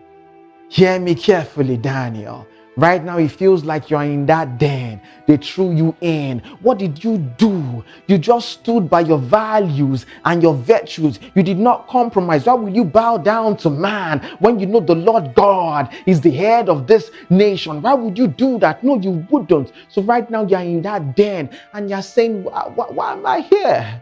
That I did nothing wrong. See, the very reason you're already contemplating and now looking to yourself and saying you did nothing wrong might be the reason you'll stay longer in that situation. Hear me carefully. I'm speaking on just terms. I'm not speaking to your sentiment. I'm not speaking to appease or appeal to your emotions. I'm saying in this life we deal on justice, and Daddy God no longer looks at you as you to judge you, but he looks at you in Christ, in this life he has given to you. Because remember, in the natural, in your own works and strength, you can't even come close to merit or deserve the fullness of the help and the blessings of this nation. No, it's on the basis of the finished work of Christ. So the very reason you are saying to yourself right now, but I didn't do this, it's not my fault. It's not my, that's the very reason you will stay longer, because you're not taking your eyes off the situation and looking to Christ. That is how you come out of storms faster. That is how you pass this QA that the world, this QA that life brings to you. It must be eyes on Christ. I know it's one of the most difficult things to do right there. I'm not speaking just based on knowledge alone, but I'm also speaking from the point of experience, being placed at the spot whereby you almost want to say, I did nothing wrong. But you must realize that your way out is not by looking at yourself, dear Peter. That is why you see yourself constantly sinking in. It's by putting your all on the person of Christ. That yes, you've seemingly done your best with the help of the Lord. You must also realize that the way out is still with the help of the Lord, dear Daniel. Then you will see the Lord come and shut the mouth of the lions that they can't eat you up. There, evil boy, Shadrach, Meshach, and Abednego. Yes, you will not bow. They're asking you to compromise on your stand and values, right? And the QA is there right now. Quality assurance is there. Why are these numbers looking like this? From the top, it was said the numbers are this. But at your side is different, and you know you did nothing wrong. You stand on business. No, these are the records on ground. This is what it is. But listen, you might be told that I'm about to cut your head. You're going to lose the license. How dare you go up against me? If at that point you start putting and pointing to yourself in your strengths, you start saying, no, I did what is right. They cannot kick me out of here. Trust me, you're about to be kicked out. But if you stand and say, He sends from above. Lakatina sata. He took me. He drew me out of many waters. Hey, liketina sata. He brought me into a large place. He kata out of this eater, as I've taught you in the previous episode. He's coming forth meat for me because of what Christ has done for me at the cross. You have, in essence, set forth a ladder to take you out of that pit to the palace, and you will be able to say, just as Joseph did when his brother stood before him, that evil you meant it for, God turned it around for good, and it becomes a platform for you to minister and share the same life that I've put on your inside with them, and have them also sealed with the same Holy Ghost that is giving you the wisdom in these times of trials and storms. So count it all joy when you go through diverse trials and tribulation, but in the midst of it, ask for wisdom, because it's God that gives wisdom liberally. It could even be you, like David, when he stood before the king of Gath and he had to feign madness just to be taken out of there, but he never compromised on his values in that situation. Hear me closely. Storms and troubles will come. Those are the quality assurance.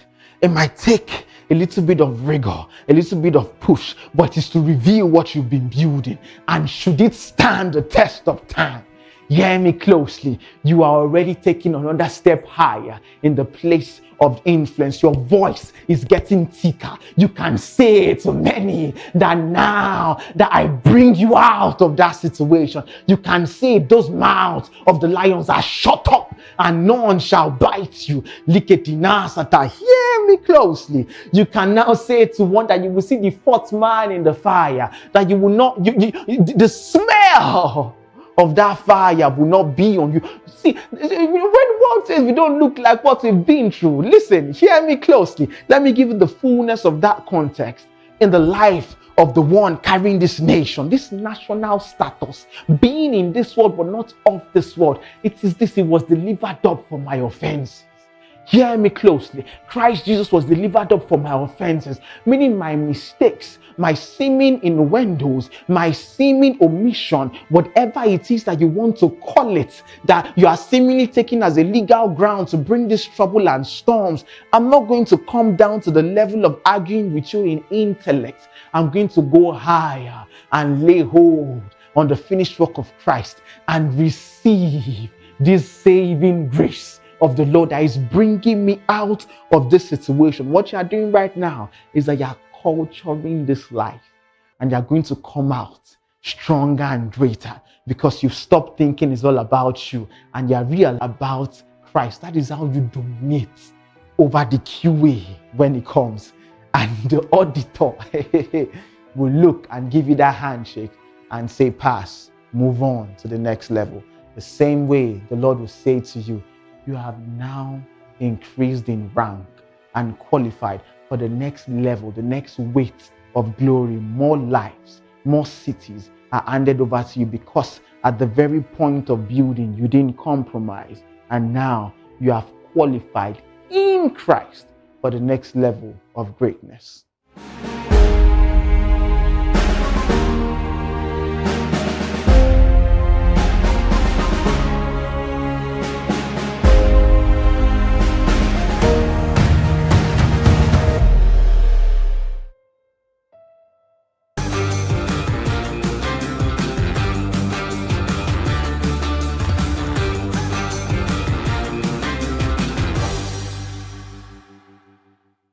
Hello everyone, my name is Ladimola Mason Philip, and I'm the founder and creative director of Craftmania Hub.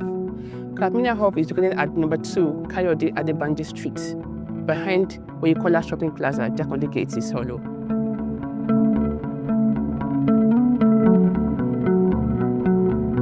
My flair for fashion and creativity has always been right from inception, where those days I used to help my mom, tie her scarf, make her accessories and all that. So I was way into fashion a long time ago. So when I was in my undergraduate days, I was into bead making. I would buy beads and create something out of it.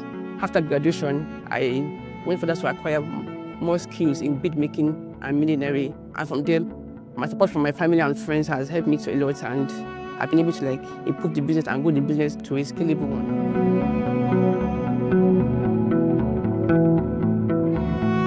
Well, everything in Capminia Hub is made by me from the scratch. You know, although it's quite challenging, but you know, with God's help, and most of the time I seek inspiration from God. Anytime I'm like, you know, lost in, you know, in thought or in what to create, I ask God to like just give me direction, and He always come true for me.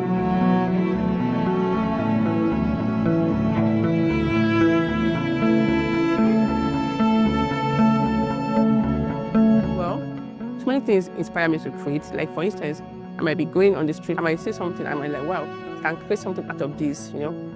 I might even see a flower, like a plant, I might just create a flower design from it and make a fascinator or a rose from it. So my environment and the things I see, and also, you know, life in general inspires me.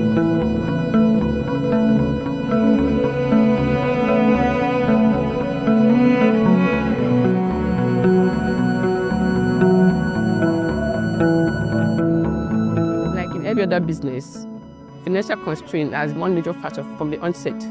But over time, I've been able to like, you know, get support from family and friends and through personal savings. And because I've been able to like build trust with customers, you know, I've been able to like gain clients from there. And as such, I've been able to like grow the business. And also cost of production, and also how to get quality materials too has been a major challenge too. But all this challenge has helped me one way or the other, because I've like gained insight, I've gained experience, and they have helped me to improve in strengths and my weaknesses too. And also, the gains are enormous. The gain as a bead maker, as a milliner, as a costume stylist and crafter has been enormous. Personally, I love to see people wear my brand, you know, because it gives me great joy to see people wearing my brand for their maybe church services, for their wedding, their career day and all that. It gives me great joy.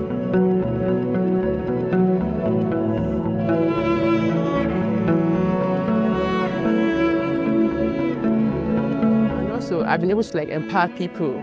I've empowered people a lot, you know, like gain financial independence and be able to like help mankind has been my major gain in this business. And of course, the business is a scalable one, so there are also financial gains, of course. And also the joy of being able to like wear my own, you know, handmade crafts is the most important aspect for me.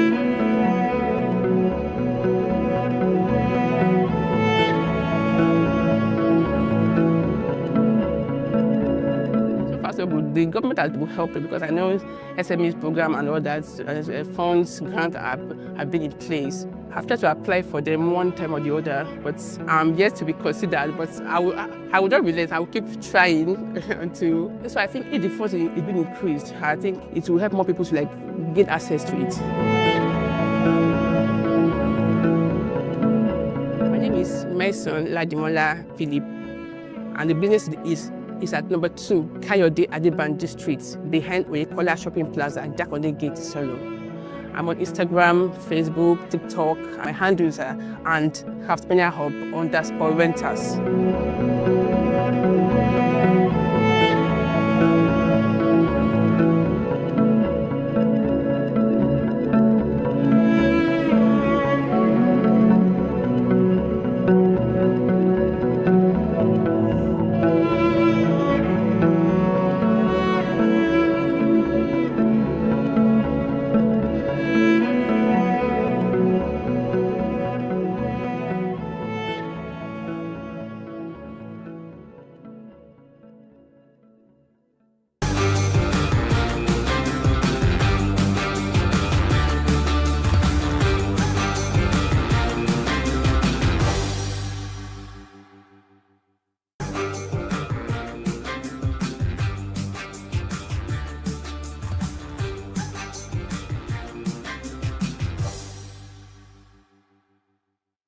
My name is Eizibo St. Charles.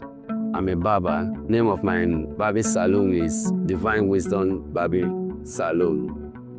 Number 1, Kudurat Adeneko Okeafa Ejibu.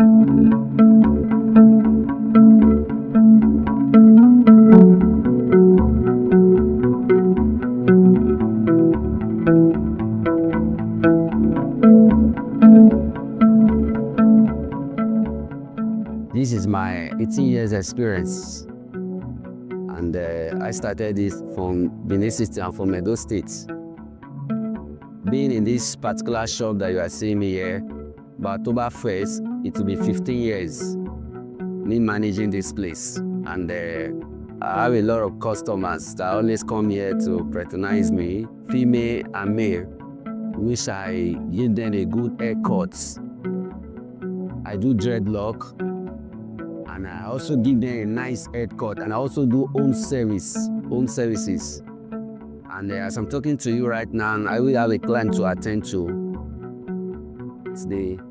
And a lot of people, they are very happy about my haircuts, and they only patronize me. And I also do a lot of things in this shop, not so aspect of barbing as at least I also like do some POS and other business to attach to it.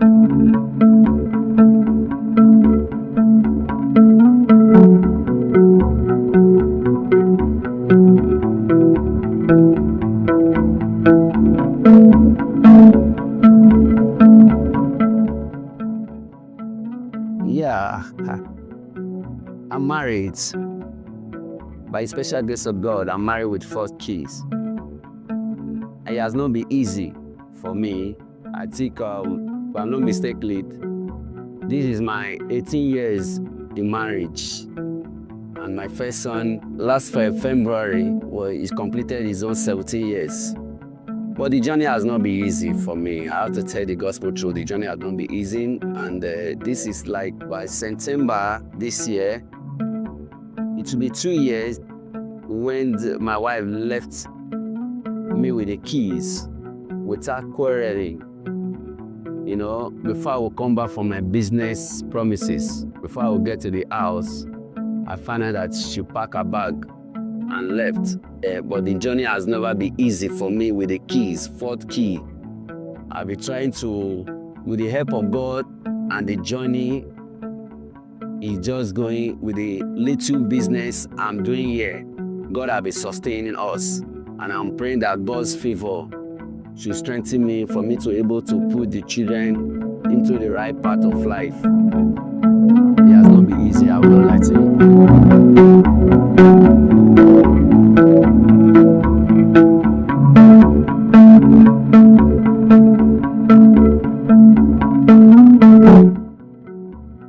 Actually, I'm a little physical challenge, but I'm thanking God. I don't look at myself. I don't look at the challenging. I look at what I can do. Understand?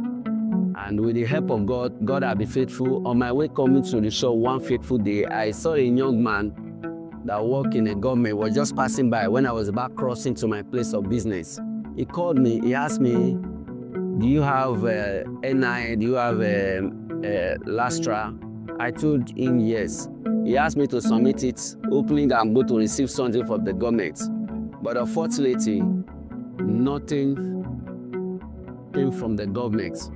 But I really needed help, assistance on the government to help me, for me to able to finance my children, to forward their education.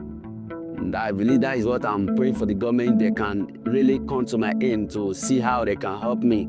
It's not easy for me with the 4 kids, without wife, just left the children with no reason. I believe I really need a help from the government.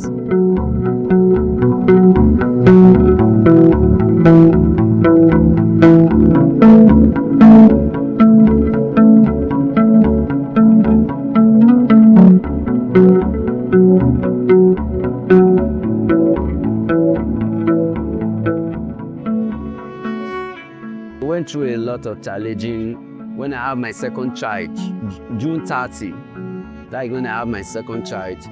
Things were very rough for me in Edo State. And I left my wife after the baby was 3 months. I left her and I told her that I'm coming down to Lagos to see how I can support the family. And I left her with 2 kids, my first son and my second child then. That one was 3 months. And I came to Lagos. When I came to Lagos, I saw my first place of working, which I work with with a guy after 2 years. And the landlord said he wants to make use of the shop. I was thinking, how? God, I don't want to go back to Edo State. God should get me a place where I can be managing my own. With the faithful of God, and I got this place I am today. After 2 years, I worked with him, and I started mine. It has not been easy for me. I sleep in the shop for after 6 years of my being in Lagos. Before I get to a little apartment I'm staying, before I went down to Edo State to bring down my wife and children. We have been managing before she finally left us.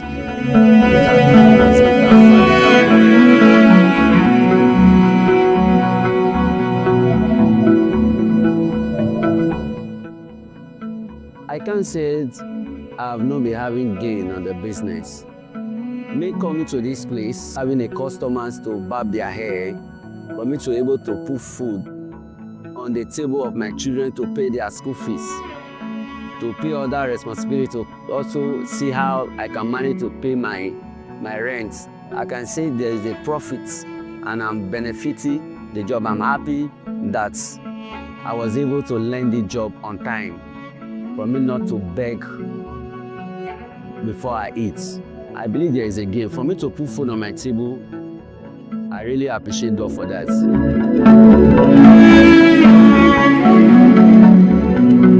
Yeah, as I earlier said before, I said my name is Eizigwe St. Charles. My Facebook name is also Eizigwe St. Charles, and then TikTok, the same name, Eizigwe St. Charles.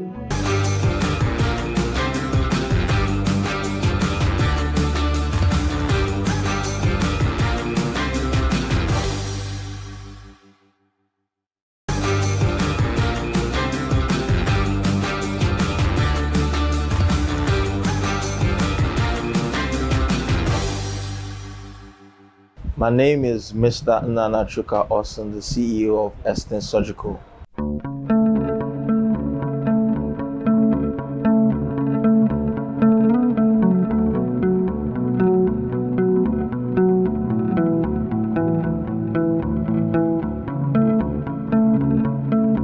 So the business has been existing for roughly 3 years now, and the reason is because my family has always been in the medical space. My dad owns a pharmacy and it's been existing for over 35 years. So I decided to, carve a niche for myself, and hence Estin Surgical was formed.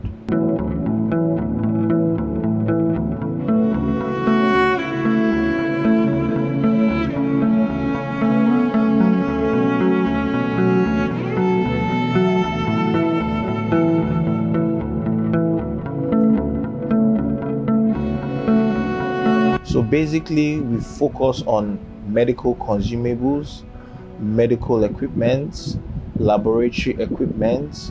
We also supply hospitals and laboratories, and also we set up hospitals and laboratories as well.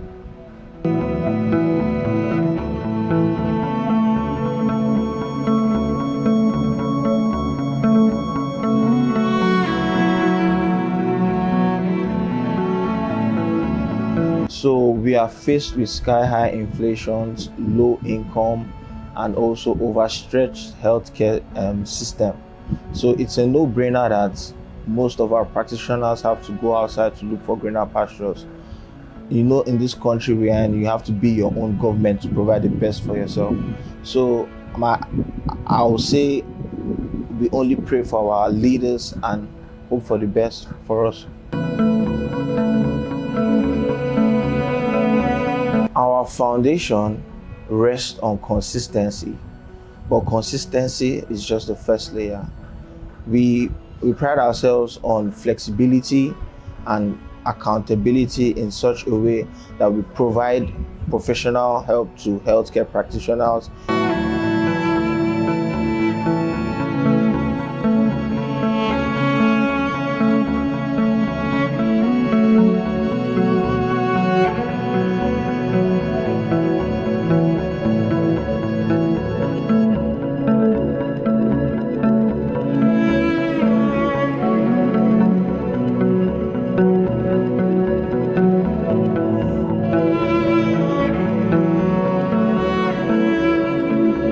brand aims at providing services to healthcare professionals with the highest quality of surgical equipment and services.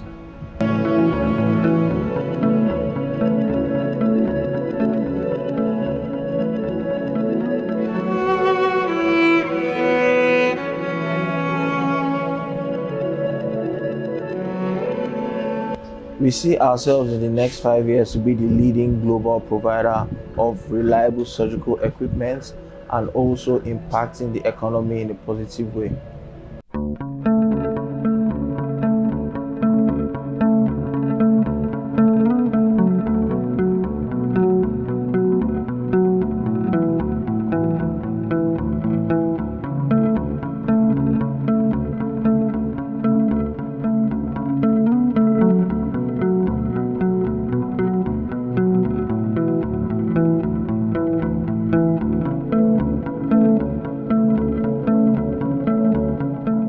Hi, I'm the CEO of Eastern Surgical. Welcome to Eastern Surgical.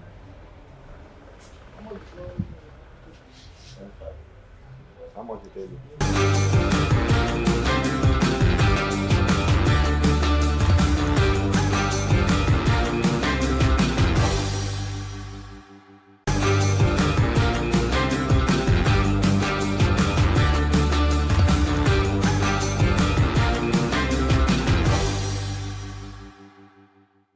I love creativity. I love beautiful wares. So I think that's what inspires me to go into the business. My name is Eriaka Oluwatosin, the face behind Upslide Design.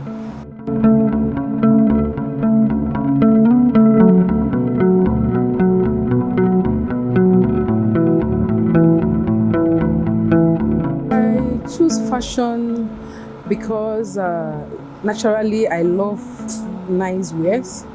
1, 2, the fact that it's a kind of craft that you can do, unlike some other craft that you can do for others, you can still do for yourself.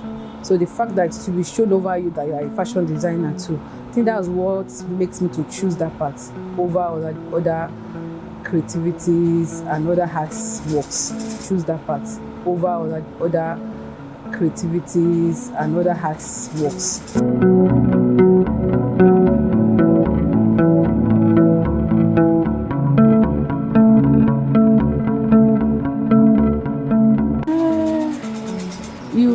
To be a fashion designer, you need to know the technique behind the fashion, the beauty of fashion, the uniqueness of the job itself, like knowing your colors, knowing good things. You understand? I think that's very important. Knowing what's like the material that will be good for a particular style, the design, the body shape, and so many more. So many things, because fashion is wide.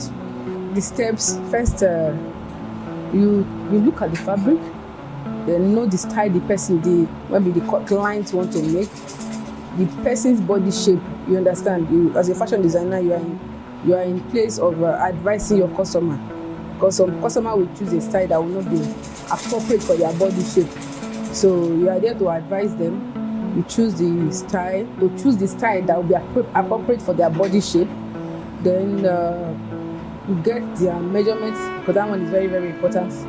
Why you apply the measurement when you are making the dress. Then you get your materials that will make the clothes stand out. Then all this applique that we add to clothes that makes the clothes stand out too. So you just have to have that taste of beautiful thing for you to beautify somebody else. The place of home is very important, because you are still going back to, whatever you do, you are still going back home. So you make sure your home is settled, then you balance it with your time. I don't have time for play as much, do you understand? So most of my time I use it for my business, and the remaining time I use it for my home. So far it's not easy, but we are pushing through. Nigerian fashion industry is really growing. It's really growing, and it's wide. Like I said, it's very wide. It's growing. You have to be updated. You have to know what is going on out there. So it's really going, and it's as in as much as possible is you can there are different departments in the business that you can, okay, let's say like the marketing departments, the sewing. Fashion designer is not like before that you just cut and sew. You have to know the techniques to give the body the body that you want to sew for, the fitting that you want. So it's been encouraging so far. It's wide, so it's encouraging. We are still pushing through. Once you see a learner, somebody that is ready to learn, then you impact the knowledge into them. That's just it. So you have to know it yourself for you to impact that into somebody else. The training is not easy, but for the trainer and even the training too, but it's worth it at the end. It's worth it at the end. It's worth it at the end, both for the training and the trainer. You will be happy that you train somebody, and the person that learned to will be happy because you will definitely make money if you know what you are doing.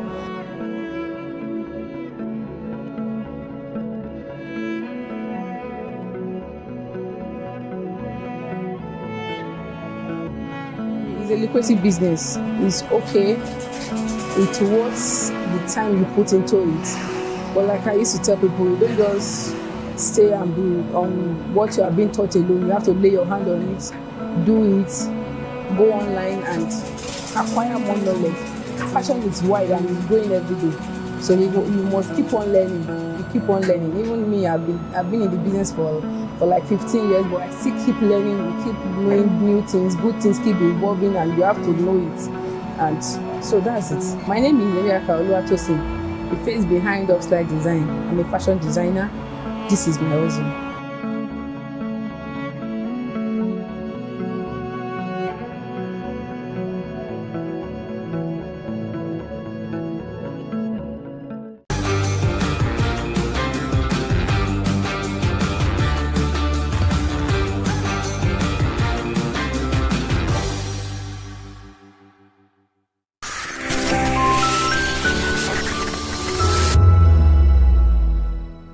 My name is Tao Familoni, and here's to VOP TV. Keep watching, stay tuned, do not touch that dial. My name is Made Kuti, and you're watching VOP TV. Keep watching. Welcome, my name is Zika Davis. Distinguished ladies and gentlemen, boys, viewers, everybody, boys and girls. This is VOP TV. Do you know what that means? Voice of the People TV. You don't have a voice, don't come here. You better make sure your voice is heard. My name is Esther. They call me the Oga of them are the general overseer of them all. Every man, every woman has got a voice where integrity is the volume. So this is Voice of the People's TV. Voice of the People's TV. So this is the people's voice. And the people's voice is the voice of God. That's the voice populi in Latin. The people's voice is the voice of God. So keep watching Voice of the People. In fact, my name is Voice of the People. Keep watching MC Ado Pikin. Hi guys, my name is Kagan. I am Nigeria's biggest tech content creator, and I just wanted to give a quick shout out to Voice of the People TV. Keep watching, enjoy, and you're welcome. My name is MC Alamano. The city call me Enjoy Landlord. Is VOP TV. Keep watching VOP TV. Don't touch it down. Even if you want to touch it down, increase the volume. If you don't increase the volume, I told me. My name is Collins Agawabe, popularly known as No Maiden, but last, more than No Maiden. Or more. Not be all so the cook right at the fry plantain. We keep on watching VOP TV. Hey, the voice of the people, the voice of Edo. If you want to get the authentic news for Edo, the way it be, that's why they show and all they cut anything come on. A VOP TV.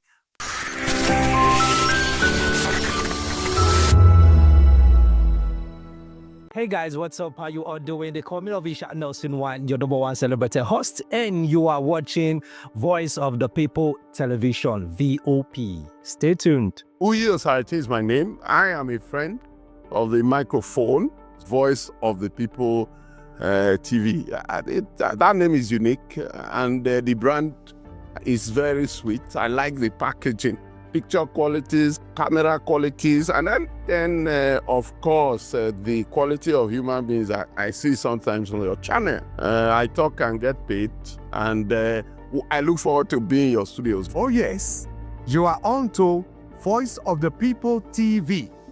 live here in Benin City, the cradle of black civilization. What are you waiting for? Tune in, bro. VOP TV. Now, you have more than a voice.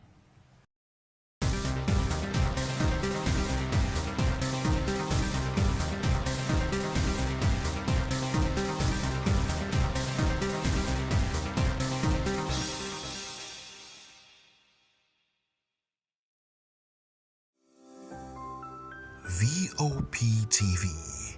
Now, you have more than a voice.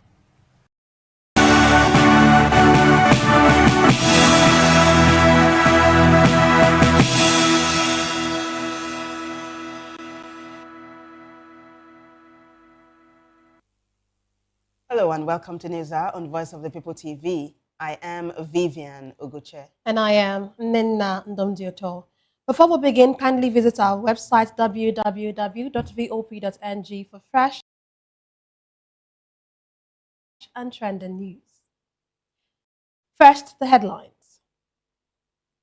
Tinubu orders security agencies to rescue 25 Kebbi schoolgirls.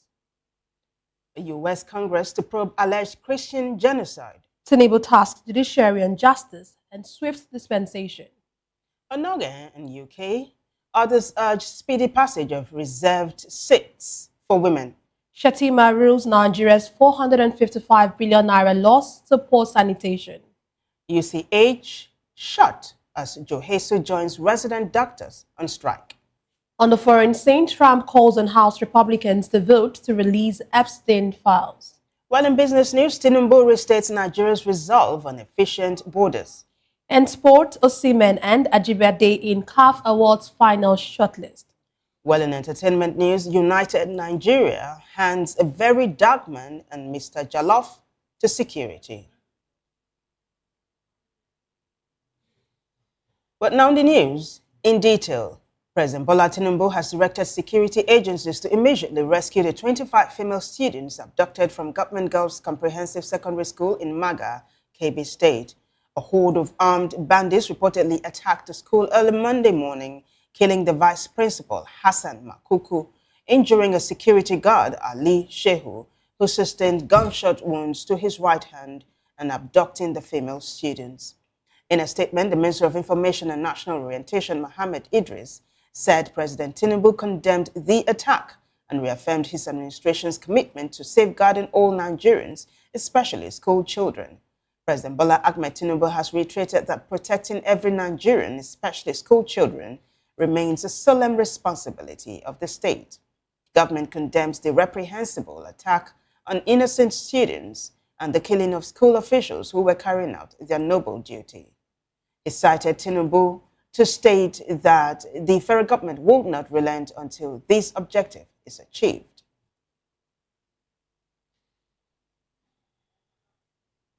Meanwhile, former Vice President Atiku Abubakar has condemned the deadly attack on Government Girls Comprehensive Senior Secondary School in Maga, Kebbi State, urging the federal government to overhaul the nation's security architecture.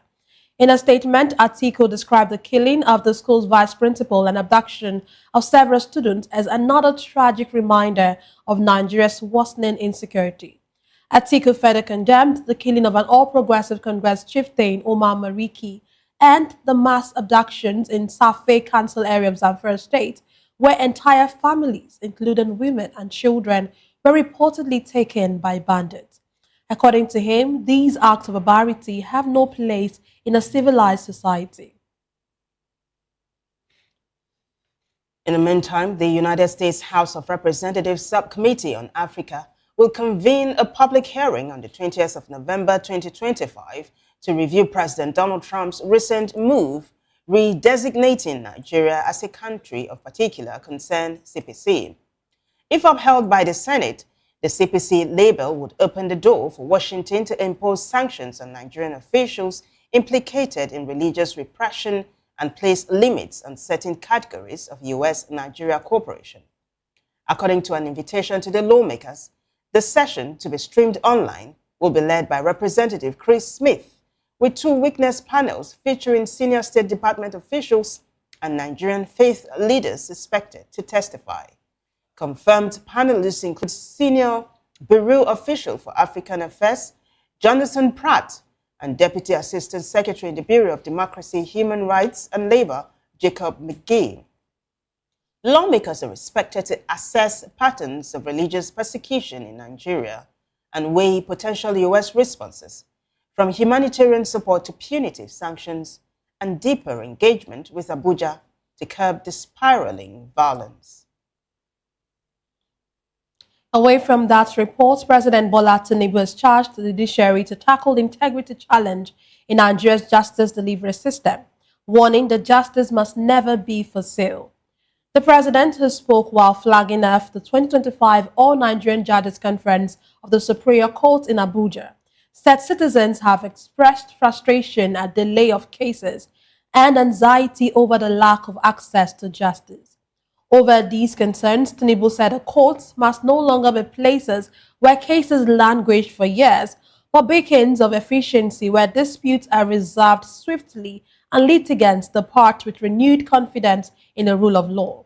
Describing the theme of the conference, building a confident judiciary is apt and fitting, he insisted that confidence is the lifeblood of justice, adding that his administration stands ready to support every effort by the judiciary to preserve its dignity and eliminate misconduct. He further warned the judges that a judgment may be grounded in law and delivered with clarity, but unless the public perceives it to be fair, impartial and untainted, its moral authority is diminished.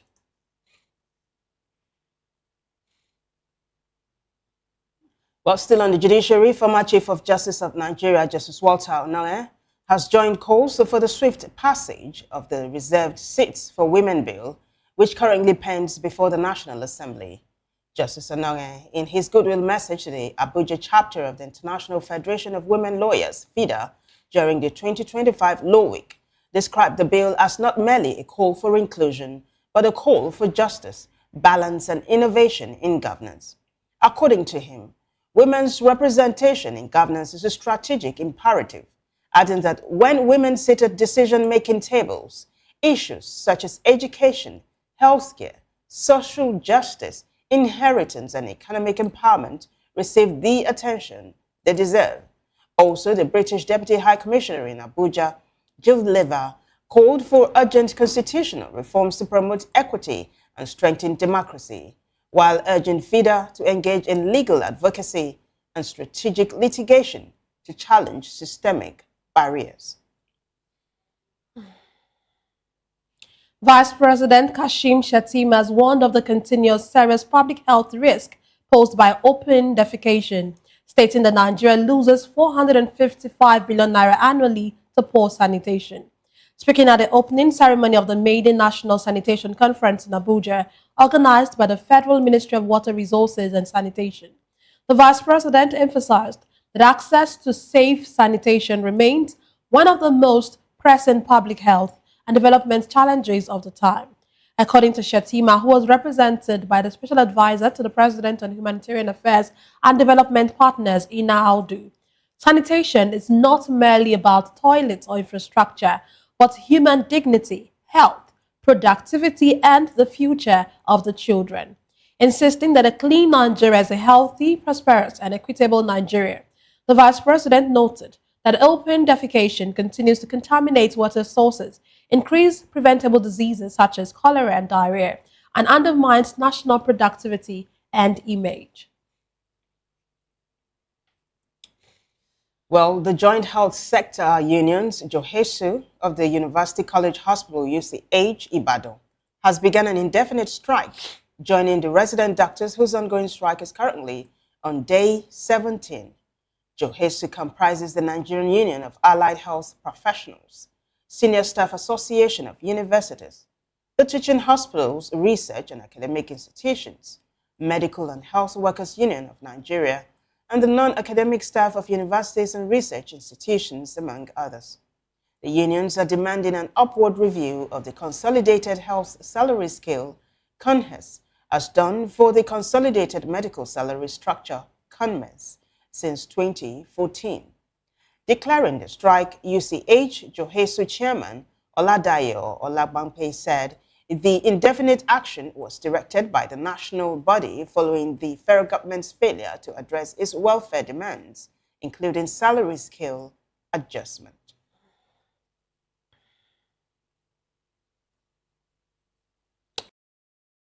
Still on industrial disputes, the Kano zone of the Academic Staff Union of Universities, ASU, says Nigeria may be heading for fresh industrial action following the government's alleged slow and insincere handling of ongoing renegotiations.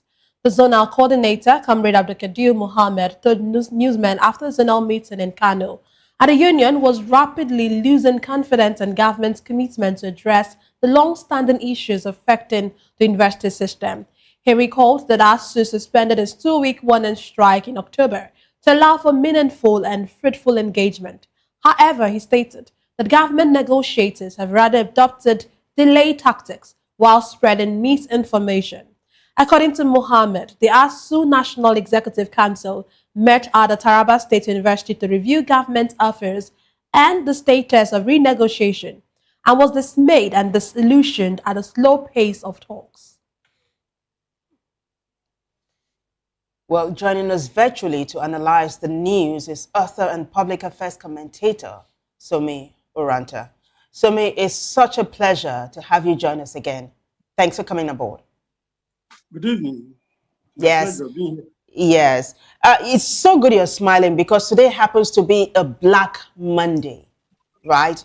The kidnap of 25 schoolgirls in Kebbi. So this is what the federal government is saying. President Bola Tinubu has directed security agencies to immediately rescue the 25 female students abducted from Government Girls Comprehensive Secondary School in Maga, Kebbi State. So the federal government is striking a reconciliatory tone and is saying Nigerians should be calm.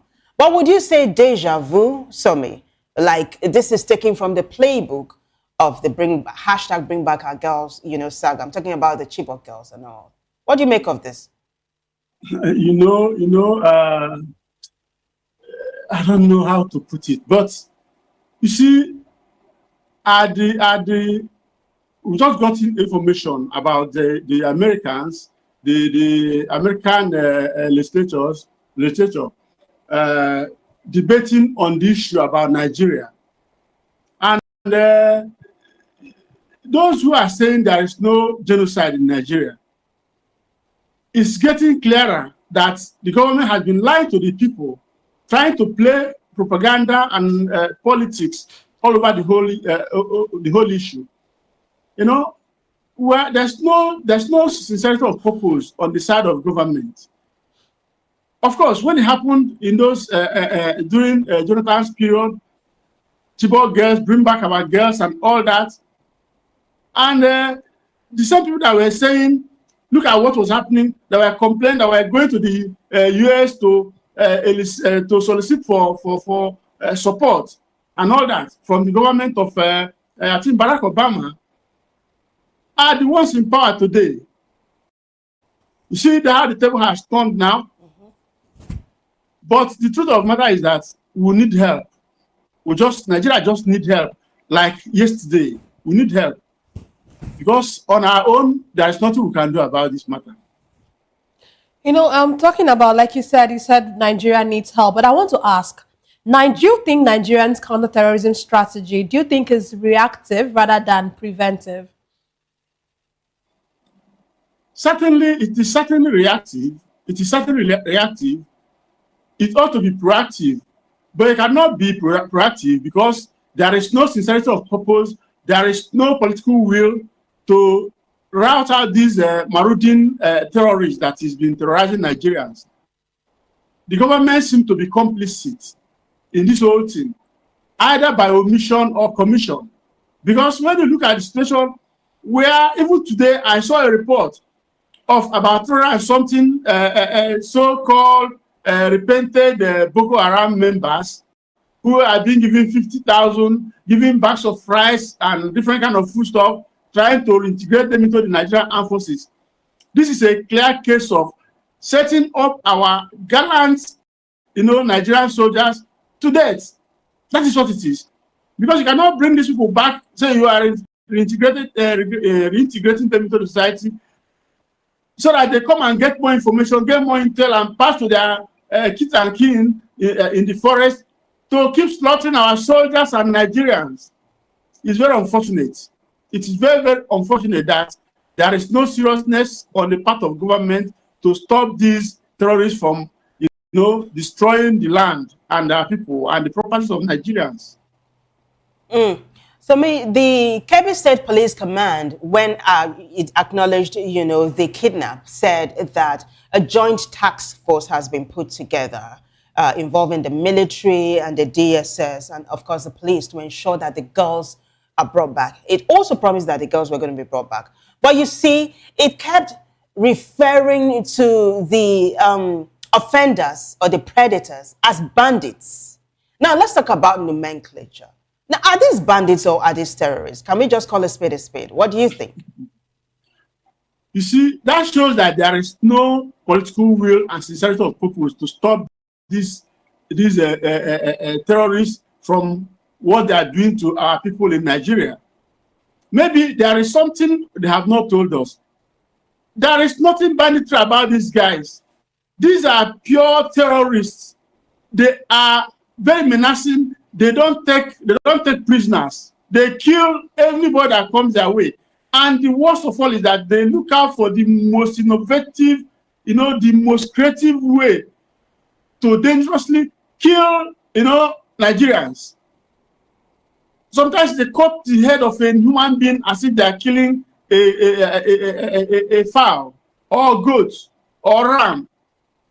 What kind of people are these? I don't know what the government is getting from these people that they cannot declare them, rout out these men from our land. And even when Buhari was there, he said these people are not Nigerians. For Christ's sake, what is happening? We need the Americans urgently. Okay, let's move away from that. President Bola Tinubu has charged the judiciary to tackle the integrity challenge in Nigeria's justice delivery system, and he has also told them that justice must never be for sale. But can you really say that our justice system are really working the talk? Are they really doing what they should do as judges? Because we see one of the things they said was the justice system should be for the poor, the voiceless, and the weak in society. Do you really think that Nigerian justice system is for the poor and for the voiceless? Those who sit at the temple of justice, must be seen, not just on their own, to show that, to be just, but people must perceive them to be just. The court of law used to be a place, the last resort for the common man, where the common man will run to and get justice. But, in recent times, it has become a place for the rich. So the president knows what he's talking about. But just saying it, will it be able to change the mindset of the system? I think there is something intrinsically wrong with the whole system, that Nigerians have lost hope in the justice system. When you begin to see, conflicting court orders, the Jankara type, the Dago type, and the different kinds of, pronouncements, that judges cannot even make pronouncement and be clear with their pronouncement. People begin to now want to look for different ways of interpreting it. Nigerian lawyers will begin to read different meanings into it. At the end of the day, we don't even know where we're standing. Justice so far, especially when it comes to political issues, have not been what it ought to be. And that is very bad, because when a man is so referred to as my lord, it is, the society have arrogated, divine honors onto this person. And it's supposed to be above board. Such people are supposed to be above board. And anything that takes away from them being above board is an aberration. Because God is a just God. He's an equitable God and a fair God.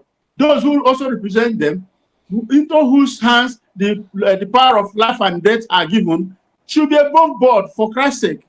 Anything that detracts from that is a total aberration and against the principles of natural justice. And those who go against such principle of natural justice must pay for it. If they don't pay it right now, they will pay in future. Because every act of man is a seed planted. It must germinate, and we must reap what we have sown. Whether you get it now or in future, but you must reap it, either for you or your generations unborn. So, I mean, you do know that the president in his statement said that unless the public perceives judgments given by judges to be fair, impartial and untainted, that the morality of the judiciary is diminished. It says its moral, he's saying that its moral authority is diminished.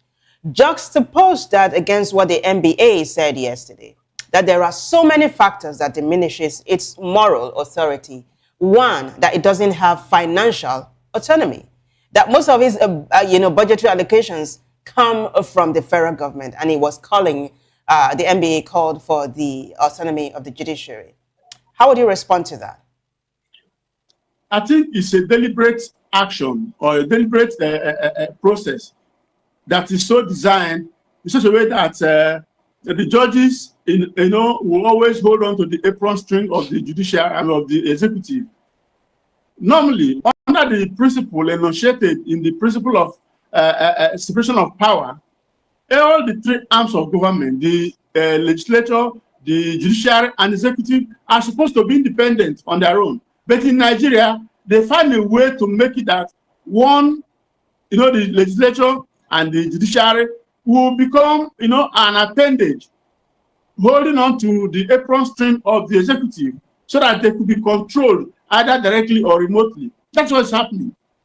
Somebody just said, one senator, he said that the legislature in Nigeria and the executive, the legislature and the judiciary in Nigeria, that they are just like not even a department, the units in the executive, and it ought not to be so. Democracy runs on the principle of separation of power between these three arms of government. When you begin to make them a situation where an executive member will begin to build houses for judiciary, buy cars for them, you are putting them in your debt. Anytime the godfather, Don Vito Corleone, says that when the godfather dispenses favor to somebody, a tiny string, is linking the gift and the giver. So each time he feels, he can just pull it so subtly, and then whatever he wants, you do it for him. So that is what the executive have been doing, ensuring that the judiciary is, subservient to them, so that each time they want something done, they just pull on that string a little bit, and then they get what they want. And that's an aberration. We're all practicing doesn't seem like democracy in actual sense. Okay, let's move on. One of the things that is in the news today is former Chief Justice of Nigeria, Justice Walter Onnoghen, has joined calls for the swift passage of the reserved seat for women bill, which of course is currently pending before the National Assembly. And we know that Nigeria is one of the countries that have the lowest representation when it comes to female politicians and females in the political space. Why do you think Nigeria is not? Why are we staying on this? Why haven't we been able to pass this bill? You see, Nigeria is a patriarchal state. You can see what happened in the Senate, where the senator, the dismissed Senator Natasha Akpoti, has been going through several battles. People trying to pull her down, ensure that she does not have a speech, does not have a say in what happens in the Senate, even though she's one of the most distinguished of all the senators, especially in this republic. Because what that lady has been doing, the kind of empowerment she does for her community, is what a governor of a state should be doing. And they ensure that she does not have a say. So, I don't know. I believe that as you keep pushing, maybe they will change their mind. Maybe the legislature will decide to do the needful, because our women need to be represented enough for them to make reasonable inputs, because the men are everywhere. Let the women come in so that we can be able to have a balance. Because when the place becomes so masculine, they need that feminine touch. And women with their level of high intuitiveness and all that, they could help in bringing order to the system. But being what we are, a patriarchal society, that's why it's been difficult for us to get that done so far. Somi, earlier on you alluded to the matter of a Christian genocide in Nigeria and how the US is planning to jump in. You also said they should jump in. So just yesterday, the presidency sent an emissary to Plateau State, a woman, right, Mrs. Asian, to strike reconciliation between residents of the state Plateau and the pastoral community, talking about Mieti Allah and all. So I remember asking the guest if, the emissary being female is a strategic, initiative or a strategic move by the presidency. She laughed it off. But listen to what Justice Ononge is saying, that women's representation in governance is a strategic imperative, adding that when women sit at decision-making tables, issues such as education, healthcare, social justice, inheritance, and economic empowerment receive the attention that they deserve. Now, do you think he's spot on? Well, I think the president sending a delegation, a peace or an emissary to Plateau State, to make peace between the headers and the indigenous people of that area. I think that effort is dead on arrival. Whether it's a man, whether it's a woman that is sent on that mission, will not bring out anything out of it. There's nothing positive to come out of it. How do you reconcile somebody whose intention is to send you away from your land, kill you in the process if you don't yield, and he will send you away and he will occupy the place and then establish his own kingdom in your place? There is nothing, you cannot pacify such a person. So sending somebody, an emissary, to go and look for peace and all that is a wasted effort, wasted money, wasted time and all. And all this whole thing is just to do in such a way that maybe to deceive the Americans and the international community that something is being done. Meanwhile, nothing is being done at all. The way we are going, we are even emboldening the terrorists further than even trying to stop it. What would that committee amount to? What kind of peace? Someone who is carrying AK-47 and other assault rifles, you want to talk peace and you come empty-handed? It's not going to work. It's not going to work. It's a wasted effort. Okay, Vice President Kashim Shettima has warned of the continuous serious public health risk posed by open defecation, and he's saying the Nigeria loses 455 billion naira annually to poor sanitation. We would agree that this 455 billion naira is actually very huge. What do you think we can do to ensure that this becomes a thing of the past? Should local government be involved? What should we do as Nigeria to ensure that open sanitation is something that is very, very necessary? The question of open defecation in Nigeria, I think, can I say it's even cultural? The government also have not done anything, to stem the tide of that. How many, for example, here in Lagos, where I reside in, how many public toilets are there? They are not there. These are not there. Even the ones that are available, they charge you 100 naira, to how many people have 100 naira to dispense with just to defecate or to urinate? So when you don't have the facility, the infrastructure, you could just be making statements from now till eternity, and nothing will change. If the government wants to stop open defecation, let them construct public toilets in different locations, strategic locations across the country, and then not to charge for it. not to charge for it. People can, it's like that other places. So if you want to say, you keep talking about how the thing is affecting us, our image and all that, there are even bigger things that are even affecting our image. The pilfering, the looting of our treasury, the disrespect, total disdain and disrespect to the rule of law, to cut orders in Nigeria. These are things that have made us look as if we are living in the animal kingdom. It's not only those who defecate ourselves. Of course, that is bad. But the government even have not taken care of the things that they ought to take care of. Is it to go and build toilets? You see, sometimes our rulers just go about mentioning things just to say, just for the sake of it. Not that they really mean what they're saying. They don't mean it. All right, so let me come in here, because what I hear you say is that government must provide the necessary infrastructure, right? I'm also thinking, do you think sensitization really is important as well, for the people to be sensitized as to the dangers of open defecation, in addition to government providing the necessary infrastructure? See, there is no level of sensitization that you will do that will cause a man who has a call of nature not to find a way to help himself. It's a call of nature. You must provide the alternative or places where you can defecate.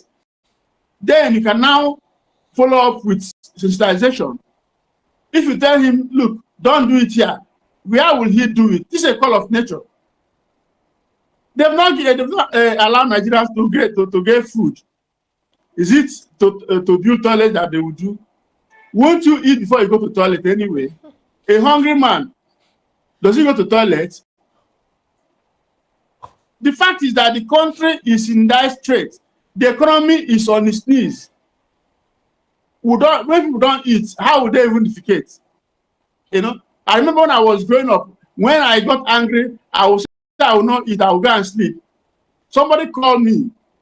One old auntie said, look, my son, if you deny your mouth food, you deny yourself going to toilet. And that's talk from my time I was growing up. So let them even provide food for us, first and foremost. Okay, let's, like you said, we need so many infrastructure is very important.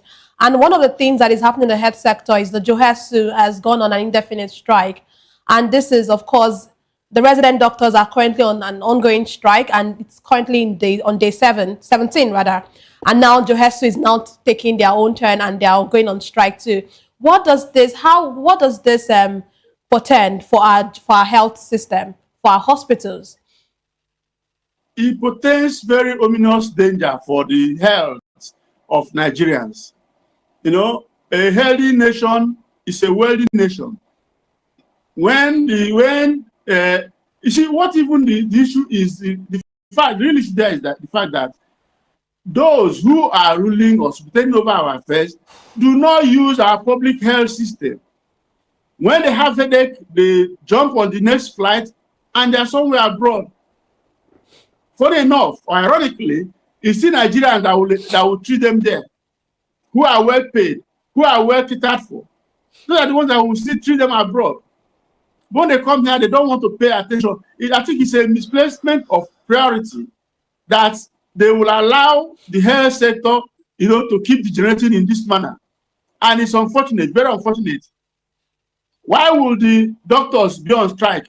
Then the joint health workers are also, going on strike. What is happening? That of ASU2 is hanging around one area, virtually everywhere. The same crisis. See, any society that cannot take care of health and education of their people, that society is a non-starter. And that is what we have in our land. Because their children doesn't go to school here. They don't utilize our health system here. So Nigerians are left for dead. It's very unfortunate. Is it democracy we all have been yearning for? Is it democracy we ask military to go away? Let us, govern ourselves. Is this the democracy? Have we qualified to say what we are having is a democratic governance? Have we even qualified to say this is a civil rule? It's unfortunate. All right, so as we wrap this up now, what will be your recommendations to ensure that these health officials or the health sector doesn't completely collapse, and to ensure that this series of recurring cases of strike actions will end? What are your recommendations as we wrap this up? I will say that the government should prioritize the question of health. You know, there was a case where a doctor on call-up worked for 72 hours non-stop, and the guy collapsed. I think that was in Port Harcourt or so. He collapsed and died. So what they're asking for is not out of this world. It's the basic things that they're asking for. Let the government attend to their needs, sort it out. And then I will also say that Nigerians, if we really want this country to move ahead, to move forward, to be reckoned with among the committee of civilized nations, in the committee of nations, we should ensure that whoever is going to be elected, to superintend over our affairs in 2027 must give us an assurance that the person and his family must use our local hospitals, our health facilities in Nigeria, our educational system. They must patronize it here. Because if they cannot use it, that's why they will not care for it. So Nigerians will have to insist that whoever is going to rule over affairs must utilize what it's like somebody who is selling restaurant, and then the food you cook for the public, you don't eat it. You cook a special one for yourself and you serve the public. It's only a foolish public that will patronize such people, because you must be able to eat what you're giving to the people.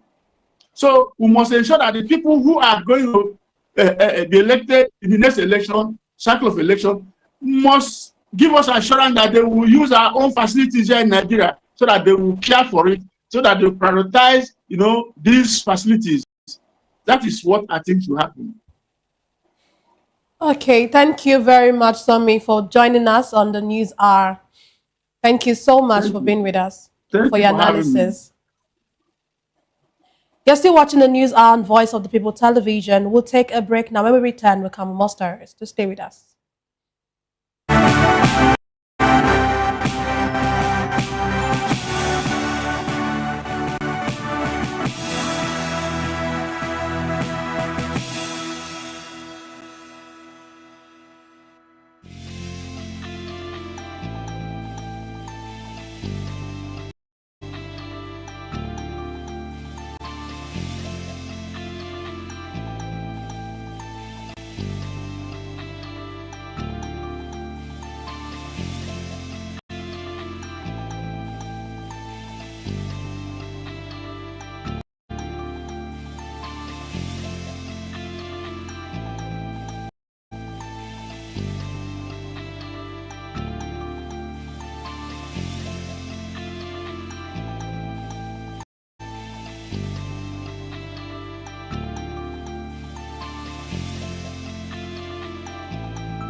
Glad to have you back. You're still watching the News on Voice of the People television. Former Senate President and National Chairman of the African Democratic Congress, ADC, David Mark, has described the death of media icon Dan Agbese as a monumental loss, not only to journalism, but to the entire nation. The Agbese family of Agila district in Ado Council of Benue State had announced that he died early on Monday at the age of 81. Reacting to the news, Senator Mark said in a statement by his media advisor, Paul Mume, that Agbese's transition marked the end of an era defined by integrity, fearlessness, and an unwavering commitment to the truth. On their part, the League of Nigerian Columnists expressed grief at the passing of the distinguished journalist and influential columnist whose work profoundly shaped Nigeria's media landscape. According to the LNNC Secretary General, Professor Anthony Kila, Agbese exemplified the highest standards of journalism. Among his career milestones, Egbese was a co-founder and editor-in-chief of the trailblazing Newswatch magazine until April 2010.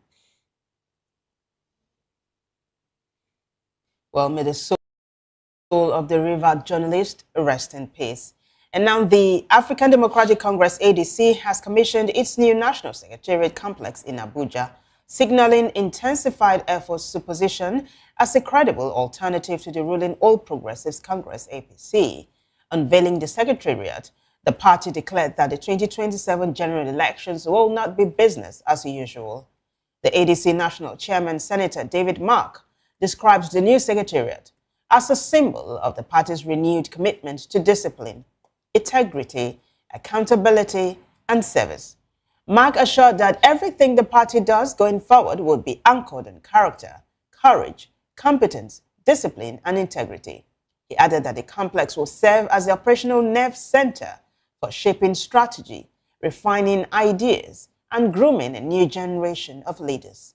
Meanwhile, the National Publicity Secretary, Bolaji Abdullahi, told newsmen that the party had effectively managed internal disagreements because of its emphasis on fairness and justice.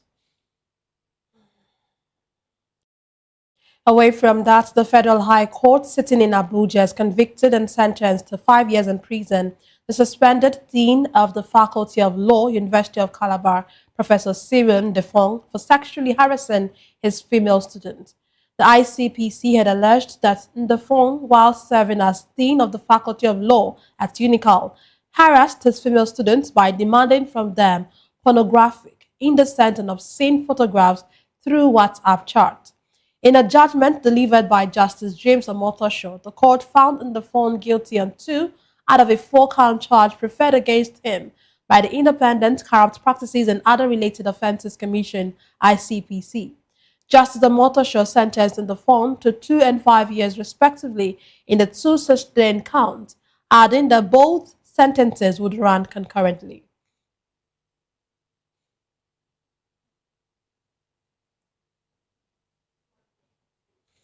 Now, every year on the 17th of October, the world marks the International Students' Day, a day dedicated to celebrating the energy, creativity, and leadership of students across the globe. This year's observance highlights the role of education in shaping future leaders and promoting innovation among young people. VOPTV's Matthew Hunswada reports on how Nigerian students are using this day to reflect, engage, and inspire change. World Students' Day, celebrated globally on November 17th, is not just about honoring the academic community. It's a reminder of the vital role young people play in building a sustainable future. Originating in memory of Indian President Dr. APJ Abdul Kalam, who was a teacher and youth advocate, the day now serves as a platform for promoting inclusive and quality education for all. In Nigeria, several students' bodies and youth groups are organizing symposiums, debates, and empowerment programs to address challenges such as access to education, digital literacy, and unemployment. As students continue to navigate a rapidly changing world, educators and policymakers are emphasizing the need for students to be change agents in the society. You have to decide that no matter what happens, you are going to stand for what you stand for. You're not going to break your values at any point in time. Very, very important, because after courage is the predetermination that you will stand, you will not bend, because the pressure will definitely come. The pressure would come, but you need to decide within yourself that you must stand. It is from failure that distraction comes in. So if a child is not distracted, then the child is focused, and the sky will be the limit of such a child. Integrity is the key, and the confidence. Whatever they do, they have to have confidence in themselves, be bold, because that's the only thing that they can, get to make sure that they have a bright future that we expect them to have. There's a need for serious level of mentoring from parents and for teachers. We need to come into the field and put our hands in the mud, get into their space. A lot of parents are not on social media, but that's where your kids function. And you want to mentor the next generation. You're joking. You have to know their language. From classrooms to innovation hubs Today's youth are proving that education remains the strongest weapon to change the world. I've learned that integrity is living with truth and also leading well by your ways right. And if you live with integrity, others will like to follow you. And you should also learn when to say no and when to say yes. So you have to be morally upright, always say the truth at all times, do things that you expect your junior ones to do so that they can lead by example. We hope we can be able to control every vices and making initiatives that will be able to control them and prevent them in society. We need morals in our society. We need to know the good friends, we need to know the bad friends. We need to know everything that benefits us in the society because we are the leaders of tomorrow. As the world celebrates World Students' Day, it's a call to every young person to keep learning, stay curious, and use their knowledge to transform the society. Matthew Ogunswada, reporting for Voice of the People Television. Thank you very much, Matthew. Edo State Governor Mande Okpeolo has vowed to prosecute anyone found guilty in the Museum of West African Art controversy, stressing fairness and due process. The warning came during a visit by the Culture and Tourism Minister, Hannatu Musawa, who pledged federal support and urged respect for Nigeria's cultural heritage. Correspondent Rhoda Johnny tells us more. Monday, to prosecute anyone found guilty in the ongoing Museum of West African Art controversy, emphasizing that investors are not the focus of his administration. The warning came during a Friday visit from Hannatu Musawa, Minister of Arts, Culture, Tourism and Creative Economy. Governor Okpeolo expressed concern over being left out of key project developments, including a recent commissioning by a foreign delegation, which he described as unusual. Edo Museum for West Africa, that's MOA, and that is the name that we are contesting today. The trajectory payments made by Edo State government, you can see Edo State started paying this money because it's MOA, and we are paying 3.8 billion. You can see it's MOA Trust, this article of association. These are the membership of the company of this particular MOA. Now, this is Edo State government. We have the National Commission for Museum and a Monument. Then we have the Royal Palace of Benin. So these are the things first we are looking at. We are not fighting investment. When those delegations were coming to Benin, I was not aware. Why would they have to choose to come on a Sunday, 9 o'clock, that everybody will be in church? Why would such event take place? These people, swindly people with the name of government. At the end of the day, there will be criminal prosecution on this. The minister acknowledged Edo State's rich cultural heritage and pledged federal support to address the issue, stressing the importance of respecting traditional institutions and Nigeria's global reputation. Sir, I want me and you and your fantastic team to work with the traditional institution that has been grossly wronged in Edo State, to see how, in keeping the traditional institution right, in making that wrong that was done whole, but at the same time we can balance it out with the need for us as a nation to have some level of expectant credibility internationally. Attempts to reach MOA representatives for their comments were unsuccessful. Governor Okpeolo reiterated his comments to transparency and due process, promising to work with all stakeholders for a fair resolution. In Benin, Rhoda Johnny, VOP TV News. Thank you, Rhoda. On the foreign scene now, United States President Donald Trump has urged Republican lawmakers to vote to release files relating to the late convicted sex offender Jeffrey Epstein. It is a striking reversal for Trump after weeks of saying the clamor for a vote on the release was a Democratic-driven distraction. There has been a slow drip feed of documents concerning the disgraced financier by House Democrats. Some of the documents referenced Trump, who has always denied any link to Epstein's sex abuse and trafficking.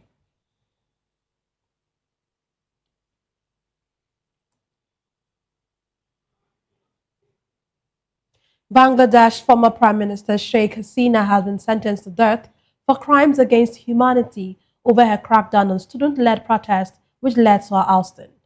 Hasina was found guilty of allowing lethal force to be used against protesters, 1,400 of whom died during the unrest last year.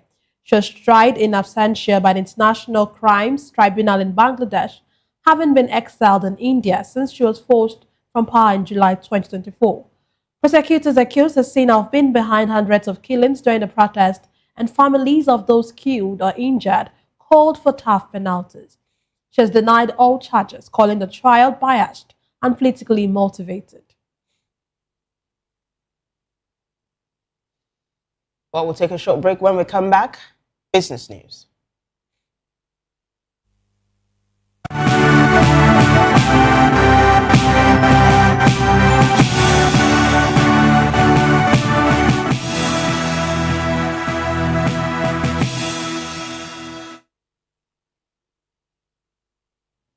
In business, President Bola Tinubu has reaffirmed Nigeria's resolve to build an Africa with borders efficient enough to facilitate trade and other economic opportunities rather than hinder them.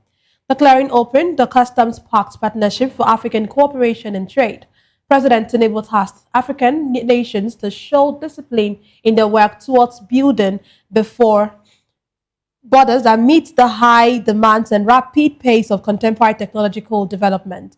Tinubu, who was represented by Kashim Shettima, noted at the event which brought together partners and leaders from across the continent, demonstrates a collective resolve to discard the old habit of accepting slow borders as destiny. According to him, Nigeria remains firmly committed structurally and operationally to building an Africa that trades by design, where integration is practical, measurable, and effective.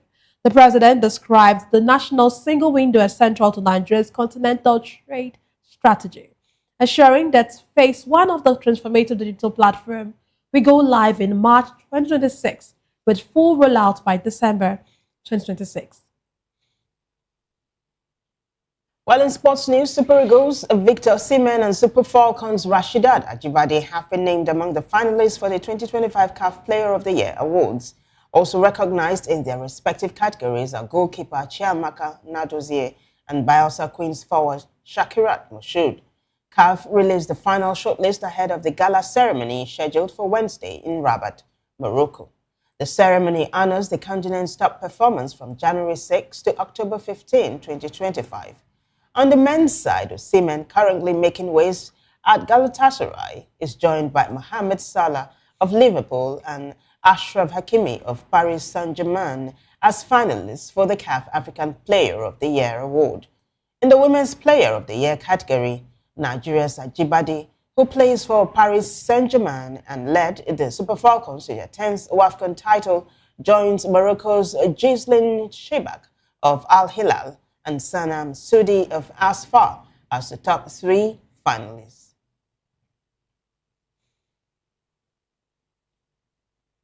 We now move on to entertainment. Nigerian carrier United Nigeria Airlines has handed over social media personality Martins Ose, also known as Very Dark Man, and comedian Freedom Asepoyi, popularly known as Mr. Jollof, to airport security after a fight broke out during boarding at Asaba International Airport in Delta State.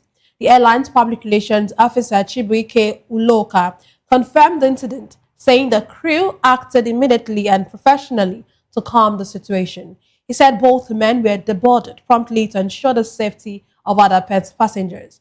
The fight reportedly occurred on the Asaba-Lagos flight, where the pair were caught on video exchanging blows as other passengers tried to intervene. Their clash is believed to have stemmed from an online dispute that eventually escalated into physical confrontation on board.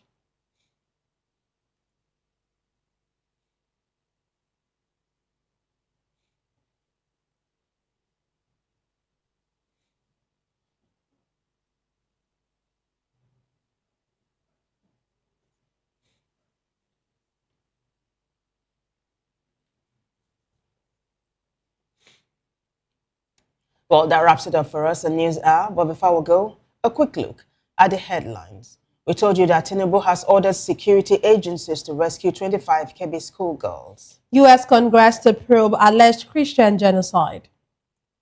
Also, Tinubu tasks judiciary on justice and swift dispensation. On our end, in UK, others urge speedy passage of reserved seats for women. Shettima rules Nigeria's 455 billion naira loss to poor sanitation. UCH shut as Johasto joined resident doctors on strike. In the foreign scene, Trump calls on House Republicans to vote to release Epstein files. In business, Tinubu restates Nigeria's reserve on efficient borders. Well, in sports news, Osimhen, Ajibade in CAF Awards final shortlist. And in entertainment, United Nigeria hands very dark man, Mr. Jollof, to security. Do well to subscribe to our YouTube channel. On YouTube, we are Voice of the People Television, and on other social media platforms, we are at VOP TV Live. If you witness news happening near you, we want to hear from you. Send your eyewitness report, event coverage request, photos or videos directly via WhatsApp to 0814 606 4057. You can also reach a newsroom by email at news@vop.ng. I am Nenna Ndomdioto. And I am Vivian Uguche. Thank you for watching.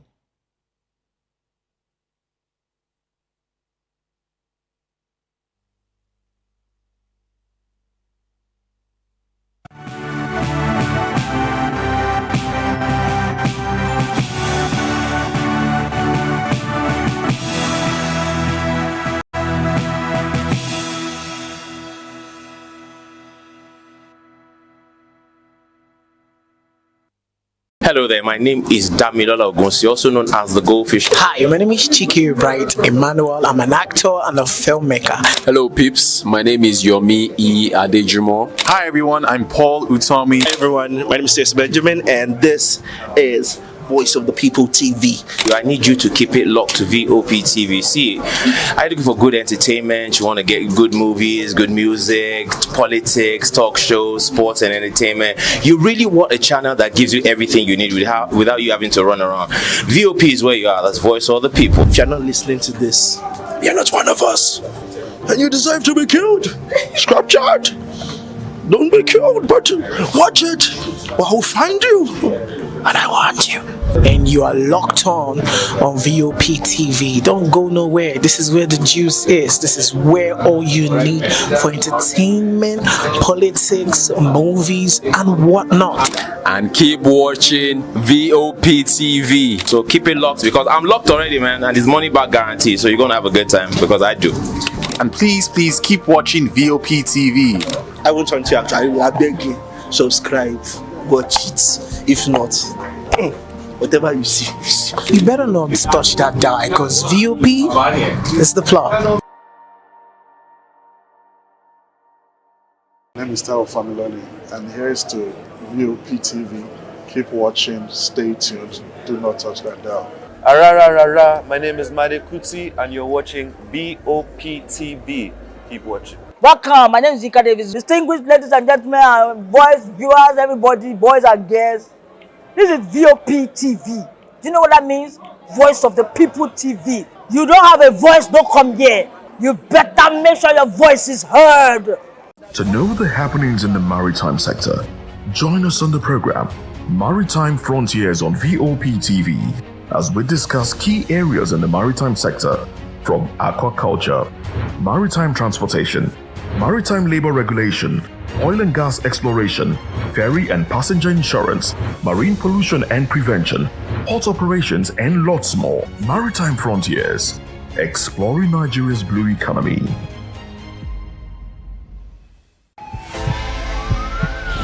This is Health Check, your weekly guide to better living, smarter choices, and trusted answers. From everyday wellness to urgent health issues, we've got you covered. Health Check, only on Voice of the People Television, where your health has a voice.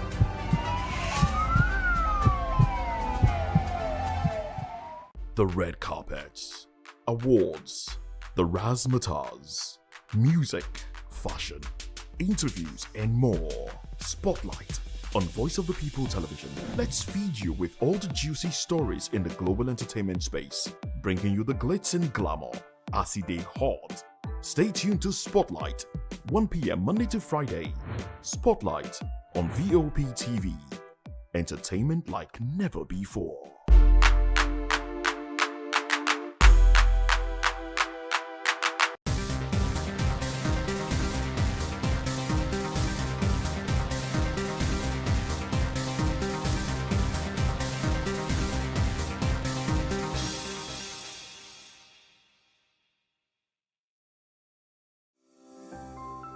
VOP TV. Now you have more.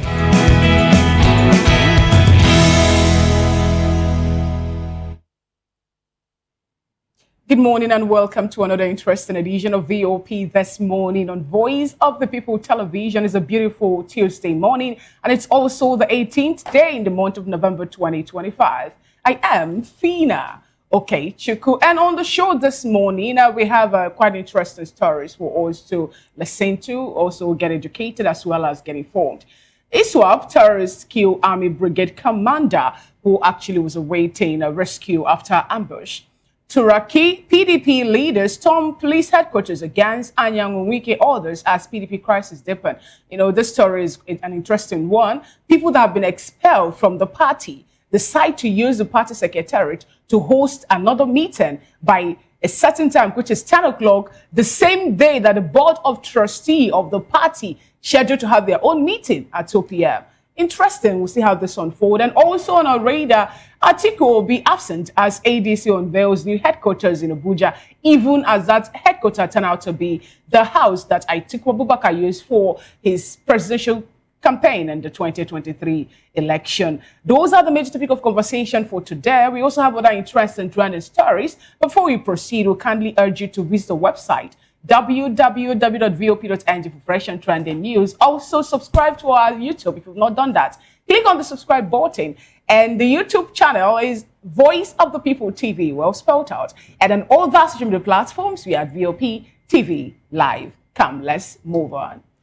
Well, good morning and thanks for joining us. You can also be a part of the conversation by calling in or sending WhatsApp messages to the number showing on your screen. I am Chukwuma Okoro. Thanks for joining us again. Yes, welcome on board. It's VOP this morning. I am Moses Humphrey. Now let's get into other conversations, all right? Let's start soft and then hit you with the hard. A recent incident involving a school teacher and parents of a student has surfaced online, showing the parents assaulting the teacher for allegedly slapping their son. The teacher claims that the unruly student pushed him twice, so he slapped him. While the student reported to his parents, who came to the school angry. And then a viral video making the rounds on social media shows the parents at a meeting with the principal and the teacher, where the situation spiraled out of control, leading the parents to slap the teacher repeatedly. Well, the incident reportedly occurred at Starville School in Jabi, Abuja, or Jahi, Abuja. Reacting to the situation, educationist Alex Onya revealed that the 8-year-old has now been expelled and the parents permanently banned from the school. He also revealed that the school sanctioned the teacher with forfeiting a week's salary, and also issued him a final warning letter never to lay hands on any child or he will be sacked. Okay, I think what the school has done is, the appropriate thing to do. He laid hands on somebody's child, a slap, very, very, it's not something you should do. I mean, even growing up, I remember a story. Well, it happened to someone around me, and it was a story my parents would always point to and tell you, look, don't hit anybody's child. And this is the story of an uncle in the neighborhood who felt offended by the actions of a child, that he gave the child a knock. Then you knock your head. So he gave the child a knock on the head, and the child went home, complained of headache. I mean, people saw him giving the child a knock. The child complained of headache, and before you could say, doctor, the child was dead. And then the parents went the voodoo way, did some voodoo and directed it as they buried the child. They did some juju, voodoo, And the uncle, in about a week, lost his mind, became mentally unstable, and started roaming the streets. He basically went mad. And that was always a pointer. You see that uncle, you know him, this was what happened to him, don't do it. So basically, back to this particular story. You don't lay hands on people's like the mother said in that video. Do you know his health condition? You don't. Having said that, it was wrong for the teacher to have slapped. If you wanted to punish, you could punish, kneel down, raise your hands, or pick pin, or do those punishment. Or if you, I mean, it's a lot better than, a slap to the face, because you never know. It might affect the eardrum or something, or a teeth will fall off, or, things like that. Having said that, the parents, on the other hand, I mean, I've said it on this table how a teacher was very strict on me and my parents embraced him, and, it made me get better in the subject he taught, because I came to understand that he meant well.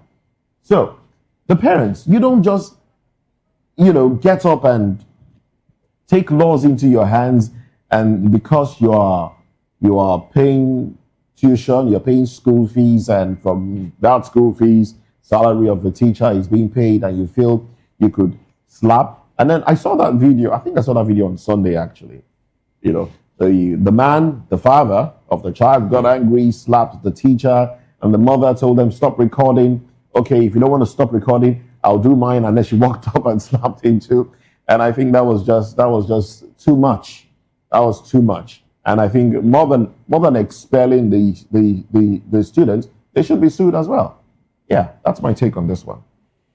Oh, well, Moses, you have said quite a lot. But as usual, when things like this happen, I always try to walk back, because from the recording, when the recording started is when we saw the wife first slap the man, he gave him, wah, wah, and later on the husband, the father of the child slapped the man again. Why I like to walk back is, according to the report, the teacher said an 8-year-old pushed him twice. Mm-hmm. Or like throwing tantrums and pushed him twice, It was wrong for the teacher to have slapped him. A K, in the buttocks would have, or just kneel down, raise your hands, and all of that for 5-10 minutes. But unfortunately, they couldn't manage the situation, both the teacher and the parents. And I thank God the way it happened, because the way people react, some people are more temperamental than others. There is a teacher that will slap, you end up in the ICU. I'm just telling you. Indeed, yeah. There's a teacher you will slap, you end up in the ICU, you say, well, is it prison, jail term? I'll go. But you will not, a man, you stand in front of a man and give him a slap, and you expect him to keep quiet.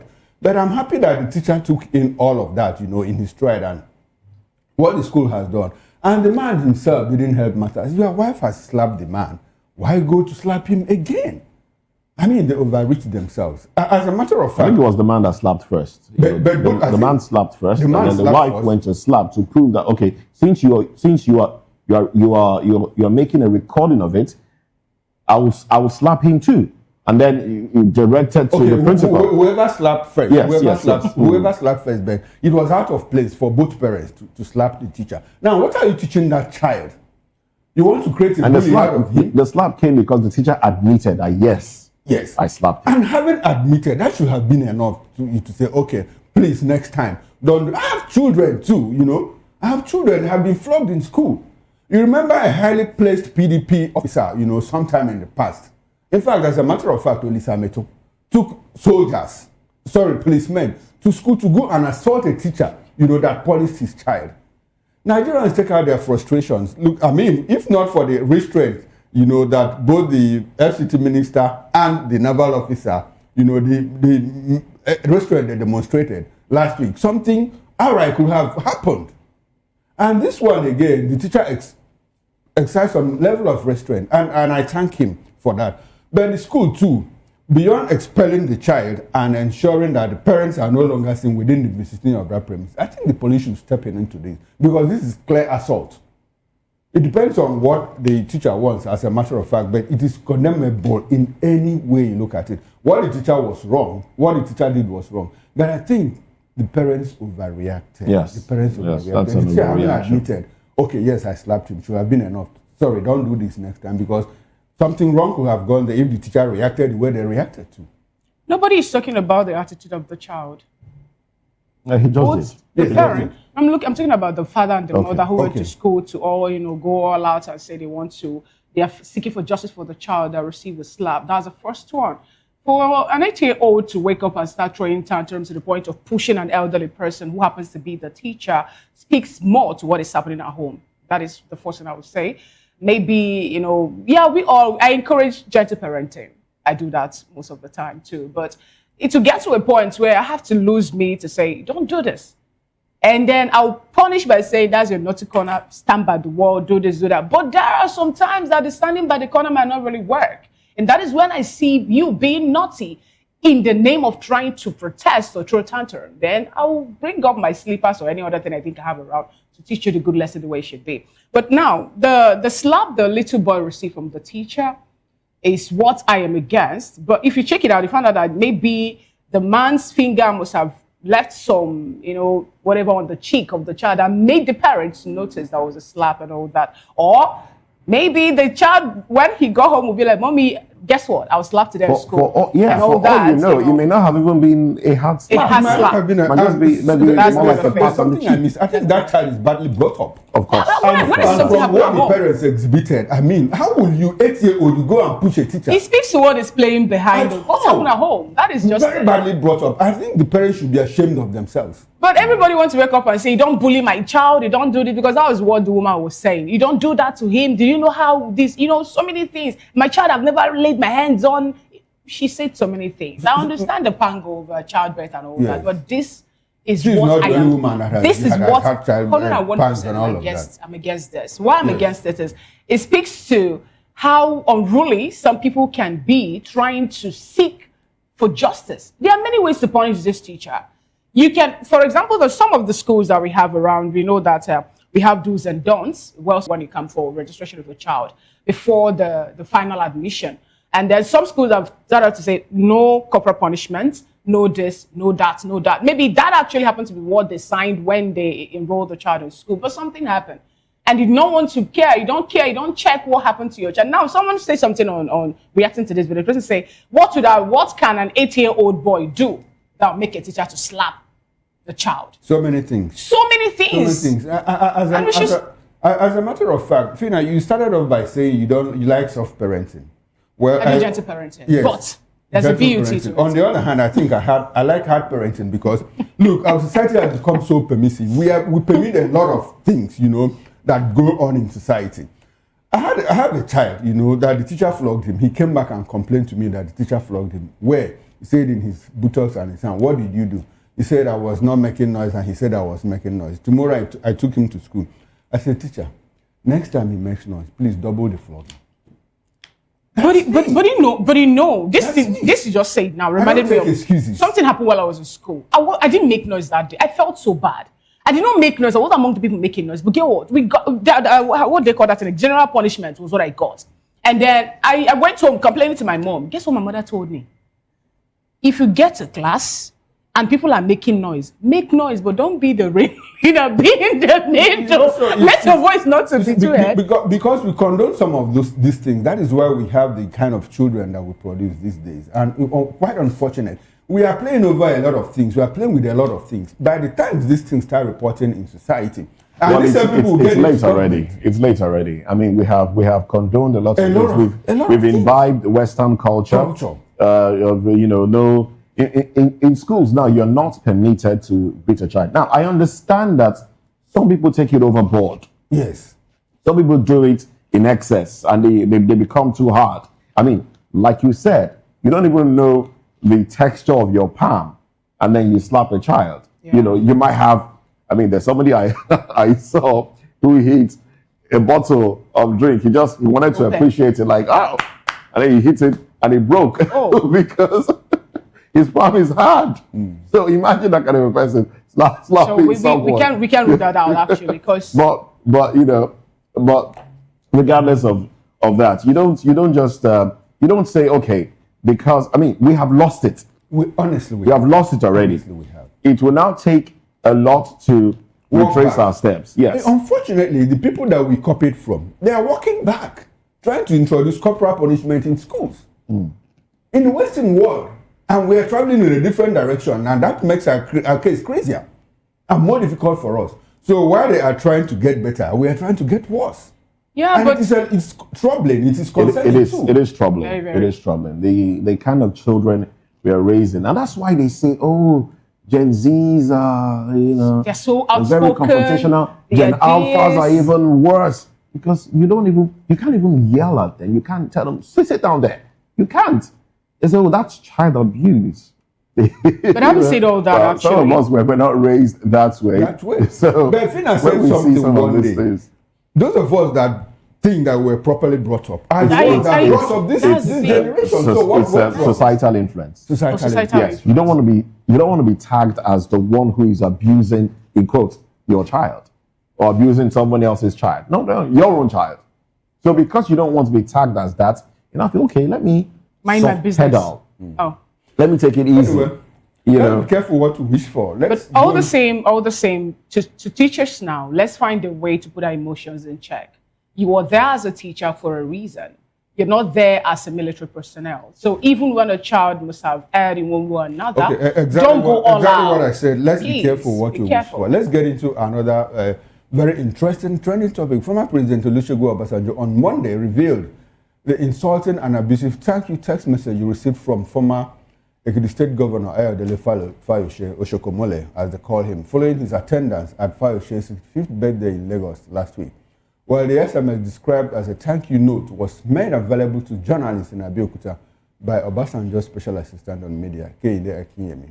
In the message, Fayose expressed appreciation for Obasanjo's attendance, but criticized what he called the 89-year-old former president's irresponsible comments during the birthday celebration. While the former governor said he chose not to respond at the event to show the whole world the difference between a sane man and a madman. That's according to Fayose, not me. Well, Fayose also requested that Obasanjo promptly return the money he had sent to facilitate his attendance at the birthday ceremony. While speaking as the special guest of honor at the birthday, Obasanjo recounted how Fayose had repeatedly abused him in the past without showing remorse. While he explained that despite seeking forgiveness several times, Fayose continued to insult him, displaying arrogance. Obasanjo also said that Fayose did not initially invite him to the birthday, instead sending former Minister Osita Chidoka as an intermediary before visiting personally. Well, there's this altercation. Is it altercation? I think it's an insult, between Obasanjo and Ayo Fayose. Whatever happened, according to Obasanjo, Ayo Fayose had reached out to him through intermediaries, First of all, Osita Chidoka and another person, and invited him for his birthday in Lagos. And he sent a package to him. Use this and come. Well, Obasanjo kept the package, according to him, and eventually attended the event in Lagos, 65th birthday anniversary of Ayo Fayose. While that birthday was going on, he was being expelled at the convention in Ibadan. That's Ayo Fayose. That's another story, by the way. Now, Obasanjo said he used the opportunity to tell Ayo Fayose, you have been insulting me all this while, and please, your wife has apologized. You have not apologized. You need to stop insulting me. But all of those things were in the past. And it looked as if everything ended there, only for Obasanjo to get to him. And Ayo Fayose now sent a thank you message to him saying, look, why I didn't respond to you at that event was because I wanted the world to see between a sane man and what did he say, a madman, and all of that. Meaning that Fayose himself was the sane person and Obasanjo is a madman. We are coming from a story where we are talking about losing our African values. I wonder the level of provocation that will lead Ayo Fayose to insult somebody like Obasanjo, calling him a madman. I've tried to imagine and I can't find any, no matter the level of provocation. He is an elder. And he didn't say anything wrong. Everybody understands that while both of you were in government, you insulted him severally. Well, maybe because Ayo Fayose is feeling that Obasanjo probably was the mastermind of his impeachment and all of that. But all those things should be in the past. Why come in on public and start insulting an elderly man, former president, two-time president of this country, and you are calling him a madman?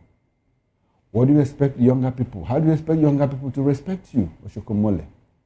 I never expected that this kind of thing will come out from you. Honestly, I'm quite disappointed. For me, I believe respect is reciprocal to start with. Since the elder understood that initially he was not invited for that birthday party, why attend? No, he wanted wasn't to. invited. No, he said he was not invited No, he was initially. invited. Before later, through the mediation of Osita Chidoka, then he now decided to go after Osita Chidoka. After someone played an intermediary. First of all, sent for that. Osita went. Another person went.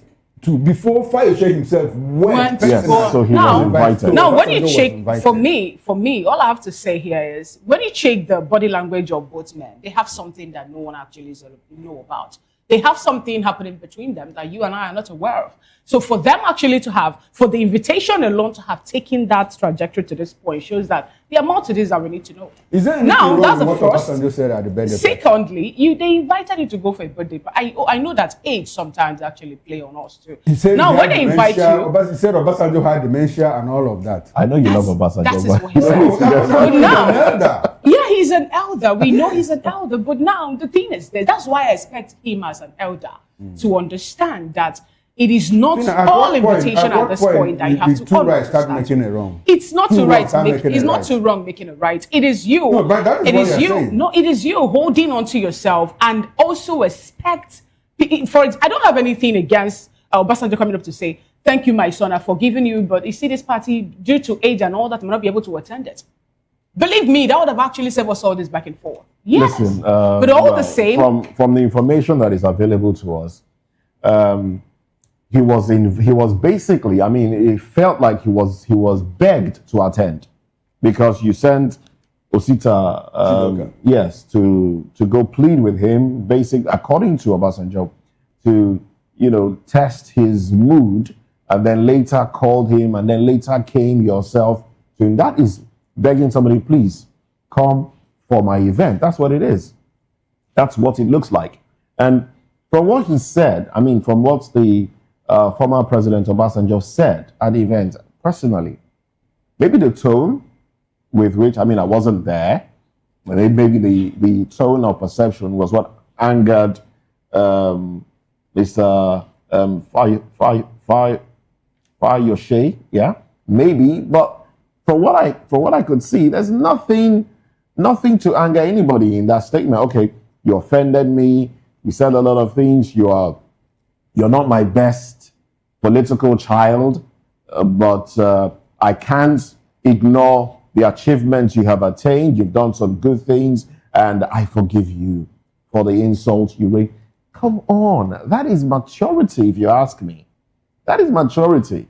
And then send him a message and insult him again. He's a madman. I don't want to mention the insult. And also requested that he send back promptly the money made available for him to. So does it look to him as if Obasanjo is a hungry man? No, that is what I was saying when I said initially that as an elder, they say wisdom is profitable to direct. As an elder, you know within yourself that you're not in the best relationship with this person.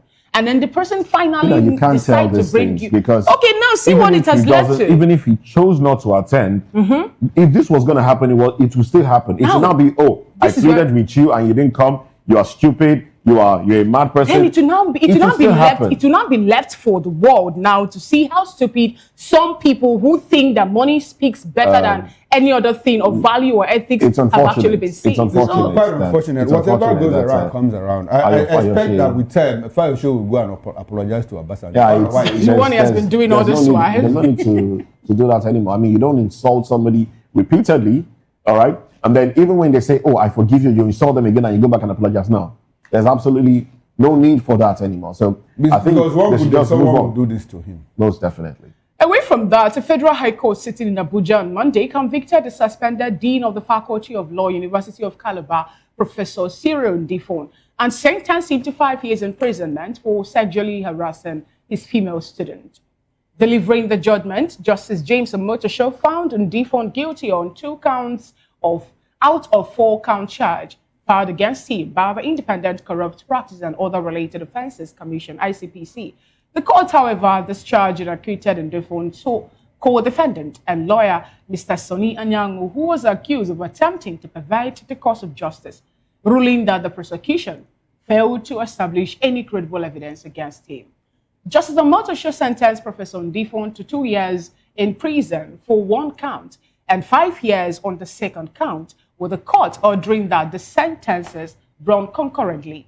The ICPC had accused Ndifon of soliciting explicit and indecent photographs from female students while serving as UNICAL's law dean. In particular, the commission highlighted a case where Ndifon allegedly demanded pornographic images from a female diploma student whose identity was protected under the pseudonym TJK. The student was among 4 witnesses who testified against him in court. Allegations against Ndifon and Anyango included sexual harassment, cybercrime, and attempt to pervert the course of justice. Ndifon denied all allegations, claiming that the prosecution failed to present sufficient evidence to justify a conviction. Despite his defense, the court held that the evidence presented by the ICPC proved beyond reasonable doubt that Ndifon engaged in inappropriate sexual conduct towards a student, marking a significant judgment in the fight against sexual harassment in Nigerian tertiary institutions. I am happy with this judgment, but I'm not that happy. How I wish, I can say this because the court have ruled, I'm not preempting anyone at this point, but how I wish that this judgment happens to fall in with the new bill that is being proposed on the floor, 14 years without option of fine or bail, or I think I would have been happier. But it's good one. I'm happy to ICPC for them to take up this case and make sure they prove it in court and get someone for once being sentenced to prison for sexual harassment of female students. Not just female students face harassment, to male students too do face harassment. But this speaks volume to what is happening within our tertiary institution. Sex for math, sex for grade. This, if you don't do this, you won't pass. I can remember what happened while we were in school then. A particular man kept on, disturbing a certain student in school that you must do this. And guess what? At the end of the day, the girl yielded in. There were videos, there were pictures. It wasn't really a palatable view then, because it brought so many, from faculty to the exams and records, so many people, even to the Senate. A whole lot of things happened then in school. I could remember that particular incident a lot. But at the end of the day, we did not get to hear that the man in question was sent to prison. We heard that something happened or something transpired and, they found a way to cover it. But this, I believe, will serve as a deterrent to some people out there, some lecturers, both male and female, who cannot put their libido in check, who cannot control themselves and go all out to harass people that they should protect. I love what is happening. And thank you very much, James Omotosho, for this judgment, for this particular ruling. I think moving forward, any other person or people who actually cannot handle themselves will understand the implication of all actions. All right, then let's well, that's about all we can take because we do have the papers to get to. To the Vanguard newspaper now. How bandits kidnapped 25 Kebbi schoolgirls. Riders killed vice principal in deadly attack. Police confirm Kebbi school invasion. Abduction barbaric. And, okay. Yes, and then we do have some of the headlines here, the window headlines there. Food inflation still rising, but at slower pace. Akpabio, Mac, Shehu, others mourn as media icon Dan Agbese dies at 81. Tinubu to judiciary, justice must never be for sale. Pope warns against escalating violence, persecution against Christians in Nigeria. And then this one is quite surprising. Nicki Minaj to address UN on alleged persecution of Christians in Nigeria. Nicki Minaj. Yeah. Okay. PDP tension as factions battle for Wadata Secretariat. Taraba Speaker, 15 PDP Assembly members defect to APC. Tension in Enugu community as Governor Mba's kinsmen protest alleged military invasion. Eric Chelle accuses Congo DR of using voodoo. Well, those are the headlines on the cover page of the Vanguard newspaper. The Daily Independent is up next with the window headlines. Tension in Enugu community as Mba's kinsmen protest military occupation. UNICA's professor jailed 5 years for sexual harassment. And the banner headline, outrage trails kidnap of 25 Kebbi schoolgirls, killing of vice principal. Right after that, FG condemns kidnap of schoolgirls, vows swift rescue. Sergei Okorie, others ask Nigeria to seek external help. Development, a failure of governance, say legal experts. PDP charges Tinubu to secure lives, property of Nigerians. Nigeria's inflation drops to 16.05%, fastest in a year. Tinubu pushes for practical measures to boost intra-African trade. Lagos to 20 billion naira bond oversubscribed by 55% at 310 billion naira. Right after that story, 14.8 billion naira green bond attracts 97.7% oversubscription. And that is on page 7. We have another bold headline on the cover page of the Daily Independent. Tinubu admits compromise in judiciary, says it undermines integrity. And the last but not the least of the headlines on the cover page of Daily Independent, Obasanjo Fayose reignite decades-old feud. Those are the stories on the cover page of the Daily Independent newspaper. And that's how far we can go on taking a review of the National Daily. Do well to join Chikom and Moses prep on top of the hour 10 a.m. here on Voice of the People Television. We'll have to go on a quick break and we'll come back. ISWAP terrorists kill Army Brigade Commander awaiting rescue after an ambush. Stay with us.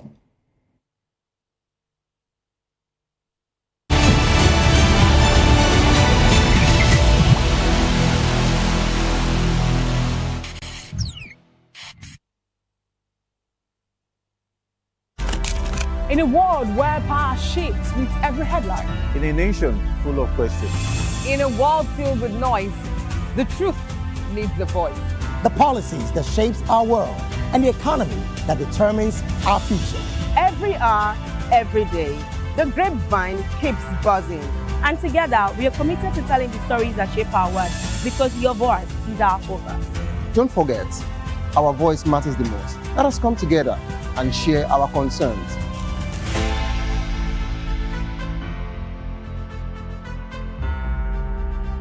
Join us on People's Voice, where we amplify the voice of those that matters the most. Join the conversation. Share your thoughts with me. I am Xavier Udo. Weekdays, Monday through Friday, from 4 p.m. to 5.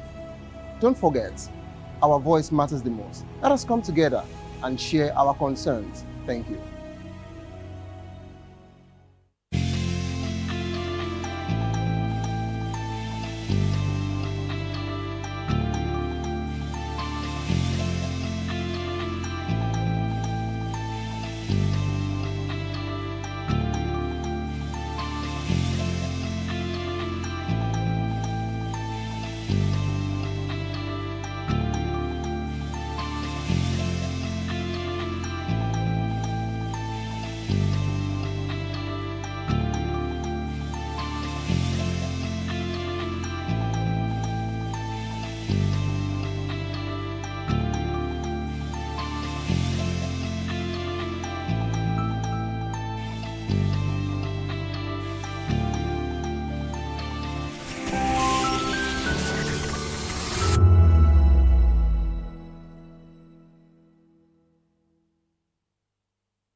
Glad to have you back. It's still VOP this morning. Nigerian Army top officer and commander Brigadier General Emumba has been killed by Islamic State West African Province ISWAP fighter after the terrorists reportedly intercepted and tracked his location along the Damboa-Biu axis in Borno State.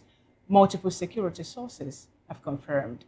The tragic incident occurred shortly after the brigade commander had participated in a successful joint air-ground offensive against insurgents in the area. According to report, the general had earlier spoken with his superiors, confirming that he was safe following the operation and was regrouping with his team. The officer's communication may have inadvertently exposed his coordinates. He was captured alive while the terrorists interrogated him briefly before summarily executing him.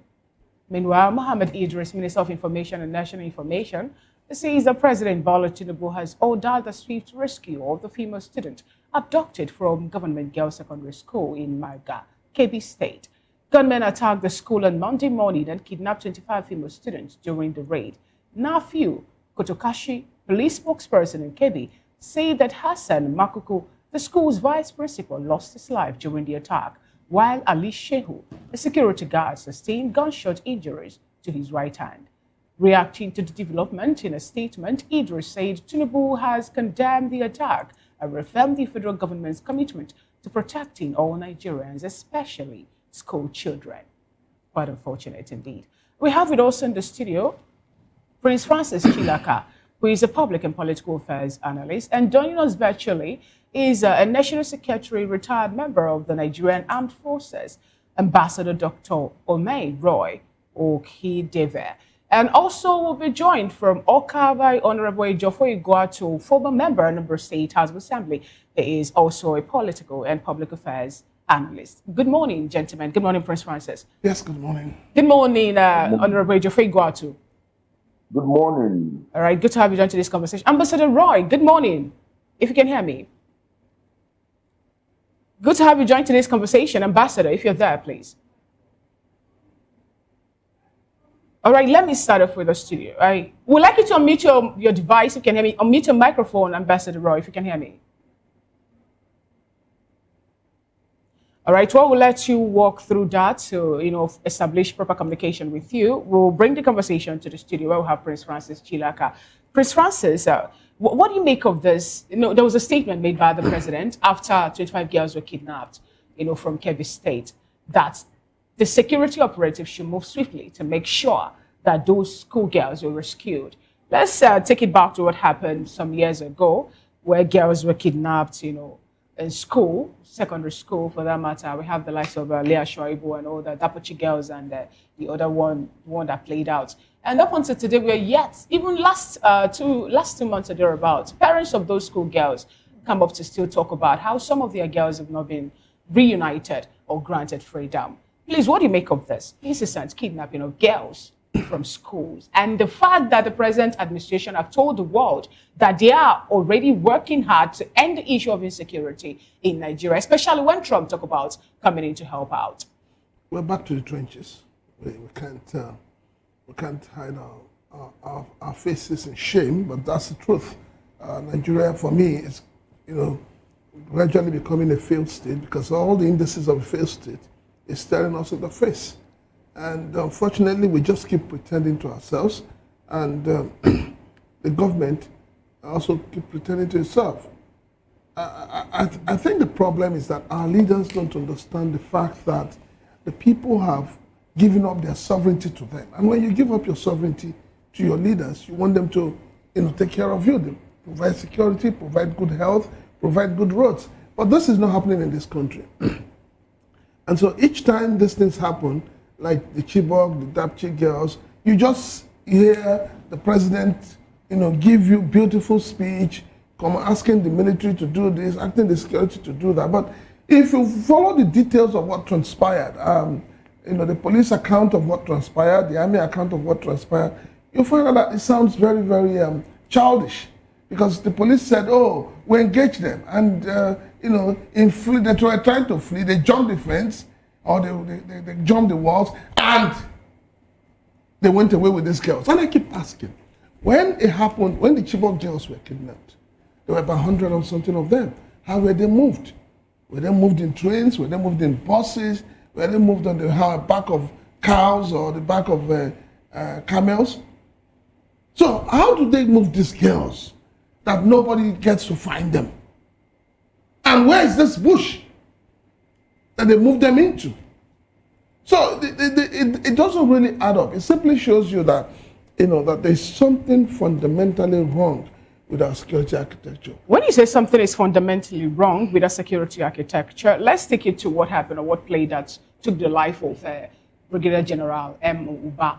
We're told that he was safe. And then he made a phone call to tell his superior that he was good and secured. And next to that thing was he was apprehended, and the rest was history. Let's take back to what Bola Ahmed said when we seek the military aid, talking about the United States of America's aid, joining Nigeria's security now to help to rescue the Chibok girls. He told Nigerians, he made it known to Nigerians that The United States of America team accepts to use a certain gas to pass out the military, the militants, and take out the Chibok girls. But to their greatest surprise, when it was time for them to have the raid, they noticed that the terrorists that were trying to bombard were all wearing masks to prevent them from the gas that they are going to use to take them out. What does this speak on how complicit and how porous our military, space happen to be with the reintegration or readmission of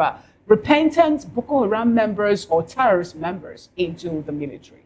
What you have playing out in Nigeria, especially with our security architecture and especially with information gathering and dissemination, is that there are people who are sympathetic to this Boko Haram, bandits, terrorists, call them what you want to call them. There are people who are sympathetic to them. And it is these people who are sympathetic to them that passes information to them. I mean, there's some funny explanation going on social media. Oh, that it's because of the social media that the general was captured and killed. And I laugh. And I said, first and foremost, when the news got broken that the general had got missing, they said no. They said we have a government that has a way of trying to deny everything. And that's why I say each time government begins to deny something, then it means that there's something there that we need to look into. Someone say something about this general. Some people telling the people or the people that kidnapped him, the ISWAP team that took him where he was. Because, for example, we don't have the codes to track, to start with, getting the satellite information on the phone call being made, lay out there in public. It's not there where anybody can actually find it. Now, and we also know that some of these men, the terrorists, most times they make pictures and videos close to mountains and they send the information without them being tracked too. So how possible is it that they were able to, launch a coordinate to crack the position of this brigadier general, or brigadier commander, I beg your pardon, before his peak up? Are you seeing anything more like a snitch telling them where this man is and for him to be? You see, you're trying to go round and round and round the truth. The truth of the matter is that there's serious flaw in the Nigerian security architecture. And I say this, you see these people, these bandits, they come on TikTok. They do giveaway and people collect it and nobody gets to arrest them. But between you and I, and the four of us here, go to TikTok tomorrow and say something that the government finds offensive. In less than 1 hour, you'll be picked up. Okay. All right. Prince, before we go to the virtual guest, let me stay with you. The issue of insecurity is more than troubling to all of us. And our president has given marching orders, Make sure you rescue these girls, more like a soundbite that we hear all the time. Why? Do you understand why it's been difficult for the APC government? I say the APC government because it happened under Buhari. We had the United Arab Emirates give us 411 names of terrorists or sponsors. Buhari put that list inside the cupboard and never did anything with it. Malami was the Attorney General there. Now Malami wants to become president of this country. No, he wants to be governor. Okay, sorry, he wants to be governor. Yeah. He wants to be governor, sorry. He wants to be governor of Kebbi State. I don't have a problem with that. Tinubu is in place. That list, nobody has revisited that list. Do you read any intentionality or is it complicit? Is the government complicit? How did APC come to power in the first place? Protest, propaganda, those were the tools. Don't forget, they used the issue of Chibok girls. They used the issue of Dapchi girls that were kidnapped. Your present vice president was the governor of Borno State when it happened in Chibok. When the girls were kidnapped, what did he do? Your current minister of FCT, remember, was the then Minister of State for Education, who claims that he went there and he told them they shouldn't allow the children to go for the exams. But the government said no, where everything is in order. So when you put all this together, you ask yourself, we have also heard how some people had come to say, oh, we brought these people into this country for them to help us in case the election doesn't go the way we want. who has been arrested. You have a Sheikh Gumi who's been going about the whole place asking the government to negotiate with bandits, terrorists, Boko Haram. And I ask, what do they want? What is the reason for negotiating with them? All right. Let's hold our thoughts and let's take this very quick break. And when we come back, we'll continue the conversation.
In a world where truth is the ultimate power and opinions scream the loudest, it's time to wade through the noise. Hunger no get tribe! Hunger no get religion! And scan the human interest and trending topics that matter. Stay tuned to The Issues, your plug to the stories making the buzz, from politics to science and technology, social justice, and more. Let's tackle the tough questions and expose the truth. The Issues on Voice of the People Television. Don't just react, understand.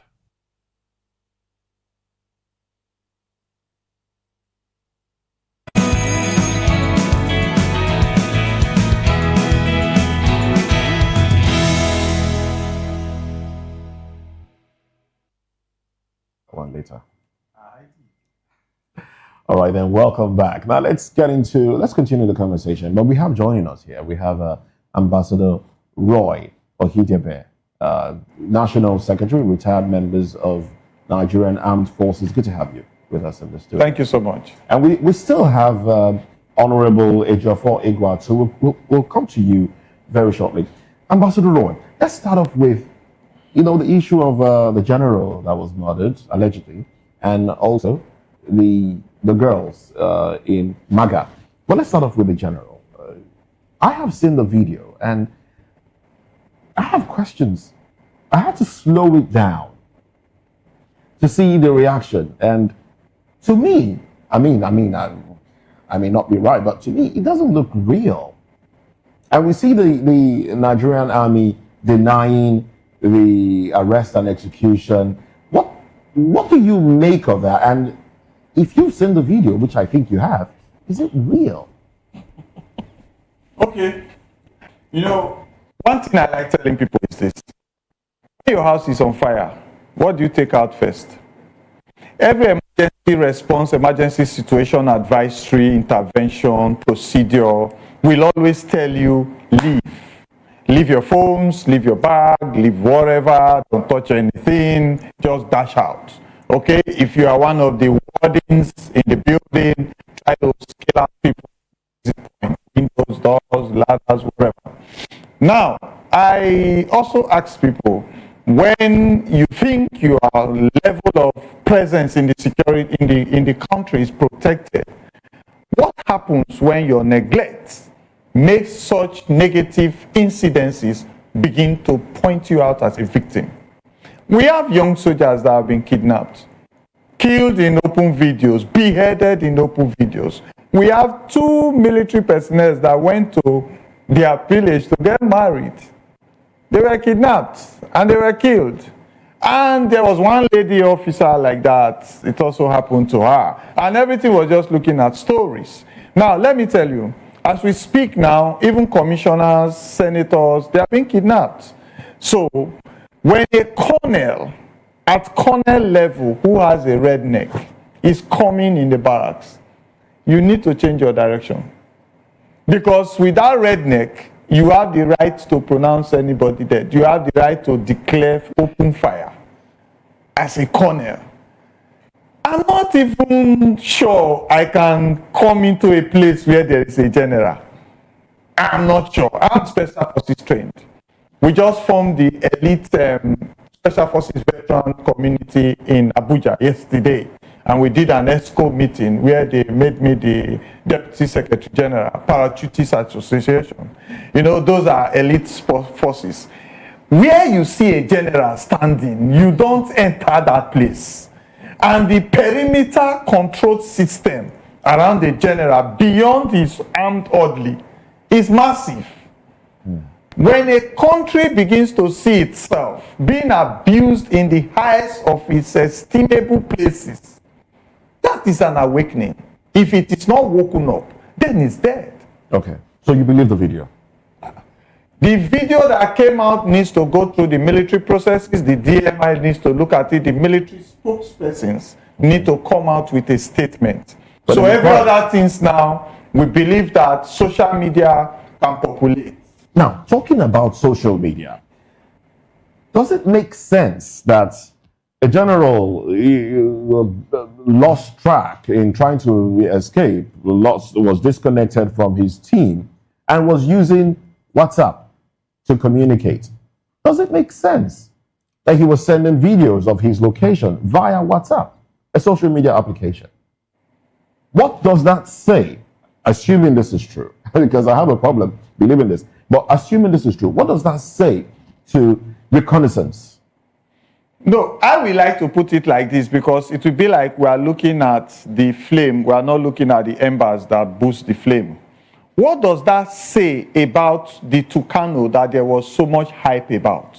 What does that say about military equipment that we have seen corruption cases popping up about serving personnel and government civilian procurement procedures representatives?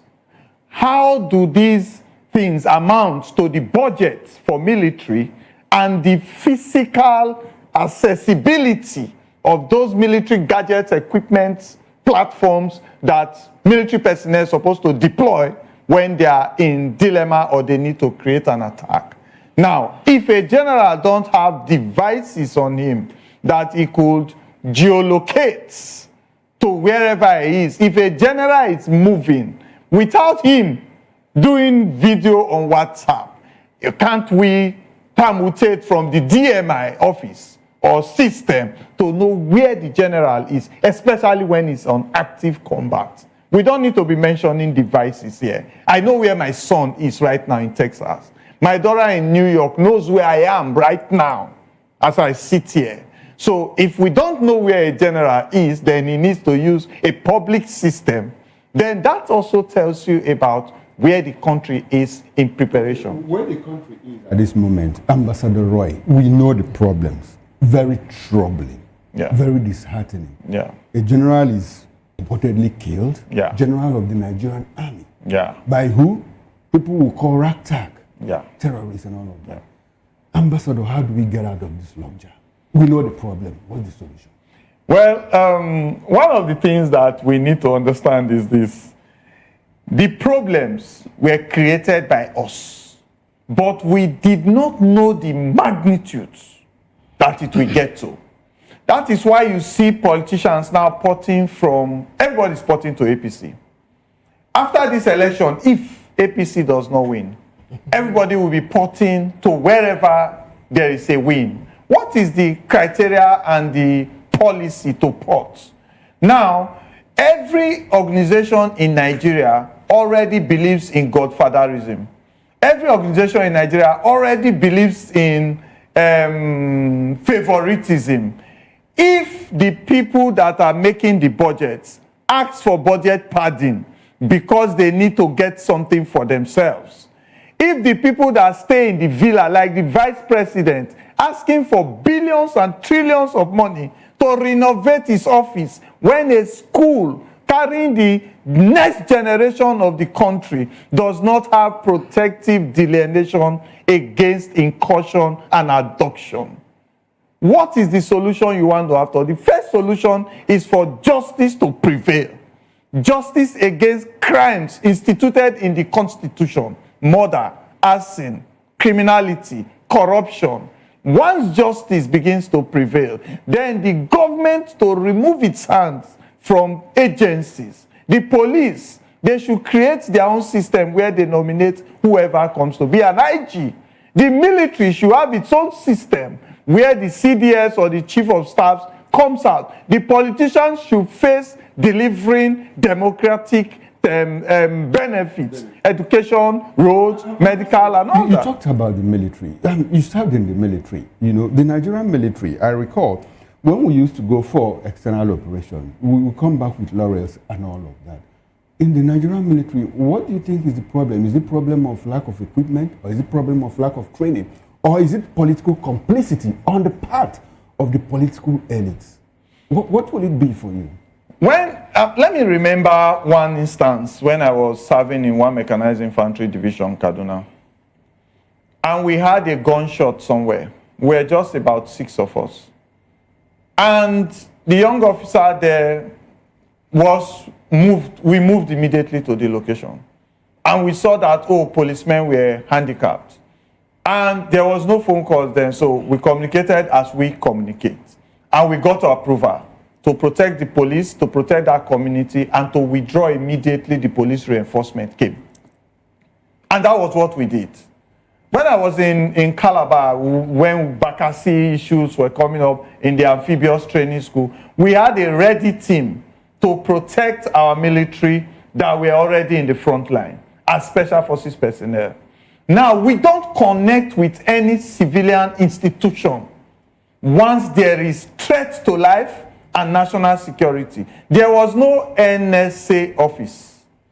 NSA office that we bring in to begin to decide what the military and the police does.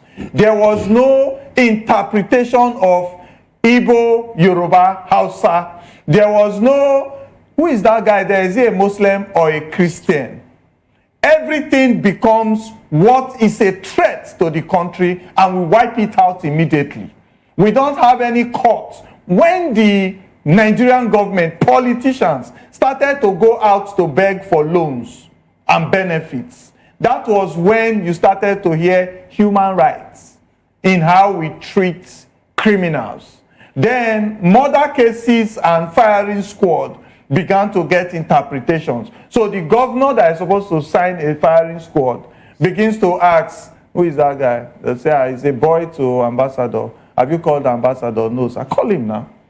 Ambassador, this boy, I think you should tell the judge to just pen it. I'm in France. I'm trying to buy some houses for my children. So they penned it, and their alert beep, bim, bim, Oga don't send, Oga don't send. And everything is pended. And that is the process. I'm talking as a witness. I'm not telling you hearsay. Now, when we began to weaken the strength of penalties, accountability, then we opened the door for frivolities. All right, thank you so much, Ambassador Roy, for that. Let's take this conversation to Honorable Geoffrey Iguatu. Good morning once again, Honorable Geoffrey Iguatu, and good to have you. Now, the present administration has spent $801 million worth of, in buying equipment, weapons now for Nigeria, for us to be able to curb the issue of insecurity. With the way things are going, and the fact that some people have also come up to say that some military personnel at this point are complicit, and also the reintegration or readministration of repented Boko Haram members or terrorist members now. And sometimes people say that they've been enrolled in the military. Are we going to see all this help out in any way to curb the issue of insecurity? The spending of $801 million one breath, and in another breath, more like pardoning and also encouraging people who have killed to still be moving freely under the non-kinetic measure of curbing insecurity. I don't think the issue still remains or is anything about funding.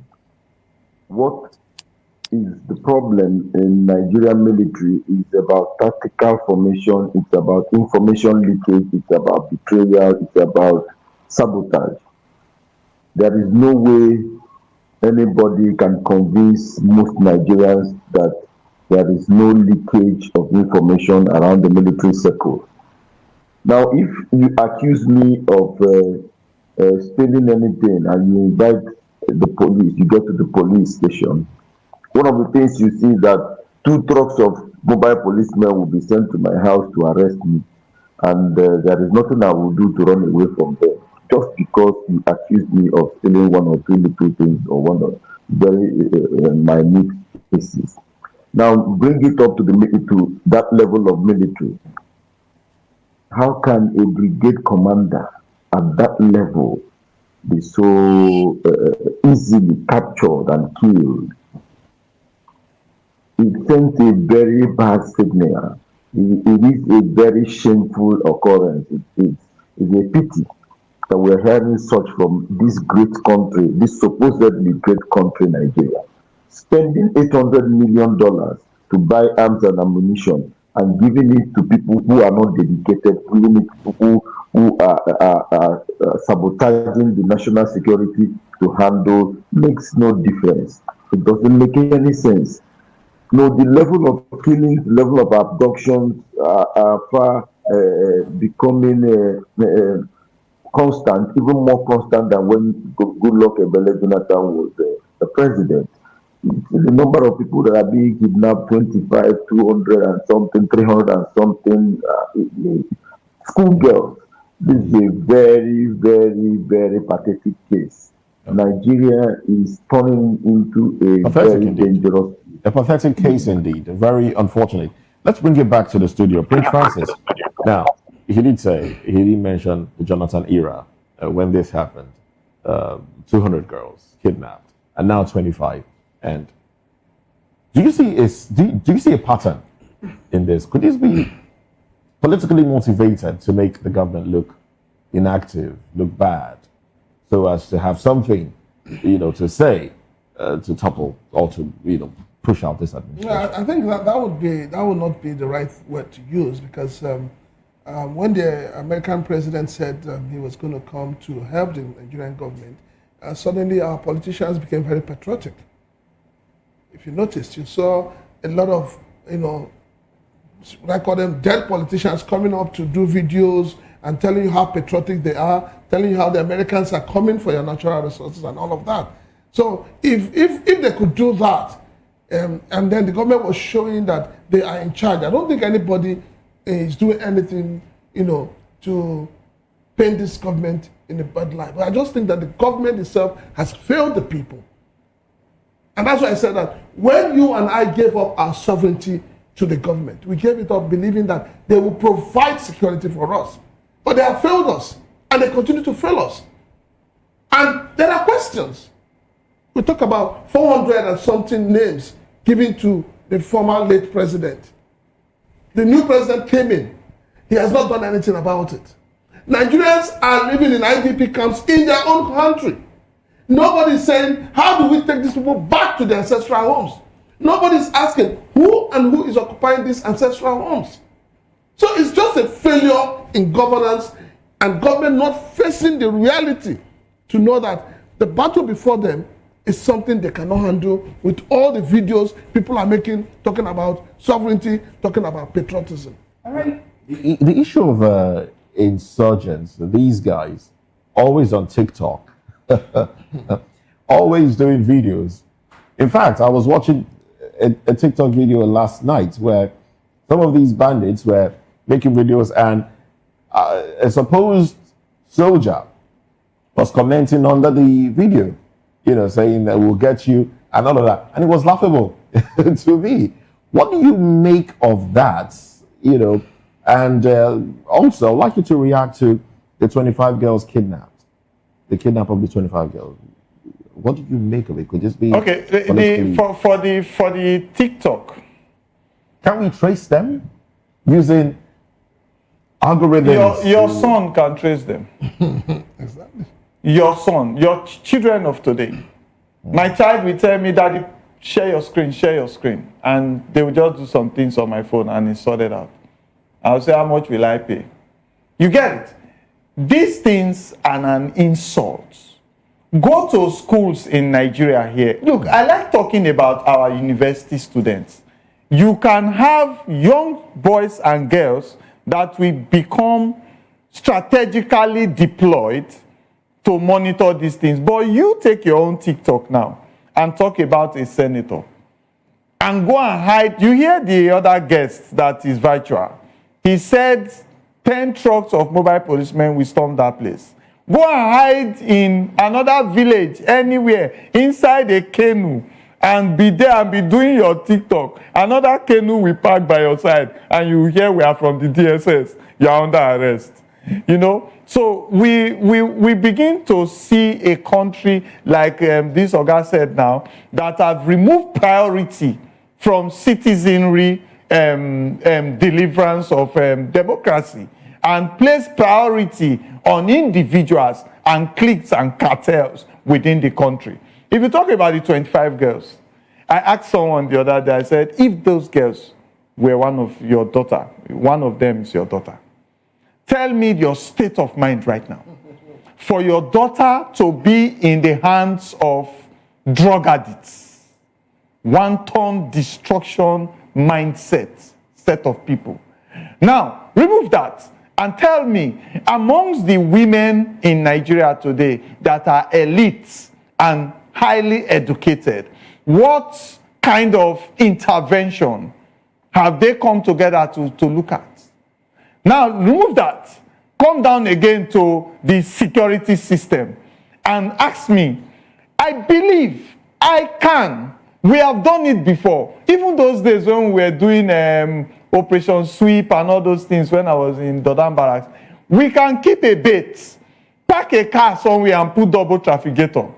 Before 10 seconds, around 4 a.m., you will see over 20 people in hoodlums around that car looking at it like this. You get it? You can put a bait. All the schools in our outskirts, sir, in all of those exposed regions, sir, they are living baits. Why not create intervention system, deterrence system, and meet them at the point of entrance, far away from the school? Because immediately they gather and begin to move in that total space, they come together, they are not scattered. And intervene there, and yes, you get it. And that helps you to give deterrence to other places. It shows your presence. It shows your capability. Even if we are 6 of us and they are 100, and you don't give us that threat of mind the way you do, mind the way you do, mind the way you shoot, mind the... If you tell us that this is a threat to national security asset, every educated child is a national security asset. All these politicians that you see, the wristwatches they buy from Spain, China, and all those Dubai, they have a closet in their house that is biometric controlled. Wristwatch. Okay. Ambassador, it's good that you are here. You play around the intelligence community, and graciously you live in the United States. And I want us to see, what can we learn from the United States with your experience there and your experience back home? Especially, we have a situation where, in many cases, in most occasions, before these attacks come, the intelligence community is informed. Communities say, look, we have information that hoodlums, terrorists, gunmen are going to attack us. And the same military says, oh, don't worry, everything is in control. 2-3 days, one day, hours later, that same community is attacked. What can we learn from where you live? What's the Let me start with your first question. There is no country in the world that does not have criminality. Beautiful. There is no country in the world that a criminal cannot see vulnerability. Okay. But do you have the audacity to exercise your criminal tendencies? If I leave my car and it's exposed to theft, do you have that audacity to take it and not be sure that you go to jail? Because intervention and opportunity to get to identify perpetrator, do we have your data, your registration lines, your ability to use phones? So many of them use phones to even collect ransom. Do we have the current